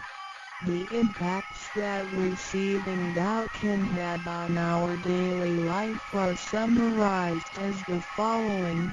A receiving Tao creates no conflicts with any religions. Tao governs the universe, including all human beings. It existed before the formation of any religions.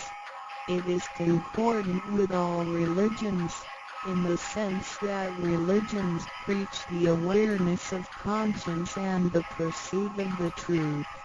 We don't need to give up our religion in order to receive Tao.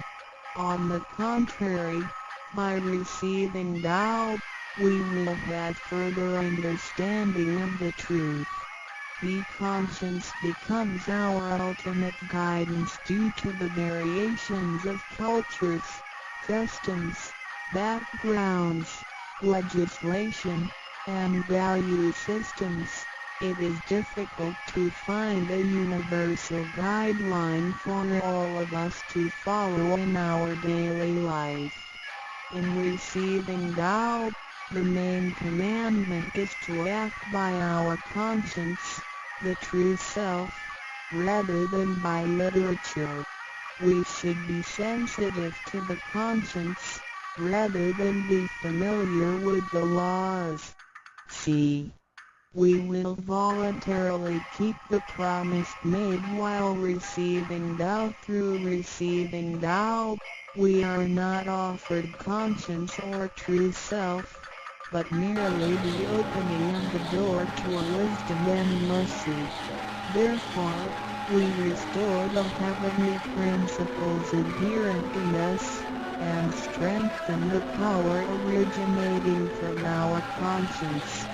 There is no external force that makes us keep the promises and commitments that we made when we received Tao. The only force comes from the guilty feelings that result from our misbehaviors, which reduces the mistakes we make. The practicing Tao can accommodate our worldly affairs with fulfillment of practicing Tao, and conscientious awareness does not have to be accomplished in a temple or church. It is not required to abandon worldly belongings or relationships in order to attain the ultimate truth. Each individual can still have his/her family, career, and schooling at the same time. As long as we keep in mind the basic guideline, we should have by practicing Tao and getting closer to our divine self. We will make a better world by improving ourselves first after we receive Tao. By realizing the true self and what we are, the feeling of joy comes to us. The improvements on the quality of our spiritual life will affect people surrounding us. By interacting and working together on Tao, we will make the world better with lower crime rate and less pollution. The wish of Maitreya will finally come true to turn the world into God's kingdom and make people all live in harmony. VI. What can attest to the validity of Tao Tao, due to its completeness and generality, regulates the totality of all beings. Many people, after receiving Tao, with their wisdom, faith, and devotion, realize that Tao is the fundamental principle that governs all things. They comprehend the truth of the universe not only through literature, but also through daily living and nature. their faith in Tao becomes strengthened and they move forward in their spiritual life. However, for people who haven't seen or just received Tao, Tao can be confirmed through revelations. Anyone who has received Tao with the front door open shall bow peacefully.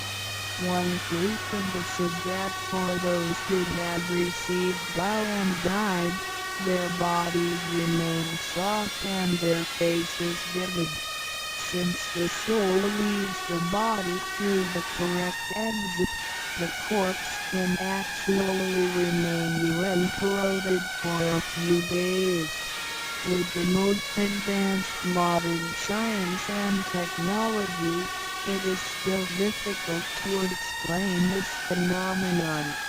However, it is a fact that cannot be denied. This has happened before in some religions, but very rarely. For people who have received Tao, this kind of testimony is ubiquitous, unless they have committed serious sins and corrupted their own mind. This can prove the soul has reached an ultimate harmony. Being the superintendent of the things on earth, human beings are nonetheless weak. Since birth, we are subject to unpredictable accidents and natural disasters. There have been many people who encountered danger, used the three treasures with faith, and got away from the danger or reduced the damage to the minimum. Testimonies of this kind are numerous. The above two mentioned are rarely heard of and difficult to believe, but they are the immediate security given by God once a person has received Tao. Thereafter, with each individual's faith, wisdom, and the accumulation of good deeds, one will come to know the truth more and more. It is up to you to experience the value of this treasure. I hope you will have the opportunity to receive Tao, experience it in your life, achieve ultimate perfection, and realize eternity. 认识老母娘天上帝是否存在天？古人认为天是有情感能思想的存在者。孔子说过：或罪于天，无所导也。所作所为得罪了上天，有违天理，那么祈祷再多也是没有用的。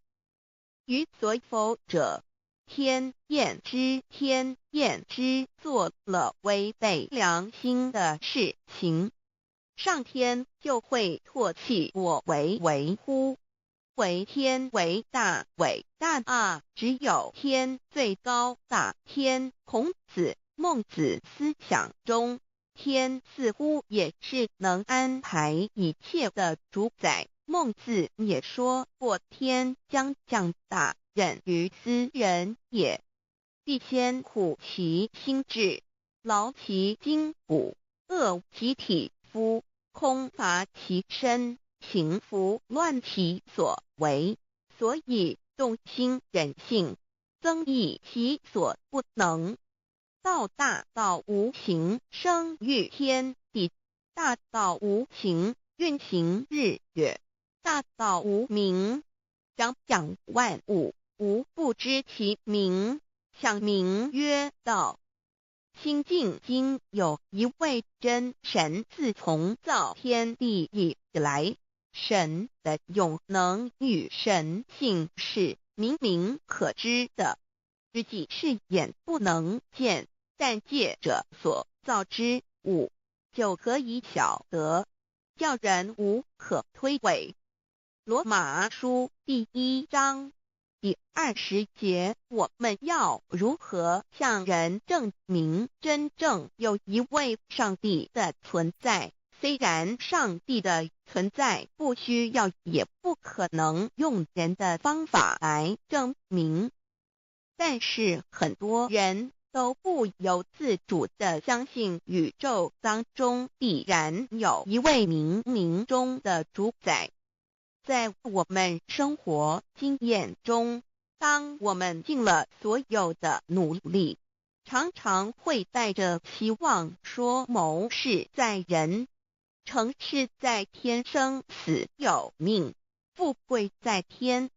当事情不太顺利时，我们也常安慰自己说天无绝人之路，若事情已经绝望了，我们只好叹息天不从人愿。最后事情若起死回生时，我们会高兴地说天理昭昭，老天有眼，有一位真神上帝，看不见的并不表示就不存在。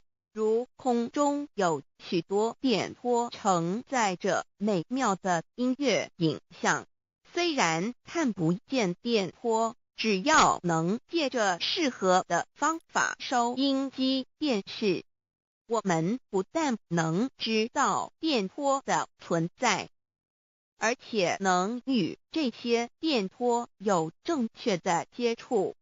上帝虽然是我们肉眼所不能见，但借着他所创造的浩瀚宇宙和微妙自然，我们就能知道有一位真上帝，万物的创始者，有一位真神太初有道与神同在，道就是神，这道派出与神同在，万物是借着他造的，凡被造的没有一样不是借着他造的。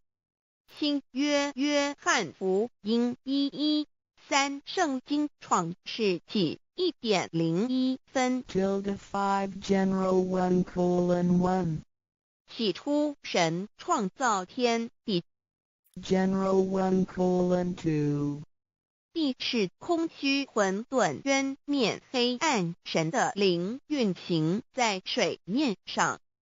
General 1:3 神说要有光，就有了光。 General 1:4 神看光是好的，就把光暗分开了。 General 1:5 神称光为昼，称暗为夜，有晚上，有早晨，这是头一日。老母娘上帝阿拉，万物之真宰明明上帝，无量清虚至尊至圣三界十方万灵真宰老母娘，明明上帝老母娘，生天生地生万物，为天地万物生灵之真主宰，又称无生老母，又称明明上帝。上帝当知道，我们所敬奉的真神，就是四书五经所说的上帝。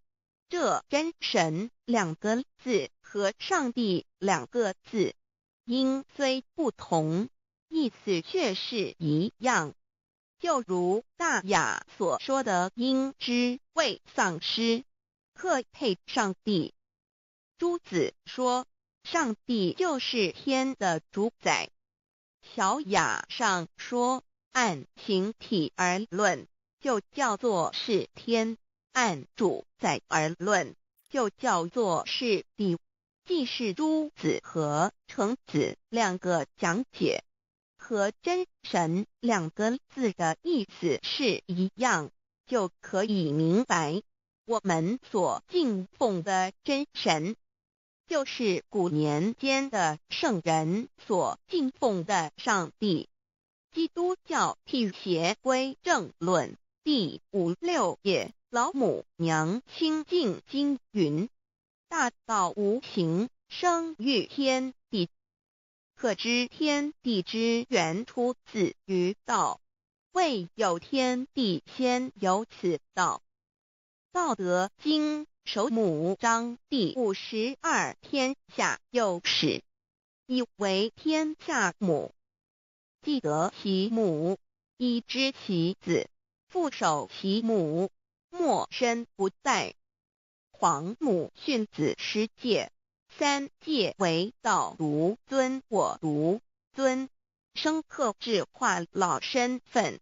三戒十方母为主，养育圣凡一灵根。道生一，一生二，二生三，三生万物。道创天地而与天地同在，自性佛，即是灵，看不见抽象，但是它却存在每一位十方善知识的身上。所谓道化成肉身，住在我们中间。天主国与自性佛主耶稣对父神说，正如你父在我里面，我也在你里面，使他们也在我们里面。约翰17:21，道德经混成章第25，有物混成，先天地生，即其辽兮，独立而不改，周行而不殆，可以为天地母。吾不知其名，自之曰道，强为之名曰大。大曰始，始曰远，远曰反。故道大，天大，地大，人亦大。域中有四大，而人居其一焉。人法地，地法天，天法道，道法自然。大万军之耶和华说，从日出之地到日落之处，我的名在外邦中必尊为大。在各处人必奉我的名烧香。马拉基书1:11，老子曰：道大，天大，地大，人亦大。道德经混成章第25，皇母老母娘，即是无极老母，无极老祖，无生老母。皇母天父，天上的父，耶和华万军之耶和华神，上帝真神，阿拉真神主，真主造物主，为皇上帝，明上帝造真理。老母娘慈训明灵异变光，上帝赐而真宝藏，无量慈怀传一旨，清虚大化救援皇至尊，无上威灵力至圣心法复贤良三界法与慈云布十方，共沐朝母娘，万灵归根乐欢喜，真载无为居天堂老母娘上帝，阿拉万物之真载明上帝，无量清虚至尊至圣三界十方万灵真载，一点明上帝圣号之意，以明是代表先天纯阳光明本性。所以明不为是超越现象界的明，且是内在的明。超越现象界的明为天命，内在的明为人人具足的本性良知。上帝即宇宙的最高主宰，他是诸天神圣三世诸神之本，也是宇宙唯一至尊的神。他不但是灵性之根源，也是创造宇宙生育天地运行日月长养万物的大主宰。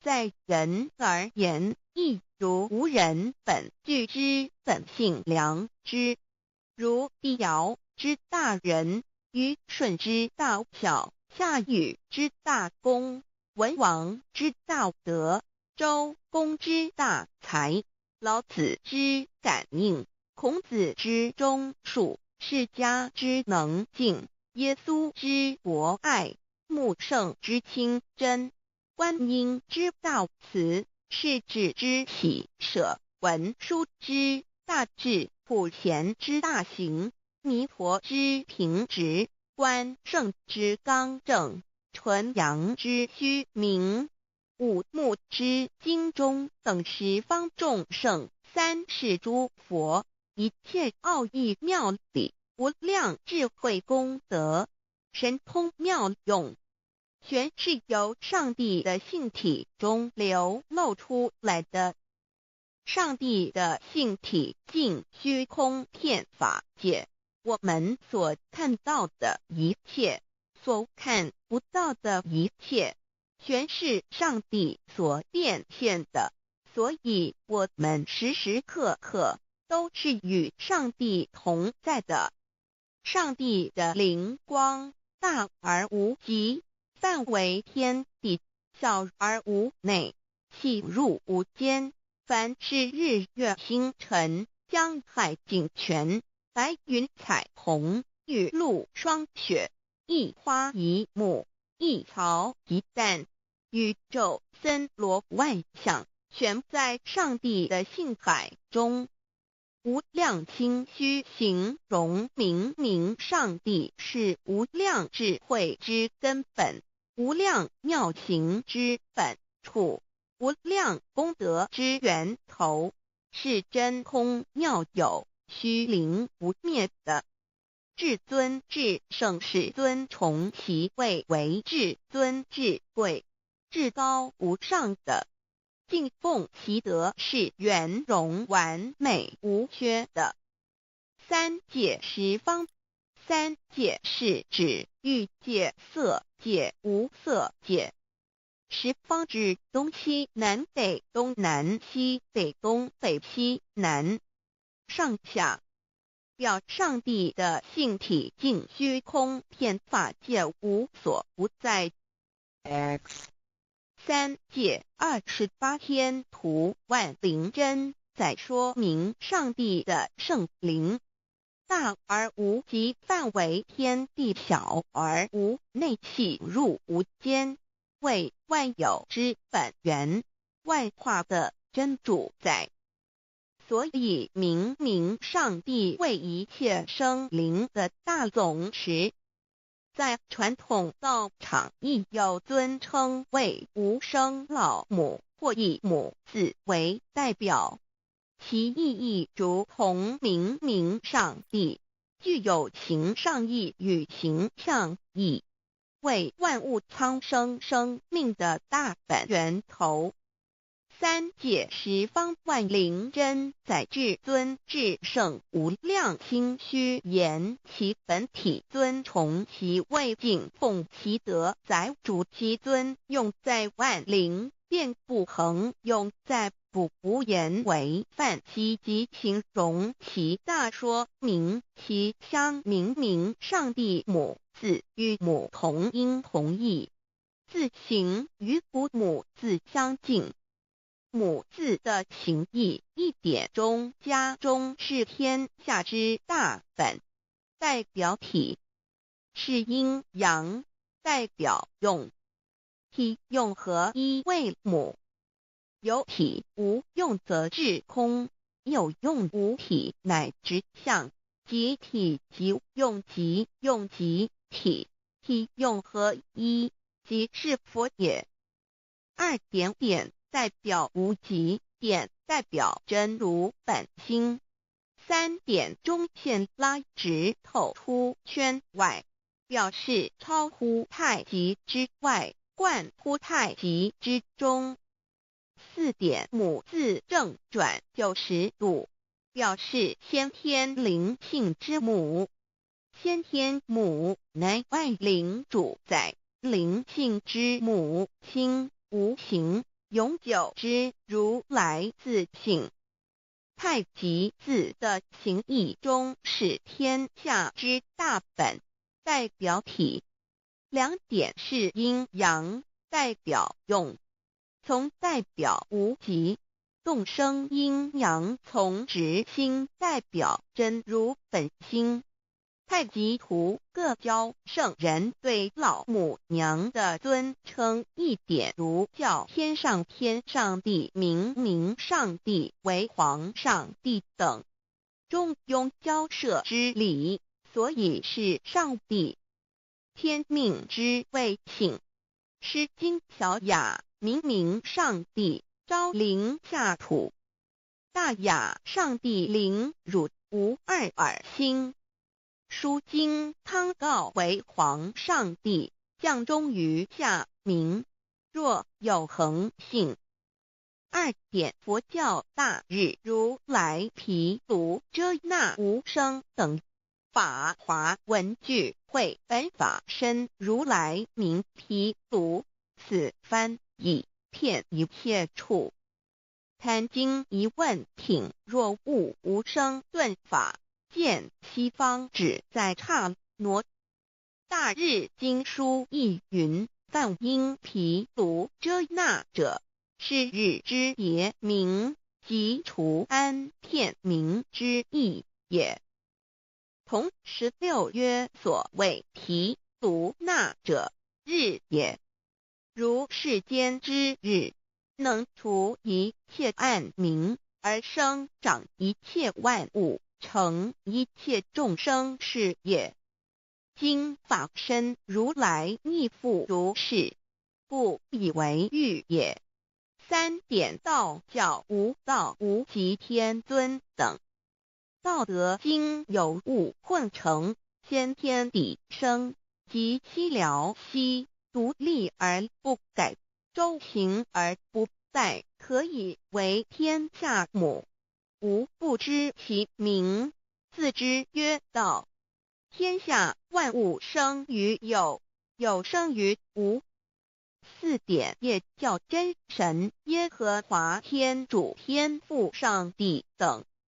圣经创世纪，上帝照自己的形象创造了人。5点回教阿拉真主。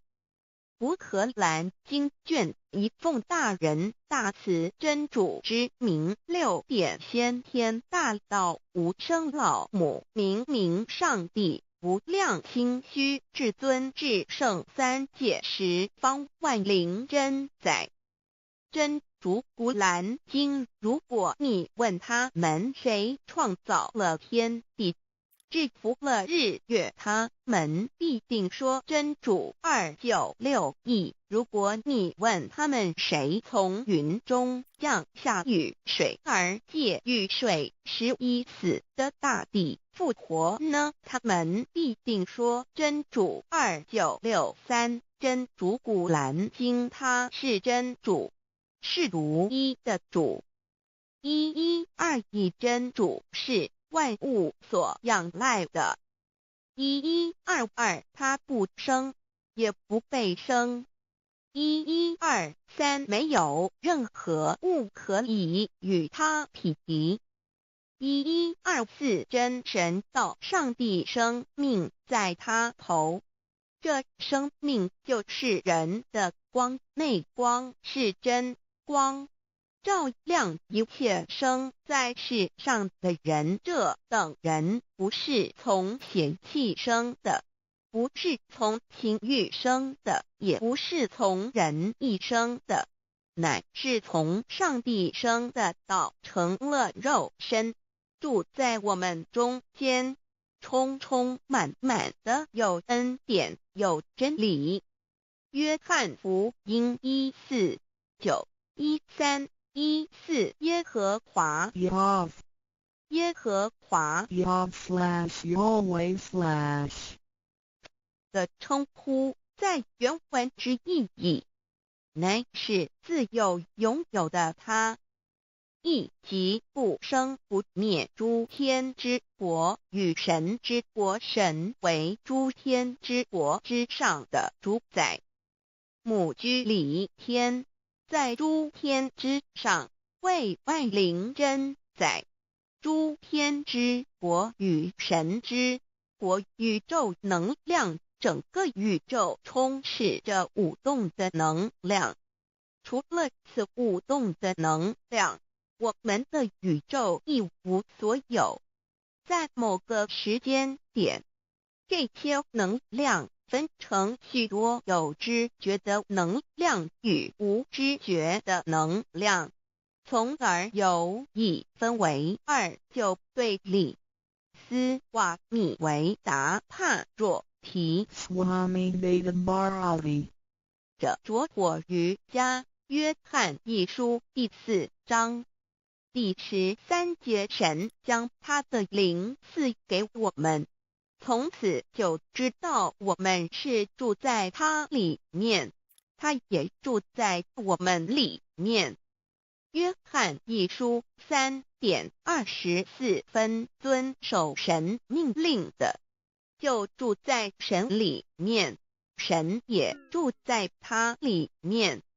我们所以知道神住在我们里面，是因他所赐给我们的圣灵。神的灵住在我们里面何处？约翰一书与约翰福音在文体上颇相似，因此可能是来自于同一个作者。福音书作者约翰，神上帝老母娘的灵住在我们里面。圣经创世纪提到上帝创造天地万物的情形。创造人时，耶和华神用地上的尘土造人，将生气吹在他鼻孔里，他就成了有灵的活人。创世纪2:7-5教阐到佛家所言正法掩藏灵山柳之净瓶主人翁真主人真如等等，儒家所言大学之道三人之行天命等等，道家所言古神葫芦玄牝众妙之门等等，回教所言阿米木亮木米木回回之地等等，基督教言十字架用火施洗窄门等等。对于以上所谈之名词，没有求道的人是无法体悟的。所以说摸得着根的成佛祖，摸不着根的瞎修行，而道就是万教所要找的根。个根如没有经活佛师尊名师指点，是无法找到的。可见求道的重要。经典印证亦无有正法掩藏，涅盘妙心，实相无相，为妙法门，不立文字，教外别传。二佛在灵山莫远求，灵山只在汝心头。人人有个灵山塔，好像灵山塔下修。正法密传世尊在灵山会上，拈花示众，是时众皆默然，唯迦摄尊者破颜为笑。世尊曰：无有正法掩藏，涅盘妙心，实相无相，为妙法门，不立文字，教外别传。不主摩诃迦摄。世尊至多子塔前，应摩诃迦摄分作令作，以僧伽梨为之。遂告曰：吾以正法掩藏，亦复于汝当护持。古灯会元卷1七佛释迦牟尼佛著僧伽梨比丘3:1，华译为众句11，又称为大一，由9条至25条制成，是作大法会，或是见国家元首重臣时所穿的。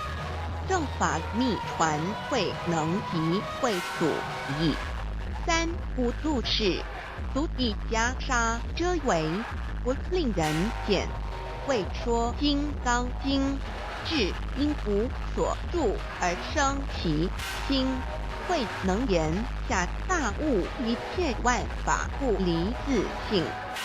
遂起主言和其自性本自清净和其自性本不生灭和其自性本自举足和其自性本无动摇和其自性能生万法组之物本性。谓慧能曰：不是本心，学法无益。若是自本心，见自本性，即名丈夫天人师国。The lamp of the body is the eye. The lamp of the body is the eye. If therefore your eye is good, your whole body will be full of light. 马太福音第6章22，眼睛就是身上的灯。你的眼睛若了亮，全身就光明。台中国际机电会中华民国总会2001中英对照圣经新约全书。 The Holy Bible New Testament Chinese and English Bilingual Edition. 窄门圣经马太福音第7章1、3。 Enter by the narrow gate, for wide is the gate and broad is the way that leads to destruction, and there are many who go in by it. 你们要进窄门，因为进到灭亡，那门是宽的，路是大的，进去的人也多。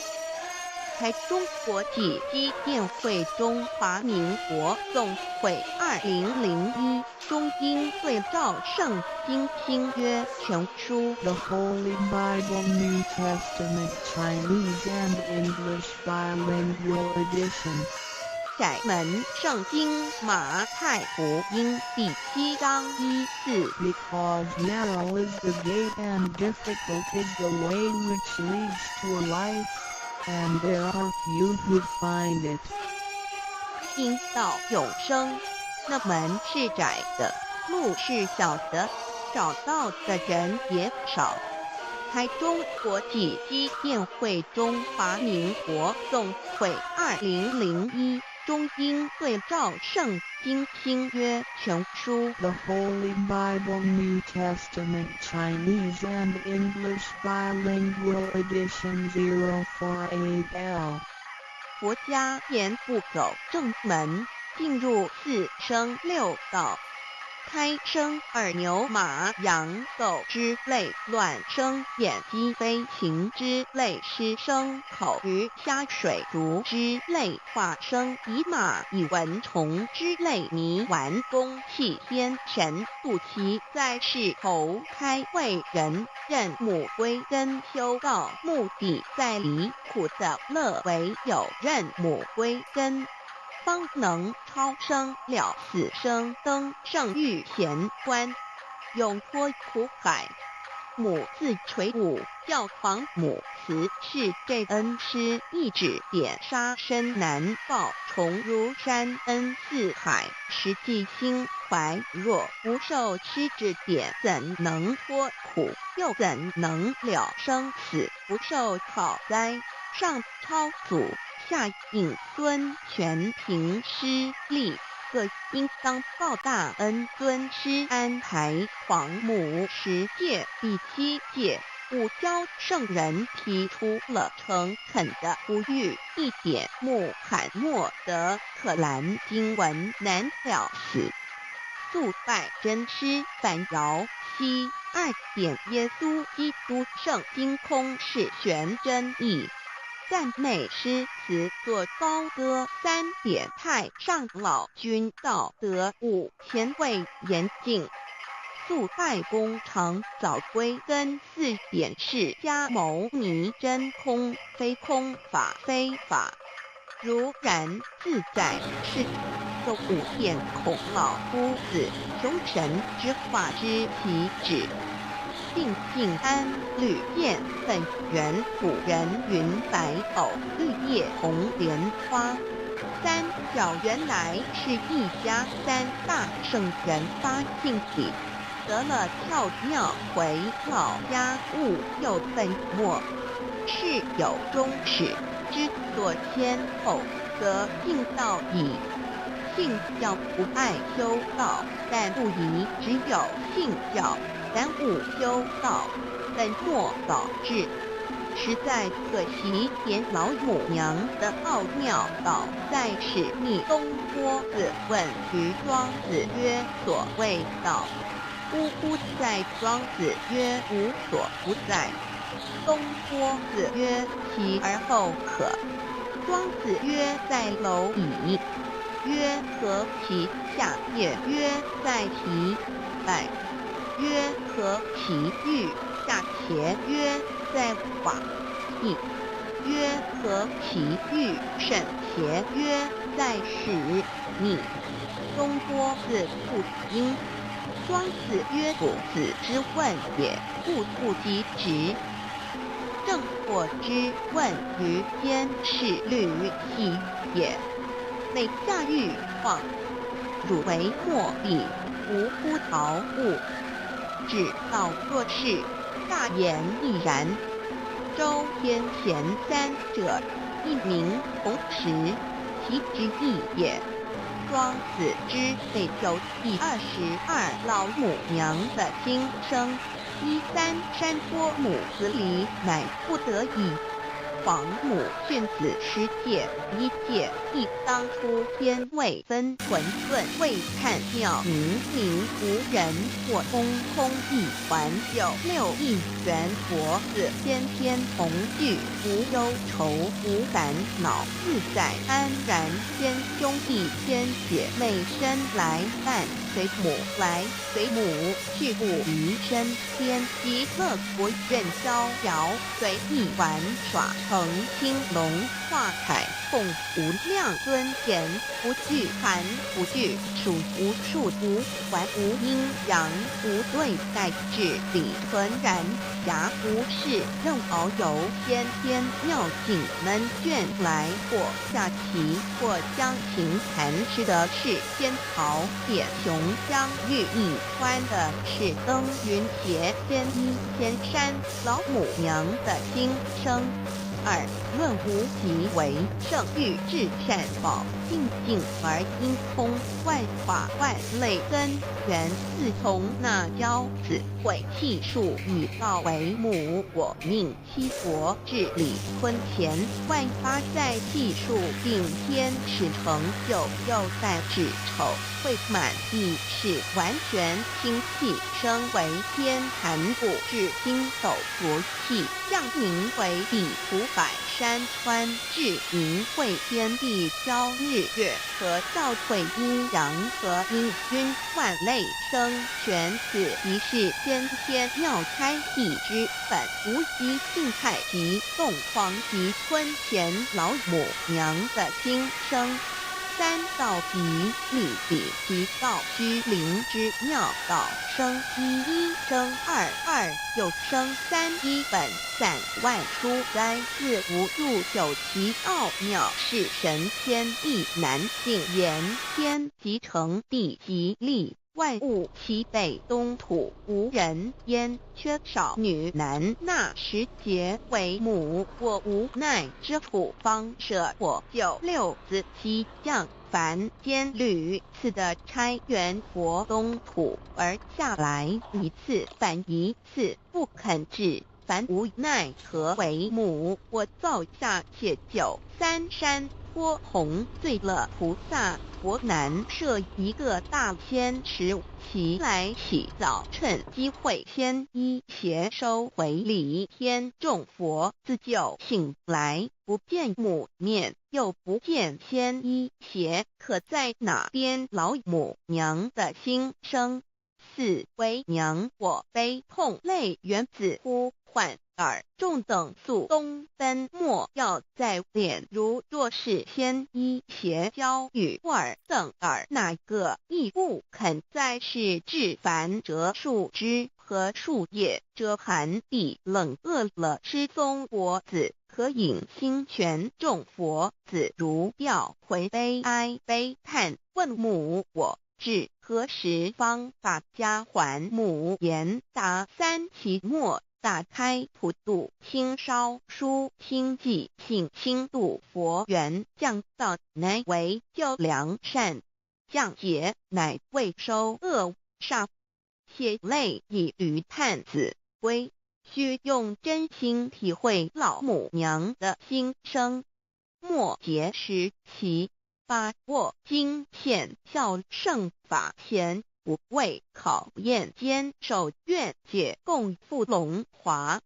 极乐国，任逍遥随意玩耍，成青龙跨彩凤，无量尊严在里天极乐之天国里，任意逍遥游玩，随意玩耍，成其青龙，化作彩色凤凰，任意去来，显现无量尊贵与庄严，不惧寒，不惧暑，无数无管，无阴阳，无对待，至理纯然理天，无寒暑冷热，总是恰是温度，无拘无束，亦无阴阳之对待，只有纯然一团理气。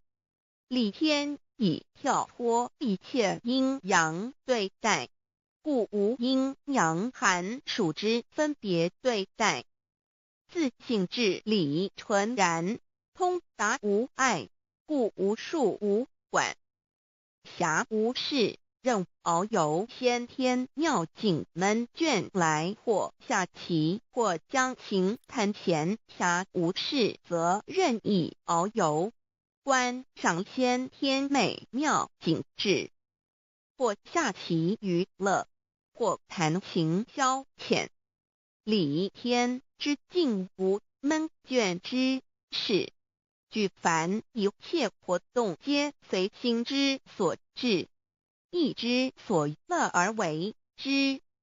吃的是仙桃果琼浆玉液，穿的是穿云鞋仙衣仙衫，吃的是仙桃仙果，喝的是琼浆玉液，穿的是仙衣仙鞋。仙桃果蟠桃之果实，亦称仙桃。蟠桃实洲际东海有山名杜所山，上有大桃树，盘曲3000里，曰盘木。武帝内传7月7日，西王母降，以仙桃4颗与帝，帝时折收其核，欲种之。母曰：此桃3000年一时，中下地薄，种之不生。帝乃止。论无极为圣欲至善宝净净而因通万化万类根源理天是至善宝地，是无极的境界，至圣之疆域。此地至虚至静感而遂通万物之造化，是一切万物之根源所在。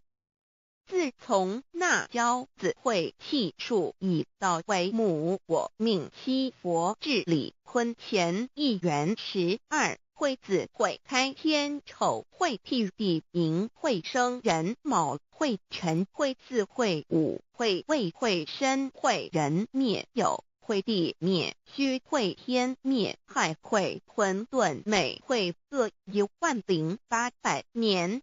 一元共129600年，七佛治世。三佛收元，七佛治世。南方是爱佛6000年，北方生玉佛4800年即10800年卯会东方甲三春佛3720年西方有长庚佛7080年即10800年辰会西北方空谷佛5284年东南方龙野佛5516年即10800年四会东北方祭天佛5800年伏羲是代理佛500年即6300年五会中三佛收元燃灯古佛青阳旗掌天盘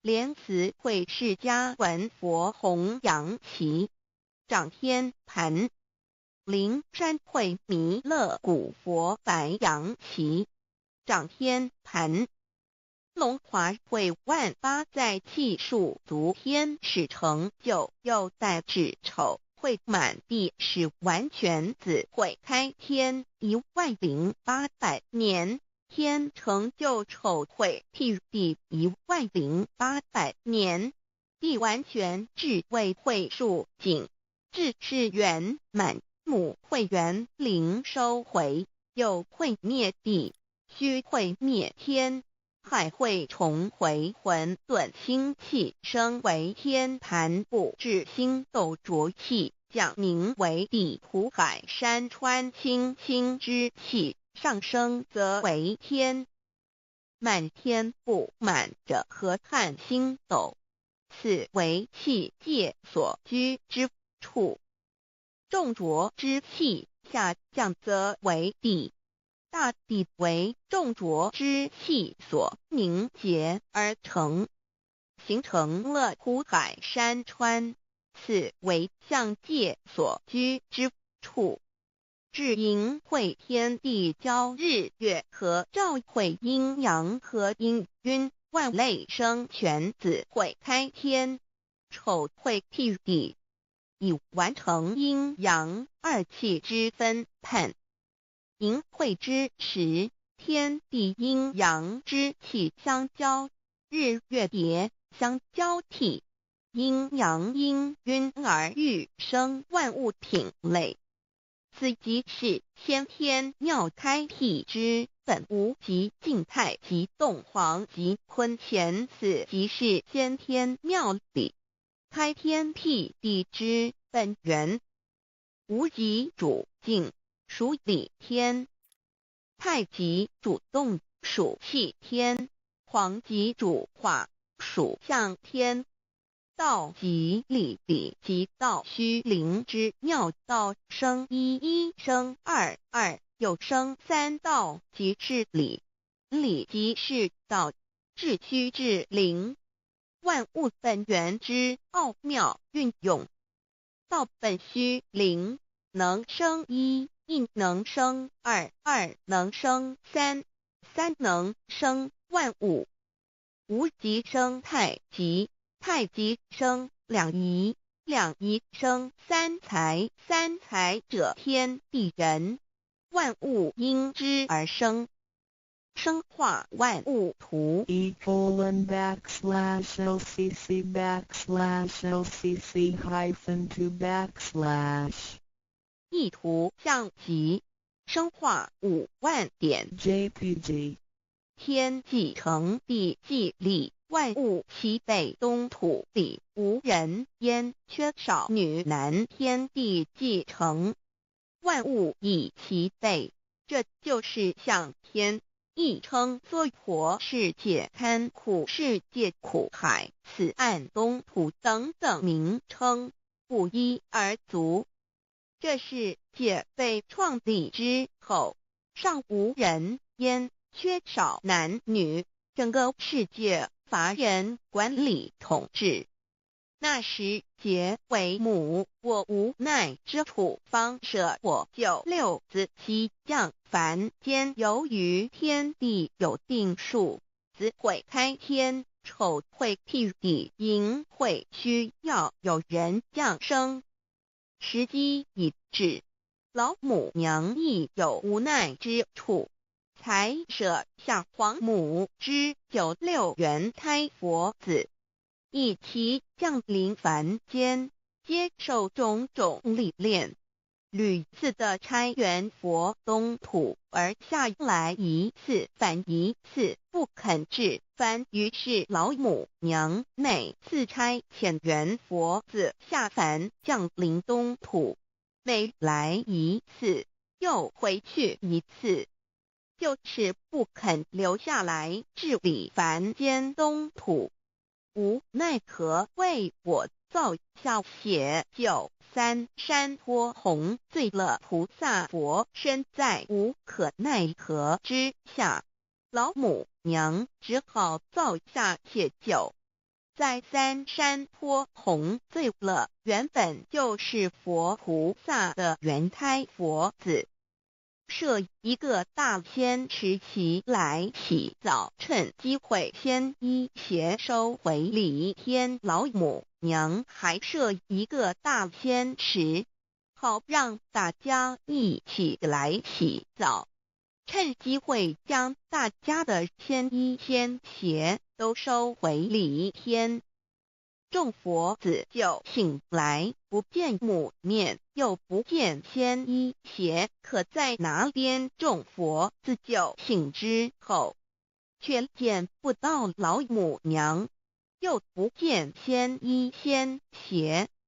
为娘我悲痛泪源自呼唤耳，众等速东奔，莫要再敛老母娘，因为要与众原胎佛子分离，故而心中感到悲痛而流泪，并且呼唤众佛子速速往东土而去，千万别再留恋于礼天之舒适自在。若是仙衣鞋交与尔等儿，哪个亦不肯再是临凡老母娘？若把仙衣仙鞋交给原胎佛子，则又没有一个肯降临凡间留下来治理世界。折树枝和树叶遮寒地冷，饿了吃松果子，可饮清泉到了凡间。若天气寒冷，就折些树枝和树叶来遮盖身体，以御寒地冷。若肚子饿了，就取松子果子吃；口渴了，就取清凉泉水喝。众佛子如吊回悲哀悲叹，问母我至何时方把家还？众佛子听了老母娘如此吩咐，皆如吊失了魂魄一般，悲伤地哀嚎叹息，纷纷问老母娘：我们到什么时候才能回家呢？母言答：3期末打开普度清烧书清寂信清度佛缘。老母娘回答说，等到3期末节大开普度的时候，老母娘会亲自烧书寄信给大家，并且亲自来度化众原胎佛子，告一回家之路。将相信书皇母训子十戒以及仙佛圣训，都是皇母烧书信度化佛子众生。众儿女心由以悲生大放为母，我且合同赋予。黄元听了老母娘的话语，众原胎佛子心中有存惊疑，悲伤地放声大哭。老母娘见众佛子如此惊疑悲痛，于是写下了合同给众原佛子，以作为将来回天之凭证。求到时的合同皆是凭证。自此我缘佛子东土，而分至世界为男女，在地人焉。从此黄母之缘胎佛子便向东土奔驰而去，点治理世界，或为男，或为女，并传递人间烟火。母子分各东西，好不难过。自此我众佛子受尽熬煎子各分东西，令老母娘内心好难过。而众佛子自此以后却受尽无限的折磨与煎熬。唐李白骨风师名利图煎熬，安的咸鱼不。至今时区只算6万年，载每想而在世苦，母心难安。自三山托一别到现在，区只算来已有6万年了。自寅会生人以来，至今未知出，已将近6万年时光。每每想起众佛子在世间受苦受难，黄母内心就难以安舒。一别千古，一别6万多年。今时夏运也至为母，降道差3佛半末，后普度收圆。现在时运已经到了，为唤回在世间受苦的缘佛子，老母娘降下了大道，指引众生回天之路，并差遣3佛半里末后一着的普度收圆。3佛燃灯古佛、释迦牟尼佛、弥勒佛，如何与老母娘同在一任理时修一理，不一人修道，任指真一人一出错，一理是良心，2行功了愿，天不能言，地不能喻，人能弘道，非道弘人结论。而的敦厚善良，造就母的完美圆满，儿的光明坦荡，照耀母的灵明清虚，儿的柔和宁静凝聚母的慈悲感应，儿的知足感恩建立母的欢乐喜乐，儿的无私无我辉映母的无边无量，儿的屹立不摇弃入母的永垂不朽。本尊与分身关系。 On call. 资料来源网址https://drive.google.com/file/d/0b___cas1z_m_view prefix =2 and page =109389954767448305。旅行开荒实用英文手册第1部分日常生活语句1点 Hello hi. Hello hi 2点 Good morning. 早安3点 Good afternoon. 午安4点 Good evening. 晚安下午3点以后5点 Good night. 晚安睡前或晚上再见时用6点 How are you? 你好吗7点 Fine, thank you. And how are you? 我很好你呢8点 How do you do?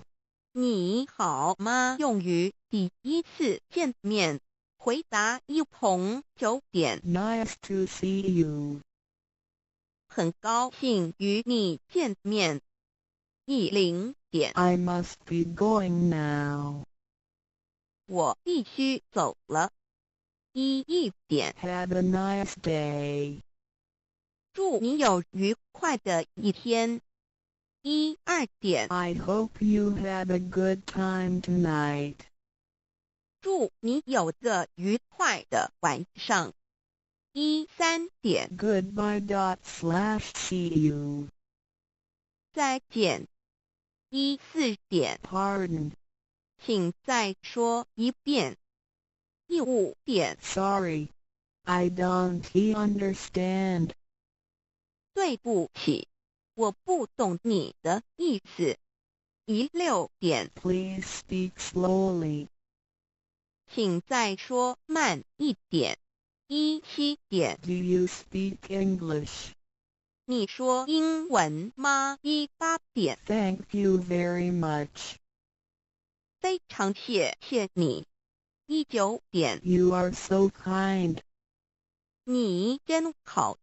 20点， You are welcome. 不用客气。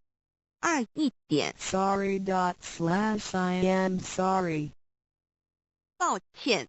22点， Excuse me. 抱歉，打扰一下。23点， That's all right. 没关系。24点， Never mind. 别放在心上。25点， I agree. 我同意。26点， That's right. 对。27点， It sounds nice. 听起来不错。28点， That's too bad. 太可惜了。29点， I hope so. 希望如此。30点， That's fine. 很好。31点， Can you do me a favor? 能帮我个忙吗？32点， Please fill in this immigration form for me. 请帮我填入境登记表。33点， What should I fill in here? 这里要填什么？34点， Please fill in the hotel name for me. 请帮我填旅馆名称。35点， Please help me to fill in the declaration form. 请帮我填报税单。36点， For house rent, should I go to U.S. immigration for registration? 租房子需要到移民局报备吗？37点， What's the matter? 怎么了？发生什么事了？38点， What for? 为什么？39点， Where do you live? 你住哪里？40点， Can you speak English? 你会说英文吗？41点， Are you sure? 你确定吗？42点， May I have your business card or address and telephone number? 请给我你的名片或是地址电话，好吗？43点， Excuse me, how can I get to this address? 请问到这地址怎么走？44点， How much? 多少钱？45点， How far? 有多远？46点， How long? 要多久？47点， Do you have the time? 你知道现在几点吗？48点， What time is it? 你知道现在几点吗？49点， Is Mr. White at home? 怀特先生在家吗？50点， May I speak to Mrs. Brown? 我找布朗太太。51点， Could I visit you tomorrow? 我明天能拜访你吗？52点， Are you free? 你有空吗？53点， Please come in. 请进。54点， Please put on these slippers. 请穿拖鞋。55点， Make yourself at home. 请不要拘束。56点， Would you like coffee or tea? 要喝咖啡还是茶？57点， Some more crackers. 要不要再吃些饼干？58点。 I hope you like Chinese food. 希望你喜欢中国菜。59点。 Why don't you stay for night? 你何不在这过夜？60点。 Please stay longer. 请再久一点。61点。 I hope that you will come more often. 希望你以后更常来。62点。 You can come visit us anytime. 你可以随时来找我们。63点。 We certainly enjoyed your company. 和您在一起，我们十分愉快。64点。 Come visit us again. 要再来拜访我们。65点。 See you again. 再见。66点。 We just arrived from Taiwan. 我们刚从台湾搬来。67点。 May I use your telephone? Mine is out of order. 能不能借用你的手机？我的故障了。68点。 When you have time, please come over for a chat. 有空请过来聊一聊。69点。 Hello, sir. Is Mrs. Lee at home? 你好，请问李太太在家吗？70点。 I come from Dow Center. 我是盛堂来的。71点。 Could I visit him/her? 我能拜访他吗？72点。 You are our good friend. 你是我们很好的朋友。73点。 Thank you for your help. 谢谢您的帮忙。 I appreciate your kindness and support. 很感激你的照顾。 Please come to Dow Center when you have time. 有空请常来盛堂。74点。 Can you come here to study the Buddhist religion? 请来学习礼节。75点。 Please come here and study the truth when you have time. 有空请来研究道理。76点。 Today our teacher will talk about the good truth. 今天我们讲师要说很好的道理。77点。 If you had any questions about Tao, please ask me. 有任何问题可以提出。78点。 I greatly appreciate you giving me a chance. 感谢你给我的机会。79点。 This is our first time to be here. 我们初来此地， Language is not easy for us. 语言不通顺， Please help us. 请多帮忙。80点。 Thank you for your kindness. 感谢慈悲。81点。 All thanks to the Lord. 感谢上天。82点。 Could you invite more people to come to our center? 请您多找人来国堂好吗？83点。 All of your family are doing charitable things. 你们家都在做善事， Such people and family will be blessed with happiness and health. 上天会保佑这样的人幸福健康。84点。 The Lord will help the people who do charitable things, because they have merits. 上天保佑善人，因为他们有功德。认识老母娘天上帝是否存在？天古人认为天是有情感能思想的存在者。孔子说过：“或罪于天，无所导也。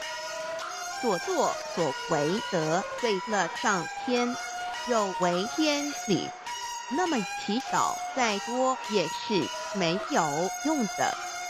予所否者，天厌之，做了违背良心的事情，上天就会唾弃我为乎。为天为大啊！只有天最高大天。孔子、孟子思想中，天似乎也是能安排一切的主宰。孟子也说过：“天将相大，任于斯人也。必先苦其心志，劳其筋骨，饿其体肤，空乏其身，情不乱其所为。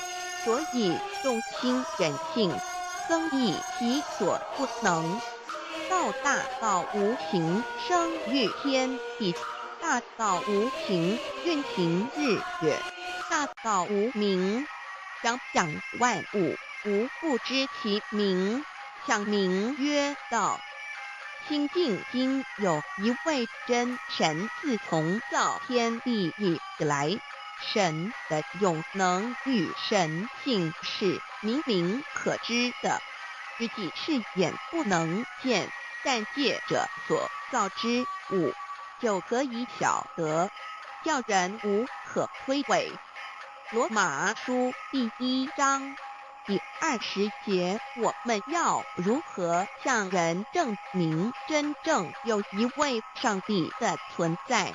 虽然上帝的存在不需要也不可能用人的方法来证明，但是很多人都不由自主地相信宇宙当中必然有一位冥冥中的主宰。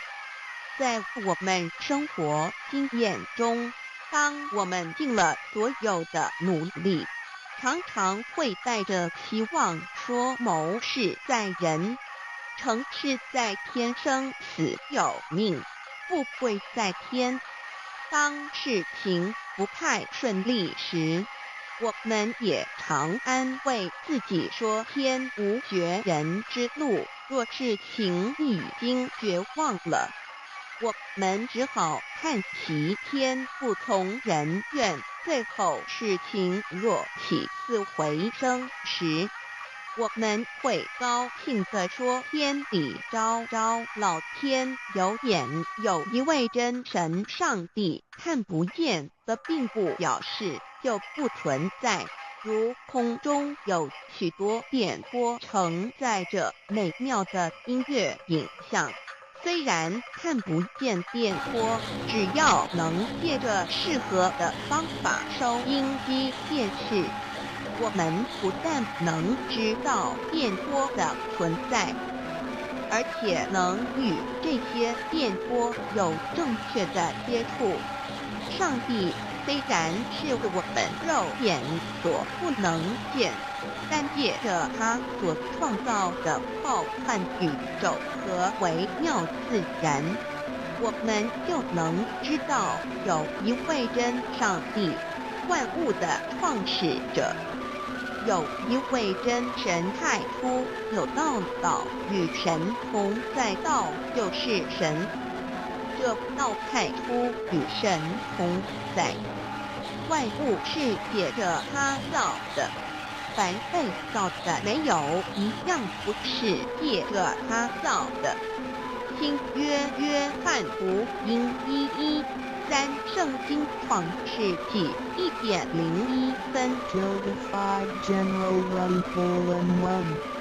起初神创造天地。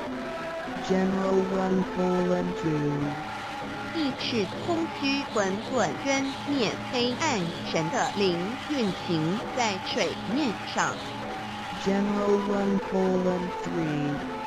神说要有光，又有了光。神看光是好的，就把光暗分开了。神称光，为昼称暗，为夜有晚上，有早晨，这是头一日。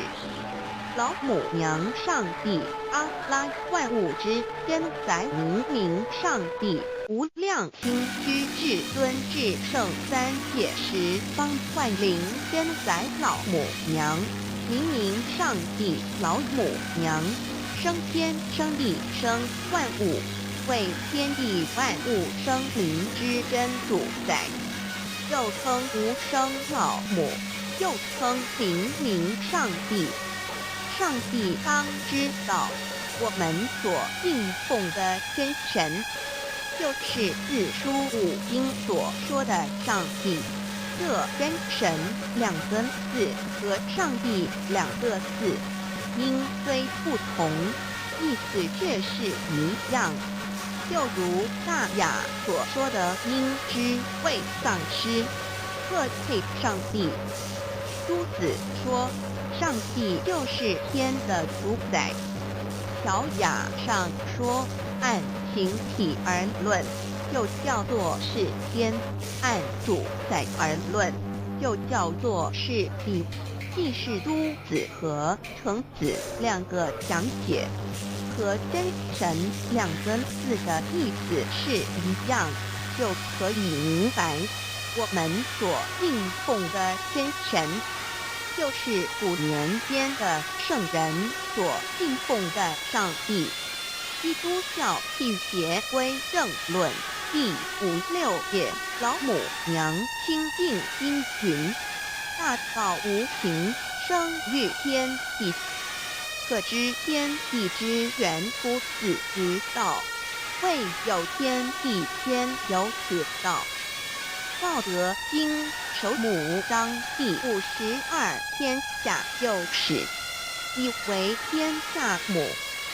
必得其母，以知其子；不守其母，莫身不在。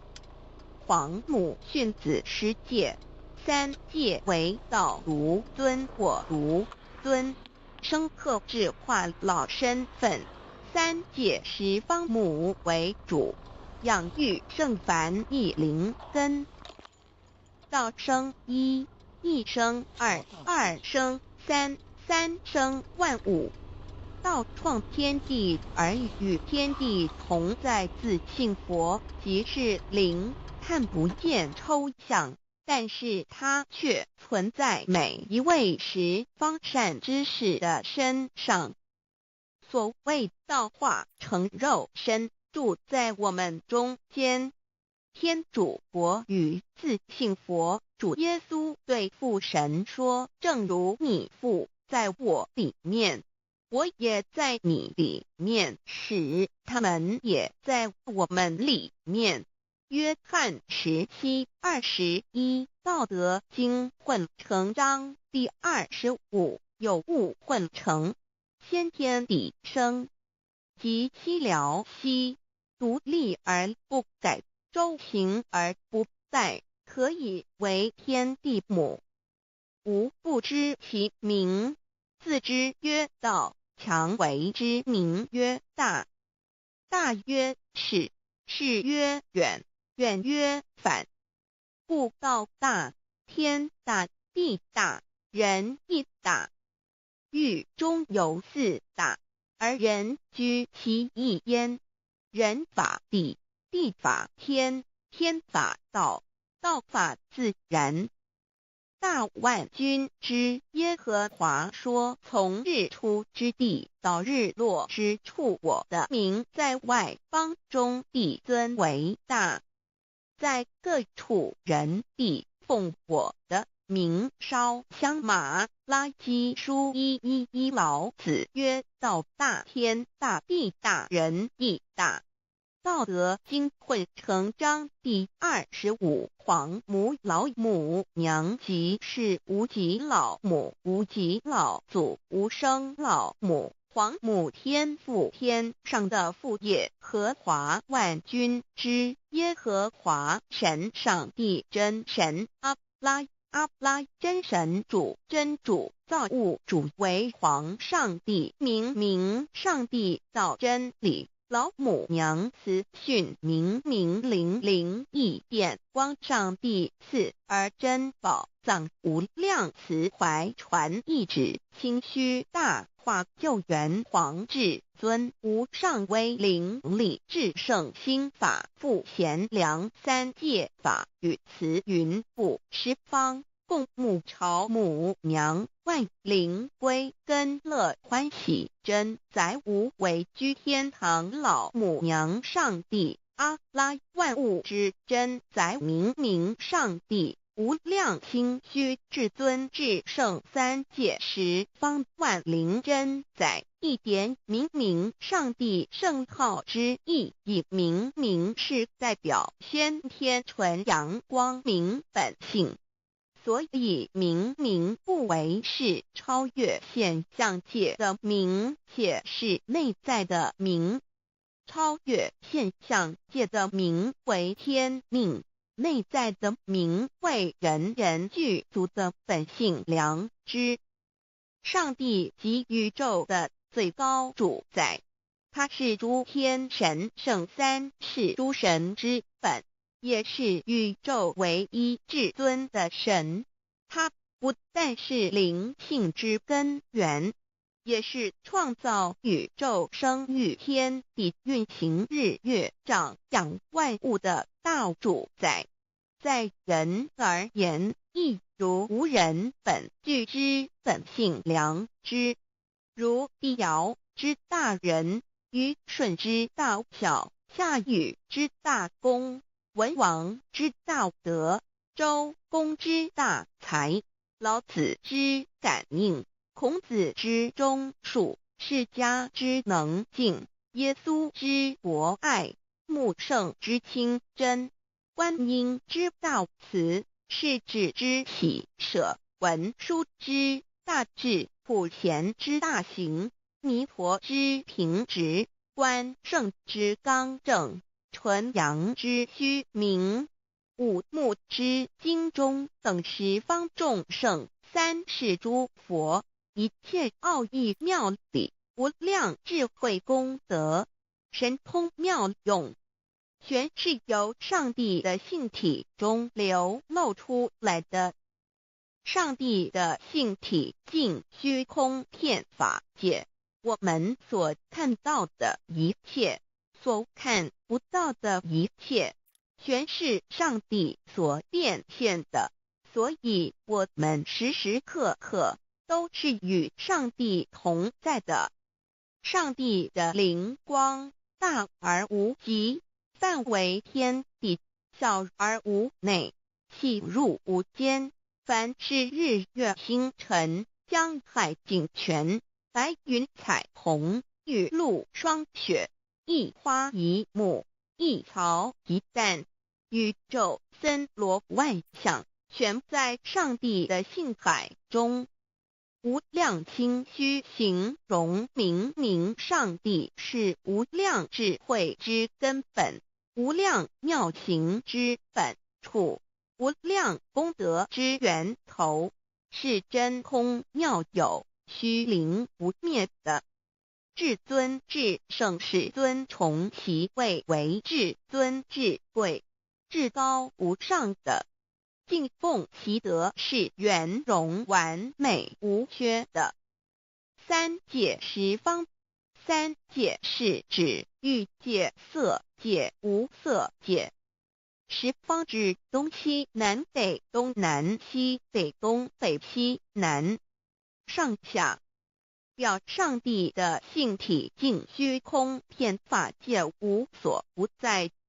X 三界28天图万灵真在说明上帝的圣灵大而无极，范围天地，小而无内，细入无间，为万有之本源，万化的真主宰。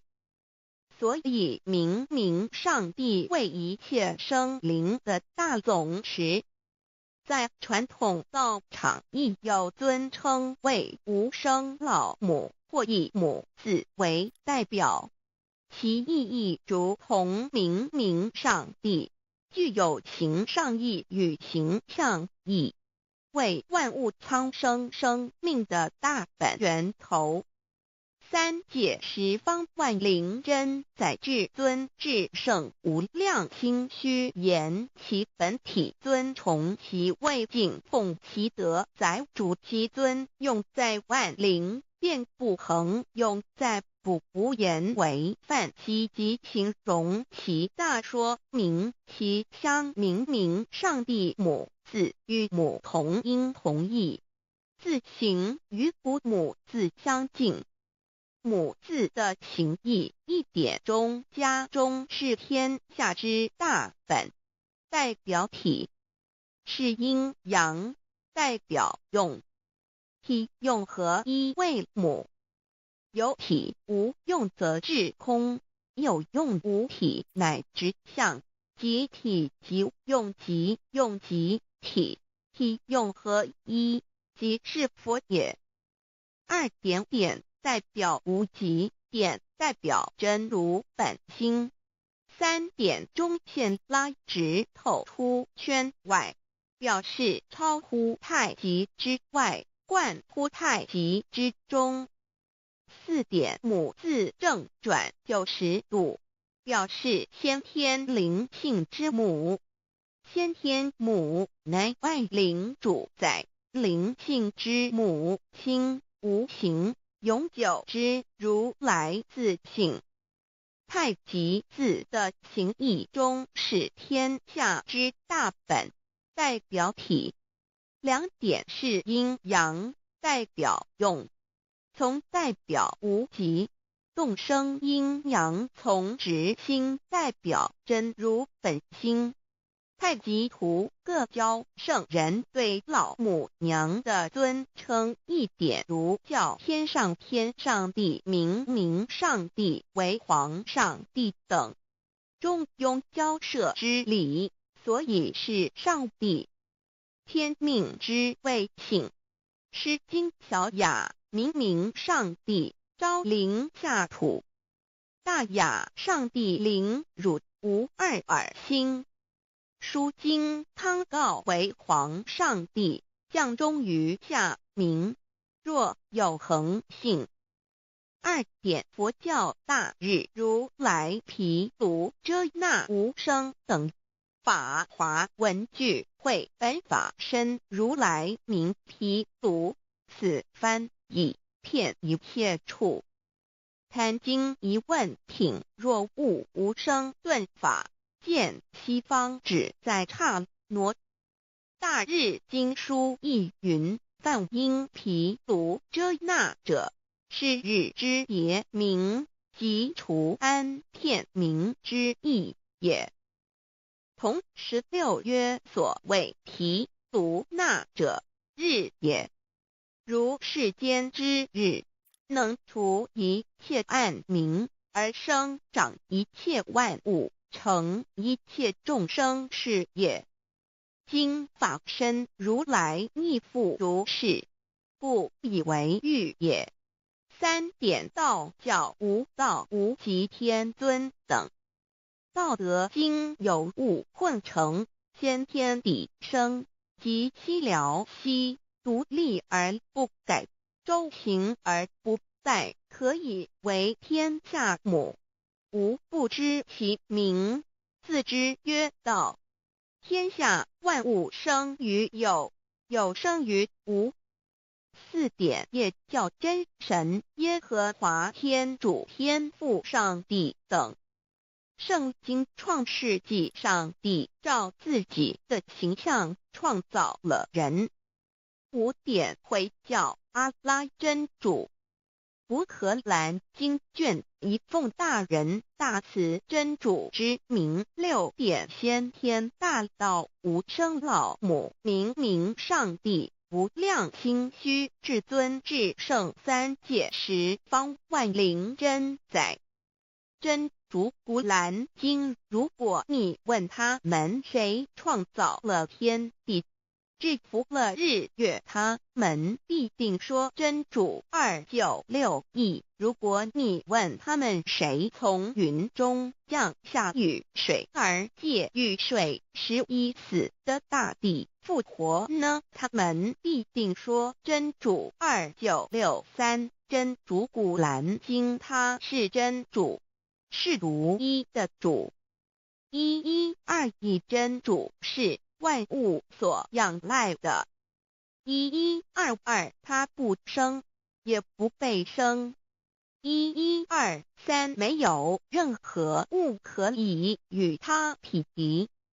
1124真神道，上帝生命在他头，这生命就是人的光，内光是真光，照亮一切生在世上的人。这等人不是从血气生的，不是从情欲生的，也不是从人意生的，乃是从上帝生的，道成了肉身，住在我们中间，充充满满的有恩典，有真理。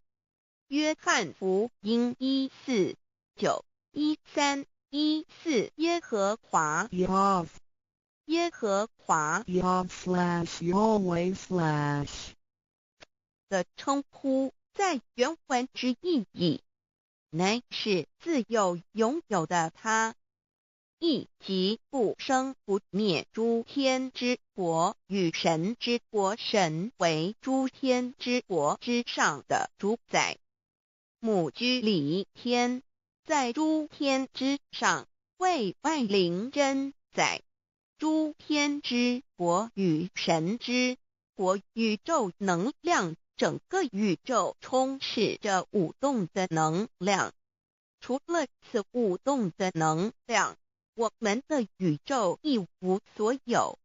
在某个时间点，这些能量分成许多有知觉的能量与无知觉的能量，从而有一分为二，就对立。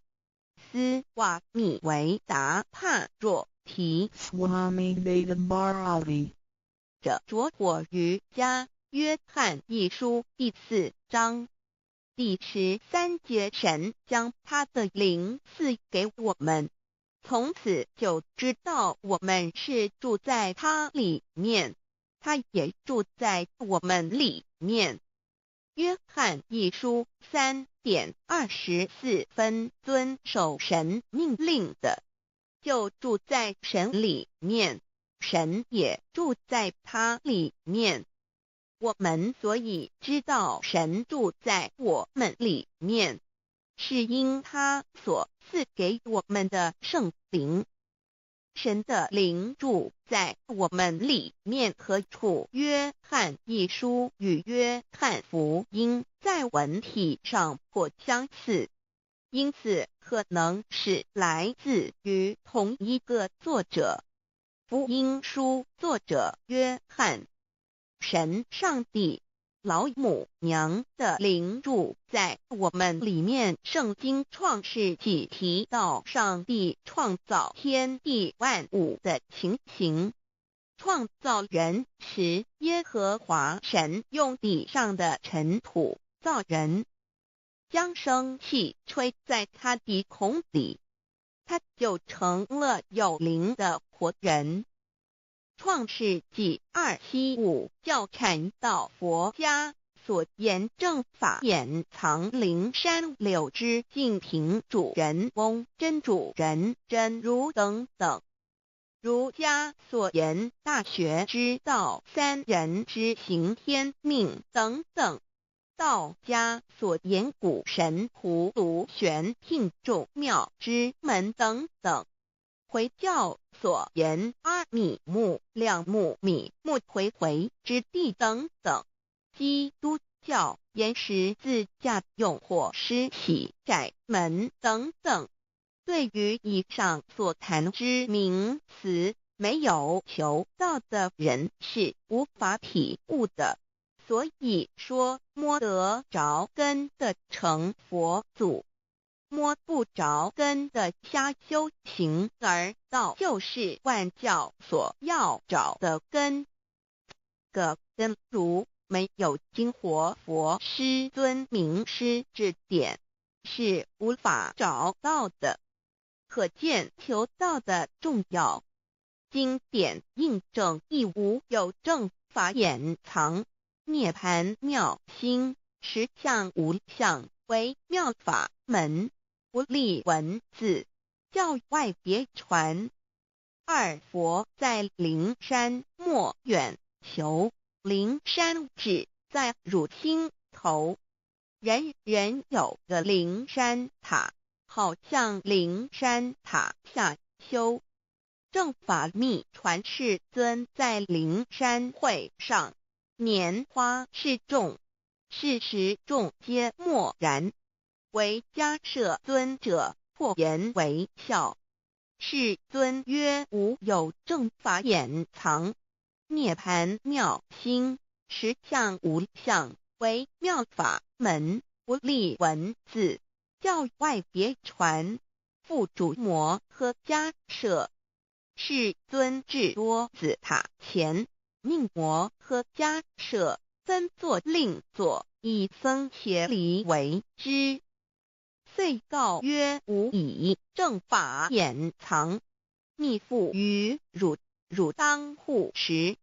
五灯会元卷17佛释迦牟尼佛著僧伽梨比丘3之一，华译为众句11，又称为大一，由9条至25条制成，是作大法会，或是见国家元首重臣时所穿的。正法密传会能及会祖义。三无度世，足以袈裟遮围，不令人见。为说金刚经，至因无所住而生其心，会能言下大悟一切万法不离自性。遂起祖言和其自性本自清净和其自性本不生灭和其自性本自具足和其自性本无动摇和其自性能生万法组之物本性。谓会能曰：不是本心，学法无益。若是自本心，见自本性，即名丈夫天人师佛。The lamp of the body is the eye. The lamp of the body is the eye. If therefore your eye is good, your whole body will be full of light. 马太福音第6章22，眼睛就是身上的灯。你的眼睛若了亮，全身就光明。台中国际机电会中华民国总会2001中英对照圣经新约全书 The Holy Bible New Testament Chinese and English Bilingual Edition. 窄门圣经马太福音第7章1-3 Enter by the narrow gate, for wide is the gate and broad is the way that leads to destruction, and there are many who go in by it. 你们要进窄门，因为引到灭亡。那门是宽的，路是大的，进去的人也多。台中国际机电会中华民国总会2001中英对照圣经新约全书 The Holy Bible New Testament Chinese and English Bilingual Edition. 窄门圣经马太福音第7章1-4 Because narrow is the gate and difficult is the way which leads to life, and there are few who find it. 因到永生，那门是窄的，路是小的，找到的人也少。台中国际机电会中华民国总会2001中英对照圣经新约全书 The Holy Bible New Testament Chinese and English Bilingual Edition 048L 佛家言步走正门，进入四生六道。胎生二牛马羊狗之类，卵生眼鸡飞禽之类，湿生口鱼虾水族之类，化生以马以蚊虫之类，迷顽公气天神，度其在世投胎为人，任母归根修道，目的在离苦的乐为有任母归根，方能超生了死生，登圣域贤官，永脱苦海。母自垂武，教皇母慈是这恩师，一指点杀身难报，重如山恩似海，实际心怀若不受师指点，怎能脱苦？又怎能了生死？不受考灾，上超祖，下应孙权凭师力，各应当报大恩。尊师安排皇母10诫，第7诫，五教圣人提出了诚恳的呼吁，一点穆罕默德可兰经文难了死，肃拜真师反摇西。2点耶稣基督圣经空是玄真义，赞美诗词作高歌。3点太上老君道德5前卫严谨，肃拜公常早归根。4点释迦牟尼真空非空法非法，如然自在是个5点孔老夫子雄神之化之其旨，定静安律见本源。古人云白藕绿叶红莲花。三角原来是一家3大圣人发庆礼，得了窍妙，回老家务有本末，事有终始，之所先后，则敬道矣。信教不爱修道，但不宜只有信教，耽误修道，本末倒置，实在可惜。点老母娘的奥妙道在使逆东郭子问于庄子曰：所谓道，呜呼！在庄子曰：无所不在。东郭子曰：其而后可？庄子曰：在蝼蚁。曰：何其下也？曰：在蹄。百。曰：何其欲下且？曰：在瓦辟。曰：何其欲甚且？曰：在使逆。东郭子不应。庄子曰：夫子之问也，故不及直。正或之问于监视律系也，每下狱况，汝为莫必，无乎陶物。只道若是，大言亦然。周天贤3者，一名同时，其之义也。庄子之备有第22老母娘的心声，13山坡母子礼，乃不得已。皇母训子10诫，1诫亦当初天未分混沌，未判妙明明无人，我空空一团，96亿元佛子先天同聚，无忧愁无烦恼，自在安然。先兄弟先姐妹生来伴，随母来随母去，不离身边。极乐国任逍遥，随意玩耍，成青龙跨彩凤，无量尊严，不惧寒不惧暑，无数无还无阴阳，无对待，至理纯然，暇无事任遨游。先天妙境门卷来，或下棋，或将琴弹，吃的是仙桃点琼，将玉一穿的是登云鞋，仙衣仙山，老母娘的心声。2. 论无极为圣欲至善宝，静静而应通，万化万类根源，自从那骄子会气数以道为母，我命七佛治理坤乾，万八寨气数并天使成就，又在指丑会满地是完全清气，升为天坛不至星斗浊气，降名为地土百山川，至明会天地交日月和照会阴阳和阴均万类生全，此一是天妙开地之本，无极静态及洞房及坤乾老母娘的心声。3. 道即理理即道虚灵之妙道，生一生二，二又生三，一本散万殊哉，自无入有其奥妙，是神天意难尽言。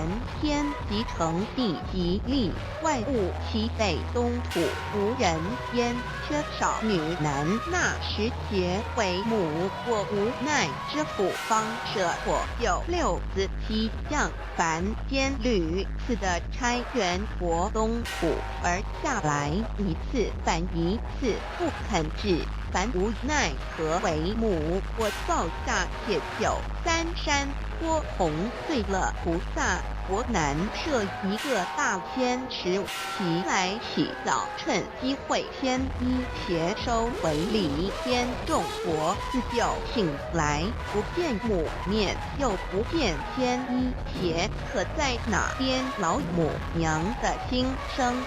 4. 为娘我悲痛泪原子呼唤耳众等速东奔，莫要在脸如若是天一邪教与尔赠耳，哪个亦不肯再是至凡折树枝和树叶，遮盘地冷饿了吃中国子，何引清泉众佛子如要回悲哀悲叹，问母我至何时方把家还母？言答3题末，大开普度清烧书清寂性清度佛缘，降道乃为救良善，降劫乃未收恶煞，血泪以余叹子归。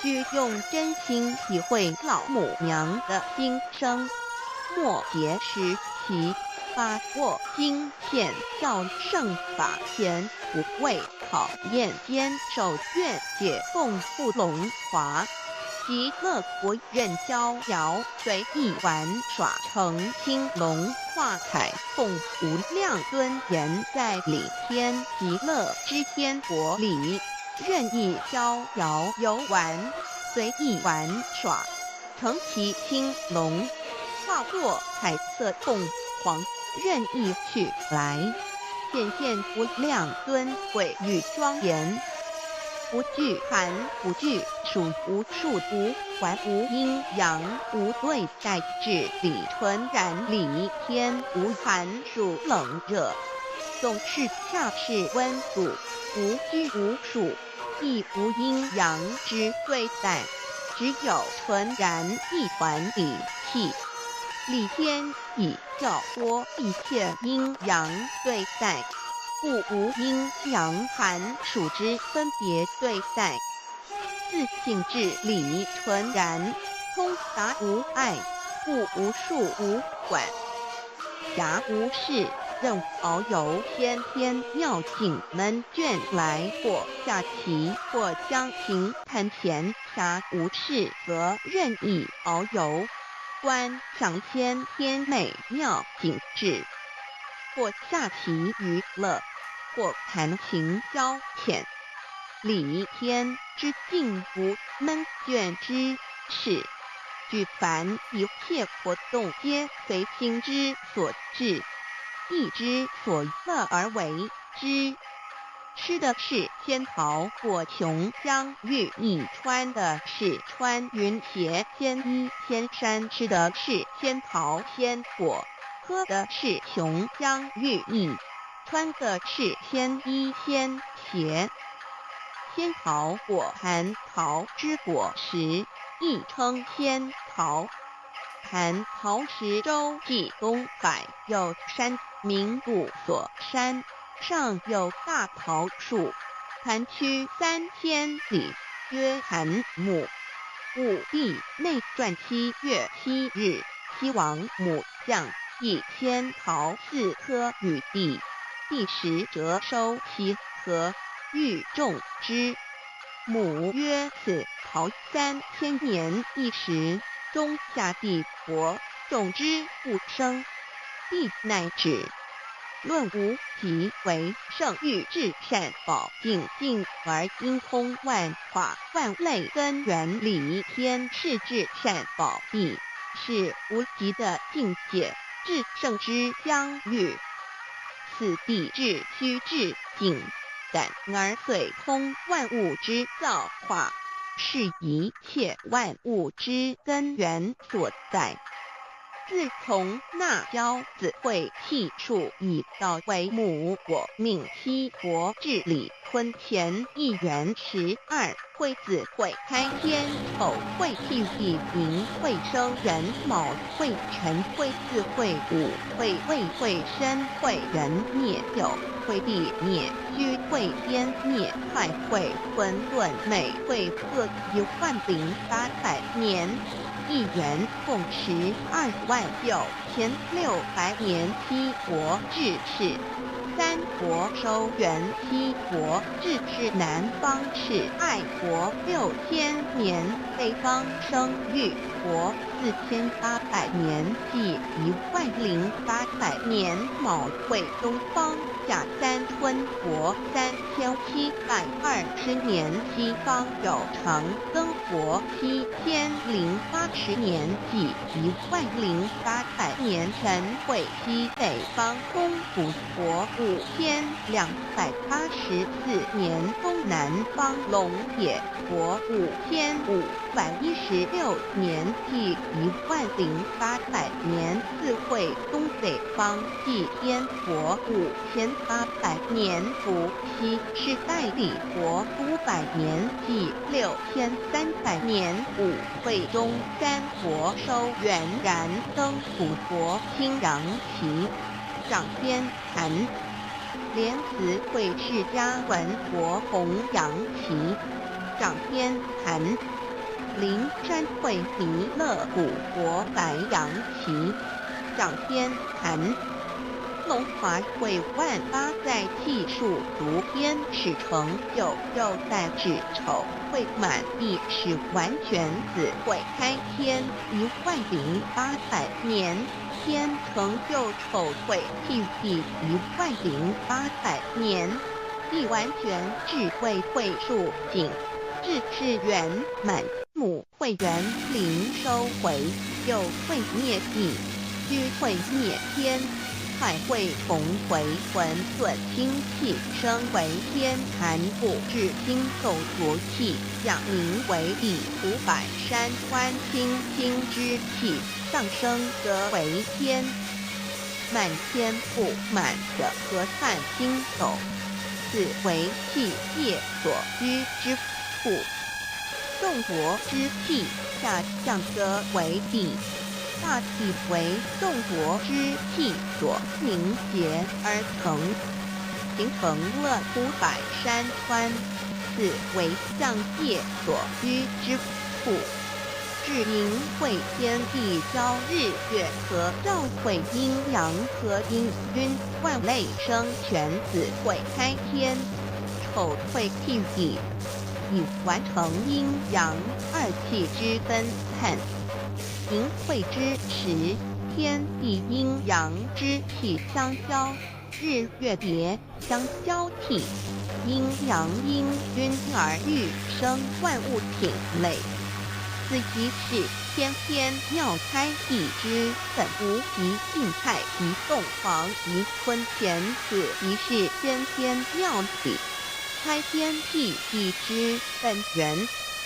无极主静，属理天；太极主动，属气天；黄极主化，属上天；道以礼比其道虚灵之妙道生一生二又生三道即是理，理即是道，至虚至灵，万物本源之奥妙运用。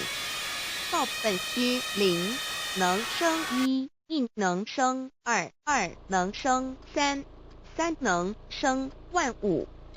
无极生太极，太极生两仪生三才者天地人，万物因之而生，生化万物图。E://LCC_LCC_2 意图象极，生化5万点。JPG 天既成地既立，万物其备，东土地无人焉，缺少女男，天地既成，万物以其备。这就是象天，亦称娑婆世界、堪苦世界、苦海、此岸、东土等等名称，不一而足。这世界被创立之后，尚无人焉，缺少男女，整个世界乏人管理统治。那时桀为母，我无奈之处，方舍我救六子七将凡间，由于天地有定数，子会开天，丑会辟地，寅会需要有人降生。时机已至，老母娘亦有无奈之处，才舍下皇母之9六元胎佛子，以其降临凡间，接受种种历练，屡次的差援佛东土，而下来一次反一次不肯至凡，于是老母娘每次差遣援佛子下凡降临东土，每来一次又回去一次，就是不肯留下来治理凡间东土。无奈何为我造下血救三山脱红，罪了菩萨佛身在无可奈何之下，老母娘只好造下血救，在三山脱红罪了原本就是佛菩萨的原胎佛子，设一个大仙池期来洗澡，趁机会先一邪收回礼天。老母娘还设一个大仙池，好让大家一起来洗澡，趁机会将大家的仙衣仙鞋都收回礼天。众佛子就醒来，不见母面，又不见仙衣鞋可在哪边。众佛子就醒之后，却见不到老母娘，又不见仙衣仙鞋。为娘我悲痛泪源自呼唤耳，众等速东奔，莫要再敛老母娘，因为要与众原胎佛子分离，故而心中感到悲痛而流泪，并且呼唤众佛子速速往东土而去，千万别再留恋于礼天之舒适自在。如若是仙衣鞋交与尔等哪个亦不肯再是临凡老母娘，若把仙衣仙鞋交给原胎佛子，则又没有一个肯降临凡间留下来治理世界。这树枝和树叶遮寒地冷，饿了吃松果子，可饮清泉，到了凡间，若天气寒冷，就这些树枝和树叶来遮盖身体，以御寒地冷。若肚子饿了，就取松子果子吃，口渴了，就取清凉泉水喝。众佛子如吊回悲哀悲叹，问母我至何时方把家还？众佛子听了老母娘如此吩咐，皆如掉失了魂魄一般，悲伤地哀嚎叹息，纷纷问老母娘：我们到什么时候才能回家呢？母言答：3期末打开普度清烧书清寂信清度佛缘。老母娘回答说，等到3期末节大开普度的时候，老母娘会亲自烧书寄信给大家，并且亲自来度化众缘胎佛子，告一回家之路。家相信书皇母训子师戒以及千佛圣训都是皇母烧书信度化佛子众生。众儿女心有一悲，生大放为母。我且合同赋予。黄元听了老母娘的话语，众缘胎佛子心中有存惊疑，悲伤地放声大哭。老母娘见众佛子如此惊疑悲痛，于是写下了合同给众缘佛子，以作为将来回天之凭证。求道时的合同皆是凭证。自此，我缘佛子东土而奔至世界为男女在地人焉。从此，皇母之缘胎佛子便向东土奔驰而去，点治理世界，或为男，或为女，并传递人间烟火。母子分各东西，好不难过。自此，我众佛子受尽熬煎子各分东西，令老母娘内心好难过。而众佛子自此以后却受尽无限的折磨与煎熬。唐李白骨风师名利图煎熬，安的咸鱼不。至今时区只算6万年，载每想而在世苦，母心难安。自三山托一别到现在，屈指算来已有6万年了。自寅会生人以来，至今未知出，已将近6万年时光。每每想起众佛子在世间受苦受难，皇母内心就难以安舒。一别千古，一别6万多年。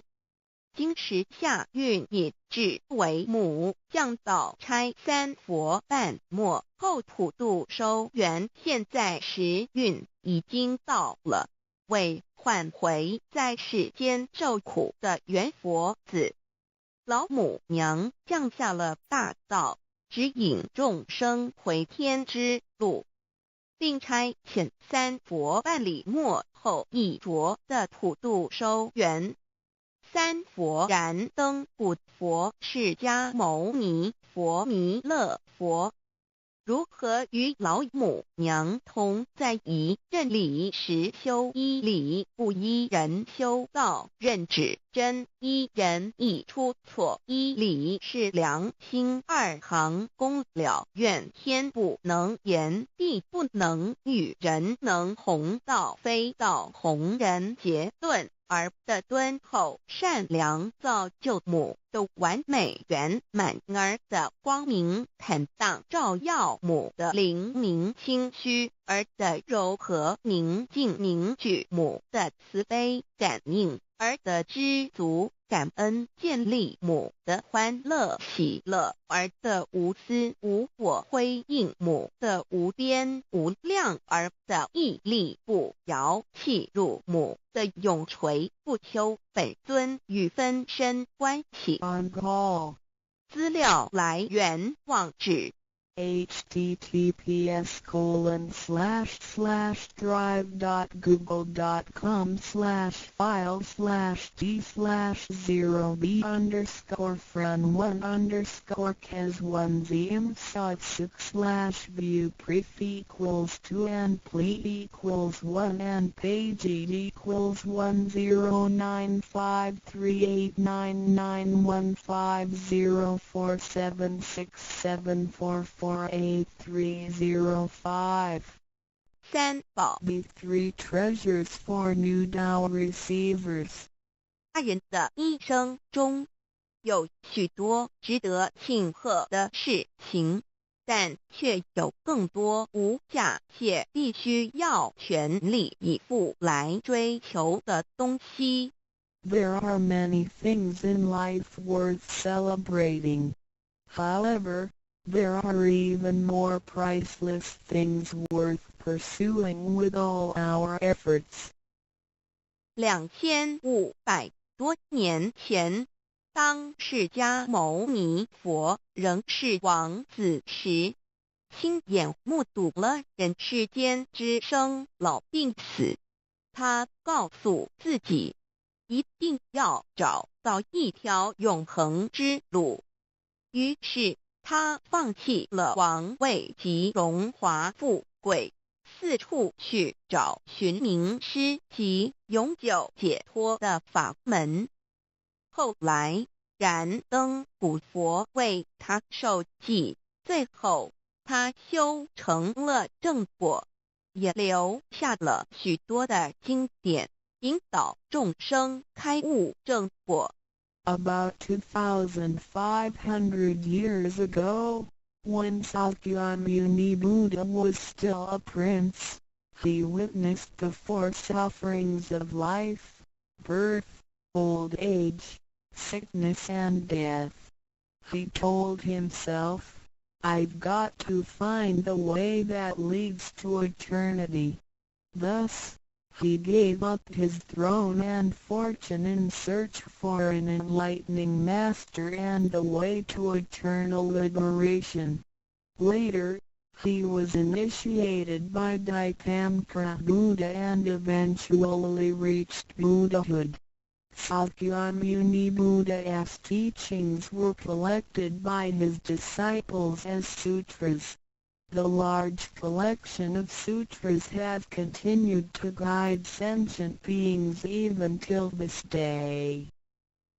在一般人的思维里，极有价值、罕有又很不容易得到的东西，而且是人类所一直在追求的，我们才会称之为宝。今天您在上天的恩典及诸佛菩萨的祝福下求了道，得了三宝。的道就是当初佛陀及古往今来的修行者、宗教家倾毕生之力所追寻的永恒之路。过去因为天时未至，道是单传独授，得道者稀，修行者常有，踏破铁鞋无觅处之憾。如今上天慈悲大开普度，得道者众，求道者可说是得来全不费功夫。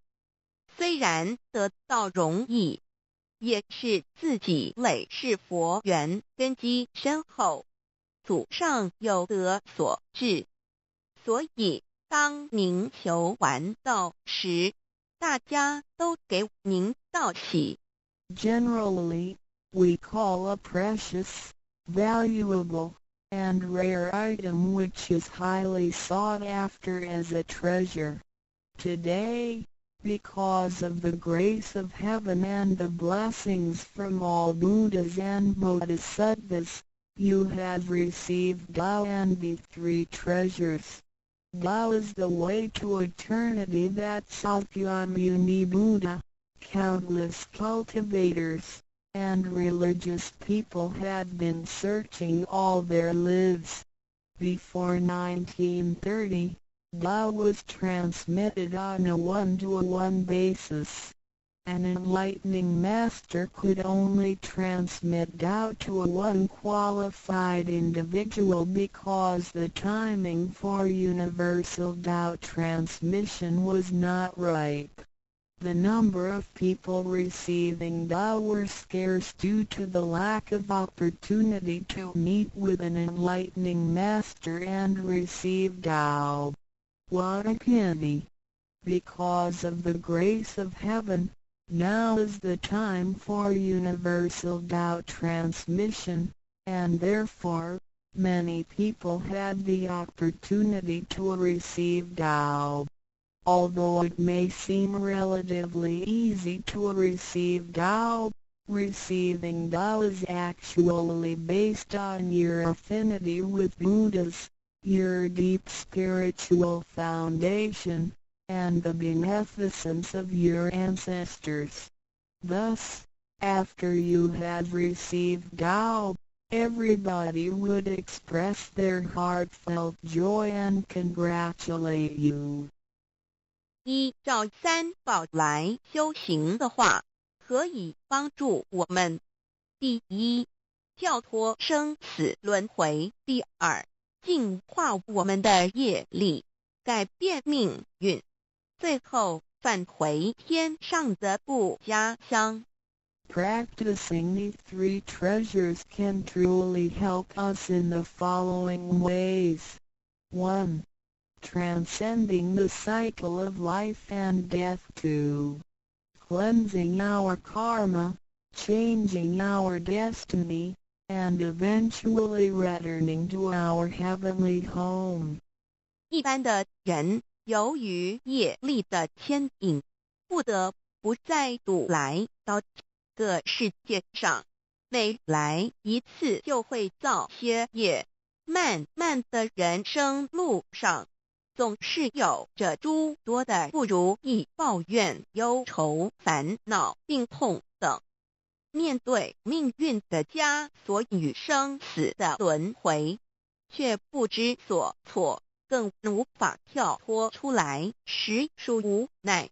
Because most people as destiny are led by their karma, they have to go through the cycle of life and death repeatedly without choice.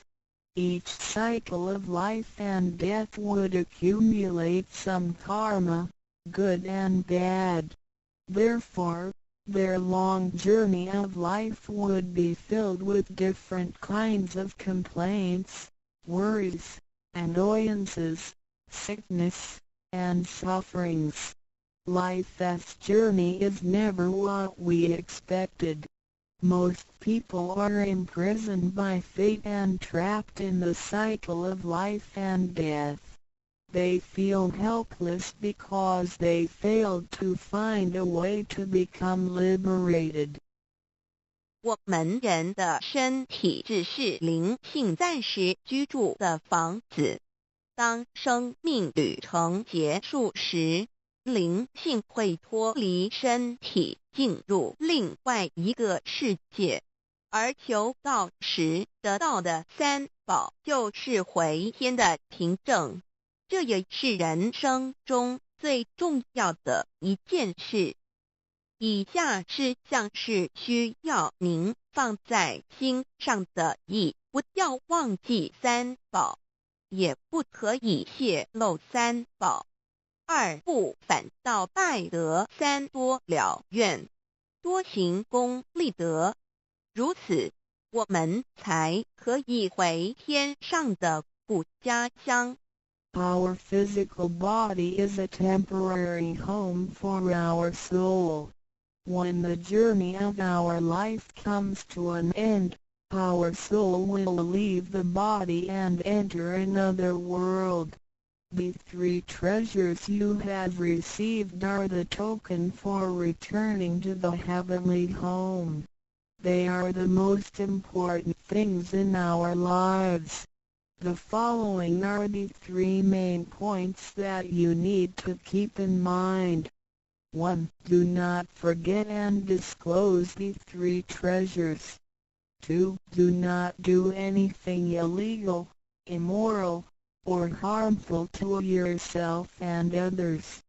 3. Do as much as you can to fulfill your vows and accumulate merits and virtues. By following these 3 points, you will be able to return to the heavenly home. 现在，让我们来简单地介绍一下3宝。Now, let us briefly introduce the 3 treasures. 第一宝，玄关窍，灵性进出的门户。The first treasure, heavenly portal, the main gate to our true nature/true self. 在庄严神圣的求告仪式中，电传师在我们的玄关窍这么一点，点燃了自信之光明。当下玄关窍立刻现出了如同绿豆大小般之佛光。我们可以看一下各宗教圣人的画像，每位圣人之头部都有一个光圈，此光乃是自信之光。借着后续的修行及行功立德，此佛光会逐渐扩大，最后就像各教圣人的光圈一样地光亮圆满，展现出来的智慧及德行，随着因缘愿力而四处利益众生。During the solemn and holy Tao receiving ceremony, Tao transmitting Master wanted our heavenly portal to illuminate the light of our true nature. A small halo will radiate from the heavenly portal immediately afterwards.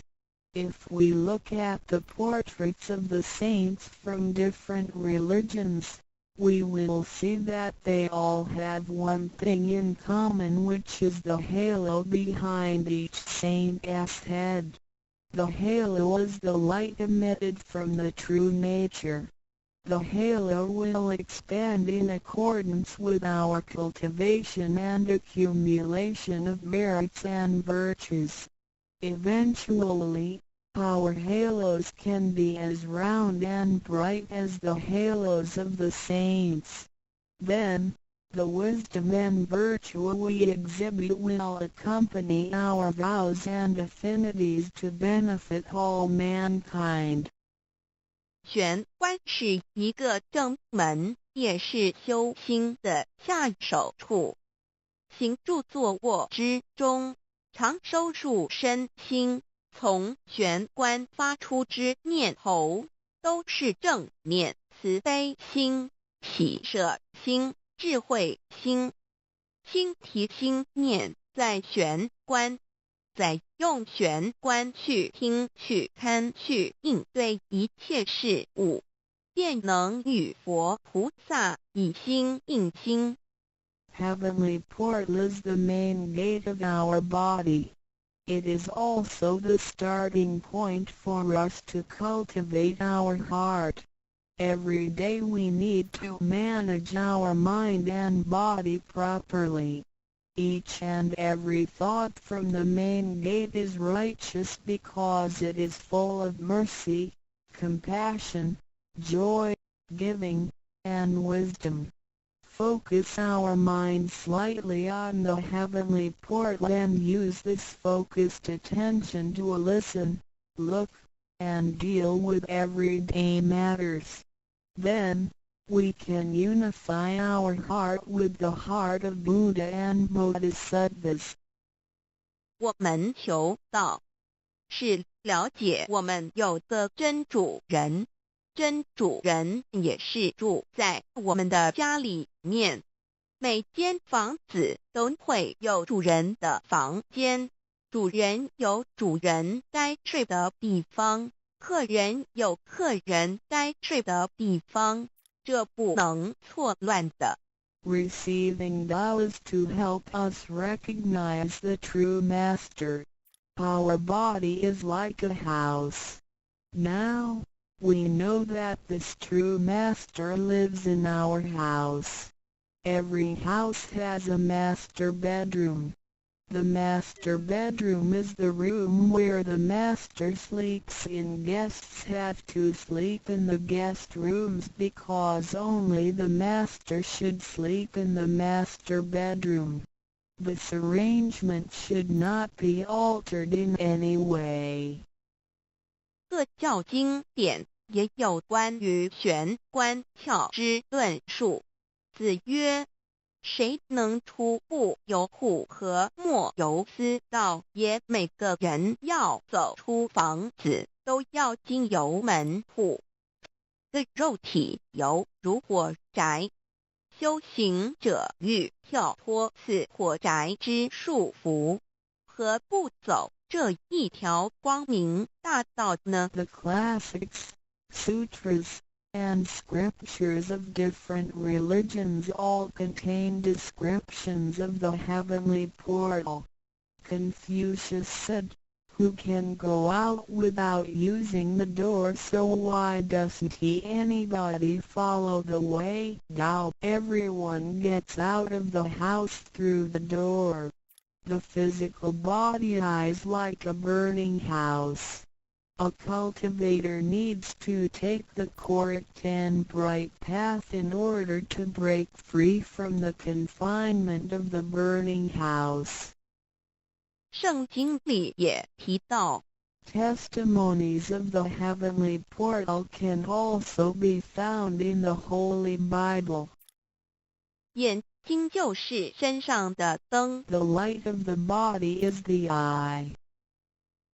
你的眼睛若了亮，全身就光明；你的眼睛若昏花，全身就黑暗。你里头的光若黑暗了，那黑暗是何等大呢？ The lamp of the body is the eye. If therefore thine eye be single, thy whole body shall be full of light.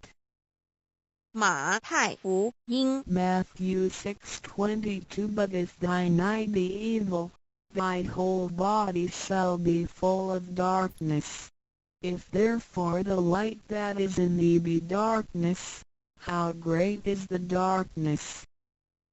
马太福音 Matthew 6:23 The lamp of thy body is thine eye.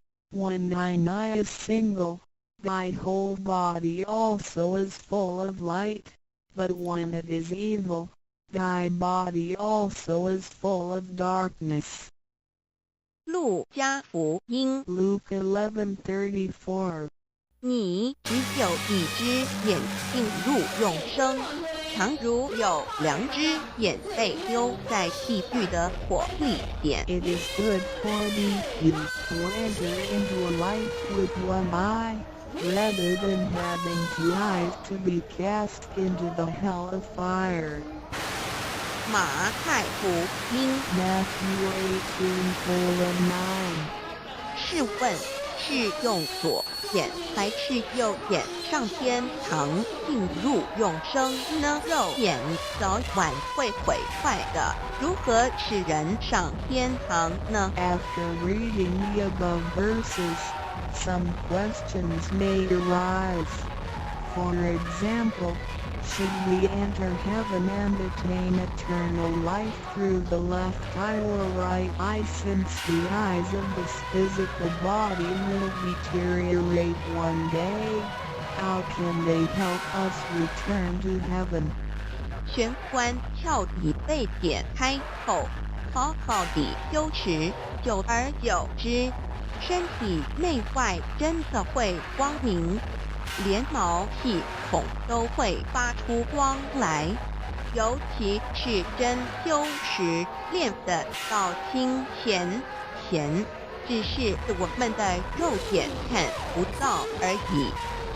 点 Once the heavenly portal is opened, if we cultivate Tao sincerely for some period of time, then both our internal and external body parts including our pores will be luminous. This is true for Tao members who had cultivated sincerely and truthfully. However, the light or halo emitted from the body cannot be seen with the naked eye. 佛经也提及，无有正法眼常，涅盘妙心，不立文字，教外别传解释问。佛陀所言之正法是藏在左眼或右眼呢，或是第三之真理？研究过道的人就很清楚答案了。In the Buddhist Sutra, Sakyamuni Buddha also said, "There is the true Dharma in my eye, there is no form, there is no word for it." So where is the true Dharma hidden? Is it hidden inside the left eye or right eye, or is this Dharma hidden inside the third eye, the eye of the truth? The answer is very clear for any Tao receiver. 儒家所说的君子圣其独也，指的也是我们的自性佛性，是独一无二的，来自上天，要善加业圣保护，莫让它受到污染。慎独的功夫，简单的说，就是存好心，说好话，做好事，以及诸恶莫作，众善奉行，精进永恒地向导前进。In the Confucian classics, a noble person needs to be cautious with the One. The One is referring to our true nature or true self, which is unique and came from heaven. We need to be cautious by protecting it from pollution. In other words, we need to keep a good heart, say good words, and do good things. We need to do all good deeds continuously with all our efforts. 一个人若平日能够时常守玄，祥和之气自然会引发善因缘的发生。佛像尚未开光，佛没有被请入，拜他是没用的，那一尊佛不会接受。你本身就是一尊佛，要开光，要求道，求道就是开光，告知你真主人在哪里。If a person can keep his mind focused on the heavenly portal constantly, then the peaceful energy emitted from him may attract or accumulate good affinities. A Buddha statue needs to be initiated so the spirit of the Buddha will be invited into the statue.